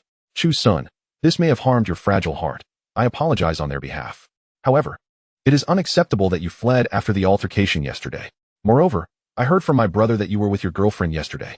Such a significant event. And you did not think to inform your family? At this proclamation, the anger on the faces of Su Yuyin, Su Zhiro, and Su Qingxue vanished in an instant, replaced by expressions of sheer shock and disbelief. They turned in unison to look at Chu Sun. Chapter 61. Chu Sun has a girlfriend? Su Xiaogang reveled in the sudden transformation of his three sisters' expressions, his heart soaring with delight. An opportunity had presented itself, a perfect chance to sow discord. Chu Sun did not merely engage in a fight. He did so to protect his young girlfriend, defending her honor against my brothers. The three ruffians echoed his sentiments. Exactly. Brother Gung is right. That kid went berserk to protect that girl. We merely glanced at her, and he was ready to fight us. Green hair added fuel to the fire, a lewd grin plastered on his face. Ah, what a classic case of a hero saving a damsel in distress. Chu Sun, your young girlfriend is truly fortunate to be so cherished by you. Girlfriend? Su Yuyin, Su Zhiro, and Su Qingxue were rendered speechless. Xiaoxuan has a girlfriend? When did this happen? Why has he never mentioned it to us before? He sneaked out yesterday for a secret rendezvous? Who is she? Which vixen dares to entice our Xiaoxuan? Unable to contain herself any longer, she stamped her delicate foot. Xiaoxuan, what is going on here? Chu Sun observed their identical expressions of terror, a cold smile creeping across his lips. He had chosen to remain discreet about the details from yesterday. But little did he know, this had inadvertently granted Su Xiaogang the opportunity to spread rumors. So be it. Today, he shall be made to suffer. Su Xiaogang, are you foolish? Yesterday morning, his words were cut short as the elevator doors opened nearby. Sixth sister Su Tingwan emerged, pushing a wheelchair, with first sister Su Qiqi seated gracefully within. Following closely behind was the hurriedly arriving Wen Qingyun. Upon entering the living room, the trio was taken aback by the chaotic scene. Shattered glass littered the floor, and Chu Sun stood facing off against Su Xiaogang alongside the three sisters. What happened here? Wen Qingyun quickly approached. The moment Su Xiaogang spotted his mother and elder sister, he straightened his back. He rushed over, pointing an accusatory finger at Chu Sun, exclaiming loudly, "Mom, elder sister, I want to report. Chu Sun has been secretly dating us behind our backs. He even fought my three brothers for that girl." When Qingyun paused, her eyes widening in surprise as she turned to Chu Sun. Dating? Xiaoxuan, is this true? Even if you are in a relationship, how could it lead to a fight? Surely there must be some misunderstanding? It isn't necessarily true that a fight implies a romantic relationship, the blonde one interjected, swearing on his life. Auntie, we witnessed it with our own eyes. It is absolutely true. That Chu Sun turned red-eyed over that girl and was ready to fight us. How could they not be a couple? Instantly, all eyes were fixed on Chu Sun. However, as Su Qiqi, seated in the wheelchair, heard the term young couple, her body stiffened. She was well aware that the girlfriend they spoke of was none other than herself. A peculiar sensation spread from her heart, and her lips involuntarily curled into a secretive smile, her cheeks flushing crimson. Ah, how could they all say such things? It was utterly absurd. Surely, my relationship with Xiaoxuan is purely innocent. How can it be misconstrued as romantic? As her cheeks grew warm, she felt a mix of irritation and a peculiar thrill at the misunderstanding. Uncontrollable memories of yesterday flooded her mind. Did they perceive a couple's chemistry between them? Can they not see that I am a decade older than this 18-year-old boy? This thought did not induce embarrassment, but rather a sly sense of joy. Her previously steadfast boundaries seemed to waver slightly. Once those defenses began to loosen, a complete collapse was merely a matter of time. No, I must not dwell on this further. She cast a glance at her three younger sisters. Observing their dismayed expressions, she felt a mischievous thrill surge within her. After relishing the moment, Su Qiqi cleared her throat, regaining her elder sister's authority. Ahem, you are mistaken. I spent the entire morning with Xiaoxuan yesterday. The girlfriend you refer to is indeed me. Xiaoxuan acted in defense of my honor when he confronted these three. Her gaze fixed on Su Xiaogang. You brought such scum into our home. Upon her revelation, the atmosphere in the living room shifted palpably. The terror etched on Su Yuyin, Su Zhiro, and Su Qingxue's faces dissipated in an instant. So that was it. What a false alarm. They had thought it was a real girlfriend. But it was merely the elder sister. Given her serious nature, how could she possibly be Xiaoxuan's girlfriend? They had clearly overthought the situation. Su Zhiro, rejuvenated by this realization, swiftly turned her ire towards Su Xiaogang. Well, Su Xiaogang. It turns out it was your so-called good brothers who harmed my elder sister. They even wanted to confront her and Xiaoxuan. How dare you stand here and falsely accuse others? Su Xiaogang was utterly dumbfounded. His mind raced in confusion. What? The person they tangled with yesterday was the elder sister? The stunning woman they had teased was actually Su Qiqi? His face drained of all color. This was a disaster. The three ruffians sprawled on the ground were equally bewildered. The beautiful woman they had harassed was actually Brother Geng's elder sister, and the eldest daughter of the Su family? Remembering the Su family's influence in Jiangnan, the three trembled even more. Brother Geng, this is bad, the blonde exclaimed, his voice tinged with panic. Suddenly, Su Xiaogang snapped back to reality, charging at the blonde and delivering a kick. You fool! How could you not recognize the mountain before you? That is my elder sister. He seemed deranged, unleashing a flurry of punches and kicks upon the three men sprawled on the ground. Who told you to provoke my elder sister? Huh. I will make you pay today. The more ferociously he struck, the more it seemed he was eager to distance himself from them. The three ruffians cowered, clutching their heads and emitting cries akin to those of slaughtered pigs. Gasping for breath, Su Xiaogang pointed towards the door. Get out. All of you. Get the hell out of here. I never want to see you again. He aimed to rid himself of these troublesome individuals quickly, hoping to protect them in the process. The three ruffians scrambled to escape. Stop. A chilling voice rang out. It was Su Qiqi. You think you can just walk away? You crash into someone and then come here to wreak havoc? Do you believe the Su family is a marketplace? Today, no one is permitted to leave. Let us await the arrival of the police.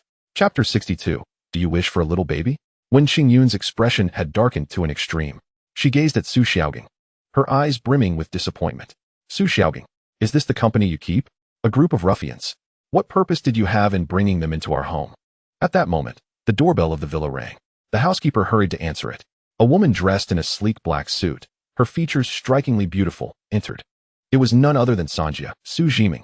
Behind her stood the district chief of Beijiang and several uniformed police officers. Upon seeing the woman, Su Xiaogang's heart sank. Why had she come? Mother, I've gathered some information. The so-called victims that Xiaogang mentioned were actually the ones who instigated the situation. The ones who were harassed and embroiled in conflict were my elder sister and Xiao Sun. The police officers behind Su Yunming immediately moved to apprehend the three thugs who were attempting to flee. Halt! Police! Su Qiqi, upon spotting Su Yunming, revealed a hint of a smile. Third sister, your timing is impeccable. Su Yunming swiftly approached Su Qiqi, crouching down to gently inspect her legs in the wheelchair. How are your legs? Is there any improvement?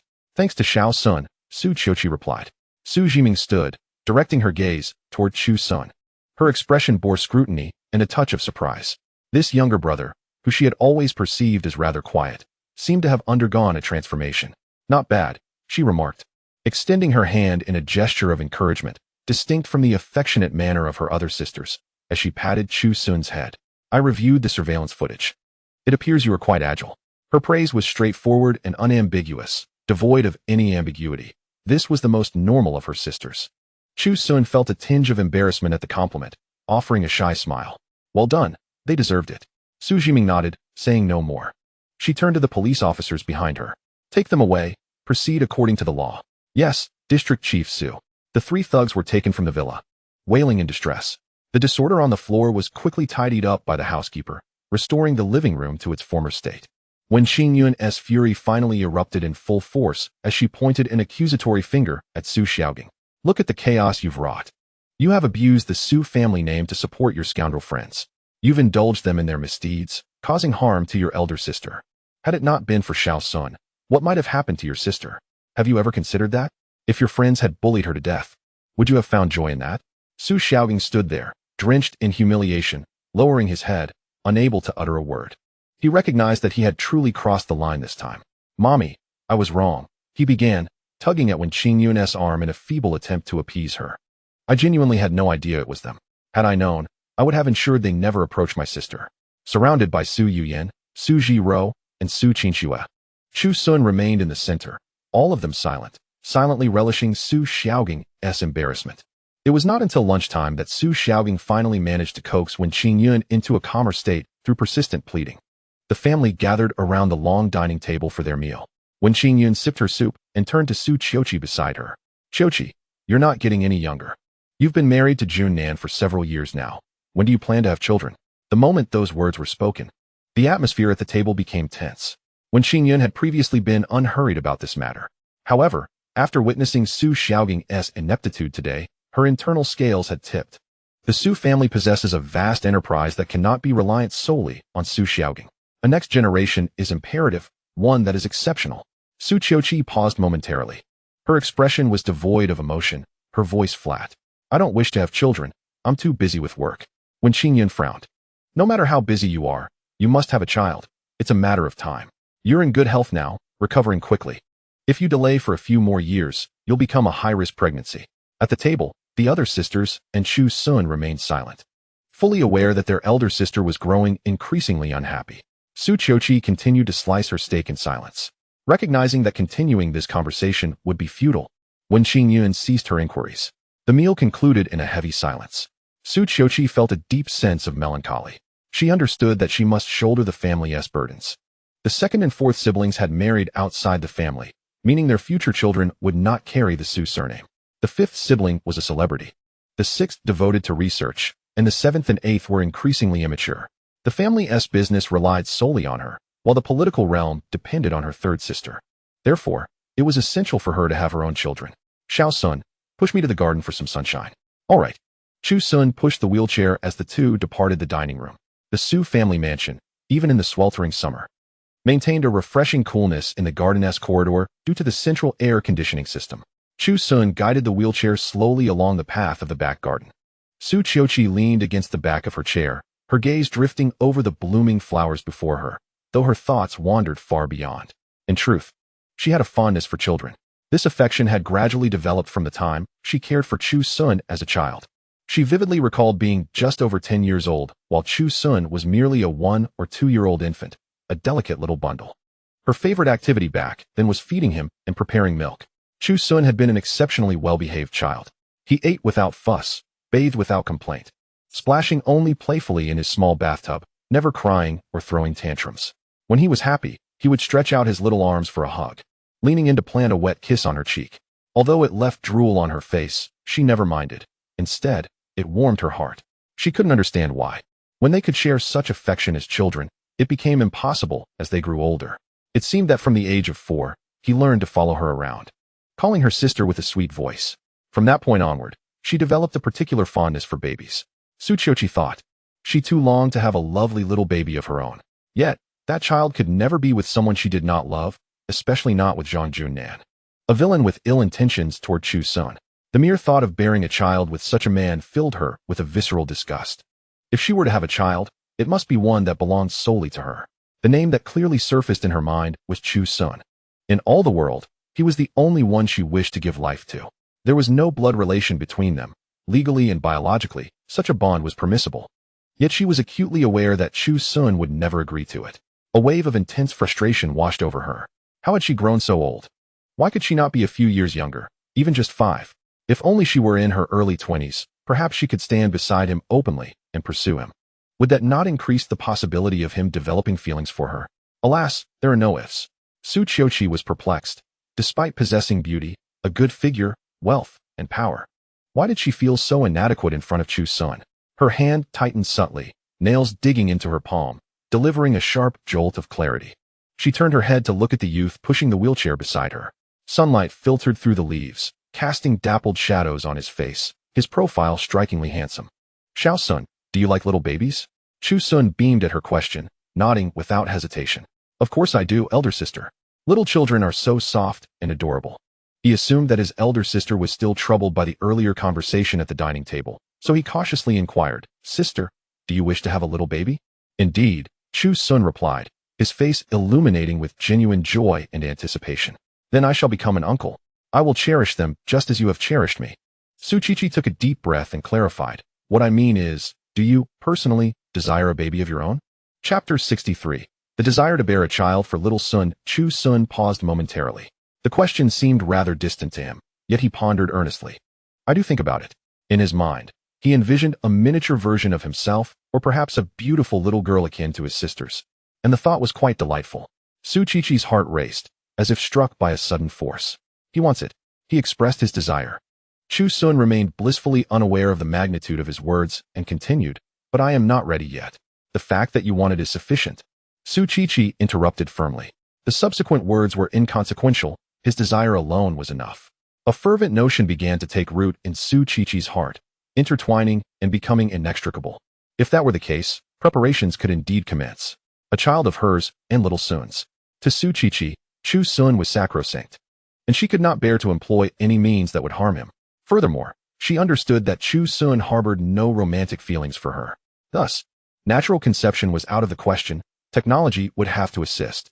Since there would be no intimate relations, there was no question of betraying Zhang Junan, was there? As for the method, Su Qiqi's gaze subtly shifted from Chu Sun's face, contemplating her intentions to appropriate something that belonged to him. Eventually, the child would not merely be Chu Sun's niece or nephew. The thought of giving birth to a child for little Sun, a child who would share his blood, possessing his extraordinary beauty and intellect, made her heart melt. That little baby would smile at her like an angel, sweetly calling her mama. Su Qiqi's mind raced with plans. This endeavor must remain clandestine. Little Sun must never know that he was to become a father. Such knowledge would undoubtedly displease him, perhaps even offend him. Su Qiqi recognized that her actions could be perceived as disrespectful to Chu Sun. However, she had no intention of holding him accountable. She merely sought the finest genetics. A means to redress a regret, just a small borrowing, really. The unparalleled intellect of little Sun paired with his captivating visage was irreplaceable. Once the child was born, she would lavish him with affection, compensating him generously. She could offer him the Su family name, even her very life. As Su Qiqi reveled in her thoughts, a pragmatic question arose: how to stealthily commit this misdeed? This became the singular, pivotal inquiry. After their stroll in the garden, Chu Sun escorted Su Qiqi upstairs. He saw her to her room and gently closed the door after ensuring she was resting comfortably. The events of the day had left everyone fatigued. The sisters retreated to their quarters for a midday nap. Su Tingwan was no exception, returning to her room and swiftly drifting into slumber. However, her twin sister, Su Jiro, was wide awake. She locked her door and immediately set her plan into motion. She applied makeup and changed her attire, sitting before the mirror with cosmetics that were not her usual choice. Half an hour later, the reflection revealed a striking resemblance to her sister, Su Tingwan. From the depths of her wardrobe, she retrieved a carefully prepared purple slip dress, which clung to her figure, accentuating her curves. The straps rested delicately on her shoulders, and the hem of the dress grazed her knees, revealing her long, slender legs. Su Jiro donned gold-rimmed glasses, admiring her reflection. She looked astonishingly like her sister. With confidence, she practiced her final performance in front of the mirror, rehearsing the slightly introverted yet direct expressions characteristic of Su Tingwan. She recited her prepared lines, all for the sake of delivering a flawless performance later. She was determined that Chu Sun would perceive nothing amiss. Around 2 in the afternoon, when Su Tingwan would be in the deepest of sleeps, this little sloth would remain asleep until 4, presented Su Jiro with the perfect opportunity. She opened her door and stepped into the hallway, finding it deserted. The villa was enveloped in silence, save for the gentle hum of the air conditioning. Barefoot, Su Jiro approached Chu Sun's room, her heart racing. Without knocking, she turned the doorknob and entered. At that moment, Chu Sun was preparing to rest when he noticed a graceful silhouette stealthily slipping inside. The door was locked behind her. Su Jiro turned her back to him, counting silently. 3, 2, 1. Then, she pivoted, her face adorned with the practiced smile of Su Tingwan. Hello, Tingwan, Chu Sun remarked, curiosity etching his features. What brings you here? Su Jiro felt elation bubbling within her. Indeed, little Sun was as naive as she had anticipated. He truly did not recognize her. The plan was already half successful. Suppressing her excitement, she maintained the facade of her sister and gracefully approached the bed. She leaned down, seamlessly joining him. Chu Sun regarded her today in purple, noting its uniqueness and the enchanting aura it exuded. He perceived her intentions clearly. Tingwan, are you thinking of something?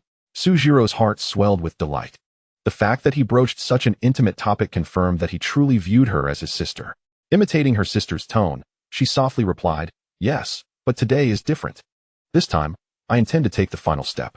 Chu Sun's smile faltered, and he hesitated, but Su Jiro would not grant him the opportunity to speak. She interjected. I understand. You want to refuse, to tell me I am being unruly, that this is merely a whim, and that you cannot indulge me in such folly. You likely feel unprepared to take responsibility for me, which is why you believe we cannot pursue this. But Chu Sun, let me assure you, I have contemplated this deeply. I do not require your accountability. I can manage my own life. This is my decision, and I shall not regret it. As Chu Sun absorbed her words, gazing at Su Tingwan's resolute face, he found himself rendered speechless. Chapter 64. The seventh sister's plan succeeds. Chu Sun mused that Su Tingwan's determination today was extraordinary. He was a spirited young man, and before him stood a woman clad in a captivating purple dress that hugged her mature curves. Her delicate legs ended in dainty feet, her toes rounded and adorable, reminiscent of the Alps. Coupled with her bold declaration, his final defenses crumbled. Very well, I shall heed your wishes. The voice of Chu Sun was somewhat dry. Suddenly, a brilliant smile blossomed on Su Zhirou's face, illuminating the entire room. Countless fireworks were exploding within her heart. Success. Finally. It was happening. She felt as if she might die from excitement. A flurry of butterflies danced in her chest, causing her head to spin with overwhelming joy. Unable to contain herself any longer, she extended her arms and embraced Chu Sun tightly. Then, she closed her eyes and pressed her lips against his. It was a kiss that was both innocent and fervent, Su Zhirou's first kiss. Chu Sun skillfully responded to the kiss, even deepening it with enthusiasm. Su Zhirou's mind went blank, overwhelmed by the sensation. So this was what it felt like to kiss a boy. His lips were soft and warm, enveloping her in a tender embrace that made her legs weak. Under Chu Sun's gentle advance, Su Zhirou quickly became flustered and uncertain, rooted to the spot like a statue. Although she had crammed some techniques the night before, in practice, all her preparation fell apart. Chu Sun noticed her discomfort. He paused, creating a slight distance, and gazed at the blushing Su Zhirou. Sister Tingwan, something seems off. Su Zhirou's heart skipped a beat, panic rising within her. Had he seen through her? What had given her away? Was her performance insufficient? Observing her flustered demeanor, Chu Sun chuckled lightly. Are you feeling a bit nervous? He reached out, playfully pinching her cheek. It feels like I'm performing a solo act here. A sigh of relief escaped Su Zhirou. So that was what he meant. She had been scared to death. Eagerly, she followed his lead, her cheeks flushed crimson. After all, this was her first time. You think it's easy for us girls to be carefree like you boys? Of course. We're nervous. This bashful demeanor only served to further convince Chu Sun. Yet, internally, Su Zhirou was engaged in a wild monologue. Huh, Su Tingwan, you coy little minx. You look like a harmless little flower, always preoccupied with your studies. In reality, you're so bold and proactive. How could you not feel shy about this? The contrast is too stark. Who taught you this?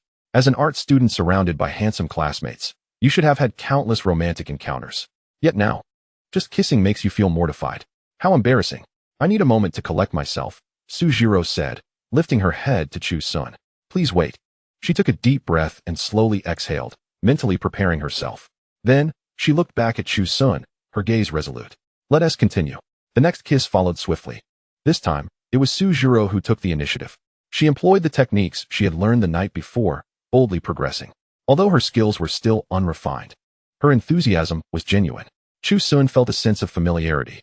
Yes, this was the Su Tingwan he remembered, bold, direct, and adorably awkward. Su Zhirou gradually found her rhythm, her body relaxing as she held Chu Sun tighter. 10 minutes later, they finally separated, both breathless. Su Zhirou's lips were rosy and glistening as she leaned against Chu Sun, steadying her breath. Xiao Sun, she spoke, her voice slightly hoarse. Would you prefer to play Peacekeeper first, or dive straight into King of Glory? I'm fine with either. Let us stick with Peacekeeper for now, Chu Sun replied. Su Zhirou frowned slightly.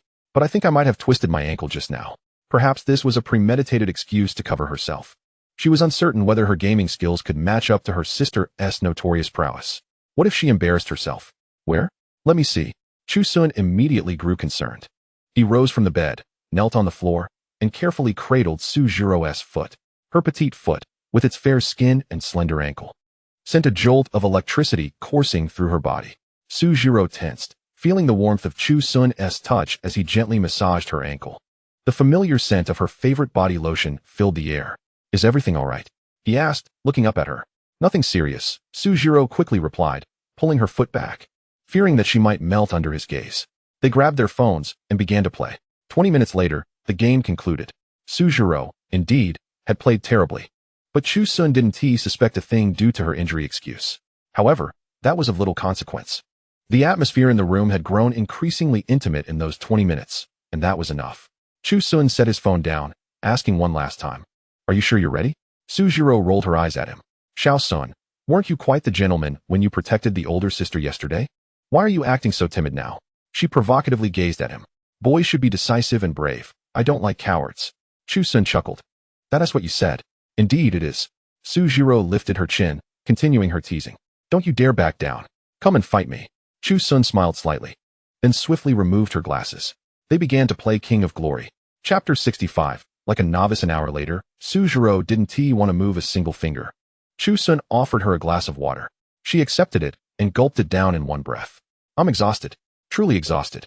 Glancing at the time, she realized it was already 3:30. It was about time to leave. If she lingered any longer, her sister would wake up. Help me get dressed, she said weakly. Chu Sun assisted her in putting on a purple dress. She steadied herself against the bed, trembling as she stood up, her legs unsteady. Su Zhiro quietly admonished. Today's events must remain a secret. Of course, I won't say a word, he assured her. Let us pretend today never happened. Su Zhiro continued to reinforce her point. Chu Sun nodded in agreement. Also, Su Zhiro remembered the most crucial point. Don't worry about me getting pregnant. I can handle it myself. I'm not a child anymore. I will be careful. I'll be angry if you bring this up again. And definitely don't mention it on WeChat. Those two little brats, Zhiro and Qinxue, are the most annoying. They often sneak a peek at my phone. Okay. Chu Sun replied without a hint of doubt. He approached the door, cautiously opening it a crack to ensure no one was outside. Only then did he wave her over. Su Zhiro stepped outside, instinctively headed toward her own room. After 2 steps, she suddenly realized. Wait. She was Su Tingwan. Stopping in her tracks, she glanced back. Chu Sun stood at the door watching her. Su Zhiro quickly waved her hand, signaling for him to return. Chu Sun nodded and closed the door. Su Zhiro exhaled in relief. She looked back 3 times to confirm that Chu Sun's door was securely shut before sneaking back into her own room. Locking the door behind her, she hurried into the bathroom to remove her makeup. After washing up and showering, she scrubbed away any trace of Chu Sun's scent from her skin. Once she completed this, she finally collapsed onto her bed. She pulled the blanket over her head, suppressing her laughter. Finally, she had succeeded. She felt like a genius. That silly little Sun had not noticed a thing. She had led him in circles. However, she had to admit that Sun was truly impressive. Yet, she felt utterly exhausted, as if her bones were falling apart. A good night's sleep was in order. Sun also felt somewhat fatigued. He wanted to lie back down and rest properly. But when he looked down, the bed sheets were a complete mess, crumpled and twisted, making it impossible to sleep. Sigh. Oh, sixth sister, why did you have to provoke me? With resignation, Sun began to tidy up the sheets.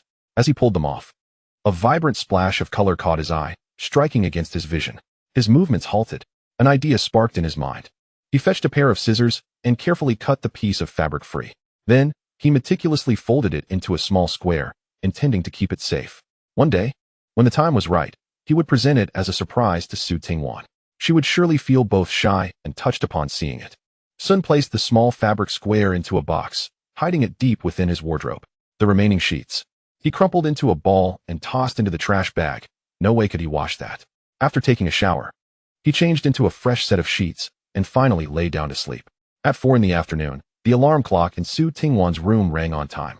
She sat up in bed, stretching luxuriously.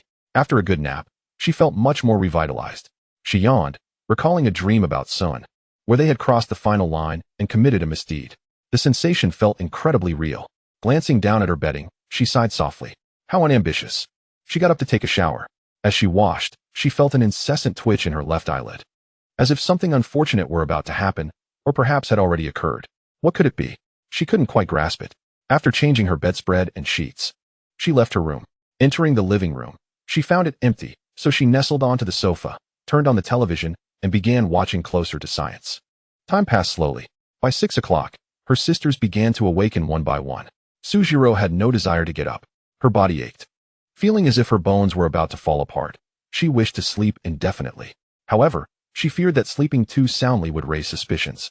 How could someone who had done nothing be this exhausted? Reluctantly, she forced her weary body to rise. She selected a bright yellow dress to wear. As she exited her room, she couldn't help but limp slightly. Just then, Sun emerged from his room. Upon seeing him, Su Zhiro felt a rush of guilt. Without her glasses and with makeup that reflected her own style, Sun immediately recognized her. Seventh sister, he greeted with a smile.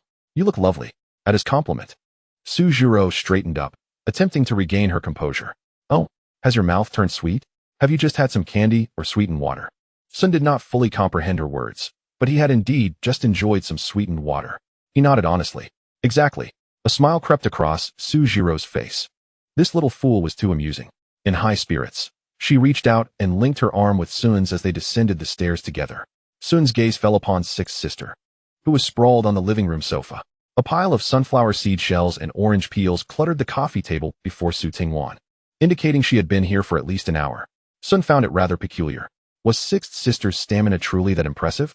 He couldn't help but think of fourth sister, Zhu Yunming, who, after any mischief, would seem utterly drained, requiring at least a night to recover.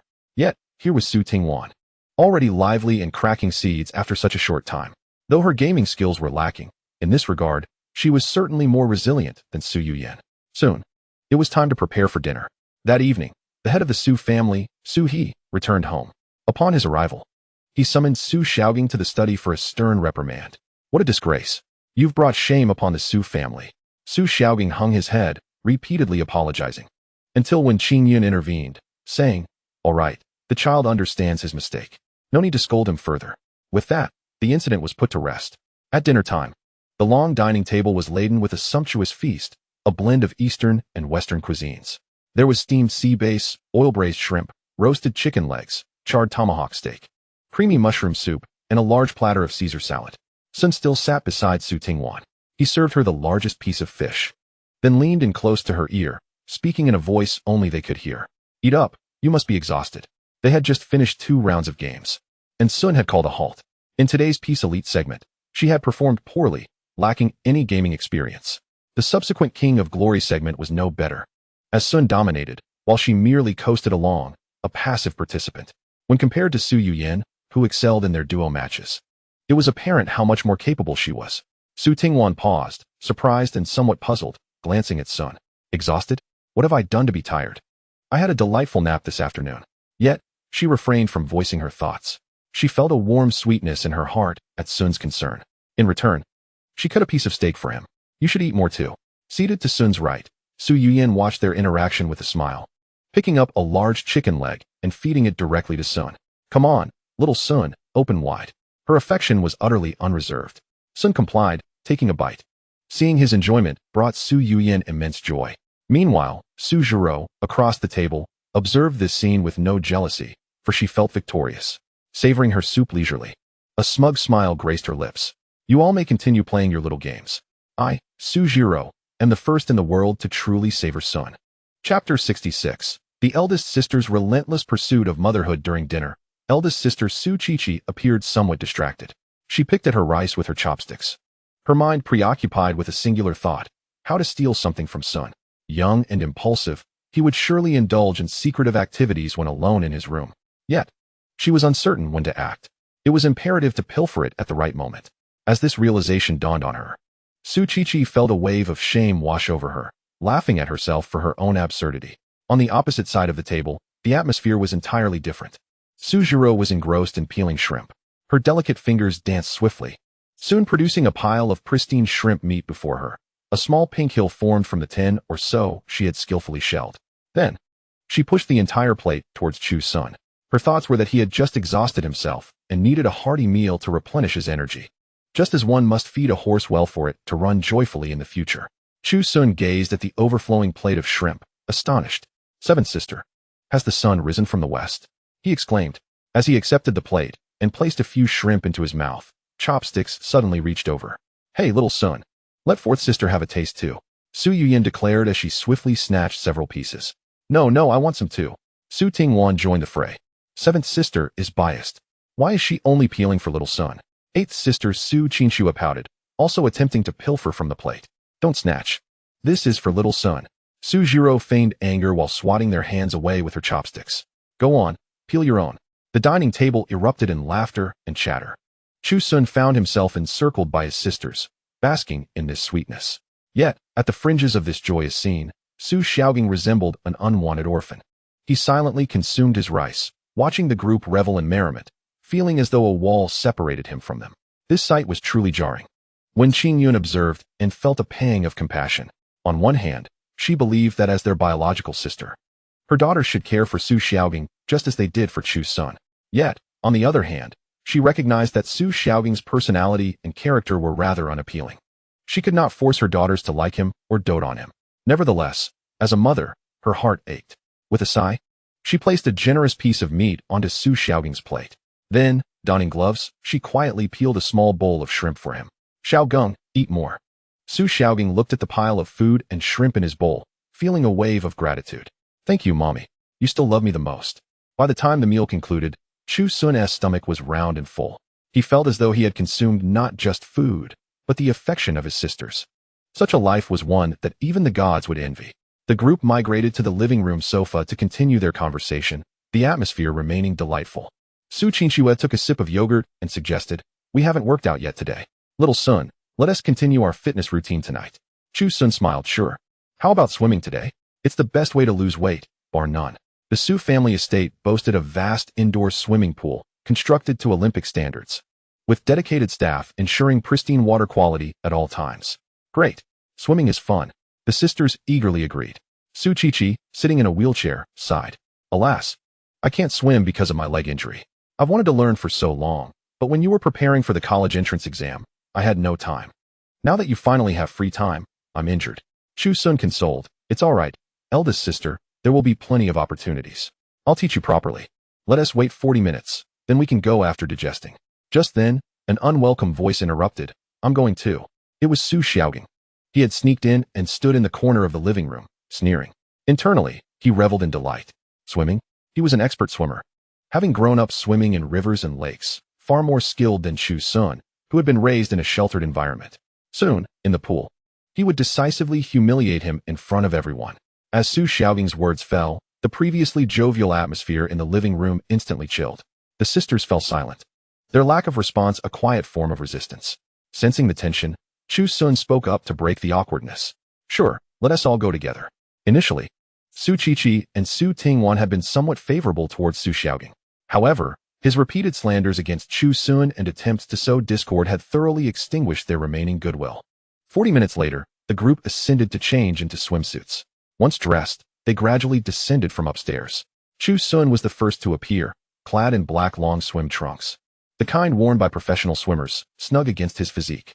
His upper body was completely bare, showcasing smooth muscle lines and distinct 8-pack abs, along with broad and firm pectorals, exuding youthful masculinity. Following him, the four sisters descended, each in different colors and styles. Fourth sister Su Yuyin wore a simple, yet daring black one-piece swimsuit, featuring extensive cutouts on the sides and back, connected only by a few straps.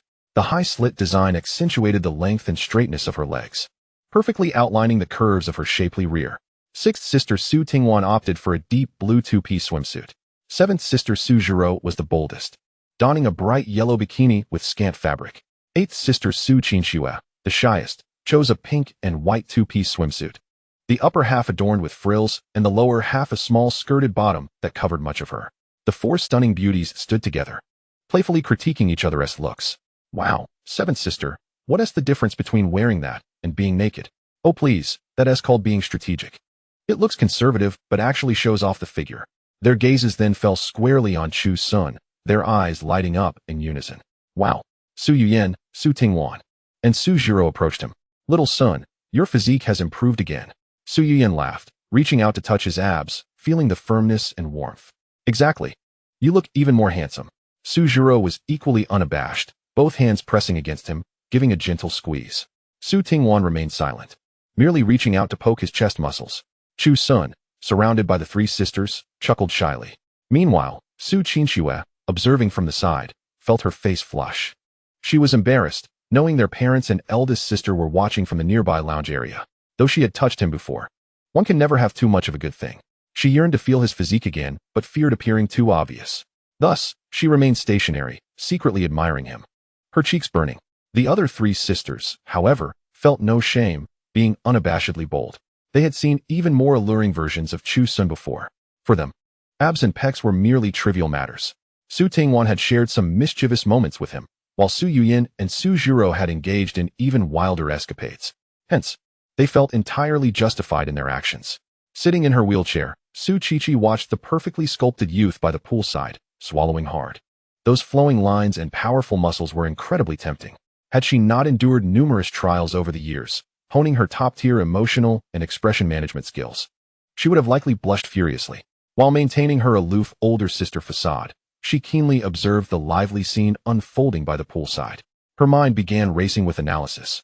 It seemed, indeed, that little eighth, Su Qingxue, harbored feelings for little Sun. Her face flushed a deep crimson, reminiscent of a monkey's backside. Observing her three older sisters teasing Chu Sun, Her eyes reflected a mix of envy and frustration. Her toes curled with tension. She longed to join them, but hesitated, fearful that her parents and sister might discern her feelings. Consequently, she remained rooted in place, blushing and seething with impotent rage. In Su Qiqi's view, it was natural for a girl to feel shy upon witnessing the boy she fancied, especially before any mischief was committed. This was instinctive. Su Qiqi perfectly embodied this response. In contrast, her three younger sisters, Su Yuyin, Su Tingwan, and Su Zhiro, exhibited a brazen and carefree demeanor. Their gestures of playfully touching abs were devoid of any bashfulness or ambiguity. Clearly, their interest in Chu Sun was merely platonic admiration, allowing them to tease him so openly. It seemed implausible that all three had engaged in mischief, raising their threshold of tolerance. This thought flickered through Su Qiqi's mind before she swiftly dismissed it. It was impossible, without a doubt. With this realization, a brilliant plan suddenly formed in Su Qiqi's mind. Since Xiao Ba had an affection for Xiao Sun, perhaps there was a way to resolve her own predicament. She contemplated two potential strategies. The first involved surreptitiously adding something to Xiao Sun's drink, anticipating he would act upon it once he returned to his room. Afterward, she could sneak in to pilfer some items. However, upon further reflection, she discarded this idea. It felt too sordid and would weigh heavily on her conscience for a lifetime. The second strategy led her gaze to her blushing younger sister nearby. One must not be too attached to the child if one wishes to catch the wolf. Given that her own marriage rendered her future with Xiao Sun impossible, and knowing he would inevitably pursue romance, she reasoned that it would be far better for him to be with their own Xiao Ba, who was both beautiful and fond of him. If Xiao Sun reciprocated her feelings, it could blossom into a splendid union, two souls perfectly matched. Most importantly, if they became a couple, Xiao Ba would become her strongest ally. In time, she could discreetly share her own intentions with her, enabling her to assist in her endeavors with Xiao Sun. At that point, it would not be theft, but rather a borrowing sanctioned by Xiao Ba, his legitimate girlfriend. Though it may still sound questionable, it would undoubtedly prove effective, and her guilt would be significantly alleviated. The youngest sister, merely 19, had ample time ahead of her. As for Su Qiqi, at 28, she could not afford to wait any longer. Her yearning for a child was becoming urgent. With this thought, a smile graced Su Qiqi's lips. Chapter 67. Swimming with Sisters. Just then, Su Xiaogang descended the stairs, clad only in a flamboyant pair of swim trunks that showcased his gaunt upper body. The most striking feature was the tattoo that stretched from his chest down to his abdomen. Perhaps he believed this appearance to be impressive, for he puffed out his scrawny chest. The lively chatter abruptly ceased, all eyes turning toward him, a sight too painful to behold. In stark contrast, Chu Sun exuded a healthy aura, his muscular physique and clear skin radiating vitality. Su Xiaogang, however, appeared emaciated, his skin a sickly yellow, and his posture awkward. Coupled with that unsightly tattoo, he resembled a common street urchin, emanating an indistinct yet unpleasant odor. The comparison was so stark it was difficult to look at. Even when Qing Yun, who typically favored him, furrowed her brow in disdain upon seeing the tattoo. What on earth is that? It is simply atrocious. A hush fell over the group as they walked towards the pool. Su Xiaogang strutted ahead like a peacock, while Su Qiqi lingered at the back. She watched Chu Sun, surrounded by her three sisters, laughing and chatting, and her heart churned with jealousy. She longed to approach him, to boldly link her arm with his as her seventh sister did, to feel his solid strength. Yet, she dared not. With their parents and eldest sister observing her every move, the fear of revealing her feelings was too humiliating. In private moments with Chu Sun, she felt emboldened to tease him, but in public, she was merely a coward. Pushed by the nanny, Su Qiqi arrived at the edge of the pool. The villa felt stifling. A breath of fresh air was welcome. Yet, her primary objective remained to openly admire Chu Sun's physique, gathering inspiration for herself. Chu Sun and the others chose to enter the shallow end. He tossed several colorful floaties into the water before being the first to dive in, adjusting to the temperature. With a loud splash, Su Xiaogang attempted to steal the spotlight by diving headfirst rather than using the steps, splashing water all over Su Yuyin. Chu Sun glanced back, but chose to ignore him, extending his hand towards the sisters on the shore. The water was just right for swimming. Among the four sisters, only Su Yuyin could swim. The others were not adept. Su Yuyin shot Su Xiaogang a disapproving look before elegantly descending the steps, the water rippling gently around her. The remaining three sisters exchanged hesitant glances, uncertain. Chu Sun encouraged them with a smile. "Don't be afraid. I'm here." Su Zhiro, the most timid, stood frozen at the pool's edge, her body still sore from recent exertion. After a brief nap, she felt even weaker, blaming Chu Sun for her predicament. She resolved to teach him a lesson next time. One must take care of their own, after all. The thought of slipping and drowning in her own pool was too unjust to bear. Su Tingwan, however, was more decisive. She cautiously grasped the railing and was the first to step down. Oh, the icy water lapped at her ankles. Chu Sun swiftly approached, supporting her arm and slipping a pink flow tie around her waist. He found it amusing that Su Tingwan, who had endured his teasing so thoroughly, now displayed such courage. Meanwhile, Su Jiro remained paralyzed with fear on the shore, resembling a frightened chick. The two twin sisters were indeed an interesting pair. Feeling Chu Sun's gaze upon her, Su Jiro's face heated up. Fearing that further hesitation might raise suspicion, she steeled herself and walked toward the steps. Xiao Sun, you better catch me, she called out, voice echoing with anxiety. If I drown, I'll haunt you. Chu Sun chuckled at her antics. Don't worry, seventh sister. If you die, I will certainly follow you. Stop saying such nonsense, she scolded, though her heart fluttered with sweetness. Summoning her courage, she finally dipped her foot into the water. Just as she stepped onto the second rung of the ladder, her foot slipped. Ah! Su Jiro cried out, losing her balance and plunging into the water. Chu Sun quickly lunged forward, extending his arm to catch her before she fell. In the ensuing momentum, Su Jiro found herself enveloped in his embrace. Startled and instinctively clinging to his neck, her long legs wrapping around his waist like an octopus. She was genuinely terrified, her body trembling slightly. The air was imbued with the refreshing scent that was uniquely Chushuan. Chushuan was taken aback as well. This was his first experience of such intimate physical contact with Sister Seven. The softness of the girl's body pressed closely against him and through the swimsuit. He could almost feel the warmth and elasticity of her skin. His face flushed slightly, and he felt a twinge of shyness. But why did Su Jiro cling even tighter in his embrace? It's all right. I've got you. Chushuan gently patted her back, soothing her with a warm voice. It was only then that Su Jiro regained her composure, realizing how embarrassing her position was. Noticing her stiffness, Chushuan chuckled and carefully carried her towards a nearby yellow swimming ring, placing her into it with caution. On the shore, Su Qingxue watched the scene unfold, nearly grinding her teeth in frustration. Sister Seven was far too scheming. How could she take advantage of Xiao Chushuan in such a manner? It was her turn to enter the water last. Approaching the edge of the steps, Su Qingxue hesitated before calling out to Chushuan, mimicking Su Jiro's earlier action. Xiao Chushuan, catch me with open arms. I'm scared. Following her instructions, Chushuan opened his arms wide. Su Qingxue's eyes lit up at the sight. She leaped from the last few steps towards him, wrapping herself around him just as Su Jiro had, but even more tightly, her legs entwined around him. Chushuan stumbled back a step before regaining his balance. With a hint of reluctance, he retrieved the last swimming ring. Sister 8, you can get in now. Su Qingxue buried her face in the crook of his neck, inhaling his delightful scent, playfully shaking her head. No way. Her voice muffled as she playfully protested. I'm a bit dizzy from the water. Can you carry me around the pool for a bit to help me recover? Chapter 68. Personal swimming instruction. Chushuan felt helpless, but could only acquiesce to his sister's request. He carried Su Qingxue as they slowly walked around the pool. Not far away, the other sisters had already begun splashing in the water. Fourth sister Su Yuyin swam elegantly in a frog stroke, resembling a graceful mermaid. The sight of her peach-like figure occasionally surfacing was quite enticing. Meanwhile, Su Tingwan and Su Jiro were both wearing swimming rings, their long, fair legs kicking playfully beneath the water, creating delightful ripples that were utterly adorable. Su Qingxue contentedly hung onto Chushuan, resting her head on his shoulder, softly praising him. Xiao Chushuan, you're so obedient, truly well-behaved. Chushuan remained silent, his footsteps momentarily pausing. At that moment, Su He and Wen Qingyun approached from the resting area, standing by the pool to observe. From a distance, Chushuan felt that their position was rather undignified.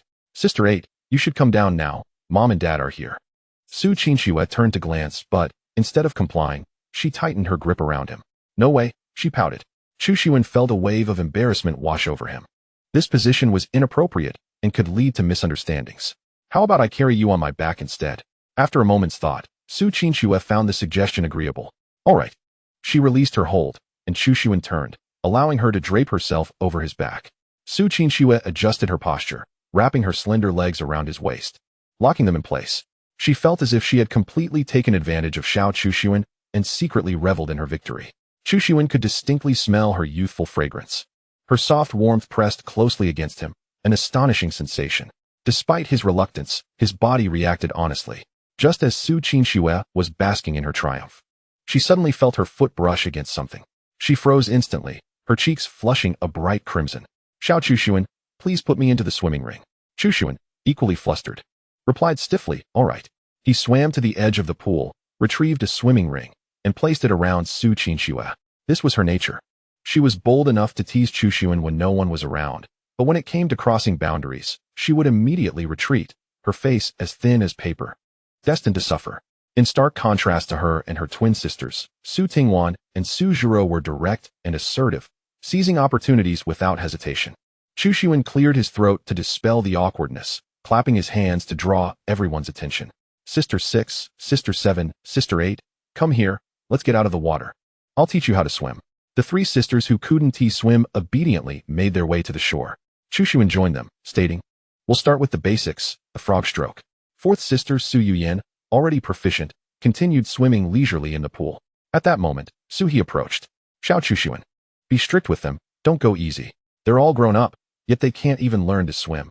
How embarrassing. With that, he turned and returned to the resting area, acting like a supervisor. Chushuan couldn't help but laugh at the sisters' suddenly dejected expressions. He cleared his throat, adopting a tone reminiscent of his father's. Did you all hear that? I have been given a mandate. If you don't learn well today, there will be consequences. Of course, if you excel, there will also be rewards. Upon hearing this, Su Zhiro's eyes sparkled with curiosity. What kind of reward? A kiss from Xiao Chushuan? Or perhaps a warm bed?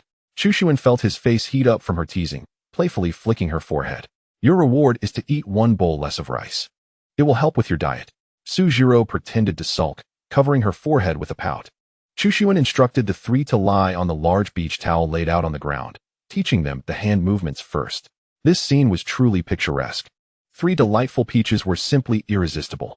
Yet, Chushuan felt no stirrings of desire within, his gaze unwavering and devoid of any impure thoughts. Like this, paddle outward. Then pull back to your chest. The 3 sisters followed suit, albeit their movements were somewhat stiff. The essence of the frog stroke lies in the leg movements and breathing techniques. As Chushuan spoke, he lay down himself, demonstrating the kicking and pulling actions. Did you see that? The sisters nodded, then began to practice. The result was a rather comical sight. Su Tingwan was somewhat better, her movements slow yet fairly standard. In contrast, Su Zhiro and Su Qinxue were all over the place, their chaotic flailing amusingly absurd. Chushuan sighed in resignation. It seems I will have to teach them one by one. Although he was reluctant, Su He had issued a command, and he had to comply. He first approached Su Tingwan, crouching down to grasp her ankle. Sister Tingwan, relax, feel the force I'm guiding you with. He guided her leg through a complete kicking motion. When it was Su Zhiro's turn, she became mischievous again. As Chushuan held her ankle, she playfully wiggled her toes, even pretending to kick him in the face. Had Chushuan not reacted quickly, she would have indeed struck him.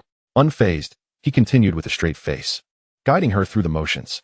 Lastly, it was Su Qinxue, the most anxious of the 3, her cheeks flushed and her body tense. After a round of instruction, Chushuan stood up. This is the feeling. Practice it 100 times to develop muscle memory, and then you can attempt to enter the water. 100 times. The 3 sisters groaned in unison. However, despite their complaints, they obediently laid down to commence their practice. They all desired Xiao Chushuan's reward. At that moment, Su Xiaobing also climbed out of the pool. He flicked the water from his hair, casting a disdainful glance at Chu Sun.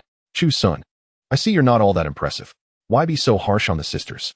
He believed he was advocating for the sisters, who would surely appreciate his support and align themselves with him. However, the 3 sisters did not even lift their heads. Su Zhiro, while kicking her legs, retorted irritably, we are willing.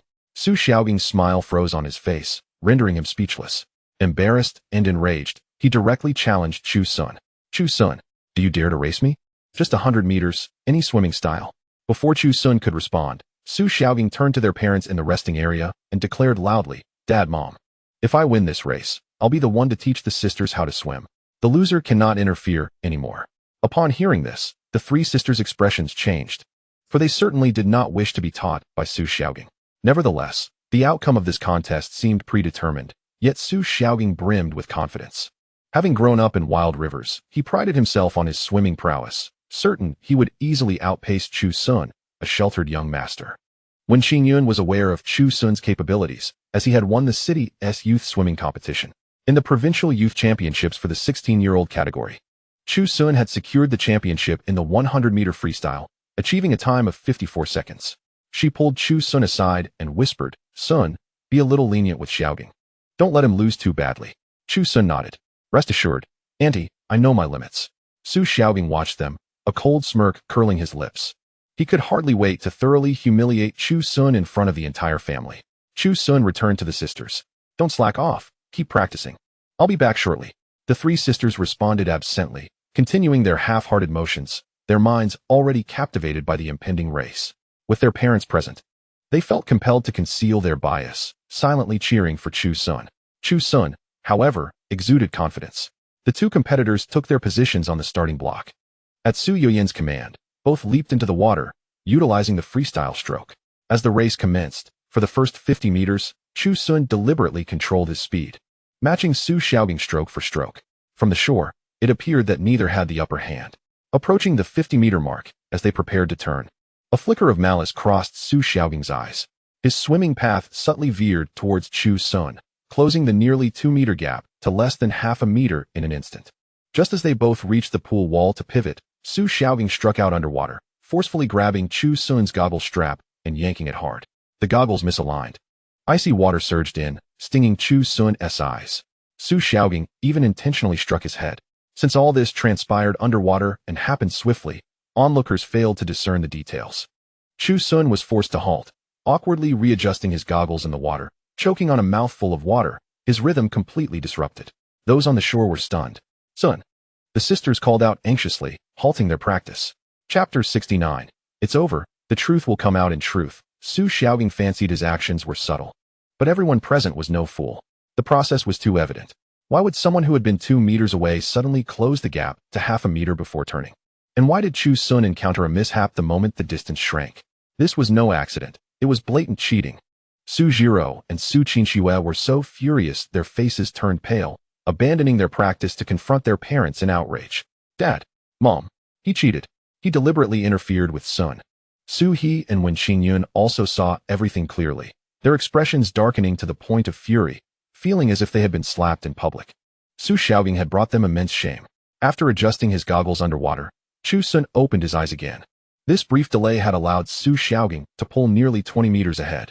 For competitors of similar skill, this distance was nearly a death sentence. There was no way to catch up. Su Xiaogang glanced back, seeing Chu Sun far behind, his heart filled with elation. Victory was assured. "This time, let us see how you boast."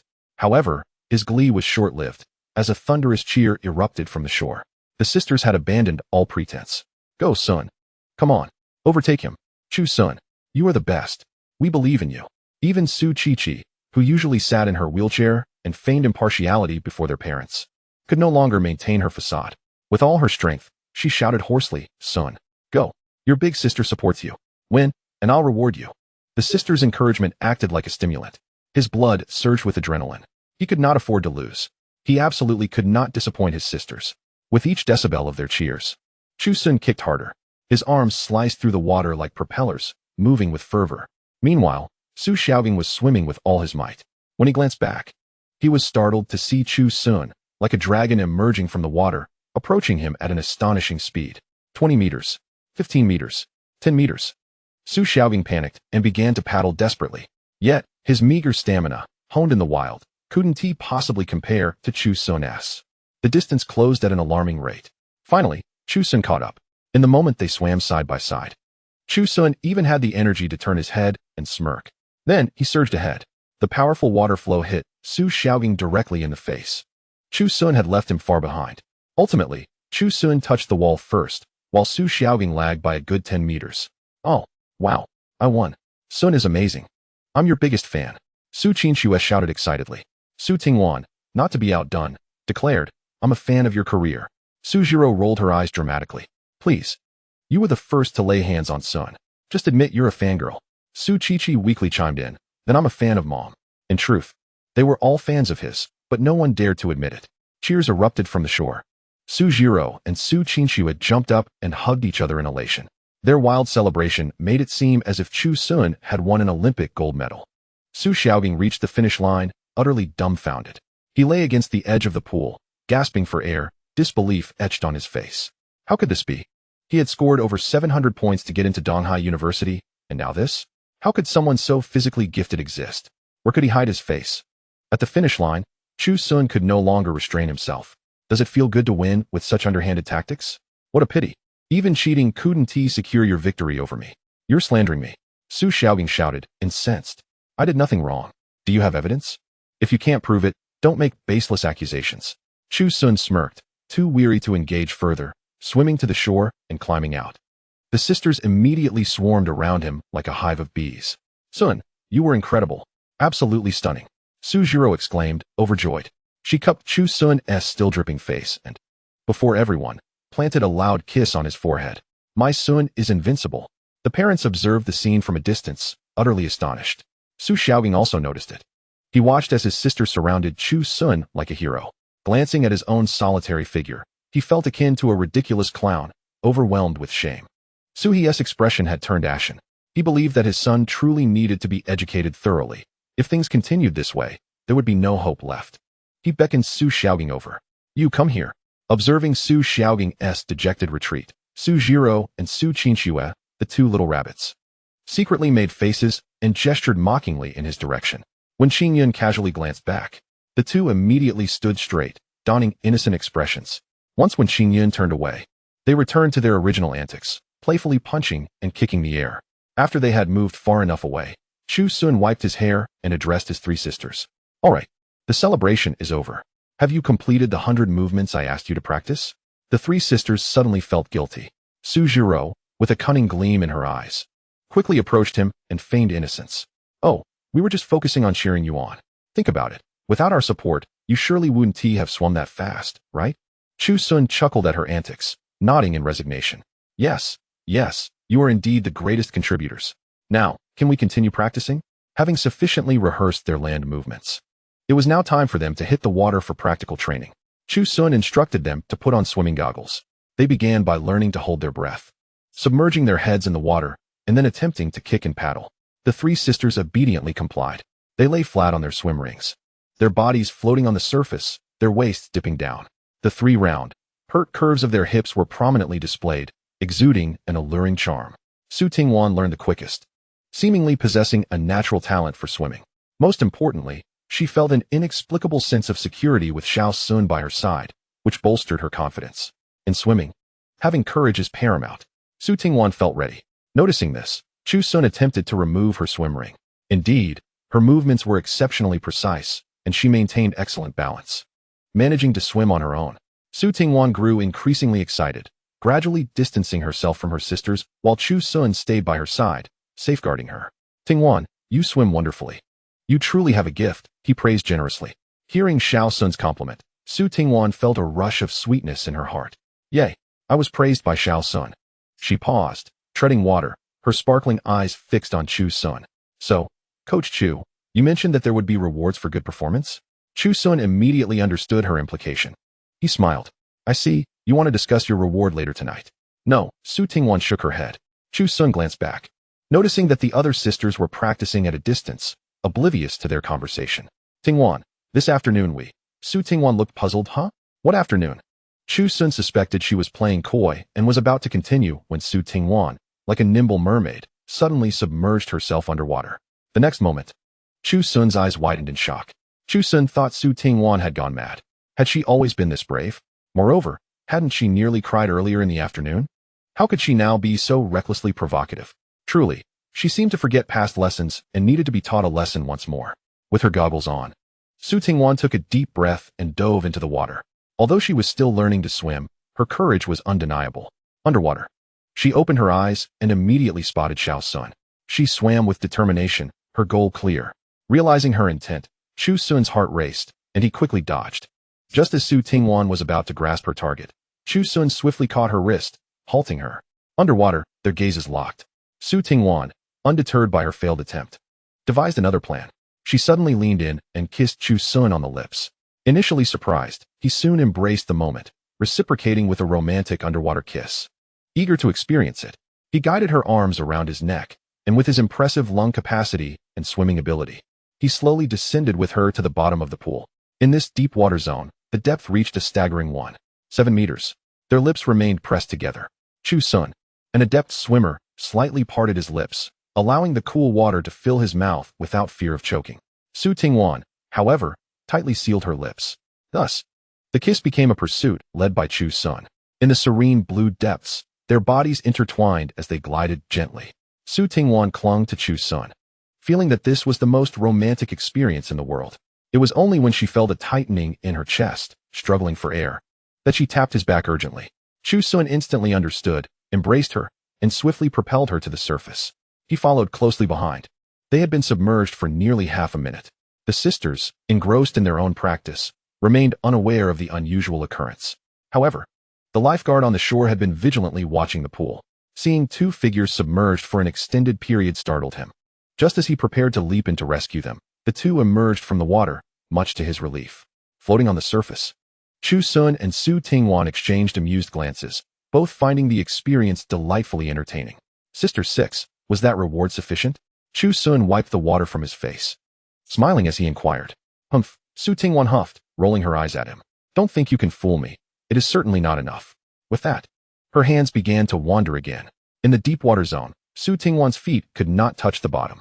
She could only hang onto Chu Sun, wrapping her arms around his neck, her body partially buoyant in the water. What else would you like? Chu Sun asked, somewhat exasperated.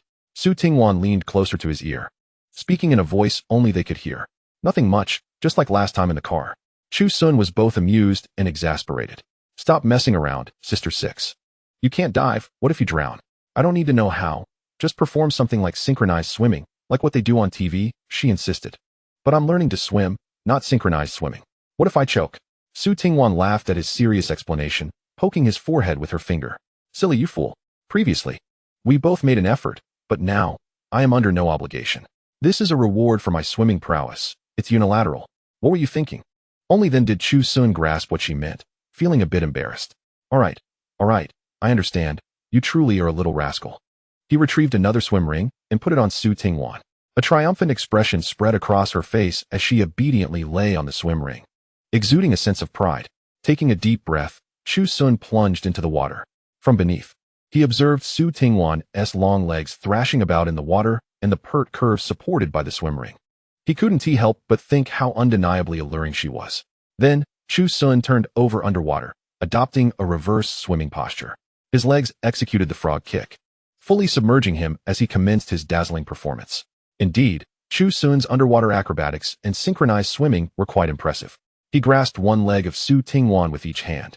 Just like the Shenzhou spacecraft meeting the Tiangong space station, the lifeguard on the shore, startled moments ago, now nervously fixated on the water's surface.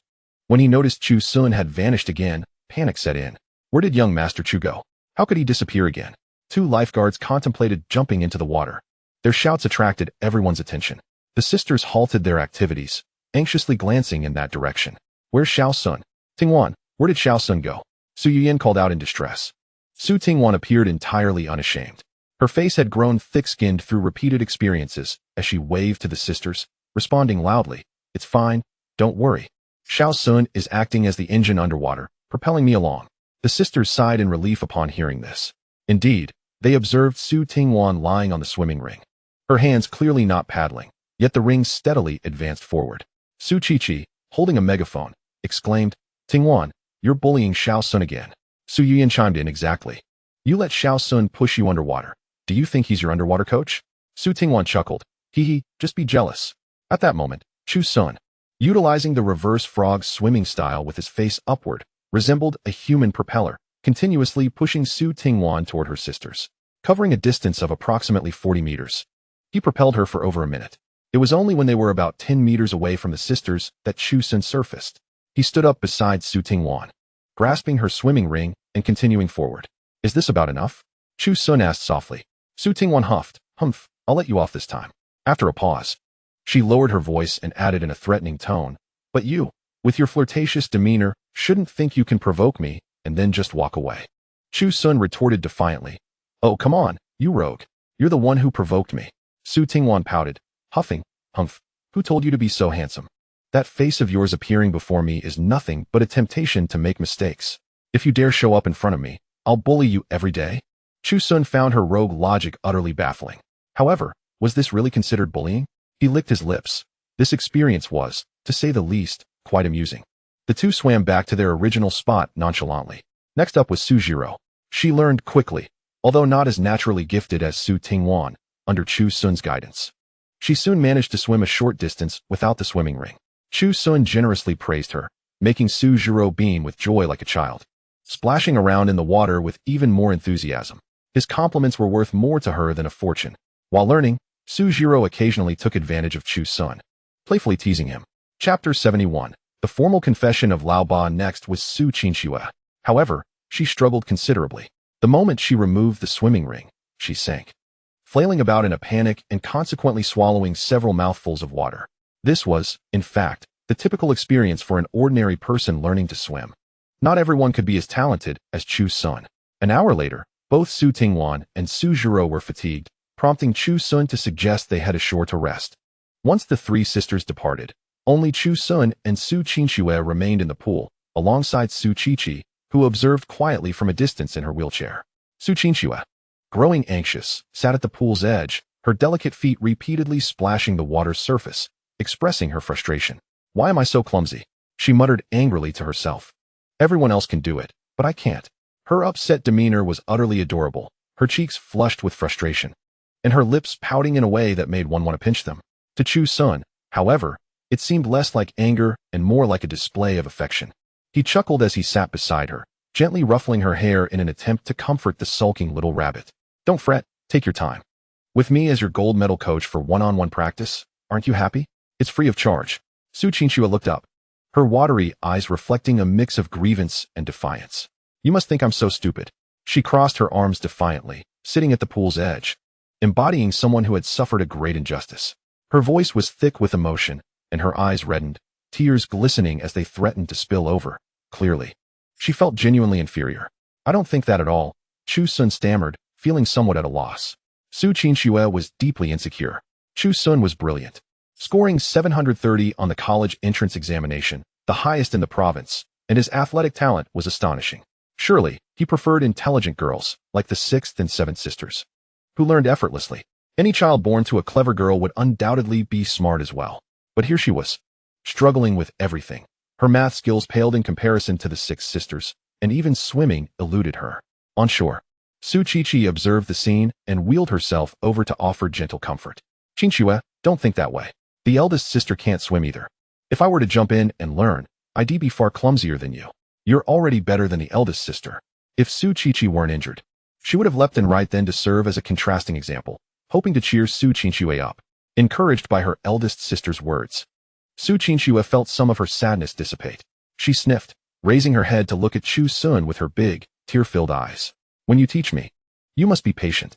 If you find me annoying or stupid and lose your patience, I'll cry." She was so adorable it melted hearts. Chu Sun gently wiped away the tear at the corner of her eye with his fingertip. "I promise, I will never find you bothersome." He stood up, opened his arms, and crouched down. "Come on, my little student, let us continue." He supported Su Qingxue under her arms, carefully guiding her back into the water. With his assistance, Su Qingxue felt unexpectedly that perhaps not being able to learn wasn't so terrible after all. With the other sisters gone, the entire pool now held only her and Xiao Sun. She relished these moments alone with him, feeling emboldened to be a bit bolder. Su Qiqi watched the harmonious scene in the water, where Chu Sun was patient and gentle, and Qingxue was lively and endearing. The image was as picturesque as a painting. A wave of inexplicable inferiority washed over her. Qingxue was genuinely adorable, brimming with youthful energy, and Chu Sun was so patient with her. Could it be that they were truly a match made in heaven? Ah, youth is truly wonderful. Su Qiqi quietly put away her phone. Earlier, she had discreetly taken numerous photos and videos of Chu Sun's physique, amassing enough material. She felt that this was enough for a lifetime. Merely being able to gaze upon these was already immensely satisfying. Lao Ba must indeed have feelings for Chu Sun. Surely, Chu Sun had some interest in Lao Ba as well. The way he comforted Qingxue just now, with those gentle and affectionate eyes, resembled someone soothing a sulking little girlfriend. Su Qiqi shook her head, feeling a pang of melancholy as she had the caretaker wheel her back. She wished to give the two of them more space to interact. In this manner, the two could reveal their true selves. By the poolside, only two bored lifeguards remained. Upon seeing her elder sister depart, Su Qingxue felt emboldened. Leaning closer to Chu Sun, she whispered, "Sun, let them go back." I wish to study with you alone. Chu Sun nodded, calling out to the lifeguards on the shore. I'm here. You may take your break now. Eager to leave work early, the lifeguards promptly responded. Soon, the vast indoor pool was left with just the two of them. Chu Sun looked at Su Qinxue and smiled. All right, Qinxue, shall we commence? You are quite intelligent. I am certain you will learn swiftly. Sensing her lingering self-doubt, he added, your sisters, the 6th and 7th, learn faster due to their regular yoga practice, which enhances their coordination. Your progress in swimming, considering this is your first attempt, is already remarkably impressive compared to most. In truth, Su Qinxue was far from dim-witted. She had scored an impressive 680 in the arts section of her college entrance exams, marking her as an academic achiever. However, when compared to Chu Sun, who had achieved perfect scores in mathematics and the sciences, she felt somewhat inadequate. Really? Su Qinxue's eyes sparkled with excitement. Of course it's true. Now let us begin. They resumed the lesson. With me here, you need not fear drowning. Simply be bold in your movements. Chu Sun encouraged, supporting her waist. Su Qinxue nodded earnestly. Yes. I trust you. You would never let me drown. Taking a deep breath, she faced downward, relaxing her body, floating on the surface of the water. Following Chu Sun's instructions, she began to paddle. Chu Sun, positioned behind her, gently held her small, rosy feet, guiding her through the motions of the frog kick. Under Chu Sun's patient and meticulous one-on-one instruction, Su Qinxue quickly found her rhythm. Gradually, he released his hold. To her astonishment, she swam out on her own, albeit a bit wobbly, covering nearly 20 meters. Today's teaching objectives were met. As the 6th and 7th sisters had only reached this stage, they would take their time learning the techniques of breathing later. 8th sister, who says you are clumsy? You are simply remarkable. Chu Sun praised her sincerely. Su Qinxue beamed with joy, her heart swelling with sweetness, banishing any prior insecurities. Sun, you are so clever and patient. You truly are an excellent coach. I wish I could offer you $1 billion to teach me math and swimming for life. Well then, send the money my way. Chu Sun replied, tilting his chin with pride. You actually want that? I was merely jesting. Su Qinxue gazed at him, filled with overwhelming emotion and affection. This feeling surged within her, nearly breaking free from her chest. Chu Sun's patience, thoughtfulness, and gentleness had deeply moved her. The affection her sisters held for him was cultivated through daily interactions, not mere infatuation or superficial attraction. Unable to contain herself any longer, she mustered her utmost courage. Gazing intently into Chu Sun's eyes, and earnestly asked, Sun, would you walk ahead of me for a lifetime, guiding me as an elder sister? This statement held dual significance. It referred to the skills of swimming and advanced mathematics, while also questioning whether he would accompany her through life. It was, in essence, a formal confession. Chapter 72. A secret kiss discovered by the elder sister. After uttering these words, Su Qinxue felt her heart racing, nearly leaping from her chest. She gazed at Chu Sun with longing, awaiting his response. Without hesitation, he replied, I would be honored. Not only do I wish to be your lifelong guide, but I also long to shield you from the storms of life. In that moment, Su Qinxue was utterly stunned, frozen in place. Words escaped her as waves of shock and elation washed over her. Her heart felt as if it might melt, tears streaming uncontrollably, blurring her vision. With deep affection, her tear-filled eyes met Chu Sun's. Then, she reached out, embracing his head, pulling him toward her. In the next instant, Chu Sun's left cheek met Su Qinxue's soft, warm lips, lingering for a full 2 seconds before she pulled away. Dazed, Chu Sun stared in disbelief at Su Qinxue, who was flushed yet resolute. The 8th sister wished to shield him from life's tempests as well. Good night. See you tomorrow, she said, resembling a startled deer as she turned and clumsily swam toward the shore with the awkward strokes she had just learned. Clambering onto the bank as swiftly as she could, she hastily wrapped a towel around herself, slipped on her sandals, and fled without looking back, her small steps carrying her away from the pool's exit. The pool now held only Chu Sun, who remained submerged, bewildered. He could hardly comprehend how a simple word of comfort could leave Su Qinxue blushing and tearful, even prompting her to initiate a kiss. He instinctively raised his hand to touch the spot on his cheek where her lips had just been, still warm and soft. It felt so real. Su Qinxue's lips were fragrant and tender. Those fleeting 2 seconds seemed insufficient. A whimsical thought crossed his mind, wishing to kiss her again, this time, mouth to mouth. Yet, this impulse was quickly overshadowed by profound confusion. Chu Sun remained perplexed. What had prompted the 8th sister to act in such a manner? Was it merely gratitude for his companionship and instruction, or was it a confession of feelings?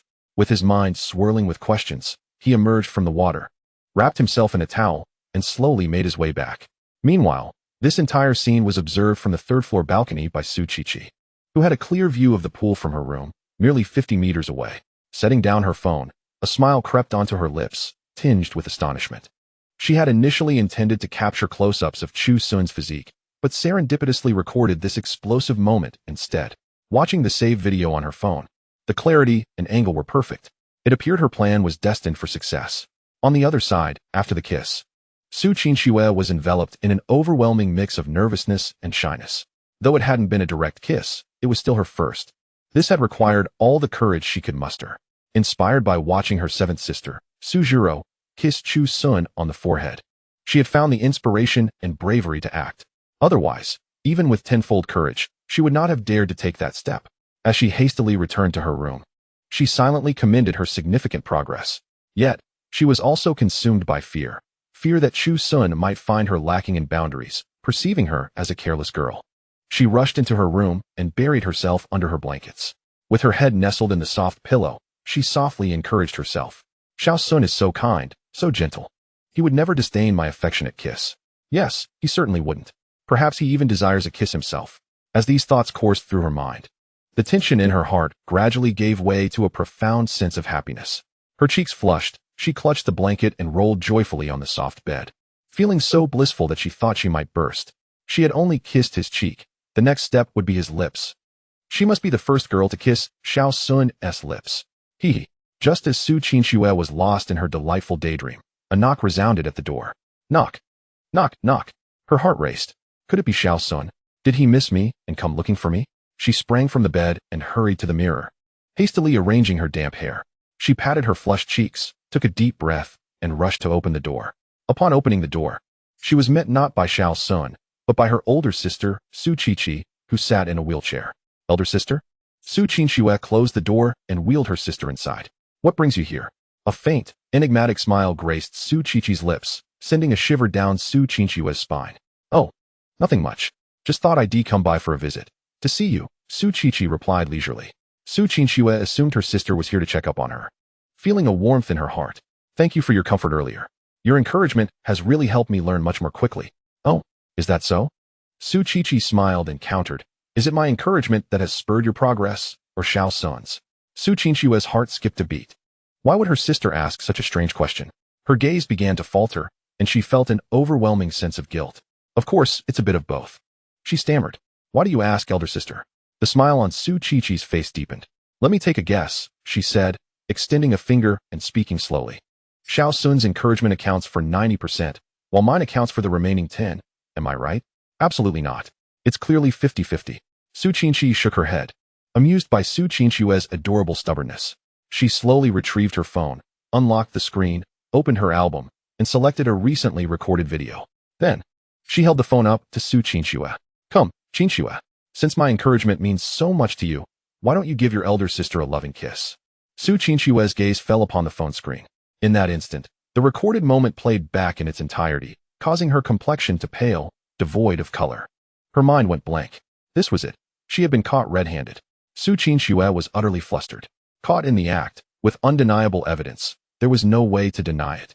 Her elder sister, serious and the most rule-abiding person in the family besides their parents, would surely scold her, punish her, and possibly even inform their parents. The mere thought of the consequences sent shivers down her spine. How would their parents view Xiao Sun? Would they demand he move out because of her actions? And what would that scoundrel Su Xiaogang say if he found out? Su Qinxue was terrified.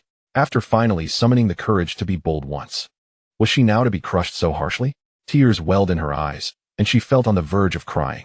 She glanced at her sister, who wore a smirk that seemed both amused and teasing. Big sister, I didn't mean to, she stammered, her voice quaking as she desperately tried to explain. I was just so excited. That kiss was meant to express my gratitude to Xiao Sun, just like how seventh sister kissed him on the forehead. Really, it's not because I like him.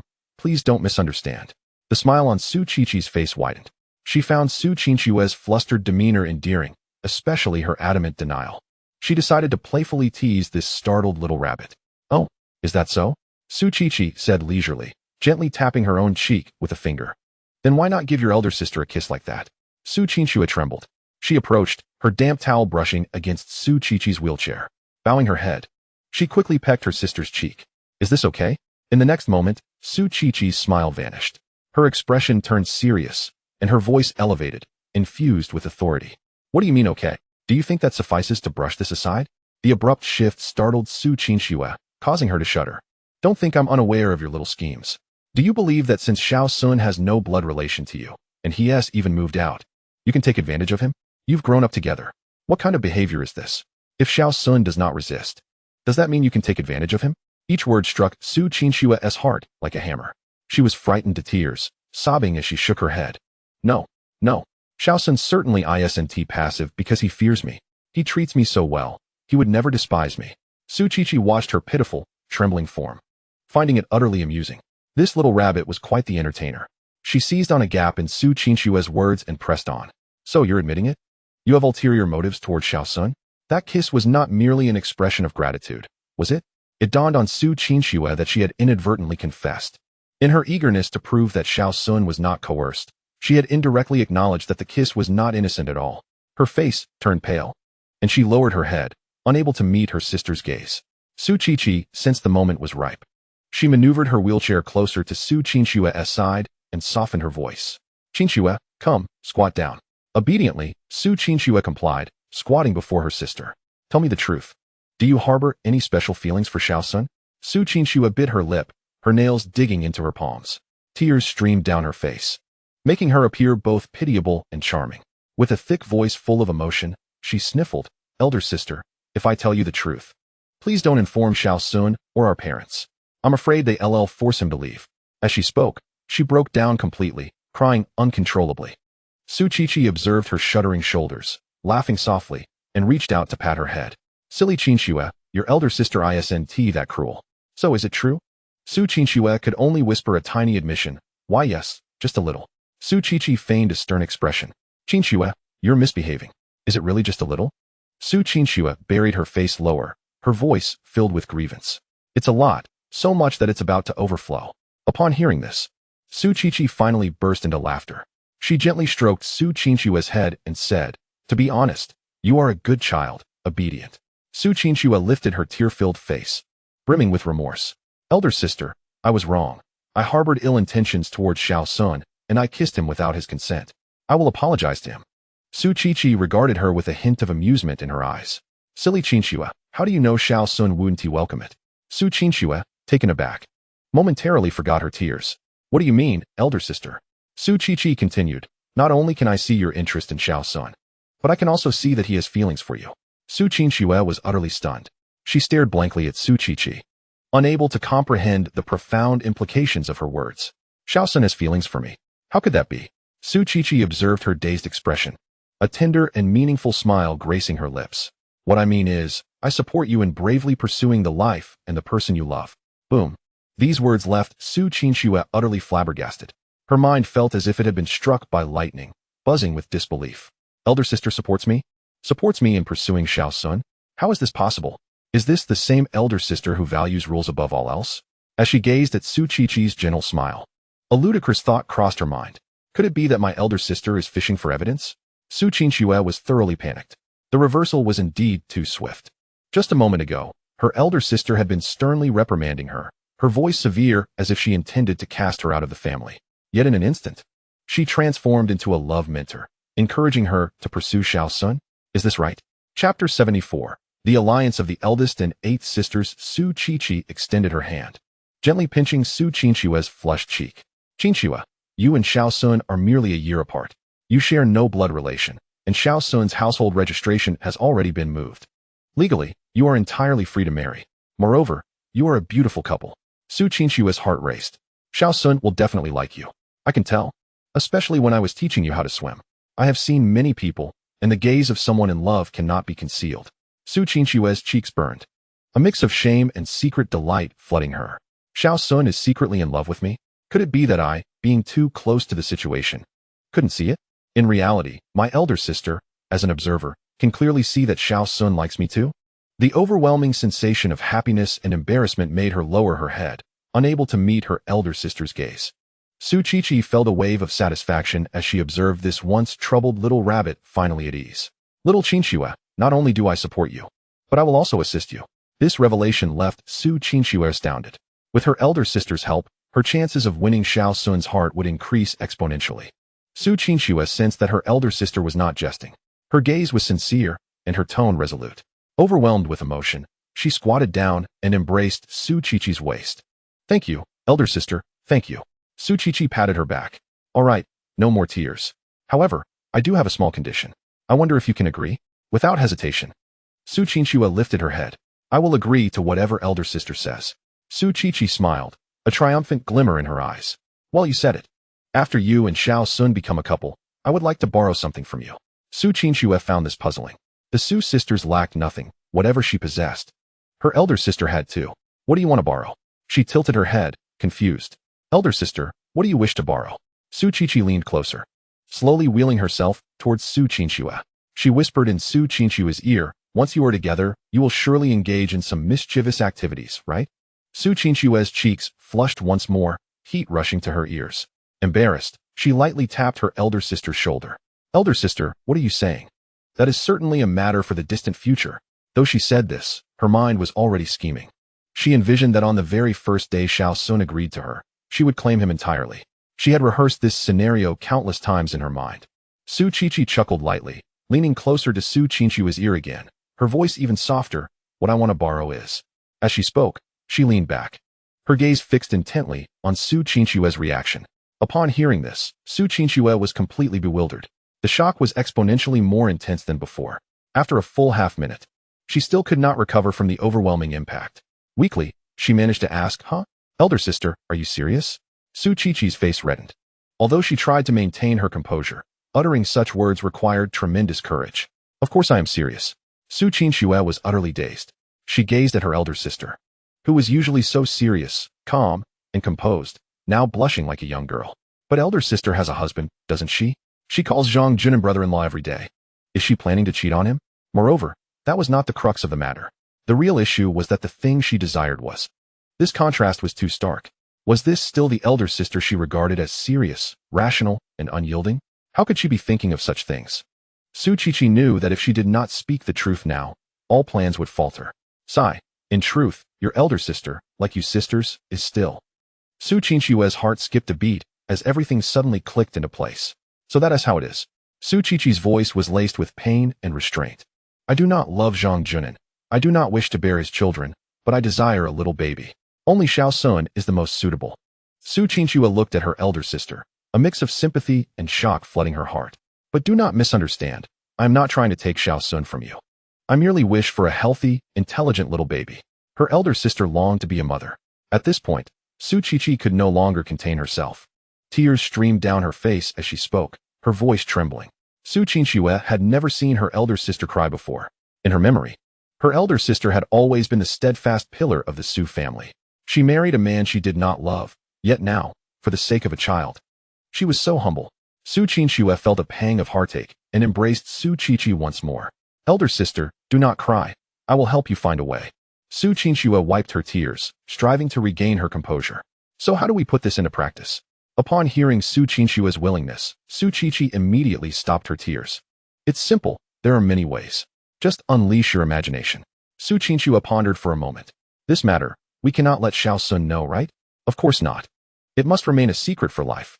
Su Qingxue bit her lip, grappling with her thoughts. She gazed at her elder sister's tear-streaked face and ultimately relented. "I agree. However, this is all just talk. We have not even begun." A radiant smile blossomed on Su Qiqi's face. She kissed Su Qingxue's forehead. "With your elder sister here, you will surely be together soon. I promise you." Su Qiqi then turned serious, reminding Su Qingxue, "Please remember, this matter must not be disclosed to anyone, including your sisters and parents." "Understood." Once everything was settled, Su Qingxue rose from her seat, gently pushing her elder sister's wheelchair back to the room. At that moment, Chu Sun remained lost in the bliss of the breathtaking underwater kisses exchanged with Su Tingwan, as well as the kiss from Su Qingxue. Enveloped in a profound sense of happiness, upon returning to the living room, he noticed Su Yuyan's gloomy countenance. Concerned, Chu Sun approached her and inquired, "What troubles you?" Su Yuyan lifted her gaze, her eyes glistening with a hint of grievance. "Sun, I feel so pitiful. Our wedding is just around the corner, and the Lin family is hosting an extravagant ceremony. Numerous social elites and prominent families will be in attendance. Chu Sun felt a pang of reluctance within him as he gazed upon the woman he once cherished, now destined to become another's wife. Despite his certainty that Lin Tian would not lay a finger on her, he felt an overwhelming sense of helplessness. He vowed that one day, he would bring Zhu Yunming back. Chapter 75. Gifting the sixth sister. Zhu Yunming's expression remained dismal as Chu Sun silently kept her company. With no one else in the living room, Zhu Yunming mustered her courage and leaned closer to Chu Sun. Sun, just imagine how thrilling it would be if we both caused Lin Tian to lose face. Yet, it has become rather mundane at home. Her eyes sparkled, hinting at something unspoken. Chu Sun grasped her meaning but hesitated. Is that wise? I heard that your wedding will be graced by the world's richest individuals and the heirs and heiresses of esteemed families. Should anything go awry in such a setting, Lin Tian's disgrace would echo worldwide. Zhu Yunming's eyes lit up. That is precisely the kind of thrilling atmosphere I crave. An eager expression adorned her face. Deep down, Chu Sun too harbored a penchant for adventure. He envisioned Zhu Yunming in a stunning wedding gown, stepping into matrimony amidst the blessings of global dignitaries, while previously, she had been entangled with another man backstage. The thought ignited a sense of achievement within Chu Sun, which he found himself eagerly anticipating. But then he mused. Surely after such mischief, she wouldn't have time for a shower, would she? Zhu Yunming's gaze grew more fervent. Then, let us skip the shower. Chu Sun chuckled softly. Recognizing the thrill shared between two kindred spirits, he returned to his room, his thoughts swirling. In less than 2 weeks, he would be moving to the bustling metropolis to attend university, leaving behind the familiar comforts of home. His sixth sister, Su Tingwan, seventh sister, Su Zhiro, and eighth sister, Su Qinxue, would all be nearby, but his opportunities to see his elder sisters, Su Qiqi and Su Yiming, and Su Yunming would dwindle. He suspected he wouldn't return to live here again. A sigh escaped him as he contemplated the privileges of being a true scion of a wealthy family, where he could possess everything without the burdens that weighed upon him. Yet, he was merely an orphan, even having changed his surname to Chu. Although his sisters treated him with great kindness, a lingering sense of melancholy enveloped him. Fortunately, he possessed a mind akin to a supercomputer, capable of creating technological marvels beyond this era. He planned to embark on an entrepreneurial journey as he entered university. As the clock struck midnight, Chu Sun indulged in a warm bath, the steam offering a reprieve for his thoughts. During his bath, he received a message from Su Tingwan. Come to my room to complete the unfinished reward. Memories of their underwater encounter flooded his mind, the thrill of the kiss still vivid. Although the reward was unilaterally for Su Tingwan, it piqued his interest. After drying off, he retrieved a vivid specimen he had previously set aside. It was time to present it as a gift to Sister Tingwan. Concealing the specimen in his pocket, he prepared to visit Su Tingwan's room, certain that she would be pleasantly surprised by his thoughtful gesture. He adjusted his attire, excitement coursing through him as he approached her door. Gently, he rapped on the door. Knocking softly, he was soon greeted by Su Tingwan. As he stepped inside, a sweet scent enveloped him. Su Tingwan was enjoying some candy, and without hesitation, she offered him a piece. Try this, it tastes delightful. Chu Sun accepted the candy, savoring the refreshing fruit flavor. His gaze fell upon Su Tingwan, who looked incredibly alluring in a deep ocean blue silk robe, its low neckline accentuating her curves. Casually tied at the waist, with bare feet on the floor, her long legs peeked enticingly from beneath the fabric. Su Tingwan met his gaze, a mischievous smile dancing in her eyes. What's the matter? Are you mesmerized? Clearing his throat to mask his momentary lapse, Chu Sun replied, Not at all. I merely find you stunning today. Su Tingwan settled onto the edge of the bed, her posture accentuating her form. With an inviting gesture, she patted the space beside her. Come here. Why are you standing there? Chu Sun shook his head but complied, sitting beside her. He turned to face her. Sister, what reward do you desire? With a delicate touch, Su Tingwan untied her robe's waist, allowing it to fall open, revealing a breathtaking sight beneath, a purple fabric enveloping her curves. Chu Sun's breath caught for an instant. Meanwhile, after finishing her bath, Su Zhiro felt a stirring sensation as memories of their earlier encounters lingered. Standing before the mirror, she meticulously applied her makeup, intent on transforming into Su Tingwan to indulge in mischief with Chu Sun. Wearing Su Tingwan's purple dress, she felt perfect.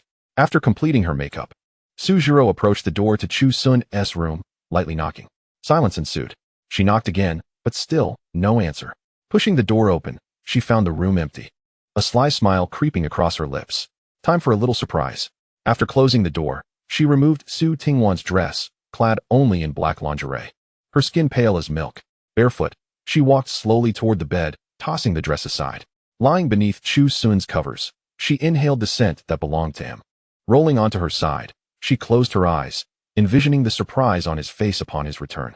A satisfied smile graced her lips as she hugged the pillow beneath her, eagerly awaiting her unsuspecting prey. The anticipation itself was exhilarating. Chapter 76. A disturbance arises. Chu Sun and Su Tingwan found themselves alone in the room. Su Tianwan sat at the edge of the bed, the silk robe's tie barely holding on. With a gentle tug, the tie loosened, allowing the robe to cascade down, revealing the purple lingerie beneath. Chu Sun gazed at Su Tianwan's pert backside, recalling their second kiss at the pool, which lasted merely a minute. Surely, Sixth Sister had not yet satiated her desire. After all, they had kissed for half an hour in the car before she was satisfied. Unable to resist, Chu Sun playfully smacked her shapely rear. She feigned annoyance, exclaiming, "How naughty. At this hour, aren't you worried someone might hear us?" Chu Sun found her reaction curious. "Sixth Sister, weren't you louder in my room during the day? Why the sudden shyness now? The soundproofing here is excellent." He yearned to replicate their earlier rendezvous, cradling her rounded derriere and pulling her into an embrace. Leaning down, he captured her lips in a kiss that brimmed with sweetness and urgency, before gently laying Su Tianwan back onto the bed. Her arms encircled Chu Sun's neck, her hands exploring his body. Suddenly, her fingers brushed against something in his pocket, producing a sound reminiscent of crinkling plastic. A twinge of curiosity washed over her. What could be in little Sun's pocket? She instinctively thought it might be a balloon. What was he planning to do with it? Did he wish to engage in something more intimate with her? A wave of excitement surged within her as she retrieved the object, only to discover it was a transparent plastic wrap containing a small piece of bedsheet with a vivid stain. Holding the specimen, confusion danced in her eyes as she asked, "What is this?" Chu Sun observed Su Tianwan's expression, sensing that she was feigning ignorance, clearly teasing him. Was it not obvious? This playful little sister was deliberately putting on an act of innocence. Amused, he gently pinched her chin and declared, "Never mind, I want it now." Su Tianwan's eyes widened in shock. She had not anticipated his straightforwardness. Did he truly come to a realization? Gazing into his fervent eyes, anxiety began to creep into her heart. She hastily replied, "We don't have any balloons. Go buy some, or sneak into Mom and Dad's room." Chu Sun halted his movements, pondering why it was necessary now when it hadn't been at noon. It made sense. They needed to be cautious. Buying some would be too late, as it was already past midnight and the pharmacy would be closed. Sneaking in was even more out of the question due to the risks involved. With a sigh, he conceded, then let us resort to a youthful approach. Su Tianwan responded with soft hums, her face radiating a blend of shyness and anticipation. Chu Sun leaned down again, capturing her lips once more.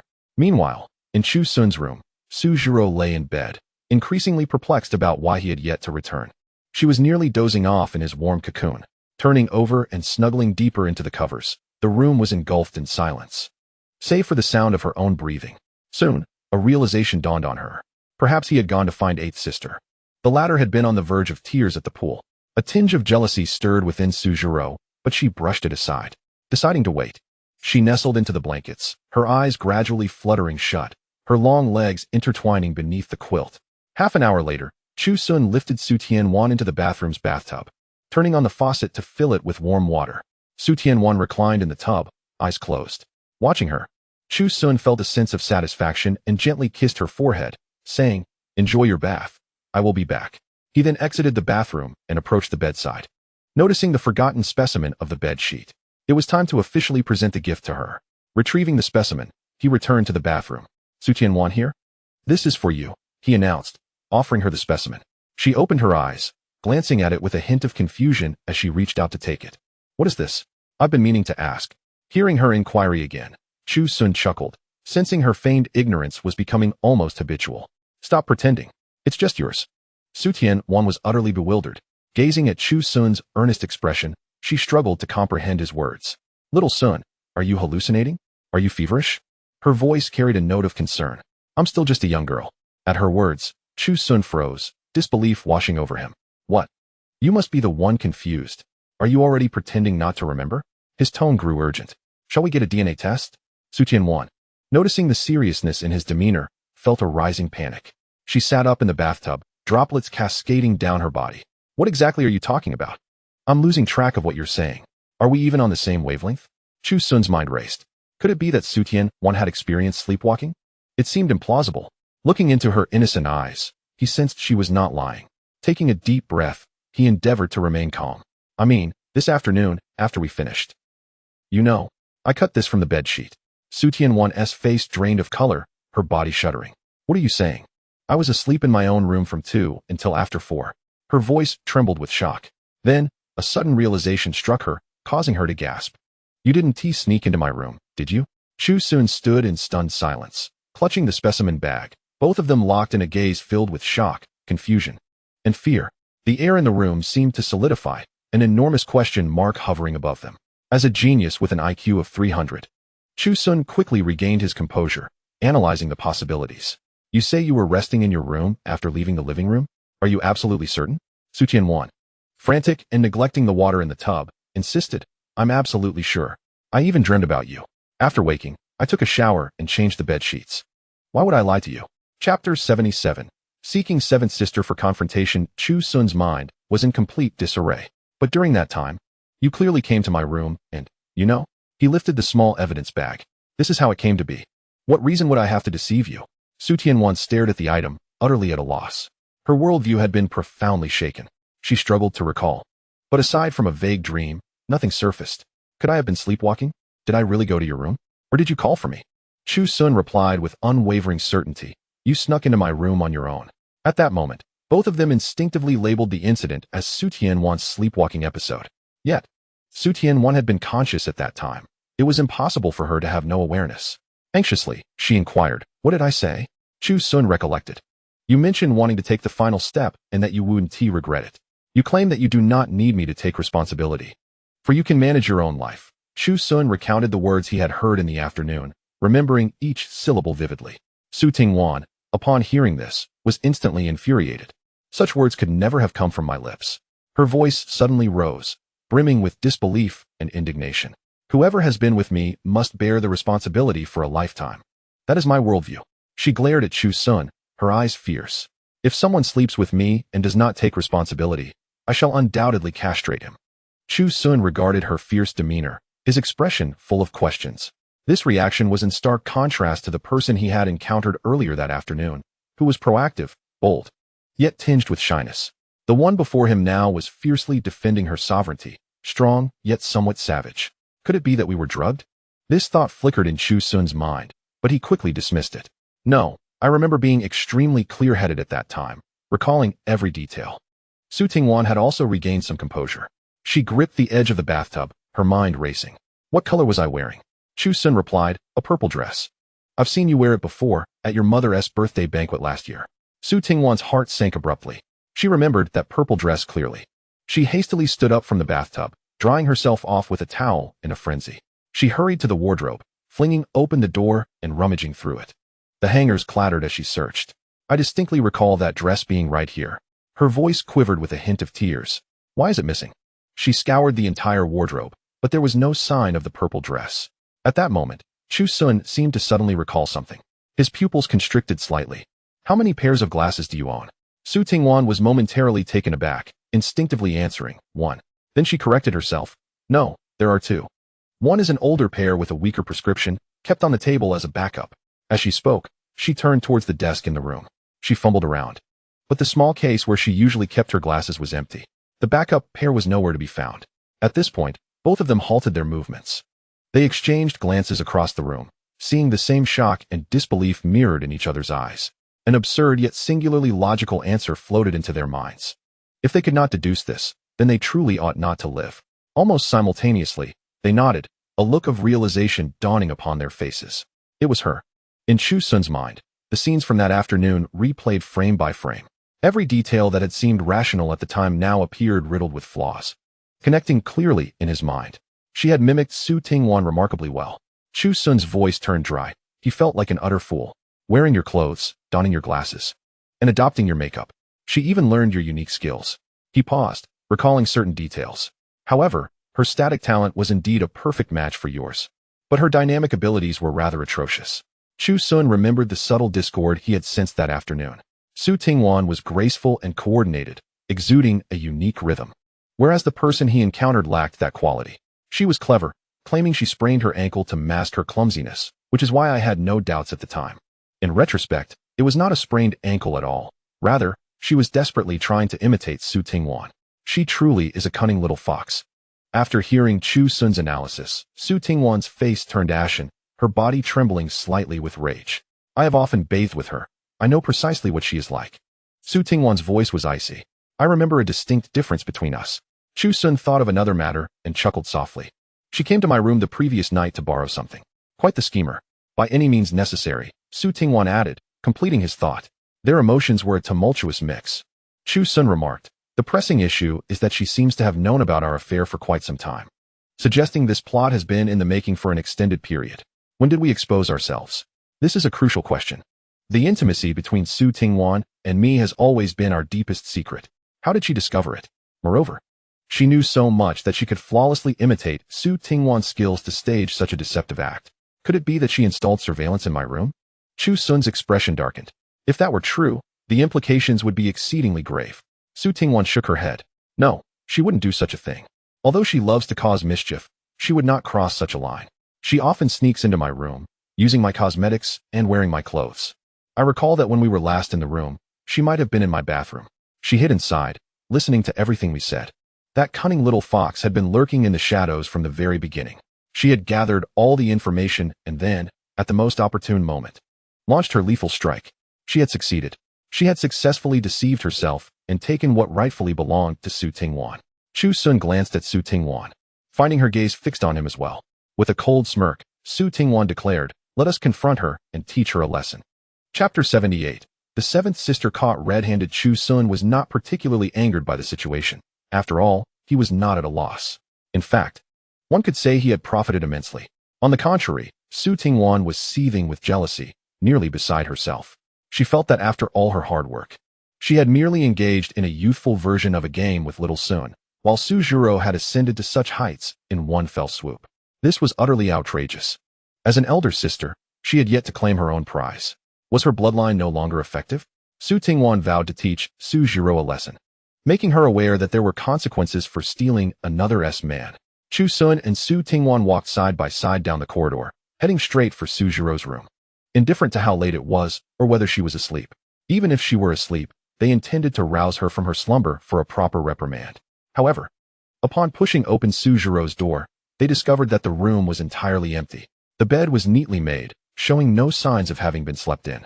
Chu Sun found this puzzling. He exchanged a glance with Su Tingwan, and the answer was evident.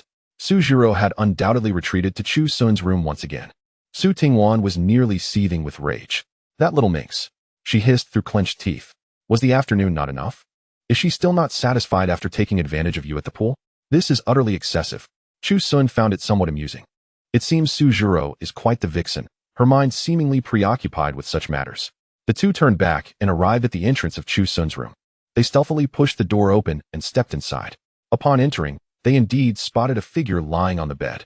The individual was turned on their side, seemingly in deep slumber, completely unaware of their entrance. After an exhausting day filled with swimming and acting, she was utterly worn out. Chu Sun and Su Tingwan approached the bedside, and she did not stir. Upon closer inspection, Chu Sun confirmed that it was indeed the counterfeit version of Su Tingwan. She cast aside the purple dress, letting it fall onto the bed. Her makeup remained untouched, and her glasses sat askew on her face, half resting on her nose and half sunken into the pillow. Just as Chu Sun was about to rouse her from her slumber, Su Tingwan gently grasped his arm, shaking her head in silent protest. She wished to see her true self revealed. She was eager to witness the extent of her acting prowess. After indicating toward the wardrobe, she concealed herself within, leaving only a narrow crack from which to observe the scene outside. Chu Sun found merit in her idea.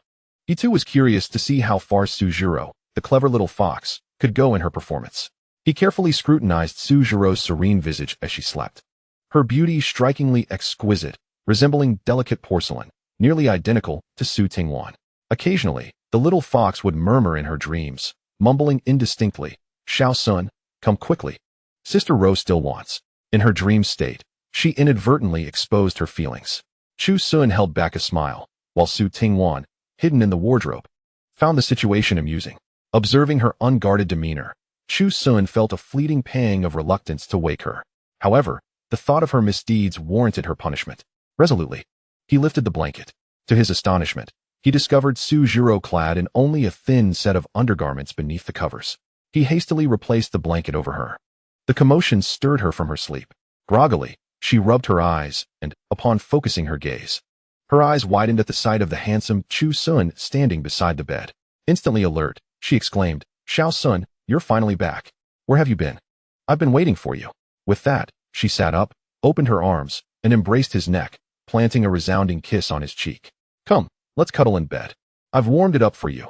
I'm being so good to you," she said, patting the space beside her, her eyes sparkling with anticipation. Chu Sun, amused by her demeanor, teased her, "Have you recovered from your sister's antics so quickly?" Su Jiro blinked, her cheeks flushing, and playfully pushed him away. "Not so fast. I just want to hold you and rest. I've never shared a bed with a boy before." She pouted, striving to appear innocent. "I'm not trying to do anything wrong." Chu Sun internally scoffed at her naivete. It was undoubtedly more complicated than she implied. Complying with her invitation, he reclined beside her. The moment he lay down, Su Jiro immediately clung to him, her soft legs draping over his, her arms tightly encircling his waist. Her body pressed closely against his. "You smell so good, Xiao Sun," she murmured, burying her face into him and inhaling deeply. "You can turn off the light now." Chu Sun complied, extinguishing the bedside lamp. In his embrace, Su Jiro had initially felt drowsy, but now, entranced by his presence, her fatigue dissipated. "Xiao Sun, all right. I don't want to be a little naughty. I really am hopeless." In the darkness, a hint of a smile graced Chu Sun's lips as he flicked the light back on, causing Su Jiro to instinctively squint her eyes. "Let us play a game," he proposed. "What game?" she eagerly responded. From the bedside table, he retrieved a black blindfold and a light blanket. Upon seeing these items, Su Jiro's face flushed crimson. "If you like it, I can join in." Chu Sun gently placed the blindfold over her eyes. "But remember, you must be gentle with the girl you like," Su Jiro shyly reminded him before closing her eyes. "Of course, but you mustn't peek." "I promise," she obediently replied. As the blindfold settled, the wardrobe door creaked open, and Su Tingwan emerged. Su Jiro sensed someone wrapping her in the blanket and assumed it was Chu Sun. She giggled, "Xiao Sun, your hands are so cold. And when did your nails grow so long?" Chu Sun, watching from the side, answered casually, "They've always been this long. You must be mistaken." Su Jiro continued to laugh, enjoying the sensations. "I didn't know you had such interests, Xiao Sun." Unfazed, Su Tingwan swiftly enveloped the little fox in the blanket. "Are you ready?" Chu Sun inquired. "I'm ready," Su Jiro replied excitedly, her heart racing in anticipation of what was to come. Suddenly, the blindfold was yanked off her face.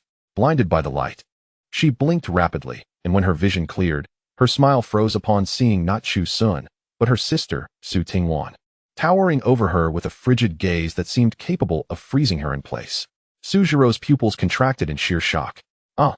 The sound of her scream shattered the silence, piercing through the air. Chu Sun, quick to react, clamped a hand over her mouth just as the sound erupted. The warmth and softness of her lips, mingled with her startled breath, filled his palm. Su Jiro trembled violently, her eyes wide with terror, overwhelmed by a sense of pure panic. Just moments before, she had anticipated a loving kiss from Chu Sun, ready to embrace him, only to be met with the chilling reality of her sister's icy expression and Chu Sun's indifferent gaze. She felt like a thief caught red-handed. Desperately, she struggled, her throat producing muffled sounds, but Chu Sun's firm grip silenced her protests. After what felt like an eternity, the initial shock began to fade, replaced with an overwhelming sense of despair and humiliation. Her mind raced with thoughts of her predicament. It was not merely an embarrassing blunder, it was a public execution. Sensing that she had finally ceased her struggles, Chu Sun slowly released his hand from her mouth. Glancing at his palm, he noted it glistened with her saliva. Su Jiro was now tightly wrapped in the blanket, her head the only part exposed, resembling a dumpling ready for boiling, utterly immobilized. She awkwardly attempted to smile at her sister. "Sister, what brings you here?" Su Tingwan looked down at her with a piercing gaze. "What sister? Who are you calling sister? Aren't you Su Tingwan?" Su Jiro's face turned scarlet with embarrassment. "Xiao Sun, help her sit up," Su Tingwan commanded coldly. Chu Sun complied, lifting the blanket along with Su Jiro, who wobbled slightly before steadying herself. Stepping closer to the bed, Su Tingwan confronted her. "You little rascal, your audacity knows no bounds. What kind of thoughts occupy your mind? Resorting to such despicable tactics as impersonating your sister? All for the sake of getting close to Xiao Sun. You truly have no regard for boundaries." Su Jiro was scolded to the point where she could hardly lift her head, softly muttering a phrase. "Same here," her voice was faint, yet in the quiet room, It resonated distinctly. Su Tingwan's brows instantly shot up. What did you say? Su Zhiro quickly shook her head, plastering on a charming smile. I didn't say anything, did I? You must have misheard, sister. The mischievous expression on her face betrayed any semblance of remorse. As she pondered the situation, a sense of grievance washed over her. It was clearly her sister who had wronged Xiao Sun first. She merely borrowed a tactic to counter it. Why should the officials be allowed to set fires while the common folk are forbidden from lighting lamps? Su Tingwan was both amused and infuriated by her sister's unrepentant demeanor. Oh, you dare to retort? She turned to Chu Sun. Gag her mouth for me. Today I shall give her a proper lesson. Upon hearing this, Su Zhiro panicked, glancing at Chu Sun with pleading eyes. You decide whom to help. Xiao Sun. She puffed out her chest, feigning fierceness. I have shared a bed with you. If you are a man, you should protect your woman and not let her be bullied by others. Chu Sun was momentarily taken aback. There seemed to be some validity to her words. However, upon reflection, he realized that Su Zhiro had indeed crossed the line today. This tactic was beneath contempt. She needed a profound lesson to remember her place. Thus, he ignored her pleading yet somewhat fierce gaze. From the drawer of the bedside table, he retrieved a fresh handkerchief. Approaching the bed, he grasped Su Zhiro's chin. Despite her muffled protests, he unceremoniously folded the handkerchief several times and stuffed it into her mouth. Her protests morphed into indistinct muffled sounds. Observing this scene, Su Tingwan wore a satisfied smile. Xiao Sun, you are such a good boy. Lay her flat. Chu Sun complied once more, repositioning Su Zhiro on the bed. She resembled a captured mermaid, her mouth stuffed, gazing helplessly at them. Su Tingwan picked a long white feather from a decorative vase on the floor. Holding the feather, she exchanged a knowing glance with Chu Sun. Hold her feet and body. Don't let her move. Chu Sun understood and restrained the squirming Su Zhiro. Su Tingwan slowly crouched down, her gaze landing on Su Zhiro's delicate, fair feet. Realizing what was about to transpire, Su Zhiro's struggles intensified. She had always been ticklish, especially on her soles. A smile crept onto Su Tingwan's lips as she gently glided the feather across Su Zhiro's foot. A wave of uncontrollable ticklishness surged through Su Zhiro, causing her body to arch involuntarily. The sensation was unbearable, tears nearly spilling from her eyes. She desperately attempted to curl her toes, but her body was firmly restrained, rendering her immobile. With the handkerchief stuffed in her mouth, she could not even plead for mercy, only emitting muffled groans. This peculiar form of punishment persisted, with Su Zhiro thrashing about on the bed in vain struggle. Had it not been for Chu Sun's arm holding her down, she surely would have rolled off the bed. The maddening itch combined with the humiliation of being caught left her on the brink of tears, which slid down her cheeks. After what felt like an eternity, Chu Sun, observing her tear-streaked face and trembling body, felt a pang of compassion. He furrowed his brow, deciding enough was enough. That's enough, he said to Su Tingwan. She had merely intended to teach her a lesson, not truly to torment her. Hearing Chu Sun's words, she ceased her actions, discarding the feather and rising to look down at her disheveled sister sprawled on the bed. Chu Sun released his hold on Su Zhiro and removed the soaked handkerchief from her mouth. He then pulled away the air-conditioning blanket that had enveloped her. Once liberated, Su Zhiro curled into a ball, gasping for breath on the bed. After a moment, she gradually propped herself up on the mattress. Her long hair clung to her damp cheeks, and her eye makeup was a mess from tears, her black eyeliner smudged, making her appear like a wronged little kitten. Chapter 80. The aggrieved little fist Chu Sun steadied her, allowing her to lean against the headboard. Su Tingwan crossed her arms, her expression stern. Do you now realize your mistakes? Su Zhiro hung her head, her shoulders shaking. The discomfort from punishment lingered, and a wave of grievance surged within her. She raised her head, her eyes red and brimming with tears, lips quivering. You both ganged up on me, boo-hoo. The moment those words escaped her lips, she could no longer hold back, bursting into tears. Her large tears cascaded down, and she wept with a heart-wrenching sorrow, as if her heart were being torn apart. Both Chu Sun and Su Tingwan were taken aback, exchanging incredulous glances. No way she's crying already. What happened to that defiant spirit? I will no longer pay attention to either of you. Su Zhiro cried amidst her sobs. Su Tingwan was utterly bewildered. How had the situation flipped? Making her seem like the villain? Yet, seeing her sister's heart-wrenching tears, her resolve softened. Although she was a few minutes older, as the elder sister, witnessing her sibling's distress drained much of her earlier sternness. She began to question whether she had indeed been too harsh. But then, she recalled, no? This little fox was adept at turning the tables. You were the one who misused my identity. You committed the wrongdoing first. Su Zhiro sobbed, leaving Su Tingwan momentarily speechless. The latter felt a rush of indignation, her face reddening. You should have used your own identity. If you did wrong, you ought to be punished. But you did wrong too. Suzhiro shot back. You were the first to act against Xiao Sun. As the sisters were about to bicker on Chu Sun's bed, he felt a headache coming on. How about you both cool off and return to your rooms? Su Tingwan scoffed, casting a glare at the still sniffling Suzhiro before addressing Chu Sun. You better educate her. She doesn't repent. Humph. With that, she turned on her heel and slammed the door behind her. Suddenly, the room was left with only Chu Sun and Suzhiro. As soon as Su Tingwan left, Suzhiro's cries grew even louder. Boo!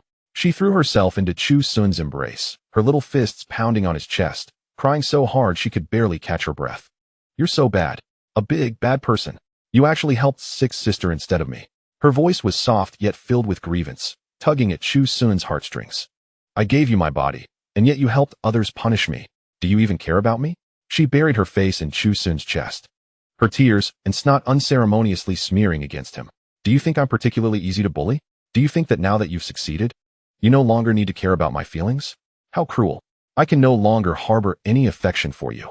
Suzhiro lamented, her tears causing a tempest of emotions within Chu Sun, who hurriedly embraced her, gently patting her back. There, don't cry. He sighed, a hint of helplessness in his tone. It was merely a playful tickle for half a minute. You see, in the end, it was I who convinced Lu Jie to stop. Suddenly, Suzhiro lifted her tear-streaked face, her large, glistening eyes glaring at him. The punishment is irrelevant. What matters is your attitude. She cried, her voice trembling. You aided Lu Jie and neglected me. In your heart, I am of lesser importance than her, am I not? How biased you are. Observing her pitiful demeanor, Chu Sun felt both amused and exasperated. You little fox, how dare you say that? He playfully brushed the tears from her nose. Who told you to be dishonest and deceive me? And to impersonate Lu Jie? What audacity. Is it not because I like you? I only resorted to such antics because I like you deeply. How could you treat a girl who wholeheartedly adores you like this? Allowing her to be bullied while you assist others. Her accusations escalated, and her tears flowed more fiercely. Chu Sun was at a loss. He could hardly bear to see a girl cry, especially one as pitiful as this little fox.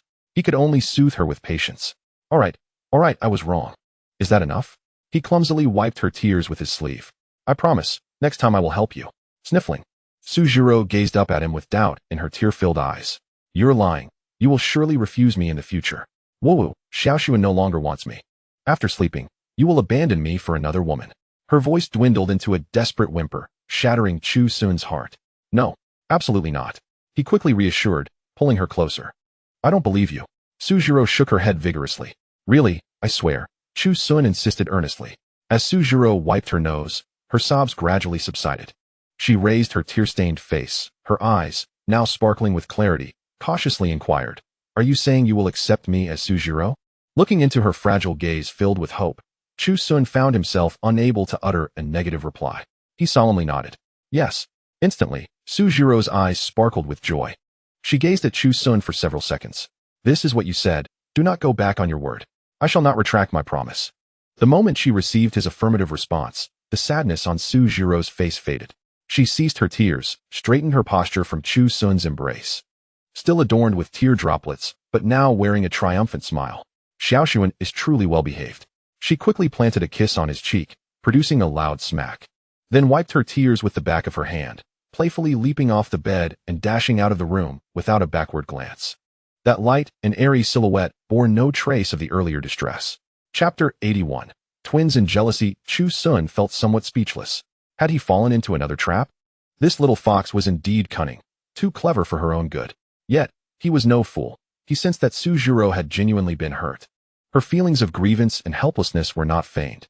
However, upon promising to accept her identity, the overwhelming joy had swiftly eclipsed her sorrow. She was indeed a person whose emotions surged and receded with remarkable rapidity. As he surveyed the disarray of the bed linens, still scented with the perfumes of two distinct women, he sighed and tidied up. Lying down, he found himself restless, his mind replaying the evening's theatrical performance. Suzhiro had truly exceeded expectations, devising such a clever ruse and executing it so convincingly. Yet, another, more pressing concern soon occupied his thoughts. Su Tingwan had discovered the mischief he and Suzhiro had engaged in, and given her strong-willed nature, she would undoubtedly be envious, intensely so. It was predictable that she would retaliate with increased fervor. Thus, it dawned on him that he now had 3 women to navigate: Su Tingwan, Su Zhiro, and Su Yuyan. The complexity of the situation weighed heavily on him. These 3 were increasingly bold and assertive. Although he lacked any extraordinary abilities, he was fortunate to possess a sharp intellect. His major in university was biomedical engineering, and he had resolved that from the very first day of college, he would establish a laboratory. With the knowledge in his mind, he could easily devise a remarkable potion for men, which would not only serve him, but also bring prosperity. The following morning, as Chu Sun descended the stairs while stifling yawns, he spotted Lu Jie and Qi Jie in the garden below. However, the atmosphere felt oddly tense. They stood at a distance from one another, one on the east side of the garden and the other on the west. Previously, the sisters had shared a close bond, often rising early to exercise together, filled with laughter and conversation. Yet today, the air was thick with unspoken tension, each ignoring the other. Dressed in a pink tracksuit, Su Zhiro was skipping rope, her ponytail swinging behind her, radiating youthful energy. In contrast, Su Tingwan, clad in black yoga attire, sat on a rattan chair beneath a sunshade. Holding a cup of coffee, her gaze icy as she stared into the distance, lost in thought. Each believed the other had usurped their rightful place, engaging in despicable acts. Neither was willing to concede. Especially for Su Tingwan, the sense of injustice was particularly acute. She had been the first to connect with Xiaoxuan, laying the groundwork step by step, only to be outmaneuvered by Su Zhiro, who had cunningly seized the moment. How could she swallow that bitterness? Moreover, a more shocking thought crossed her mind. There were no balloons in the house. The previous night, she and Chu Sun had failed to consummate their intentions due to this very reason. So had Su Zhiro and Chu Sun secretly gone out to purchase some?